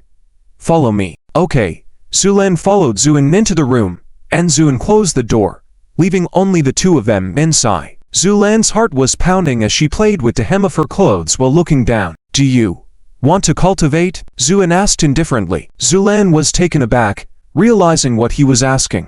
But she quickly nodded. "But you should think it through. The path of cultivation is extremely difficult, against the heavens. Once you step on it, there's no turning back." "I understand."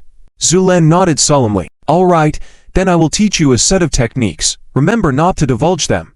As for what you can achieve, it all depends on your destiny," Zuan said as he patted Zulan's head. He passed on a complete set of techniques specially selected for Zulan. It was called the gooey water technique, which he had obtained by chance from a female cultivation sect during his travels across the universe. It was most suitable for female cultivation, balanced and harmonious, not prone to errors.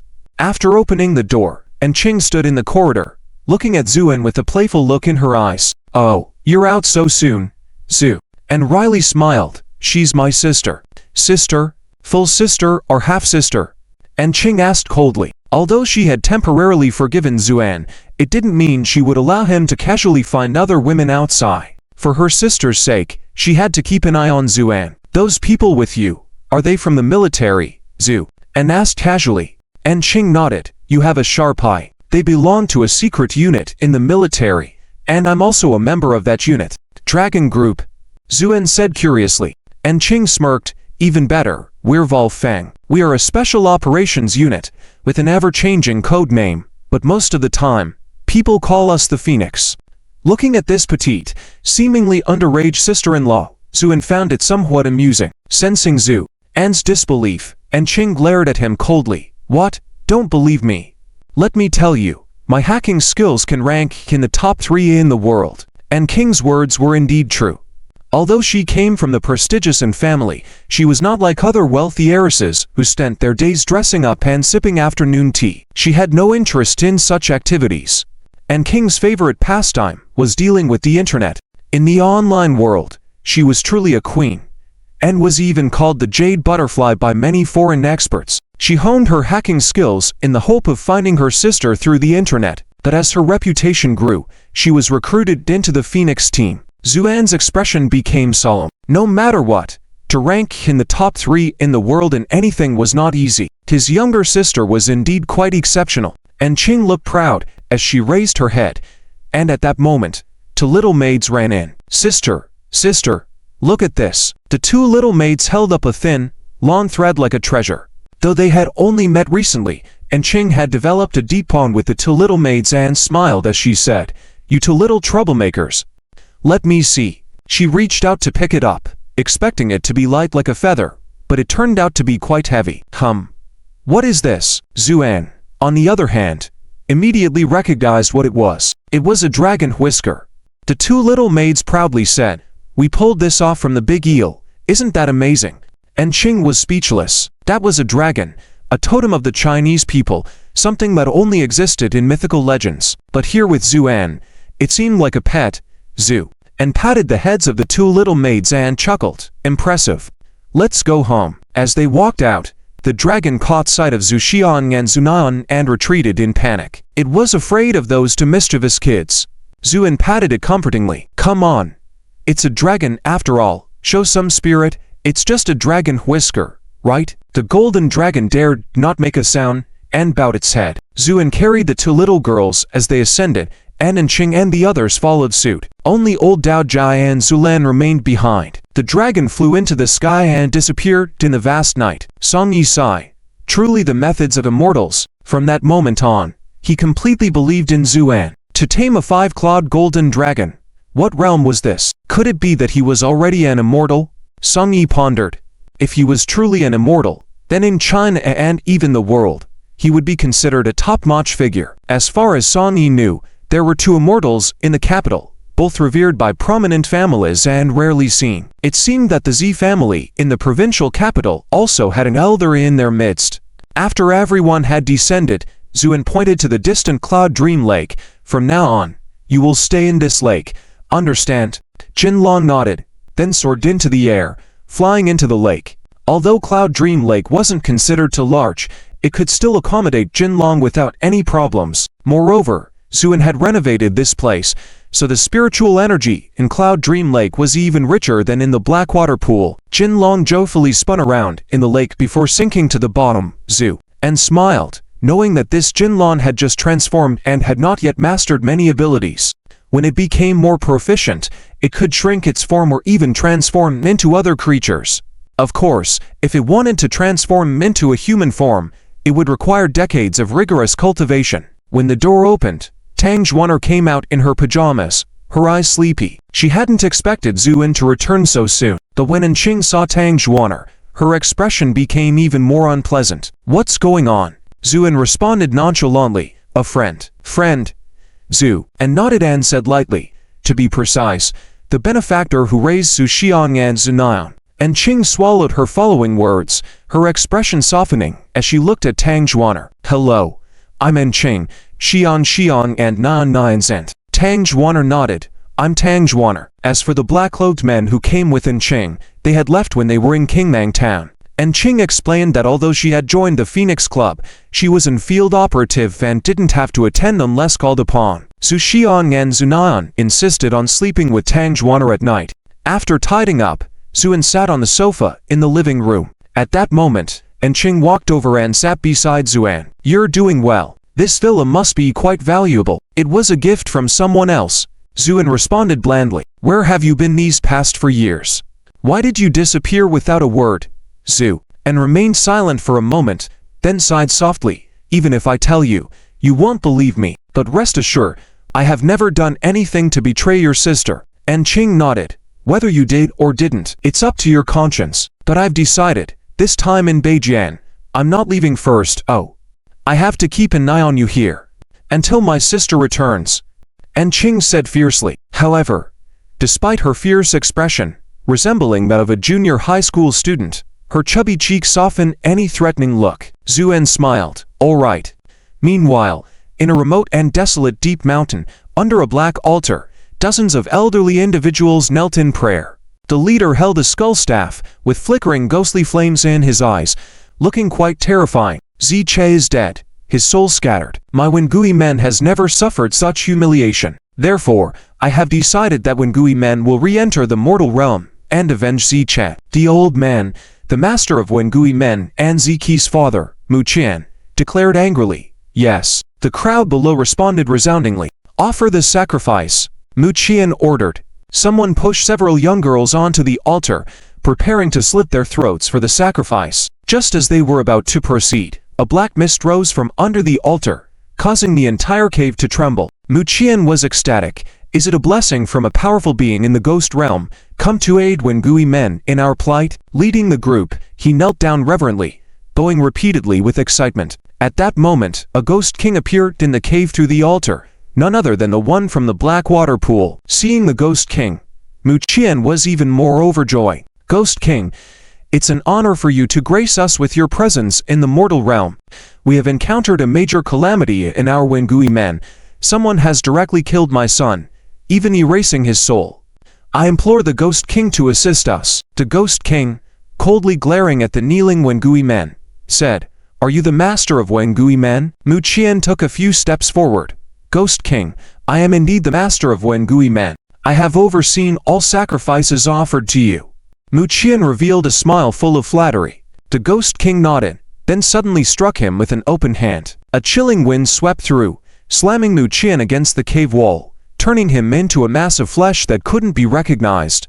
This scene left everyone in the cave in shock. The ghost king then spoke with a tone of anger. You fools brought trouble upon yourselves by provoking a deity. You nearly caused my demise as well. Now you expect me to avenge you? Humph. It seems there is no need for you to remain in the mortal realm anymore. With a wave of his hand, an army of malevolent spirits emerged in the cave. The cave echoed with cries of agony, becoming a gruesome battlefield. After a short while, everyone in the cave had been killed, blood pooling on the ground. The ghost king sneered, stamped his foot, and countless glowing particles floated up from the corpses. Among them, Mu Qian's particles shone the brightest. As Mu Qian's soul floated before the ghost king, he continued to plead, Ghost king, why did you attack Wengui men? We have always made sacrifices to the ghost realm. Silence, the ghost king barked. The sacrifices were voluntary. You provoke someone you shouldn't have, so I bear no blame. Leave now, all of you. Come with me to the ghost realm. The mortal world no longer tolerates you. With that, he seized the particles, heedless of their cries, and returned to the ghost realm. Once in the ghost realm, these souls would become wretched ghost slaves. As for the altar, it fell into ruin after the ghost king's departure, turning to waste. With this, Wengui men, once a formidable sect, had completely vanished. In Nem country's Tang Ren Street, an elder sat in silence after sitting for tea with Yuling. After a long pause, he turned to the person beside him and asked, Have you uncovered his background? The person beside him replied, Returning, we only found that this person seems to have some connection with the An family in Zhongdu. Beyond that, he's just an ordinary person. And family, the elder muttered to himself, his expression growing more serious. He was Han Jun, the head of the Tang clan in Nem country. In Nem country, the Tang clan was a major association for Chinese people. His acquaintance with Yuling was due to Yuling having been a member of the Tang clan in the past. However, after focusing on martial arts training, Yuling left the Tang clan. Unexpectedly, 30 years later, he returned only to die, Waxia, at the hands of an unknown young man. The martial arts competition strictly prohibited recording, so he only saw some sporadic stolen photographs. However, based on eyewitness accounts, he knew that this Zuen was no ordinary person. unable to take revenge given his situation in M country. Could it really end like this? The warm spring breeze brushed against the face, carrying a restless sense of spring in the air. On this spring evening, in front of the Tianzi No. 1 villa, a family barbecue was taking place. The brand new barbecue racks lined up in a row, with various skewers arranged on them, and stood in front of the grill, sprinkling various seasonings on them from time to time, with movements as smooth as flowing water, very natural and fluent. A strong barbecue aroma gradually began to spread. Zhu Xiang and Zhu Nian, along with an extremely ugly Pekingese dog, all squatted on the ground, drooling quietly in anticipation. And Qing and Tang Juaner were helping to cut meat and skewer. Originally, and Qing didn't want to do these things, but couldn't resist the charm of barbecue. Zuen said, "No work, no food." Helplessly, this Missin from the Yin family had to start assisting. From time to time, she would sneak a glance at the golden brown skewers emitting a charming aroma on the grill. She had eaten barbecue before, but compared to the barbecue in front of Zuan, all those so-called gourmet delicacies paled in comparison. At the first bite, and Qing was stunned. She had never imagined that there could be such delicious barbecue in the world. Therefore, she couldn't understand why Zuan could create such exquisite barbecue using only common ingredients. She had asked Zuan before, and Zuan had simply said, "Because their barbecue lacks soul." This answer left Qing dumbfounded. What does it mean to lack soul in barbecue? Do you have to pay attention to a barbecue soul when eating it? In fact, when Zuan barbecue, he used fire generated by true energy. There was only one in the world. Nothing else could compare. The charcoal was made from various rare woods, and if someone knowledgeable saw it, they would probably lament the waste of such precious materials. Most importantly, the meat was shaken by Zuan with inner energy while barbecuing. This could make the barbecue more flavorful. Who else could meet such conditions? When the first skewer was ready, Zuan lovingly gave it to his two daughters. Zhu Xiang and Zhu Nian's little faces were covered in oil stains. The Pekingese dog looked at them eagerly, hoping to eat some meat leftovers. Zuan sighed and scolded, "You are supposed to be a dragon. Look at how undignified you are." Indeed, this extremely ugly Pekingese dog was the transformed five-clawed golden dragon. After only a few days in Yunmeng Lake, the dragon had turned into this Pekingese, and it followed Zhu Xiang and Zhu Nian, eagerly hoping to eat some good food. "Dad, Zisha is very cute. Don't say that about it," Zhu Xiang said, tossing the leftover skewer to it. Zisha immediately caught it, then greedily licked the remaining meat on the skewer while emitting sounds of enjoyment. At this moment, the heart of this golden dragon was roaring and screaming inside. 500 years. 500 years. I've stayed in the mountains for 500 years, living on fish every day, only to discover such delicious food today. In order to eat skewers, I also want to be the faithful pet of the young master in the future. As expected, Zhu Xian clapped his hands. "Little Sha, show a handstand to Dad." With the skewer in its mouth, Zisha stood on its hind legs without hesitation, and walked around Zhu Xiang and Zhu Nian on its front legs. The two little girls laughed heartily. Zuan couldn't help but smile wryly. What was this? Selling the Dragon King for a skewer? At this moment, Qinyu arrived. As soon as she stepped out of the car and smelled the strong aroma, her eyes lit up. "It smells so good." Then she smiled at Zuan, who was barbecuing. "Mr. Zhu, you have such skills." Zuan smiled slightly and handed her a sizzling chicken wing skewer. "Try it." Qinyu hesitated slightly, but still picked it up. As soon as she took a bite, her eyes widened. "How does it taste?" Qinyu wolfed down the remaining chicken wings and sighed, smiling bitterly. "I probably won't be able to eat other barbecues in the future." And Qing was a bit dissatisfied. Why can she eat skewers without doing any work? "No more nonsense. Be careful not to have any leftovers for you," Zuan said calmly. And Qing closed her mouth. She whispered to herself, "Just wait until my sister comes back." At this moment, Qinyu smiled and joined in, starting to wash vegetables and cut meat. If anyone else saw this scene, their eyes would probably pop out. The dignified sub-director of Lantai Group, Qin's eldest daughter, was actually doing assistant work here. When the barbecue was almost done, the table was set, and everyone sat around to eat skewers and drink beer. "Mr. Zhu, our Lantai Group will have a grand opening in the city's square tomorrow, with a fashion show and various activities. You can bring your daughters to have a look." And King's eyes lit up. A fashion show? That meant there would be pretty clothes, right? Women always love shopping no matter when. So without waiting for Zuan to speak, she said, Great, great, Shan Nyan Nyan, Auntie will take you out to play tomorrow. The two little girls' mouths were full of meat, mumbling unclearly as they continued to eat heartily. Oh, this Pekingese. It looks so unique. Qinyu saw Zisha and couldn't help but be surprised. Zisha glanced at her and ignored her, burying its head in the skewers, enjoying itself. Qinyu playfully touched Zisha's head, such a unique little creature. And Qing and the others who knew Zisha's origin couldn't help but sweat profusely. Could this thing be described as unique? But unexpectedly, Zisha allowed Qinyu to touch it without any signs of anger. Zuan couldn't help but chuckle. He even doubted whether he saved a 5-clawed golden dragon or just a greedy Pekingese who only knew how to eat. What's its name? Auntie Qin. We call it Zisha, Zhu Xian said. Zisha.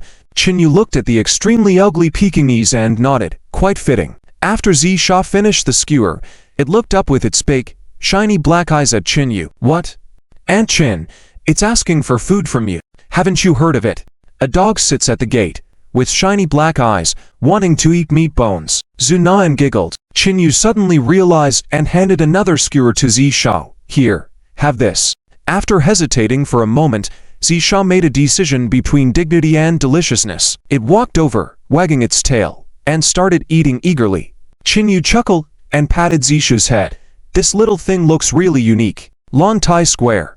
This is a brand new commercial square established by the Lantai Group in the center of Beijing City. It is claimed to have an investment of 20 billion, making it the most comprehensive and high-end commercial complex in terms of business format. Today is its opening day.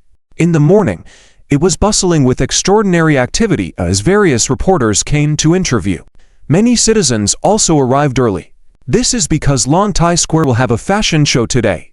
It is said that foreign models and top designers from Italy will be present. This is a first for Beijing. When Zuan arrived at the square, there were a large crowd gathered at the entrance, holding small flags as if waiting for someone. Zuan led two little girls out of the car. Anking and Tang Zhuaner were with him, and they were about to go inside. Suddenly, someone behind cheered, They're here, they're here. The crowd surged, almost pushing Zhu Xian and Zunan to the ground. Zuan frowned, reached out to scoop his two daughters into his arms, and then, like a stone standing firm in a rushing stream, he pushed aside the oncoming crowd. What's wrong with you? Master Barber will be here soon. Why are you blocking the way? A man with yellow hair and pants dragging on the ground angrily questioned. Zuan frowned. You talking to me? Of course I'm talking to you. Master Barber is right. The quality of you Chinese is just not good. This man, dressed in a rather flashy manner, looked at Zuan in his humble outfit with some arrogance. You, Chinese? Zuan repeated, then smiled faintly. May I ask who you are? Me? I'm different from you, of course. Master Barber said, if my clothing design wins praise at this fashion show, he will help me immigrate. This man was very excited. Zuan's expression darkened. To talk about Master Barber so enthusiastically and to disparage his compatriots, such a person seemed unnecessary in this world. However, at that moment, a meticulously trimmed mustached man, wearing a finely designed suit, walked over. Master Barber, you're here. The man was very excited, speaking fluently in Italian. Barber nodded arrogantly, but his gaze fell on Anking standing next to Zuan, a hint of amazement in his eyes. This beautiful lady, your attire has truly impressed me during my time in China. Anking was wearing what she considered a very ordinary outfit, but because everything was custom-made from Italy, even the most casual item was quite expensive. Thus, Barber's remark was somewhat admiring. Master Barber is right. The Chinese are always wearing dirty and messy clothes. It's disgusting, the man said obsequiously. Anking was already feeling disgusted by his demeanor and asked deliberately, Oh, may I ask your name? This great designer. My English name is Cayman. As for my Chinese name, it's better left unsaid. Cayman replied. At this point, Barber could no longer contain himself. Completely ignoring Zuan, he approached Anking, attempting to perform a hand-kissing gesture. This move had been quite successful during his stay in China so far, since many Chinese women were curious about him and actively engaged in conversations. However, None of them matched the beauty and aristocratic aura of the girl in front of him. She exuded a noble air usually only seen in European royalty. He misjudged the situation. Anking had seen many of these so-called foreign friends who only pursued women by virtue of their foreign skin while in the capital, so she simply took a step back without any emotion. "I'm sorry, we Chinese don't follow these customs." Barber's face showed a hint of disappointment. Then he explained, "This is a normal courtesy in Italy. You, the beautiful lady, must have misunderstood."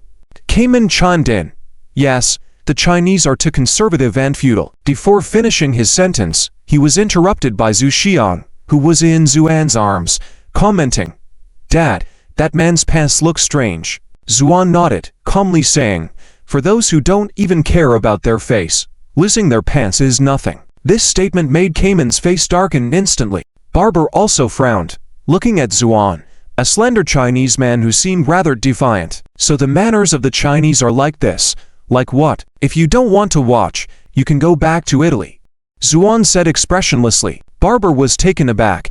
This was the first time someone had talked back to him in such a way during his trip to China. "I don't care about your barbers and caymans. Since you are on Chinese soil, you must comply with Chinese customs, or get out." "Do you understand what get out means?" Zuan said coldly. Barber's expression became even more unsightly. At that moment, a group of people approached, with a young woman in her 20s leading the way. She was dressed in professional attire and, upon reaching Barber, looked up at him with admiration and respect. "Master Barber, you're finally here. The fashion show is about to start." At this point, Barber's face turned grim. "I'm sorry, but I think I need to reconsider our collaboration." The woman was stunned and hurriedly asked, "Master Barber, what's wrong? Why the sudden change?" Barber pointed at Zuan and said coldly, "The people here are too unfriendly and lack proper manners. I protest. I will file a complaint." The woman looked at Zuan, her face filled with anger. "Who are you? Do you know how important this event is for our Lontai Square? Apologize to Master Barber immediately." "Apologize? Why should I apologize?" Zuan said playfully. The woman angrily said, "Because you insulted our foreign friend and disrupted our business. Apologize now. Otherwise, you'll be kicked out immediately." Zuan laughed in anger and suddenly asked, "What's your name?" "My name is Dai Yue.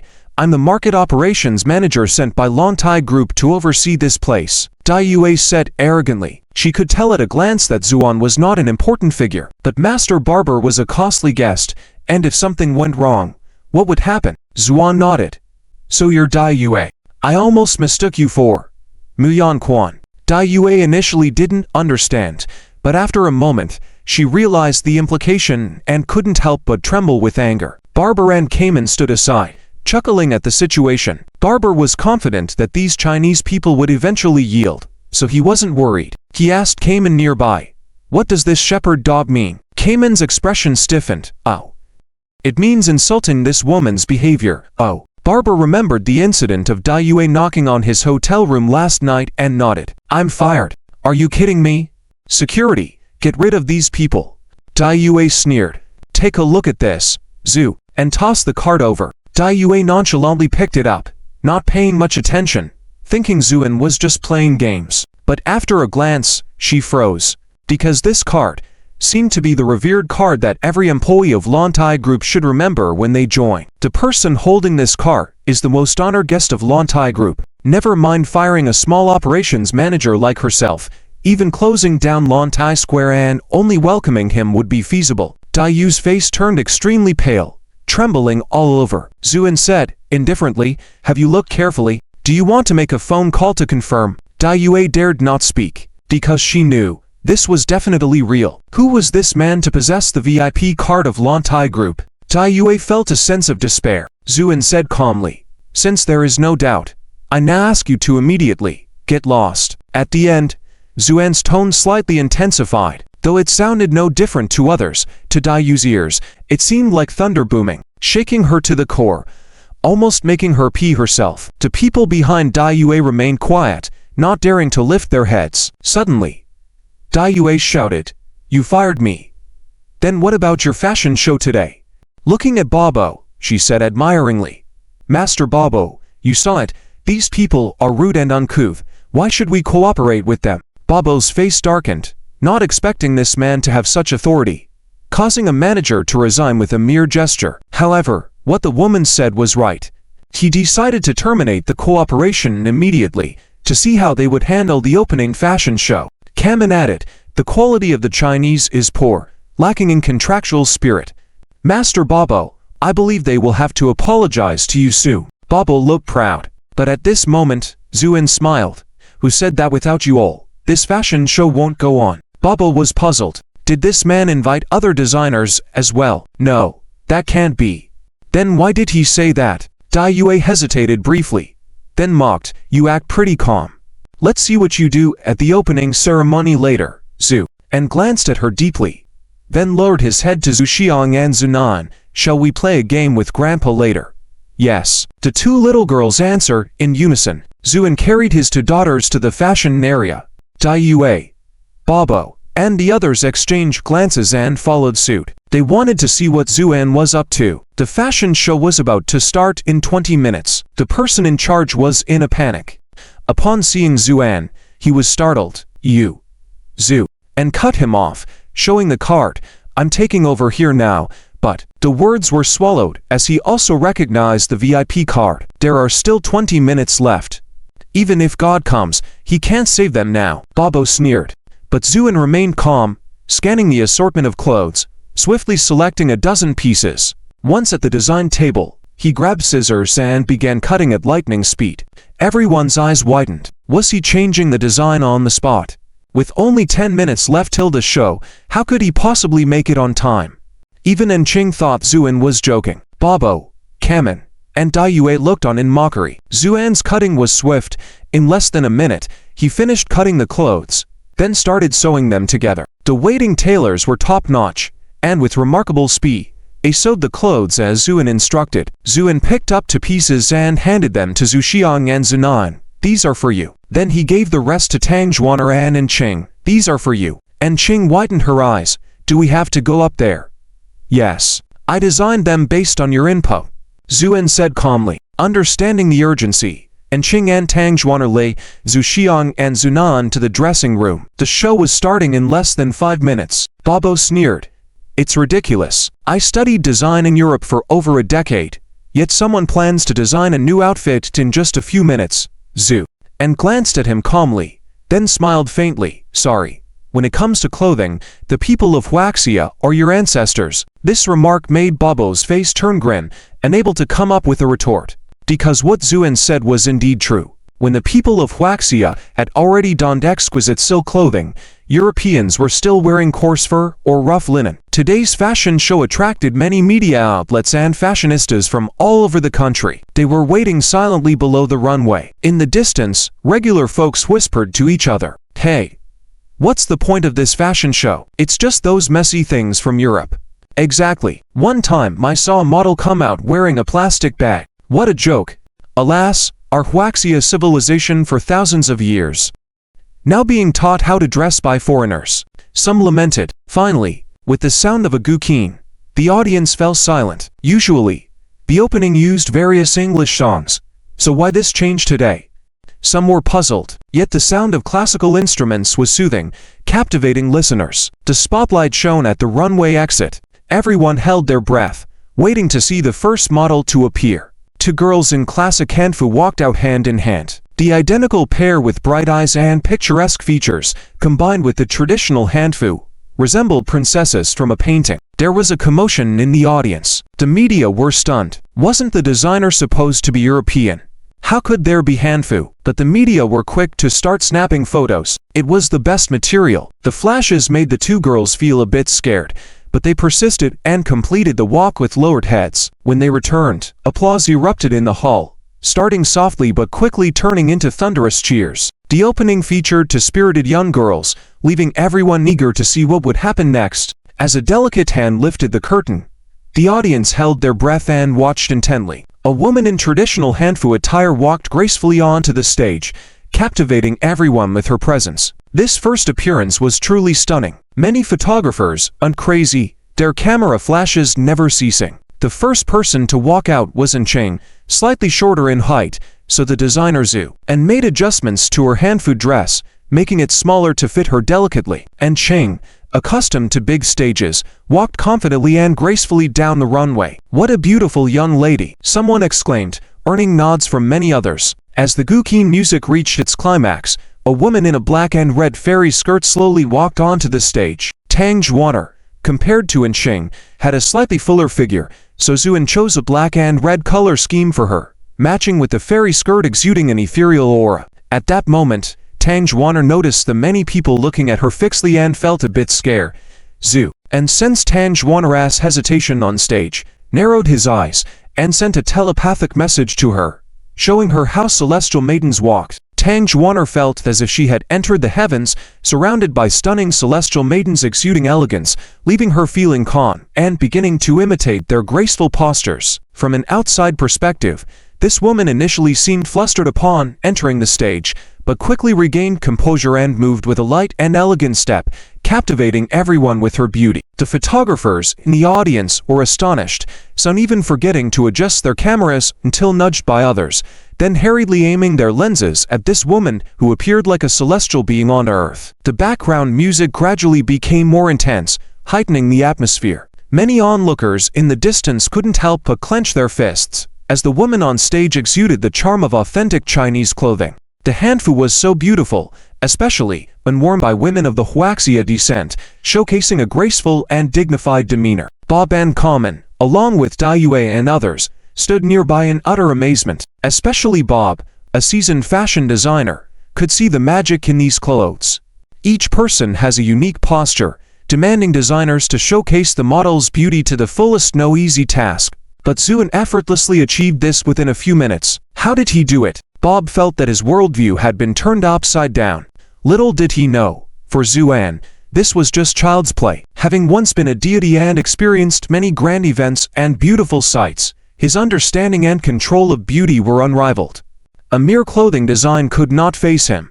And this was just the beginning. Over the next 15 minutes, a feast of hanfu beauty mesmerized everyone. The so-called fashionistas in the audience were all left dumbfounded. Once followers of Western culture, they had believed their own country lacked fashion. This event, however, brutally shattered that belief. The traditional hanfu passed down by our ancestors was not lacking in beauty. It was merely that our own standards were too low. Bob was speechless. Zuan was right when he said that, in terms of clothing, Huaxia people were indeed the ancestors of the Westerners. But this was not the end.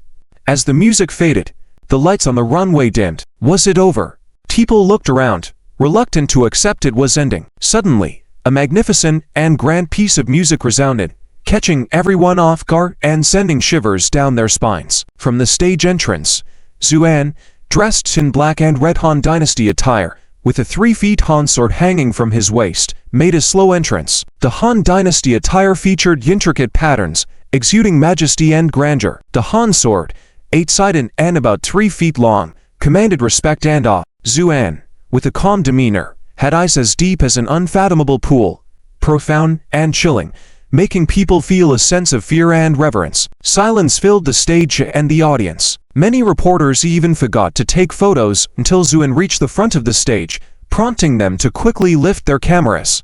Hanfu is well suited for women and can easily evoke a sense of beauty. However, it can be challenging for men, as a slight misstep may appear awkward. Yet Zuan merely stood there, exuding an aura reminiscent of an emperor, overwhelming with his presence. Some women began to look at Zuan with admiration. This man is so handsome. Now, Su Xiang and Zunayan, along with Tang Zhuaner and Ching, stepped onto the stage. Zuan walked with a daughter on each side, hand in hand, slowly crossing the runway. This scene brought the atmosphere to a climax, with many Huaxia people watching with tears in their eyes. This is the charm of the hanfu, so we are not inferior to any other country. At this moment, Zuan stood in the center of the stage, looking at the audience, and calmly said, "You might be wondering why a fashion show originally designed by Western designers has turned out like this." His voice was not loud but reached every corner of the room, causing everyone to hold their breath and listen intently. There was a mesmerizing quality to his voice that demanded respect. "It's because, when I arrive, I happen to encounter this designer and a few lapdogs following him." Zuan's words elicited low laughter, revealing that everyone understood the meaning. He continued, being a Huaxia person but fawning over Westerners, calling yourself Swaxia, even shamelessly licking the boots of those foreigners. What do you call such people, if not lapdogs? These so-called designers manage to scrape by every year by merely changing a button, calling themselves fashionistas. However, in my eyes, Xuan's gaze swept across the room. In terms of luxury and fashion, Huaxia people are not just against others. They are rubbish to the rest of the world. His words sparked applause from many. However, a few reporters couldn't resist asking, "Sir, are you the designer of this fashion show?" Zhu and nodded. A wave of astonishment swept through the audience. Although they had suspicions, they never expected this man to be the actual designer. Bob's face turned pale, a mix of anger and fear in his eyes. His intuition told him that he should not mess with this man. In that moment, Xuan glanced towards Bob and others, a faint smile appearing on his face. But seeing that smile, Common, Dai Yue, and the rest felt as if they had fallen into an abyss. The fashion show has ended. Xuan and others also left the stage. But the audience below and those watching around are unwilling to leave. As for the journalists, they are going crazy at the moment. They thought it was just an ordinary fashion show, but they didn't expect such a big news to come out of it. Just based on these few models showing stunning beauty from every angle, it's enough to stir up a storm online. What's more important is, who is the man that appeared at the end? Also, wasn't this fashion show by European designers? How did such a scene suddenly appear? These questions had the journalists scratching their heads, eager to rush backstage for interviews. However, their hopes were all in vain, because Xuan is currently in the corporate office at Longtai Plaza. Qinyu is also there. She rushed over upon hearing the news and witnessed the final scene of the fashion show. She is not someone easily moved, but Xuan's words brought tears to her eyes. Yes, some people are just too greedy. So, as soon as she arrived, she decisively fired Dai Yue and her subordinates. As for Kamen, the so-called designer, he has already been ordered to be suppressed. In other words, he may never have the opportunity to deceive again. Dealing with Babao is a bit tricky. However, Qinyu quickly ordered to cease all cooperation and immediately kicked him out of Huaxia. Babao left in a dejected manner. Everything settled. Qinyu apologized. "Mr. Zhu, I didn't expect to invite you here for leisure and then this happened." Xuan smiled slightly. "It's nothing, just a small favor." Qinyu thought to herself, your small favor has stirred up quite a storm. Just now, Qinyu received news that the clothing area is going crazy. Those who watch the fashion show are not leaving, all prepared to buy hanfu. The queues are already extending outside the mall entrance. And this incident is spreading rapidly online. The journalists couldn't find Xuan for interviews, but they had their ways and quickly gathered useful information from the employees at Longtai Plaza. Especially those employees who witnessed the incident, embellished their accounts with details. The journalists were ecstatic, feeling like they hit the jackpot with this fashion show. This is a sensational piece of news that will make waves. Therefore, under the pens of these journalists, the story quickly started spreading online. As for public opinion, it started fermenting at a terrifying speed. But unlike previous fights, this time internet users surprisingly united. Almost everyone stood with Xuan. Except for a few who made harmless remarks about damaging foreign relations, the rest were all in favor. Especially, and the photos and videos from the show were posted online. Even those initially watching just for entertainment couldn't help but be captivated. Wow. I love these two little girls, they're so cute. These are Zhu Xiang and Zhu Nian's loyal fans. For the princess, we are willing to give everything.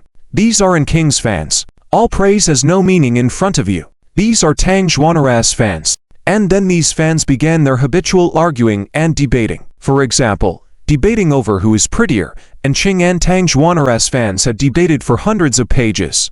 However, on one question, these fans surprisingly maintained a consensus. That is, under the photo of Xuan wearing hanfu, almost all comments were uniformly, "Greetings to His Majesty." Yes, Xuan is now hailed as His Majesty online by countless people. But the biggest beneficiary is the previously niche hanfu. After this round of exposure, many people discovered for the first time that their country has traditional clothing, and it's so beautiful. Consequently, sales surged sharply. What's more, Longtai Plaza made a fortune in this incident. Many people traveled from afar just to buy hanfu here, and specifying to buy the same one. And all of this originated from Xuan. However, even if Xuan knows about it, he just smiles it off, because he has many more important things to do, such as go shopping with his 2 daughters. Women, regardless of age, love shopping. Even if a man is a deity, they dislike shopping. But if the person they're accompanying is their own daughter, that's a different story. Zuen was contentedly following behind his 2 little girls, playing the role of a full-time dad. Children's curiosity is always strong, wanting to see this and that. Zuen followed closely behind, occasionally asking, "Do you like it?" And upon approval, he would step forward, pay, and leave. This indulgence made Ching and Tang Juan trailing behind feel a bit stunned. But Zuen felt it was not enough. He hadn't spent time with his 2 daughters for years. Now that he had the chance, Zuen wished he could pluck the moon and give it to his daughters. Who else to spoil if not his daughters? The day passed in eating, drinking, and having fun. By dusk, the 2 energetic little girls were becoming tired. Zuen simply took one in each arm. "What do you want to eat?" "Grilled skewers," Zhu Nan said. "I want braised pork," Zhu Xian chimed in. Zuen smiled. "Okay, then let's have braised pork and grilled skewers when we get back." "Yay, Dad is the best." The 2 little girls cheered. Watching his daughter's smiles, Zuen felt warmth in his heart. "My wife, wait for me. When I bring you back Opally, we will definitely be the happiest family in the world. No, the happiest family in the universe. This is a private club in the provincial capital. Everyone who can enter here is either rich or powerful. However, at this moment, the club is completely empty, because today, someone has booked the entire place. Although many guests were reluctant at first, when they found out who had booked it, they all fell silent. This name symbolizes supreme power in the provincial capital, and nobody dares to offend him or his family here. Tianqi reclined on the sofa, his head resting on the thigh of a stunning beauty, enjoying a massage. At that moment, someone respectfully called out, "Young Master Z, the guest has arrived." Tianqi opened his eyes, nodded slightly. "Bring them in." "Yes." Soon, footsteps approached. Tianqi didn't get up, just calmly watched. The person who entered was a woman. Her beauty was unparalleled. Fen Menchu hesitated for a moment, then sat in the corner farthest from Tianqi. Tianqi smiled faintly, then closed his eyes to enjoy the maid cleaning his ears. The atmosphere in the room became heavy and oppressive. Fen Menchu gritted her teeth. She came to this place all because of Tianqi. She was originally in the capital city, filming a movie with Steven. But just yesterday, Steven stopped her with a troubled look on his face. "Fen, there's something you need to know." Fen Menchu didn't know what it was yet, so she smiled and asked, "What is it? Why so mysterious?" Steven sighed. "Someone wants to meet you." "Oh, who?" Fen Menchu instinctively became cautious. Steven smiled bitterly. Who else could it be in the capital city? Fen Menchu's heart sank. "The Z family." Steven's expression turned serious. "Exactly. It's the Z family, specifically the second young master, Tianqi. Tianqi, the most prominent young master in the capital city, a figure no one dared to provoke." Fen Menchu was puzzled. She didn't even know Tianqi. Why did he want to see her? "The Z family is actually the biggest investor in this movie," Steven explained. Tianqi made it clear, he wants to have a meal with you, otherwise, the subsequent investments will be terminated. Fen Menchu was shocked. As someone who had been in the industry for 4 or 5 years, she understood Tianqi's sinister intentions. But what should she do? The movie was already half finished, the crew had already developed good chemistry, and she was making great progress under Steven, a globally renowned director. Should she just give up like this? Steven noticed Fen Menchu's dilemma and sighed softly. "Fen, I've tried to reason with him many times, but Tianqi insists on seeing you. I can't do anything about it. Think it over yourself." Fen Menchu forced a smile. "Thank you. I will consider it." After saying this, Fen Menchu left in a daze. When she returned to her accommodation, Han Yao, who had heard the news, rushed over. As a top-notch broker in the industry, she had made countless calls, but they couldn't reach the capital city. And the people there retreated upon hearing it involved the Z family. No one dared to interfere. Han Yao looked at Fen Menchu and asked, "What are you going to do?" Fen Menchu suddenly raised her head. "I plan to go." Han Yao was surprised, but if Fen Menchu shook her head, "Don't worry, I will protect myself. I just want to see what he wants to do." As she said this, Fen Mengxiu's eyes were filled with determination and a hint of stubbornness. Han Yao nodded. All right, I'll go with you. Fen Mengxiu knew that Han Yao was worried about her, and she couldn't help but feel grateful. Nodding in acknowledgement, Han Yao smiled. Enough. What else is there to say between us? You have a name. I can make money. That's why Fen Mengxiu came here. After a while, Zi Qianqi sat up and patted the woman's leg beside him. The woman obediently got up and left, leaving only Zi Qianqi and Fen Mengxiu in the room. Fen Mengxiu was a bit nervous.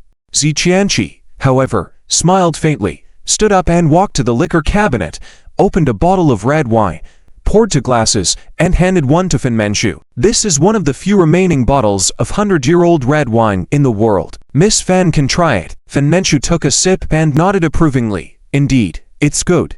Zi Qianqi chuckled, his eyes never leaving Fen Mengxiu. From his perspective, Fen Mengxiu was even more beautiful than on TV. A true beauty. Zi Qianqi licked his lips greedily. Miss Fan is truly a rare beauty. Much more beautiful than on television. Thank you. Fen Mengxiu nodded politely, then bit her lip and asked, Zi, may I ask why you wanted to see me? Zi Qianqi smiled, finished his wine in one gulp, and then said lightly, it's simple, I want you to be my woman. Fen Mengxiu was taken aback by his directness. Zi Qianqi approached, bent down to look at Fen Mengxiu's exquisite face, and said softly, as long as you follow me, everything will be yours. I can even spend money to make you a world-class actress. Fen Mengxiu remained silent.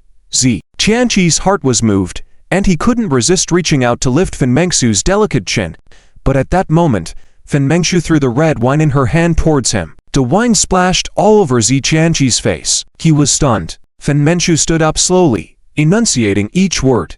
Zi, I'm sorry, but I decline this offer. Zi Qianqi's eyes twitched, and his gaze turned cold. Fen Mengxiu, I hope you reconsider. This is the capital city, and I am the second young master of the Zi family. Fen Mengxiu showed no fear, and in a calm tone, she said, I know, but I hope you also understand that not all women are after fame and fortune. With that, Fen Mengxiu turned and walked away. Zi Qianqi sneered, Fen Mengxiu, once you walk out that door today, I can ruin you tomorrow. Do you believe that? Fen Mengxiu paused, then calmly replied, I believe it, but I also want to tell you, Zi, not everything is under your control. Zi Qianqi laughed coldly. You can try. Zi Qianqi didn't think Fen Mengxiu would dare to walk out that door, risking offending the Zi family. But to his surprise, Fen Mengxiu decisively left. Zi Qianqi watched her leave with a cold expression, took out his phone, and made a call. Terminate the movie investment,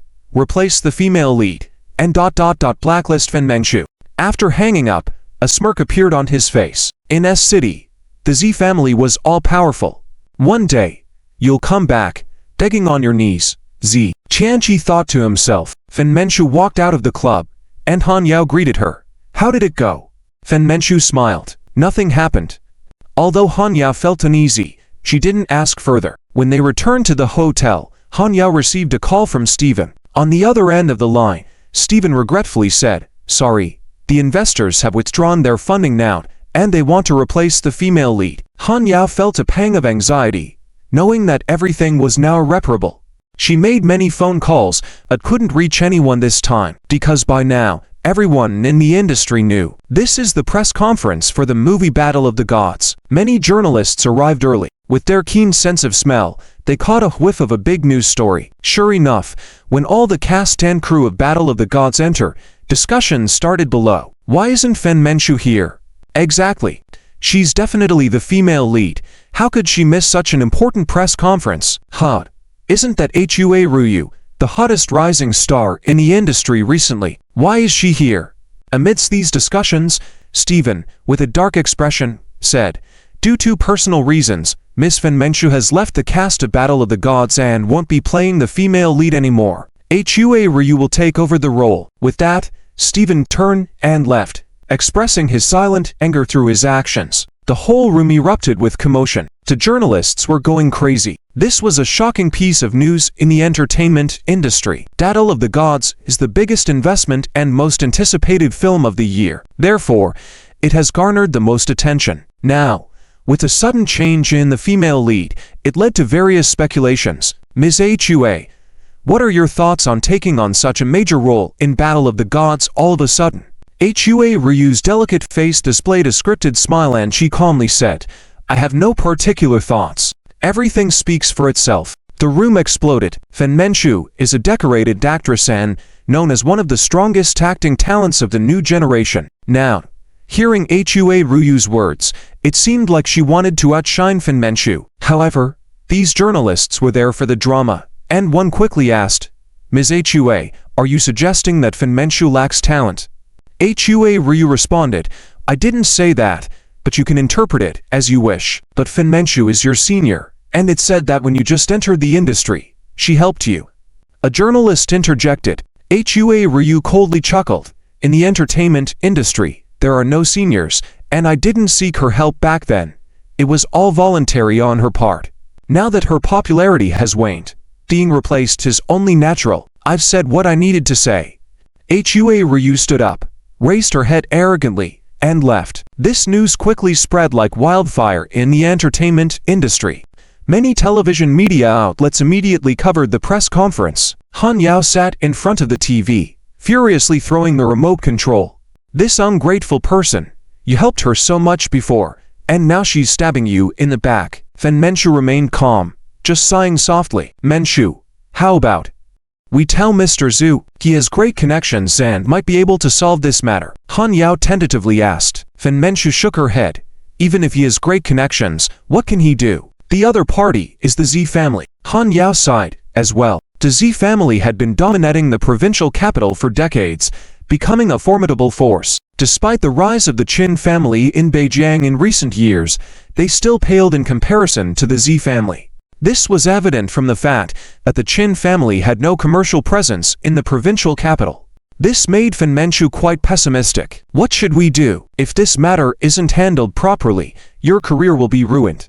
Han Yao was extremely anxious. She had tried many methods over the course of the day, but none had worked. She even received termination notices from over a dozen endorsement companies that Fen Menchu had previously worked with. Han Yao was furious, accusing them of kicking a person when they were down. Fen Menchu gave a faint smile. The second young master of the Z family wants to force me into submission using this method, but he's mistaken. I won't bow down. In Beijing, Pang Yi had just seen off a group of guests and was busy with bookkeeping. The TV was on in the background, showing various chaotic news reports that no one paid much attention to. Z Jingjing was tidying up the tableware. Suddenly, a breaking news report caught her attention. It was about everything that happened at the movie press conference of Battle of the Gods that day. Z Jingjing initially didn't care, but after watching halfway, she stopped her work. Mom, what's wrong? Listen. Seems like it's about Miss Fan. Fan? Which Fan? It's your favorite. Fen Menchu, Z Jingjing said urgently. Tang Yi paused, put down her pen, and looked intently. After a moment, she was shocked. What? How did this happen? Why the sudden change in casting? Z Jingjing said sternly. There must be a reason. She took out her phone and began searching. The more she read, the more alarmed she became. Many headlines boldly stated, Fen Menchu is blacklisted. Tang Yi was also getting anxious. Fen has had dinner with RNJ before. It seems like they have a good relationship. What should we do now that this has happened? At this moment, Lao Zi came out of the kitchen. What's going on? Making such a fuss. Lao Zi. Look, Fen has been blacklisted. Lao Zi was momentarily stunned. Then his expression turned serious. Quick, call Zian. Zuan was in the room playing with his two daughters when he saw Lao Zi's call and answered. What's up, Lao Zi? Zian, have you watched the news? No. Why? Fen has been blacklisted. Blacklisted? Zhu. An's smile gradually faded. Right? Jingjing just checked. It seems she offended some big shot in the provincial capital, and now she's been collectively blacklisted. Even the movie has undergone a casting change. I see. Lao Zi. Don't worry. With me around, no one will dare touch Menchu, Zuan said calmly. After hanging up, Zuan immediately tried calling Fen Menchu, but there was no answer. Frowning, Zuan stood up abruptly. Dad, what's wrong? Zuan smiled at his two daughters. It's nothing. How about I take you to the provincial capital for a few days? Okay. Zhu Xiang and Zunan nodded enthusiastically. At this moment, and Qing walked into the living room. And upon hearing this, she couldn't help but look solemn. "Why are you going to the provincial capital?" Zuan briefly explained the situation, and King's expression turned grave. "Offending a big shot in the provincial capital? Besides the Z family, there's no one else considered a big shot there." Then Qing spoke in a low voice. "Zuan, this Z family is no joke. They even have influence in Jiangdu. Compared to the Qin family, they are far superior. So, you need to think carefully." Zuan smiled faintly. "Big shot. In my eyes, no one deserves to be called a big shot." At this moment, Hua Ryu is nestled in Zi Qianqi's arms, coquettishly saying, "Zi Xiao, you are truly amazing. With just a few words, you've made Fen Menchu that bitch unable to show her face again." Zi Qianqi smiled faintly. "Just a mere actress. I can let her live or die as I please. Right now, I'm just giving her a taste of her own medicine. If she still doesn't know her place, then don't blame me for being ruthless." Hua Ryu couldn't help but shiver when she saw the coldness in Zi Qianqi's eyes. "What? Scared?" Zi Qianqi glanced at Hua Ryu. Hua Ryu quickly smiled ingratiatingly. "Zi Xiao, Zi Qianqi had already vented on her, so he said disdainfully, "All right, go away." Hua Ryu dared not speak a word. She got up, dressed quickly, and left the room. However, she felt no sadness in her heart, only excitement. The Battle of the Gods, that was a top-notch production. She was the absolute female lead in it now, which would greatly increase her fame internationally. As for a little dignity, can it be sold for money? Hua Ryu's eyes flashed with a cruel light. Now, the people she sent should have arrived at the hotel. "Fen Menchu, this time I'll make sure your reputation is ruined. And don't blame me. Blame yourself for offending Zi Xiao." Hua Ryu thought coldly with a sneer. When Qin Yuan learned that Zuan was going to the provincial capital and was going to deal with the Z family, she was also shocked. "Mr. Zhu, it's not that our Qin family doesn't trust you, but the Z family is no ordinary powerhouse. It is said that there is an old ancestor who has not appeared for a long time overseeing it. Very terrifying. You are alone after all." Zuan smiled faintly. "Thank you for your concern, but I am set on going to the provincial capital." Qin Yuan twitched her mouth and finally nodded helplessly. "All right, Mr. Zhu, our Qin family doesn't have much industry in the provincial capital because the Z family has been running it like an iron barrel for decades, impenetrable. We can't be of much help." Lao Hei, Black King, who had been accompanying Qin Yuan, walked over. "Master, go with Mr. Zhu and do your best to assist him." Yes, Zuan was initially inclined to refuse, as in his eyes, these so-called wealthy and powerful people were nothing more than a bunch of local tyrants. But seeing Qin Yuan's sincerity, Zuan nodded in agreement. "All right, let's go now." Dajiang was over 400 kilometers away from the provincial capital, and it would take about 3 hours to drive there. However, as the car was traveling on the highway at night, Zuan suddenly frowned and his expression became solemn. He felt the connection from a distance that suddenly broke. This connection was the defensive formation carried on the ring he gave to Fen Menchu. At the time, Zuan had casually placed it there, with a trace of divine thought attached. If there was any change, he would know immediately. Unexpectedly, it suddenly broke now. Zuan said to Qing, "You and Lao Hei go after them. I'll go ahead." "Go ahead." And Qing didn't understand what he meant. Zhu and nodded, then cast dozens of protective formations using his own source power on Xiong and Nian, who were asleep. These were top-level enchantments enhanced with Zuan's own power, confident that even if a nuclear bomb went off, his two daughters would be unharmed. Then he opened the car door, and with astonishment in the eyes of the driver and Qing, he jumped out of the moving vehicle. Zuan was not affected by the car's speed of over 100 kilometers per hour at all. After landing on the ground, he raised his head, soared into the sky, and disappeared in an instant. In the hotel where Fen Menchu was staying at this moment, several black-clad men exchanged glances and then forcefully burst into the room. Fen Menchu was alone in the room, getting ready to take a bath and sleep. The sudden intrusion left her bewildered. "You," the leader of the black-clothed men sneered. "Miss Fan, it's time to pay back the money you owe us." "Owe you money? When did I owe you money?" Fen Menchu was taken aback and then became angry. As more men came in, they directly locked the door behind them. Fen Menchu knew it was bad, stood up, and asked coldly, "What are you trying to do?" "Let me tell you, if you don't get out, I'll call the police." Call the police. Go ahead and call them. The leader of the black-clad men smirked lewdly, and one of them took out a camera and started recording. This big, lecherous man was grinning as he approached Fen Mengxiu. Such a pitiful beauty. If we film this, we can sell it for a good price. Fen Mengxiu's eyes flashed with panic. She had seen many dirty tricks in the entertainment industry before. Some unscrupulous companies would go so far as to order their subordinates to rape artists and film it to use as leverage for control. Don't come any closer. Fen Mengxiu picked up a fruit knife from the table and backed into a corner. The obese man didn't care at all, sneering. Blame yourself for offending Zi Shao. If you serve us well, we will go easy on you. With that, he charged forward. Fen Mengxiu screamed in horror, but at that moment, a halo spread from the ring she was wearing, forming a protective barrier around her. The obese man was directly shattered by this halo, turned into pieces no larger than 5 centimeters in diameter. This scene left Fen Mengxiu dumbfounded. The remaining black-clothed men looked at each other, and then one of them pulled out a gun and aimed it at Fen Mengxiu, pulling the trigger. Dang bang bang. After a few shots, the protective formation sketched by Zuen shattered. Damn it, this little bitch still has such a treasure. Tonight, we won't be able to kill you. Another black-clad man sneered. They slowly closed in on her. Shivering, with her shoulders hugged and hands clenching the fruit knife, Fen Mengxiu prepared herself for suicide.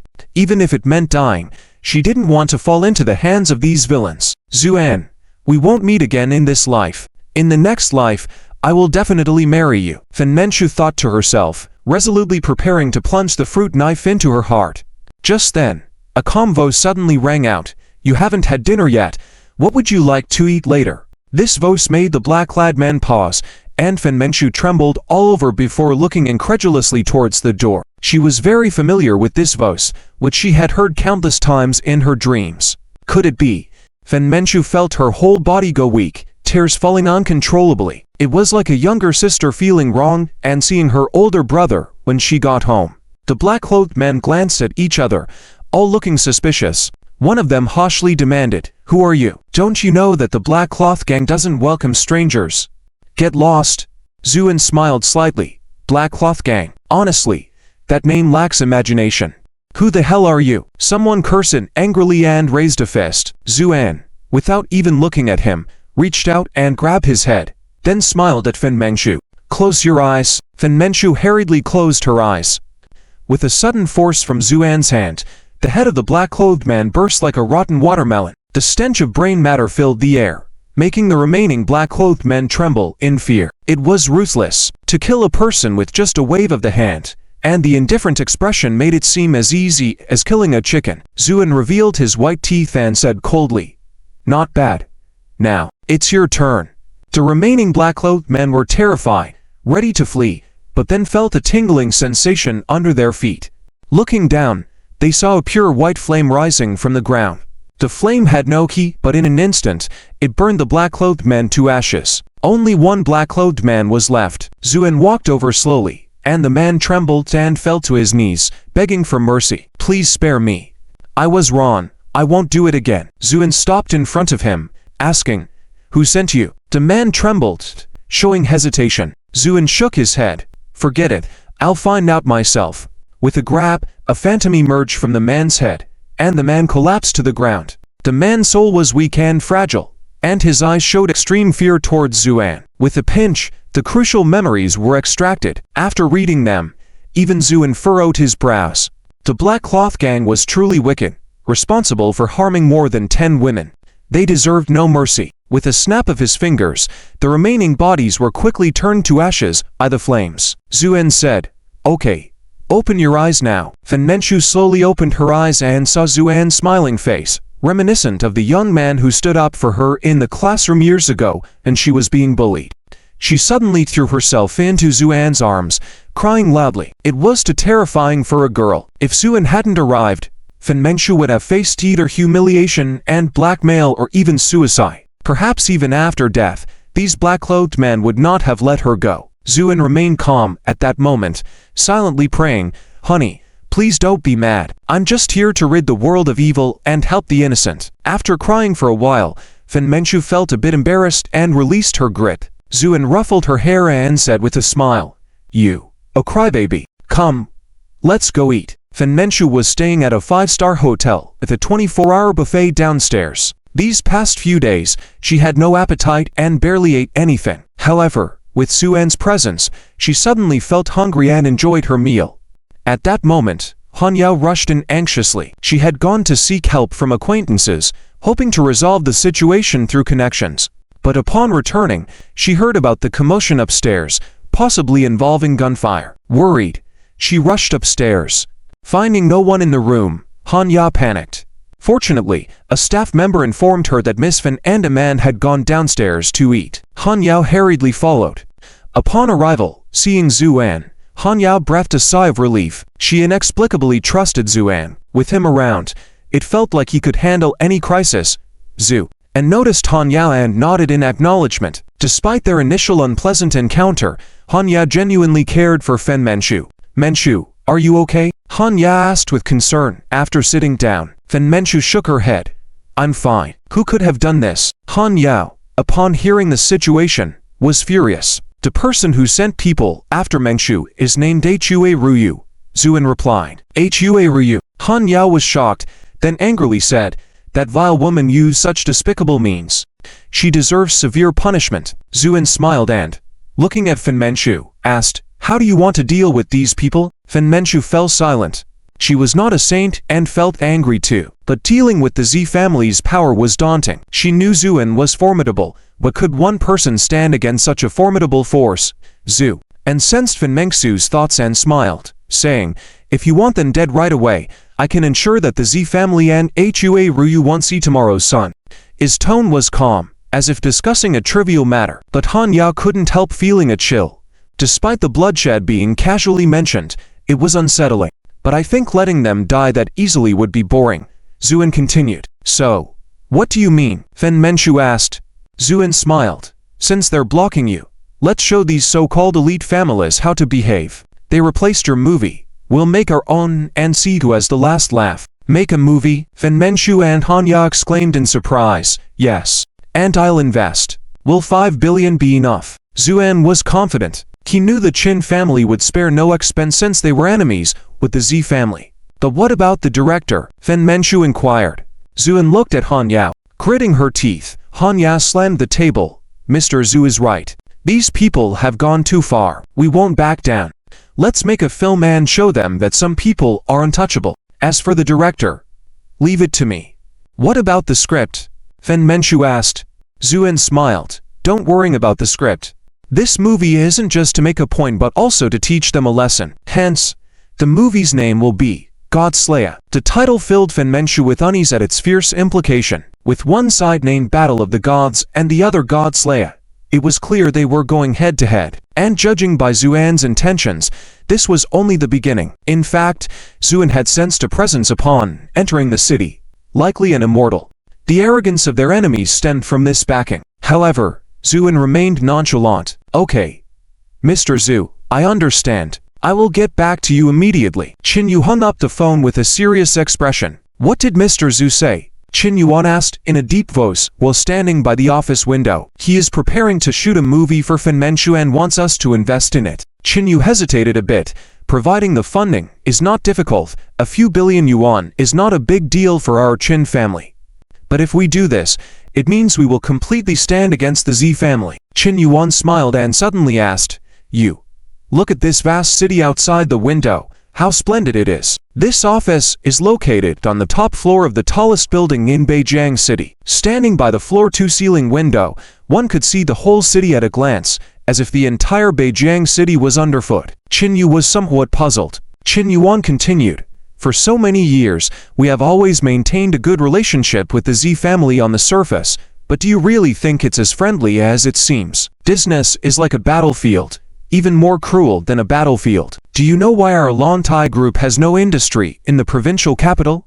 It wasn't like this in the beginning. At that time, you were still young, and I sent many capable subordinates to the provincial capital to expand the market, including your father, but in the end, they lost their lives." Qin Yuan's voice became a bit lower as he spoke. Qin Yu's heart tightened as she listened silently. Qin Yuan sighed. "Later, as I grew older and weaker, I gave up on seeking revenge. But fortunately, I met Mr. Zhu. Under his care, I regained my health. Now, it's time to settle the past scores. Qin Yu nodded thoughtfully. Mr. Zhu is a wise man, even the most intelligent person I have ever met.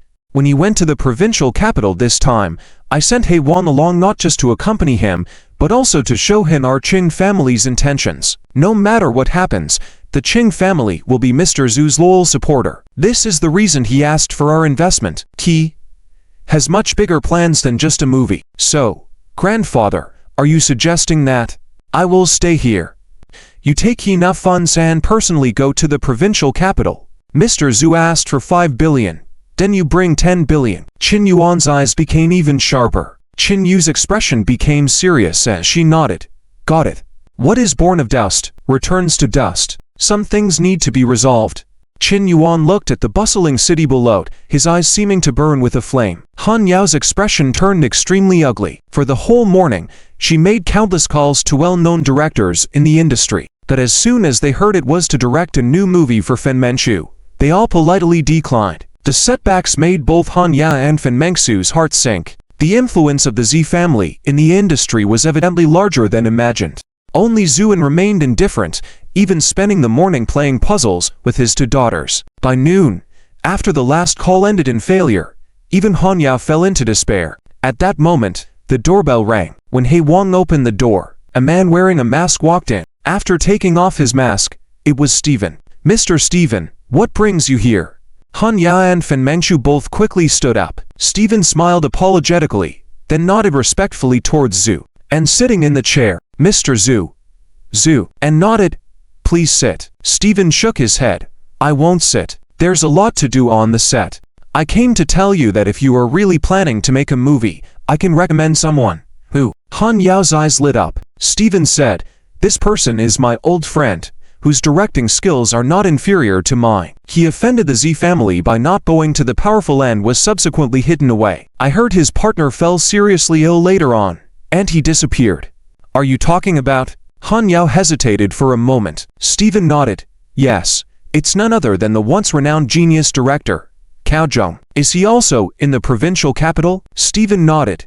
Years ago, I invited him to go abroad, but he declined. It's been a long time since we last contacted, but I'm sure he must still be in the provincial capital. Han Yao became excited. Cao Zheng was a legend in the entertainment industry years ago. His works as a director had won numerous awards even overseas. However, he suddenly disappeared, all because he offended the Z family. At this moment, Stephen smiled bitterly. I didn't expect things to develop like this. After this movie is finished, I'll leave Waxia and never return. After all, the waters here are too deep. And, Stephen hesitated.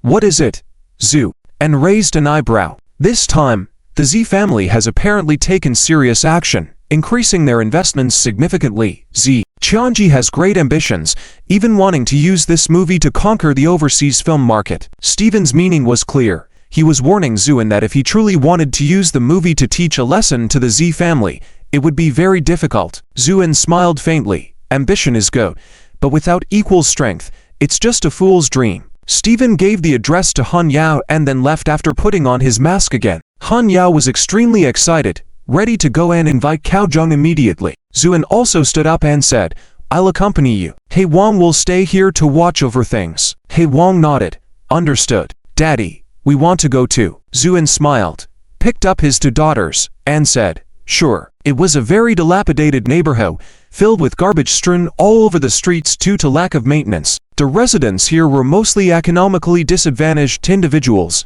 Han Yao parked the car in front of a 4 to 5 decade-old building. After getting out of the car, she couldn't help but furrow her brows. The surroundings were unusually harsh. Was the once famous genius director Cao Zheng really living in such a place? Upon entering the hallway, a pungent smell assailed their noses, and it was pitch black with no light. The address on Stephen's note indicated the 5th floor. When they reached the door, before Han Yao could knock, it opened on its own. A scruffy man stood at the door, eyeing Han Yao and Zhuan with caution. Excuse me, is this teacher Cao Zheng's home? Han Yao asked politely. No, the man replied before abruptly closing the door. Han Yao felt frustrated, but for the sake of the movie, she swallowed her pride and continued knocking. This time, the knocking lasted even longer, probably about 5 minutes, before the man impatiently opened the door. The man was stunned by these words. Who are you? The man was somewhat angry, but more so saddened. Zuan smiled lightly. Who I am is not important, but I can cure your wife's illness. Cao Zheng stood still for a moment, a look of confusion on his face. At that moment, Zhu Xian blinked his eyes and said very seriously, Uncle, my daddy is really amazing. Cao Zheng stepped aside and said, in a low voice, Coming, I am Cao Zheng. The room was dimly lit but tidy, with a thick scent of Chinese medicine in the air. A woman, who was as thin as a skeleton, lay on a bed with lifeless eyes and a pale face. Zuan was right. If she wasn't treated soon, this woman wouldn't last more than 3 days. The woman spoke weakly. Cao Zheng only showed a gentle and indulgent face when facing this woman. There are a few friends here, and this lady has come to treat you. The woman shook her head.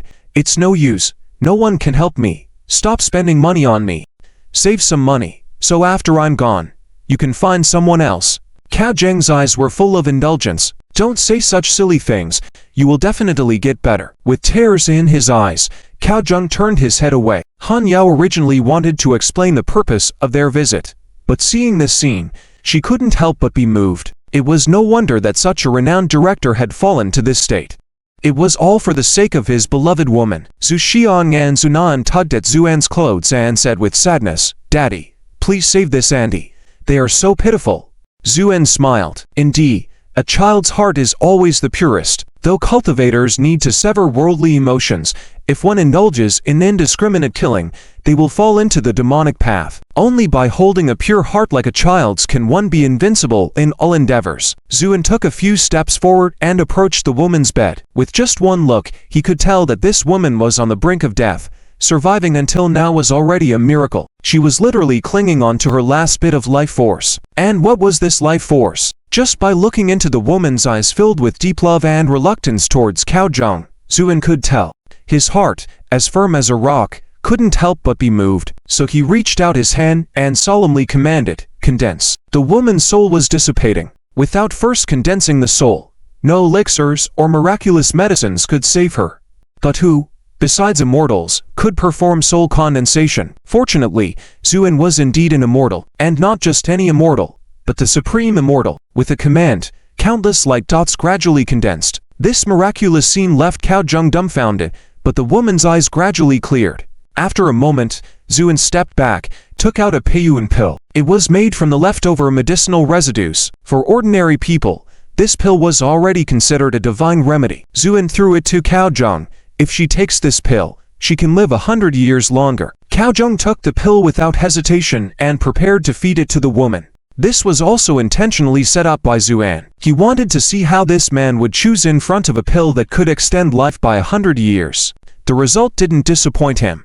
Though the woman was still weak at the moment, her expression had improved significantly. She heard Zuan's words and understood the value of the pill. After Cao Zheng fed her the pill, she did off half and then suddenly kissed Cao Zheng on the lips. This scene even stunned Han Yao. The sunlight from outside shone on the two of them, lending an aura of golden light to these two ordinary mortals. Cao Zheng had initially not wanted to take the pill, but the woman whispered softly in his ear, Take it, otherwise, even if I live for so long, it would be lonely without you by my side. Cao Zheng silently swallowed the pill upon hearing her words. After a while, the woman wrinkled her brows, then turned over and sat up. Cao Zheng was dumbfounded. He never expected the pill to have such miraculous effects. Help me to the bathroom. The woman blushed slightly. Cao Zheng hurried forward, lifted the woman, and rushed into the bathroom. At that moment, Han Yao couldn't help but admire. A truly touching love story. Zuan remained silent, silently thinking to himself, En Yan, where are you now? Are you doing well? Wait for me. Wait for me to break through the current realm and reach the pinnacle of this world. The path of immortal cultivation is long, but with you by my side, nothing is impossible. After about 15 minutes, the woman walked out of the bathroom unsteadily. Cao Zheng followed behind her carefully, fearing she might fall again. When they reached Zuan, both Cao Zheng and the woman knelt down. Cao Zheng's forehead turned blue as he cowed out loudly. However, he couldn't help but shedding tears, unable to even utter a word. The woman gently wiped away the tears on Cao Zheng's face in a loving manner. He shook his head, then said solemnly, Sir, Big favors need to be repaid. If you have any requests, just tell me. Even if I have to die, I will fulfill them for you. Zuen smiled. You wasted a pill on reviving her, and now you want to die. Cao Zhong was taken aback. Right? A pill that could restore someone from the brink of death in an instant was evidently extremely precious. Zuen then said, I don't want you to die. I just want you to make a movie. Make a movie? Cao Zhong smiled bitterly. Who dares to let me make a movie now? Or rather, who dares to offend the Z family? Mentioning the Z family, hatred flashed in Cao Zheng's eyes. Most of his current miserable state was due to the Z family. Zuen smiled lightly. Most people wouldn't dare to offend the Z family, but I dare. After Han Yao explained the situation to Cao Zhong, he nodded without hesitation. But then he hesitated. But what about the script now? As a former genius director, he knew the importance of a script. It could be said that if a movie was a dish, the director was the chef, and the script was the ingredient. Without the ingredient, even if you were a top chef, you would just be helpless. Han Yao also worried about this. Although Zuen said it was fine, there was still no sign of a script at this point. Zuen smiled and took out a piece of paper. It was something he casually wrote down last night. Take a look at this first. Cao Zhong took it, initially not paying it much attention, but as he read on, his expression gradually became serious. After finishing, he fell into silence for a moment and sighed. An ingenious concept, an outstanding concept, although it's just a rough outline. Its grandeur is already evident. Cao Zhong truly lived up to his reputation as a former director prodigy. He could discern the extraordinary brilliance of this story just from the brief outline. If he knew that it was written by Zuen in just an hour, he would probably be even more astonished. Indeed, Zuen didn't idle it past his 3,000 years. Traveling through various realms, he had seen too many people and things. However, there is a problem. While the concept is extremely brilliant, if it is to be shot as it is, it will require an enormous amount of funds. Cao Zhong said with a serious expression. He was right. The story Zuen wrote is about a woman who goes to great lengths to reclaim her original intentions and ascends to the heavens. It involves numerous large-scale scenes. If these scenes were to be shot, that would cost a lot of money. Zuen chuckled. Go on. How much do you need? Cao Zhong took a deep breath, furrowed his brow in thought for a moment, and then stretched out two fingers. At the very least, 2 billion. Before Zuen could finish, a cold voice came from the doorway. I'll give you 10 billion. Cao Zhong was stunned. Following the voice, Qinyu walked in. She had rushed over overnight, and upon arriving at the hotel, she learned that Zuen had gone to see the director. So she hurried here and happened to overhear Cao Zheng's offer outside the door, prompting her impulsive response. After walking in, Qinyu nodded to Zuen. Mr. Zuen seemed to have anticipated her arrival and simply gave a faint smile. Qinyu looked at the dumbfounded Cao Zhong, speaking solemnly. 10 billion? What is your account number? I can transfer it now. Cao Zhong was somewhat dumbfounded. Were all filmmakers this bold now? He remembered when he used to make movies, often running out of money midway through shooting, having to beg for investments from here and there. But now, before even starting, money was about to be transferred to his account. However, Cao Zheng's heart gradually stirred with excitement. Before today, he had already given up entirely. He had even planned that when his beloved passed away, he would follow suit by jumping off a building because there was nothing left in this world worth holding on to. But in the blink of an eye, his beloved had fully recovered, and he could return to his beloved profession. And all of this was because of this nonchalant man. At this moment, Cao Zhong made up his mind. A scholar must die for his confidant. Since the other party had saved him, he was willing to go all out, even if it meant sacrificing everything, to make this movie a success. Wang Wenjun opened Weibo and habitually checked Fen Mengsu's Weibo. This had become his routine for over a year. Wang Wenjun was a loyal fan of Fen Mengsu. He liked the elegant demeanor that Fen Mengsu exuded, different from the other flashy and scandalous celebrities in the entertainment industry. Fen Mengsu had never been involved in any messy scandals. However, something had happened to Fen Mengsu recently. It was rumored that she had offended some wealthy and powerful figure and had been blacklisted, even having her ongoing movie replaced. This made Wang Wenjun furious. However, he was just an ordinary person and could do nothing. The only thing he could do was speak up for Fen Mengsu in the Fen group he had created. Yes, Wang Wenjun was an administrator of a large Fen group, with most members being fans of Fen Mengsu. When this incident occurred,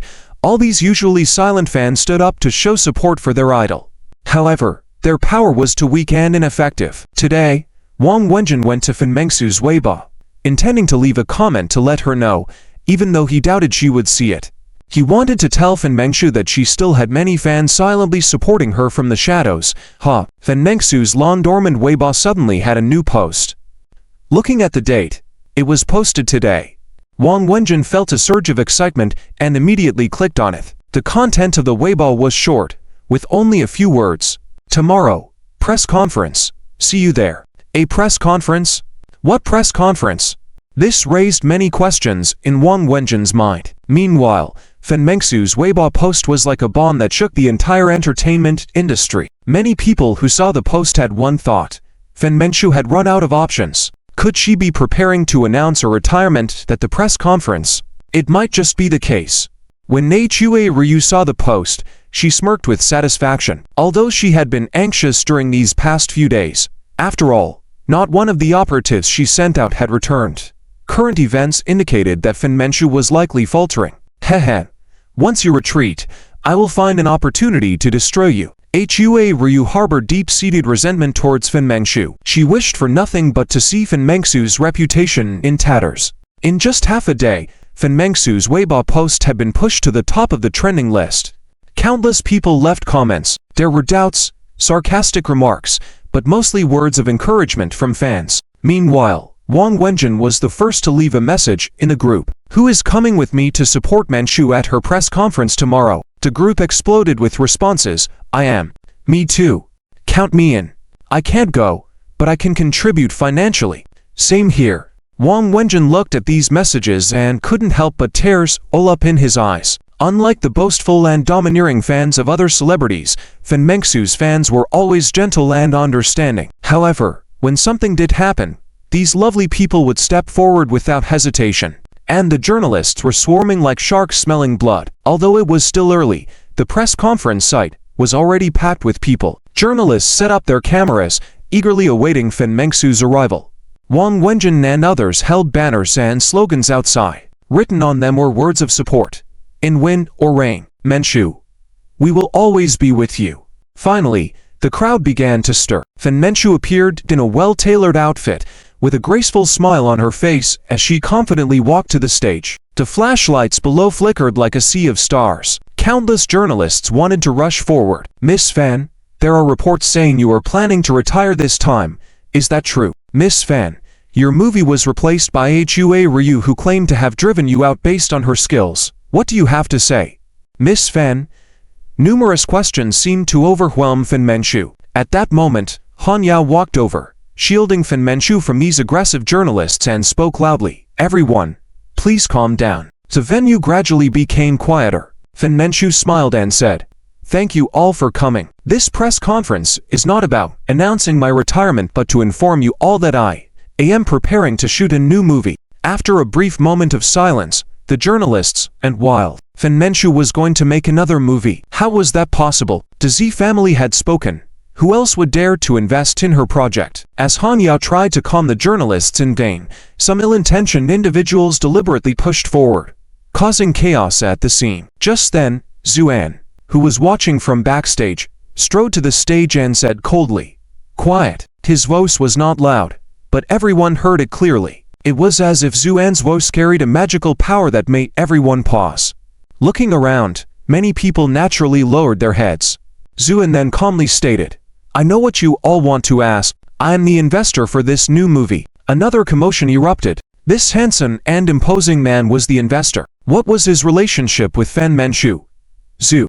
And continued, I am making this movie merely because I heard that there is a movie currently filming called The Battle of the Gods. The God Slayer. The audience quieted for a moment, then erupted with noise. Who doesn't know the movie that replaced Fan Mengxiu is called The Battle of the Gods? Now they want to film a God Slayer here. Isn't it obvious what they're up to? But doesn't this man know that the investment behind the Battle of the Gods is from the Z family? Doesn't he fear angering the Z family? Many people's gazes towards Zuan changed. It was as if they were looking at an ignorant fool. Some reporters faintly sensed a whiff of a major news story. A bold female reporter stood up and asked, Sir, since you plan to help Miss Fan Mengxiu in making a movie, who is the director? How much do you plan to invest? These questions hit the mark. Zhu and smiled but didn't give a direct answer. Instead, he asked, "Which newspaper are you from?" The female reporter was momentarily stunned by Zhuan's smile, then blushed slowly. "I'm from Entertainment Weekly. My name is Chen Xiaoyi." "Miss Chen, your questions are good. Let me tell you one by one. Firstly, we have a director named Cao Zhang." Cao Zhang? People below exchanged glances. Many hadn't heard of this name. Only some veteran reporters' expressions changed. Chen Xiaoyi's eyes lit up. "But isn't it the same Cao Zhang who used to be known as a genius director?" Zhuan nodded, and at that moment, Cao Zhang, now dressed in formal attire, walked up. Although his face looked weathered, many still recognized him. Indeed, it was the genius director. This just got interesting. Zhu and continued, "As for the investment," Zhuan paused, then held up a finger. Many started discussing animatedly. "Is it 1 billion? I don't think so. This man doesn't look like a wealthy young nobleman. He's probably a local tycoon, using the movie as an excuse to court women. I think at most 10 million. 10 million to make a movie. What's that? Who knows? Probably just enough to pass off casually." Chen Xiaoyi was also curious. "May I ask, how much is this?" Zhu and smiled. "Let's tentatively set it at 10 billion. 10 billion. This figure left the guy who had just said at most 10 million with a frozen expression. The film industry in Huaxia has developed rapidly in recent years, and high-budget films are not uncommon. Generally, anything over 3 billion is considered a big production. If it goes over 5 billion, it's considered a top-tier film. For example, there were rumors that the Z family invested for billion in the Battle of the Gods this time. If this man's claim is true, this movie is not only a top-tier production domestically, but internationally, it would be top-tier as well." Many people couldn't help but show slight unease. Chen Xiaoyi, on the other hand, grew more excited. "Then may I ask, what's your relationship with Miss Fen Menchu? Why are you helping her like this?" This question piqued many people's interest.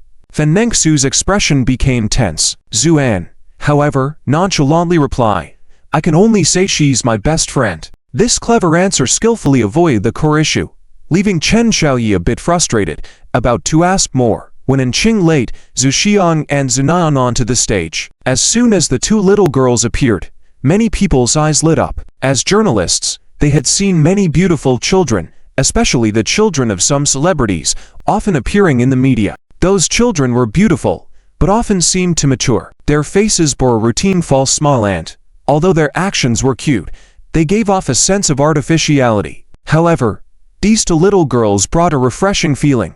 Firstly, they were beautiful. If beauty could be scored, these two little girls would surely get full marks. It was a beauty that softened even the toughest hearts. Secondly, they were pure. Many had never seen such pure eyes, like they were carved from the cleanest, flawless gemstones, captivating everyone.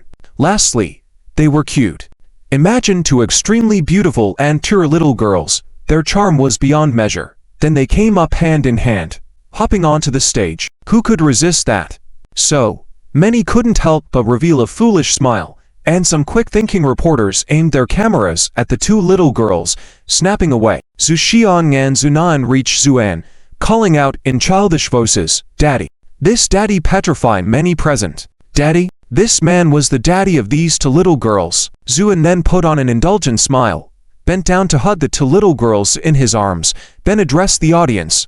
"Sorry, I have to take the children. Goodbye." With that said, he turned and walked away, paying no mind to the questions behind. For Zhuan, nothing was more important than his children, including himself. In Zhuan's heart, children and his wife were equally important, with himself barely coming second. As he left, the other reporters all turned their attention to Han Yao. After all, she was Fen Menchu's agent and a well-recognized top-tier agent in the industry with good relations with the reporters. "Sister Han, please tell us what's going on. Who is this gentleman?" "Sister Han, now that the movie is starting, Miss Fen is getting a second chance. What are your thoughts?" "Sister Han." These relentless questions left Han Yao in a bit of a fluster. Qin Yu watched the bustling scene from backstage with a faint smile. Mr. Zhu is indeed remarkable. When they returned to the hotel with Cao Zhang and others, they discussed their next steps. Zhuan then suggested to make the situation bigger since they were starting to shoot. Hence the Weibo post by Fen Menchu and today's press conference.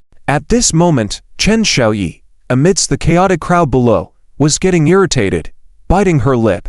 What? He left without finishing his words.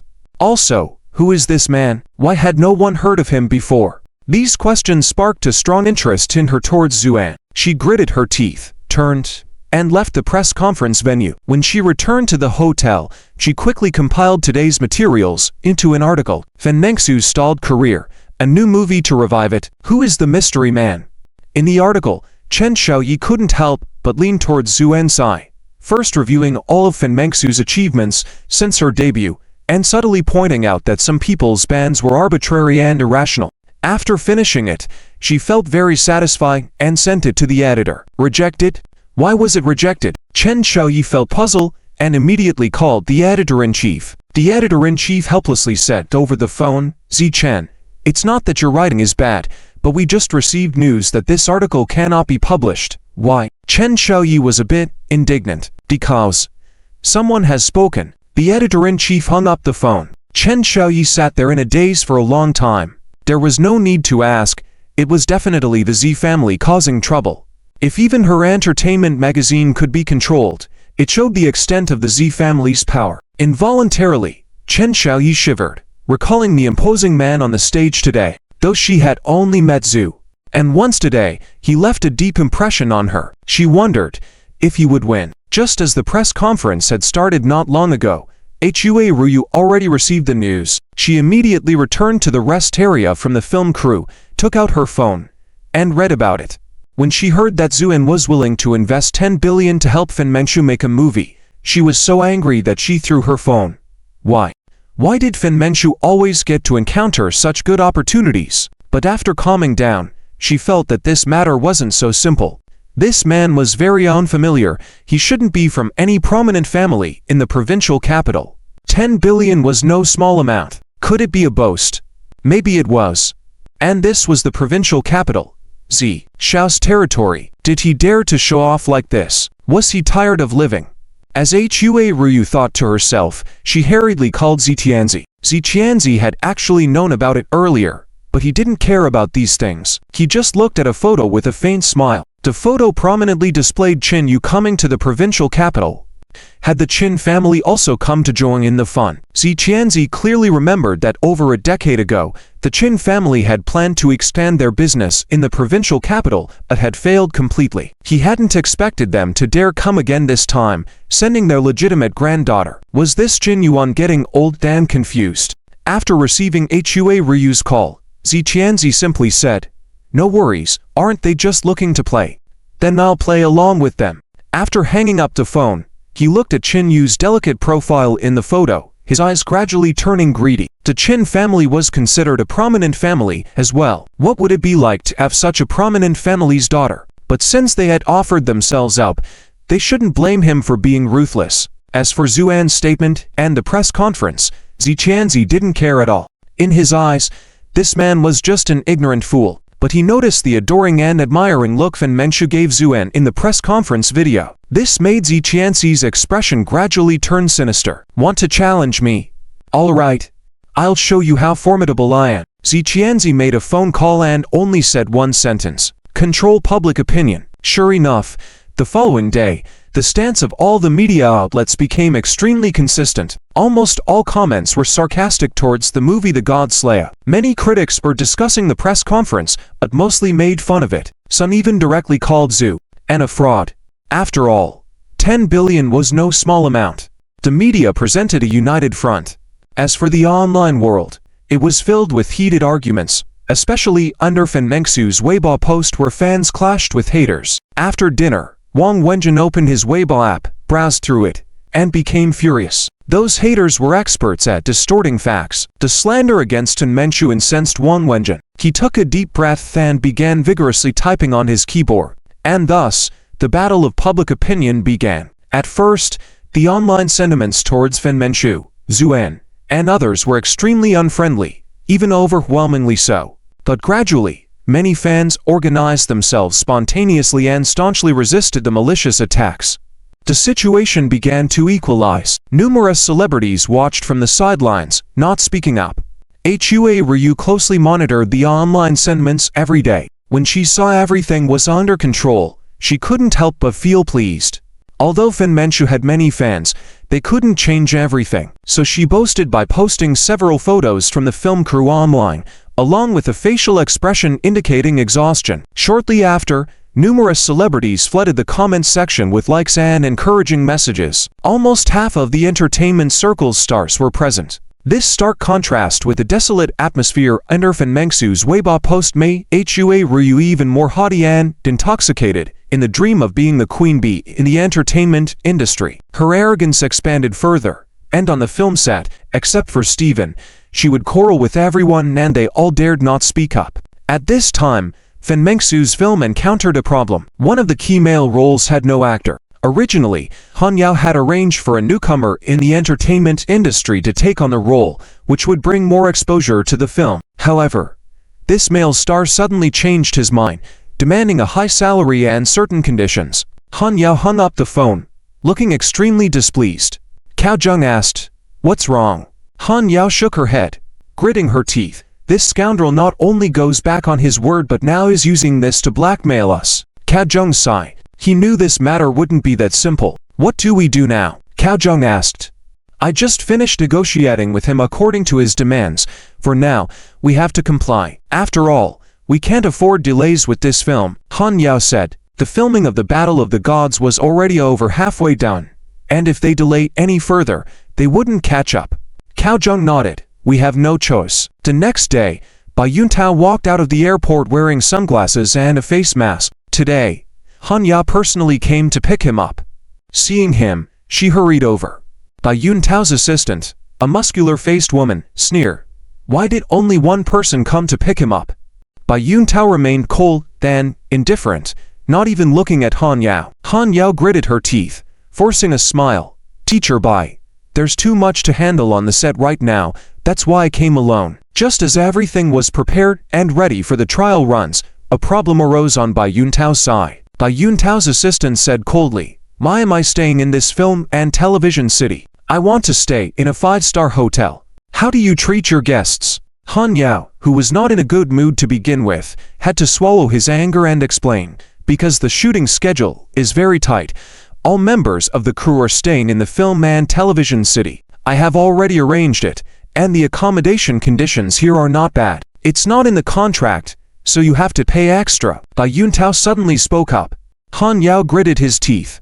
Fine. Bai Yuntao felt triumphant. He was not a top-tier celebrity, but he knew about Fen Manchu's situation this time. She was relying on this movie to turn her career around. That's why he dared to make demands. After all, apart from himself, they couldn't find a suitable male actor in a short time. The trial runs finally began. The scene portrayed Fen Manchu's character being captured and tortured by the heavenly god played by Bai Yuntao. Stop. Cao Zheng furrowed his brows, stood up and said, This male actor, your expression is too stiff, and your lines are incomprehensible. Bai Yuntao's face darkened. Lines? When have I ever said lines when filming? Isn't it all dubbed in post-production? Cao Zheng's eyes widened. He had never seen an actor who couldn't deliver lines. That won't do. This time, we must record the audio on set.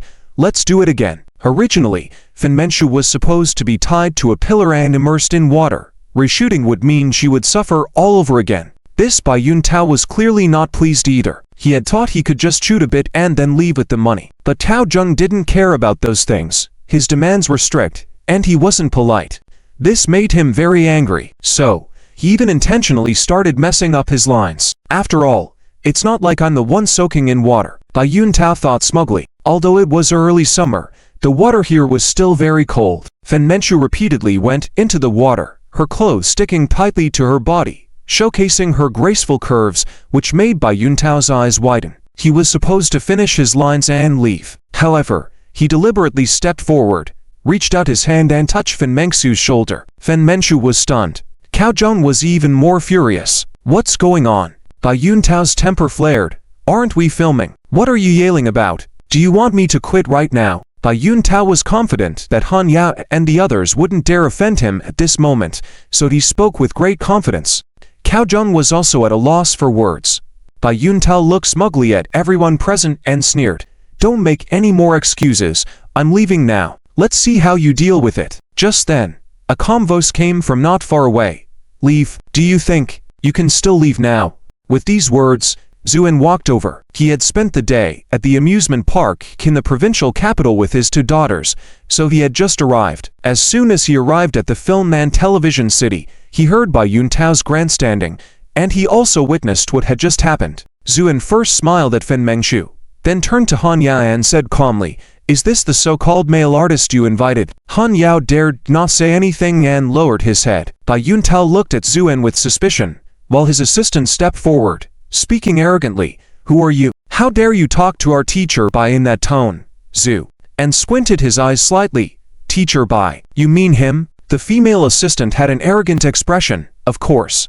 Zhuan smiled. "Then how should I talk to him?" "Of course, you should speak with respect. You should know that we have taken time out of our busy schedules to film, and you guys." The female assistant rambled on. Zhuan waved his hand. "Looking harmless, you're talking too fast. Come closer. Otherwise, I can't hear you." The female assistant was puzzled, but she still approached. "You." Zhuan suddenly slapped her. Although Zhuan had deliberately controlled his strength, the slap sent the chubby female assistant flying, and she somersaulted in midair before splashing into a water pool. This earth-shattering slap stunned everyone on the set. Zhuan withdrew his hand and said calmly, "How dare you call yourself a teacher?" Bai Yuntao regained his senses at this moment, his face filled with anger and fear. "You! How dare you hit someone? You're finished. I'm calling the police now. I'll..."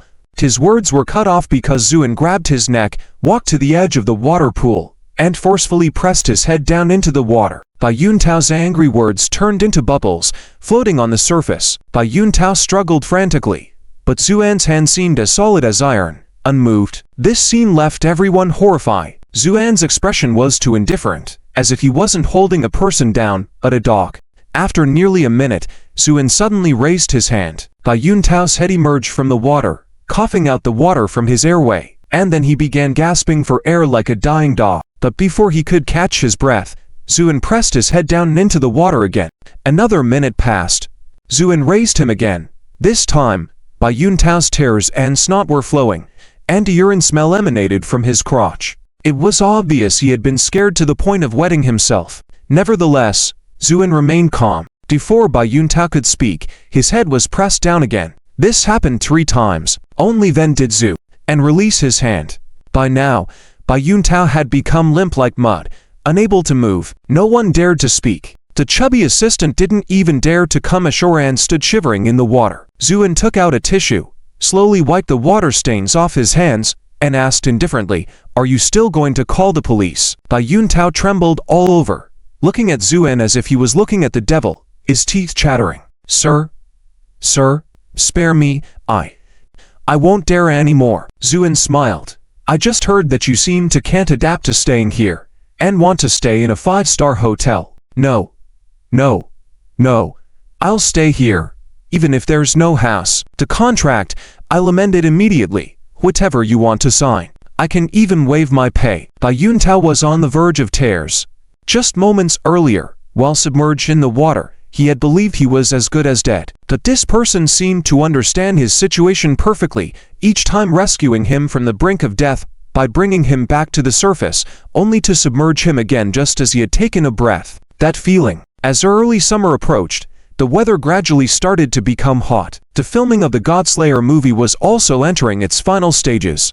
Cao Zheng managed to fully demonstrate his talent as a director extraordinaire, and within less than 2 months, the main parts of the movie were already shot. When the rough cut was released, Bai Yuntao couldn't help but be amazed at seeing himself on screen.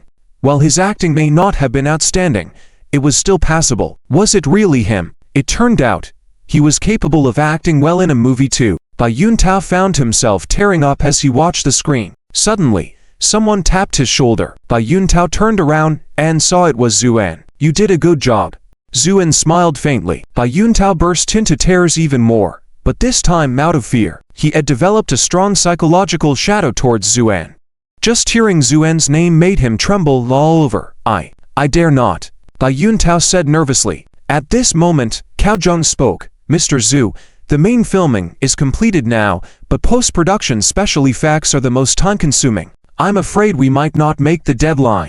Cao Zheng was also worried about this. The plot of Godslayer was not complicated, but due to its inclusion of many mystical scenes, the special effects were crucial. Moreover, Cao Jun heard that the filming of Battle of the Gods had wrapped up and was undergoing final adjustments.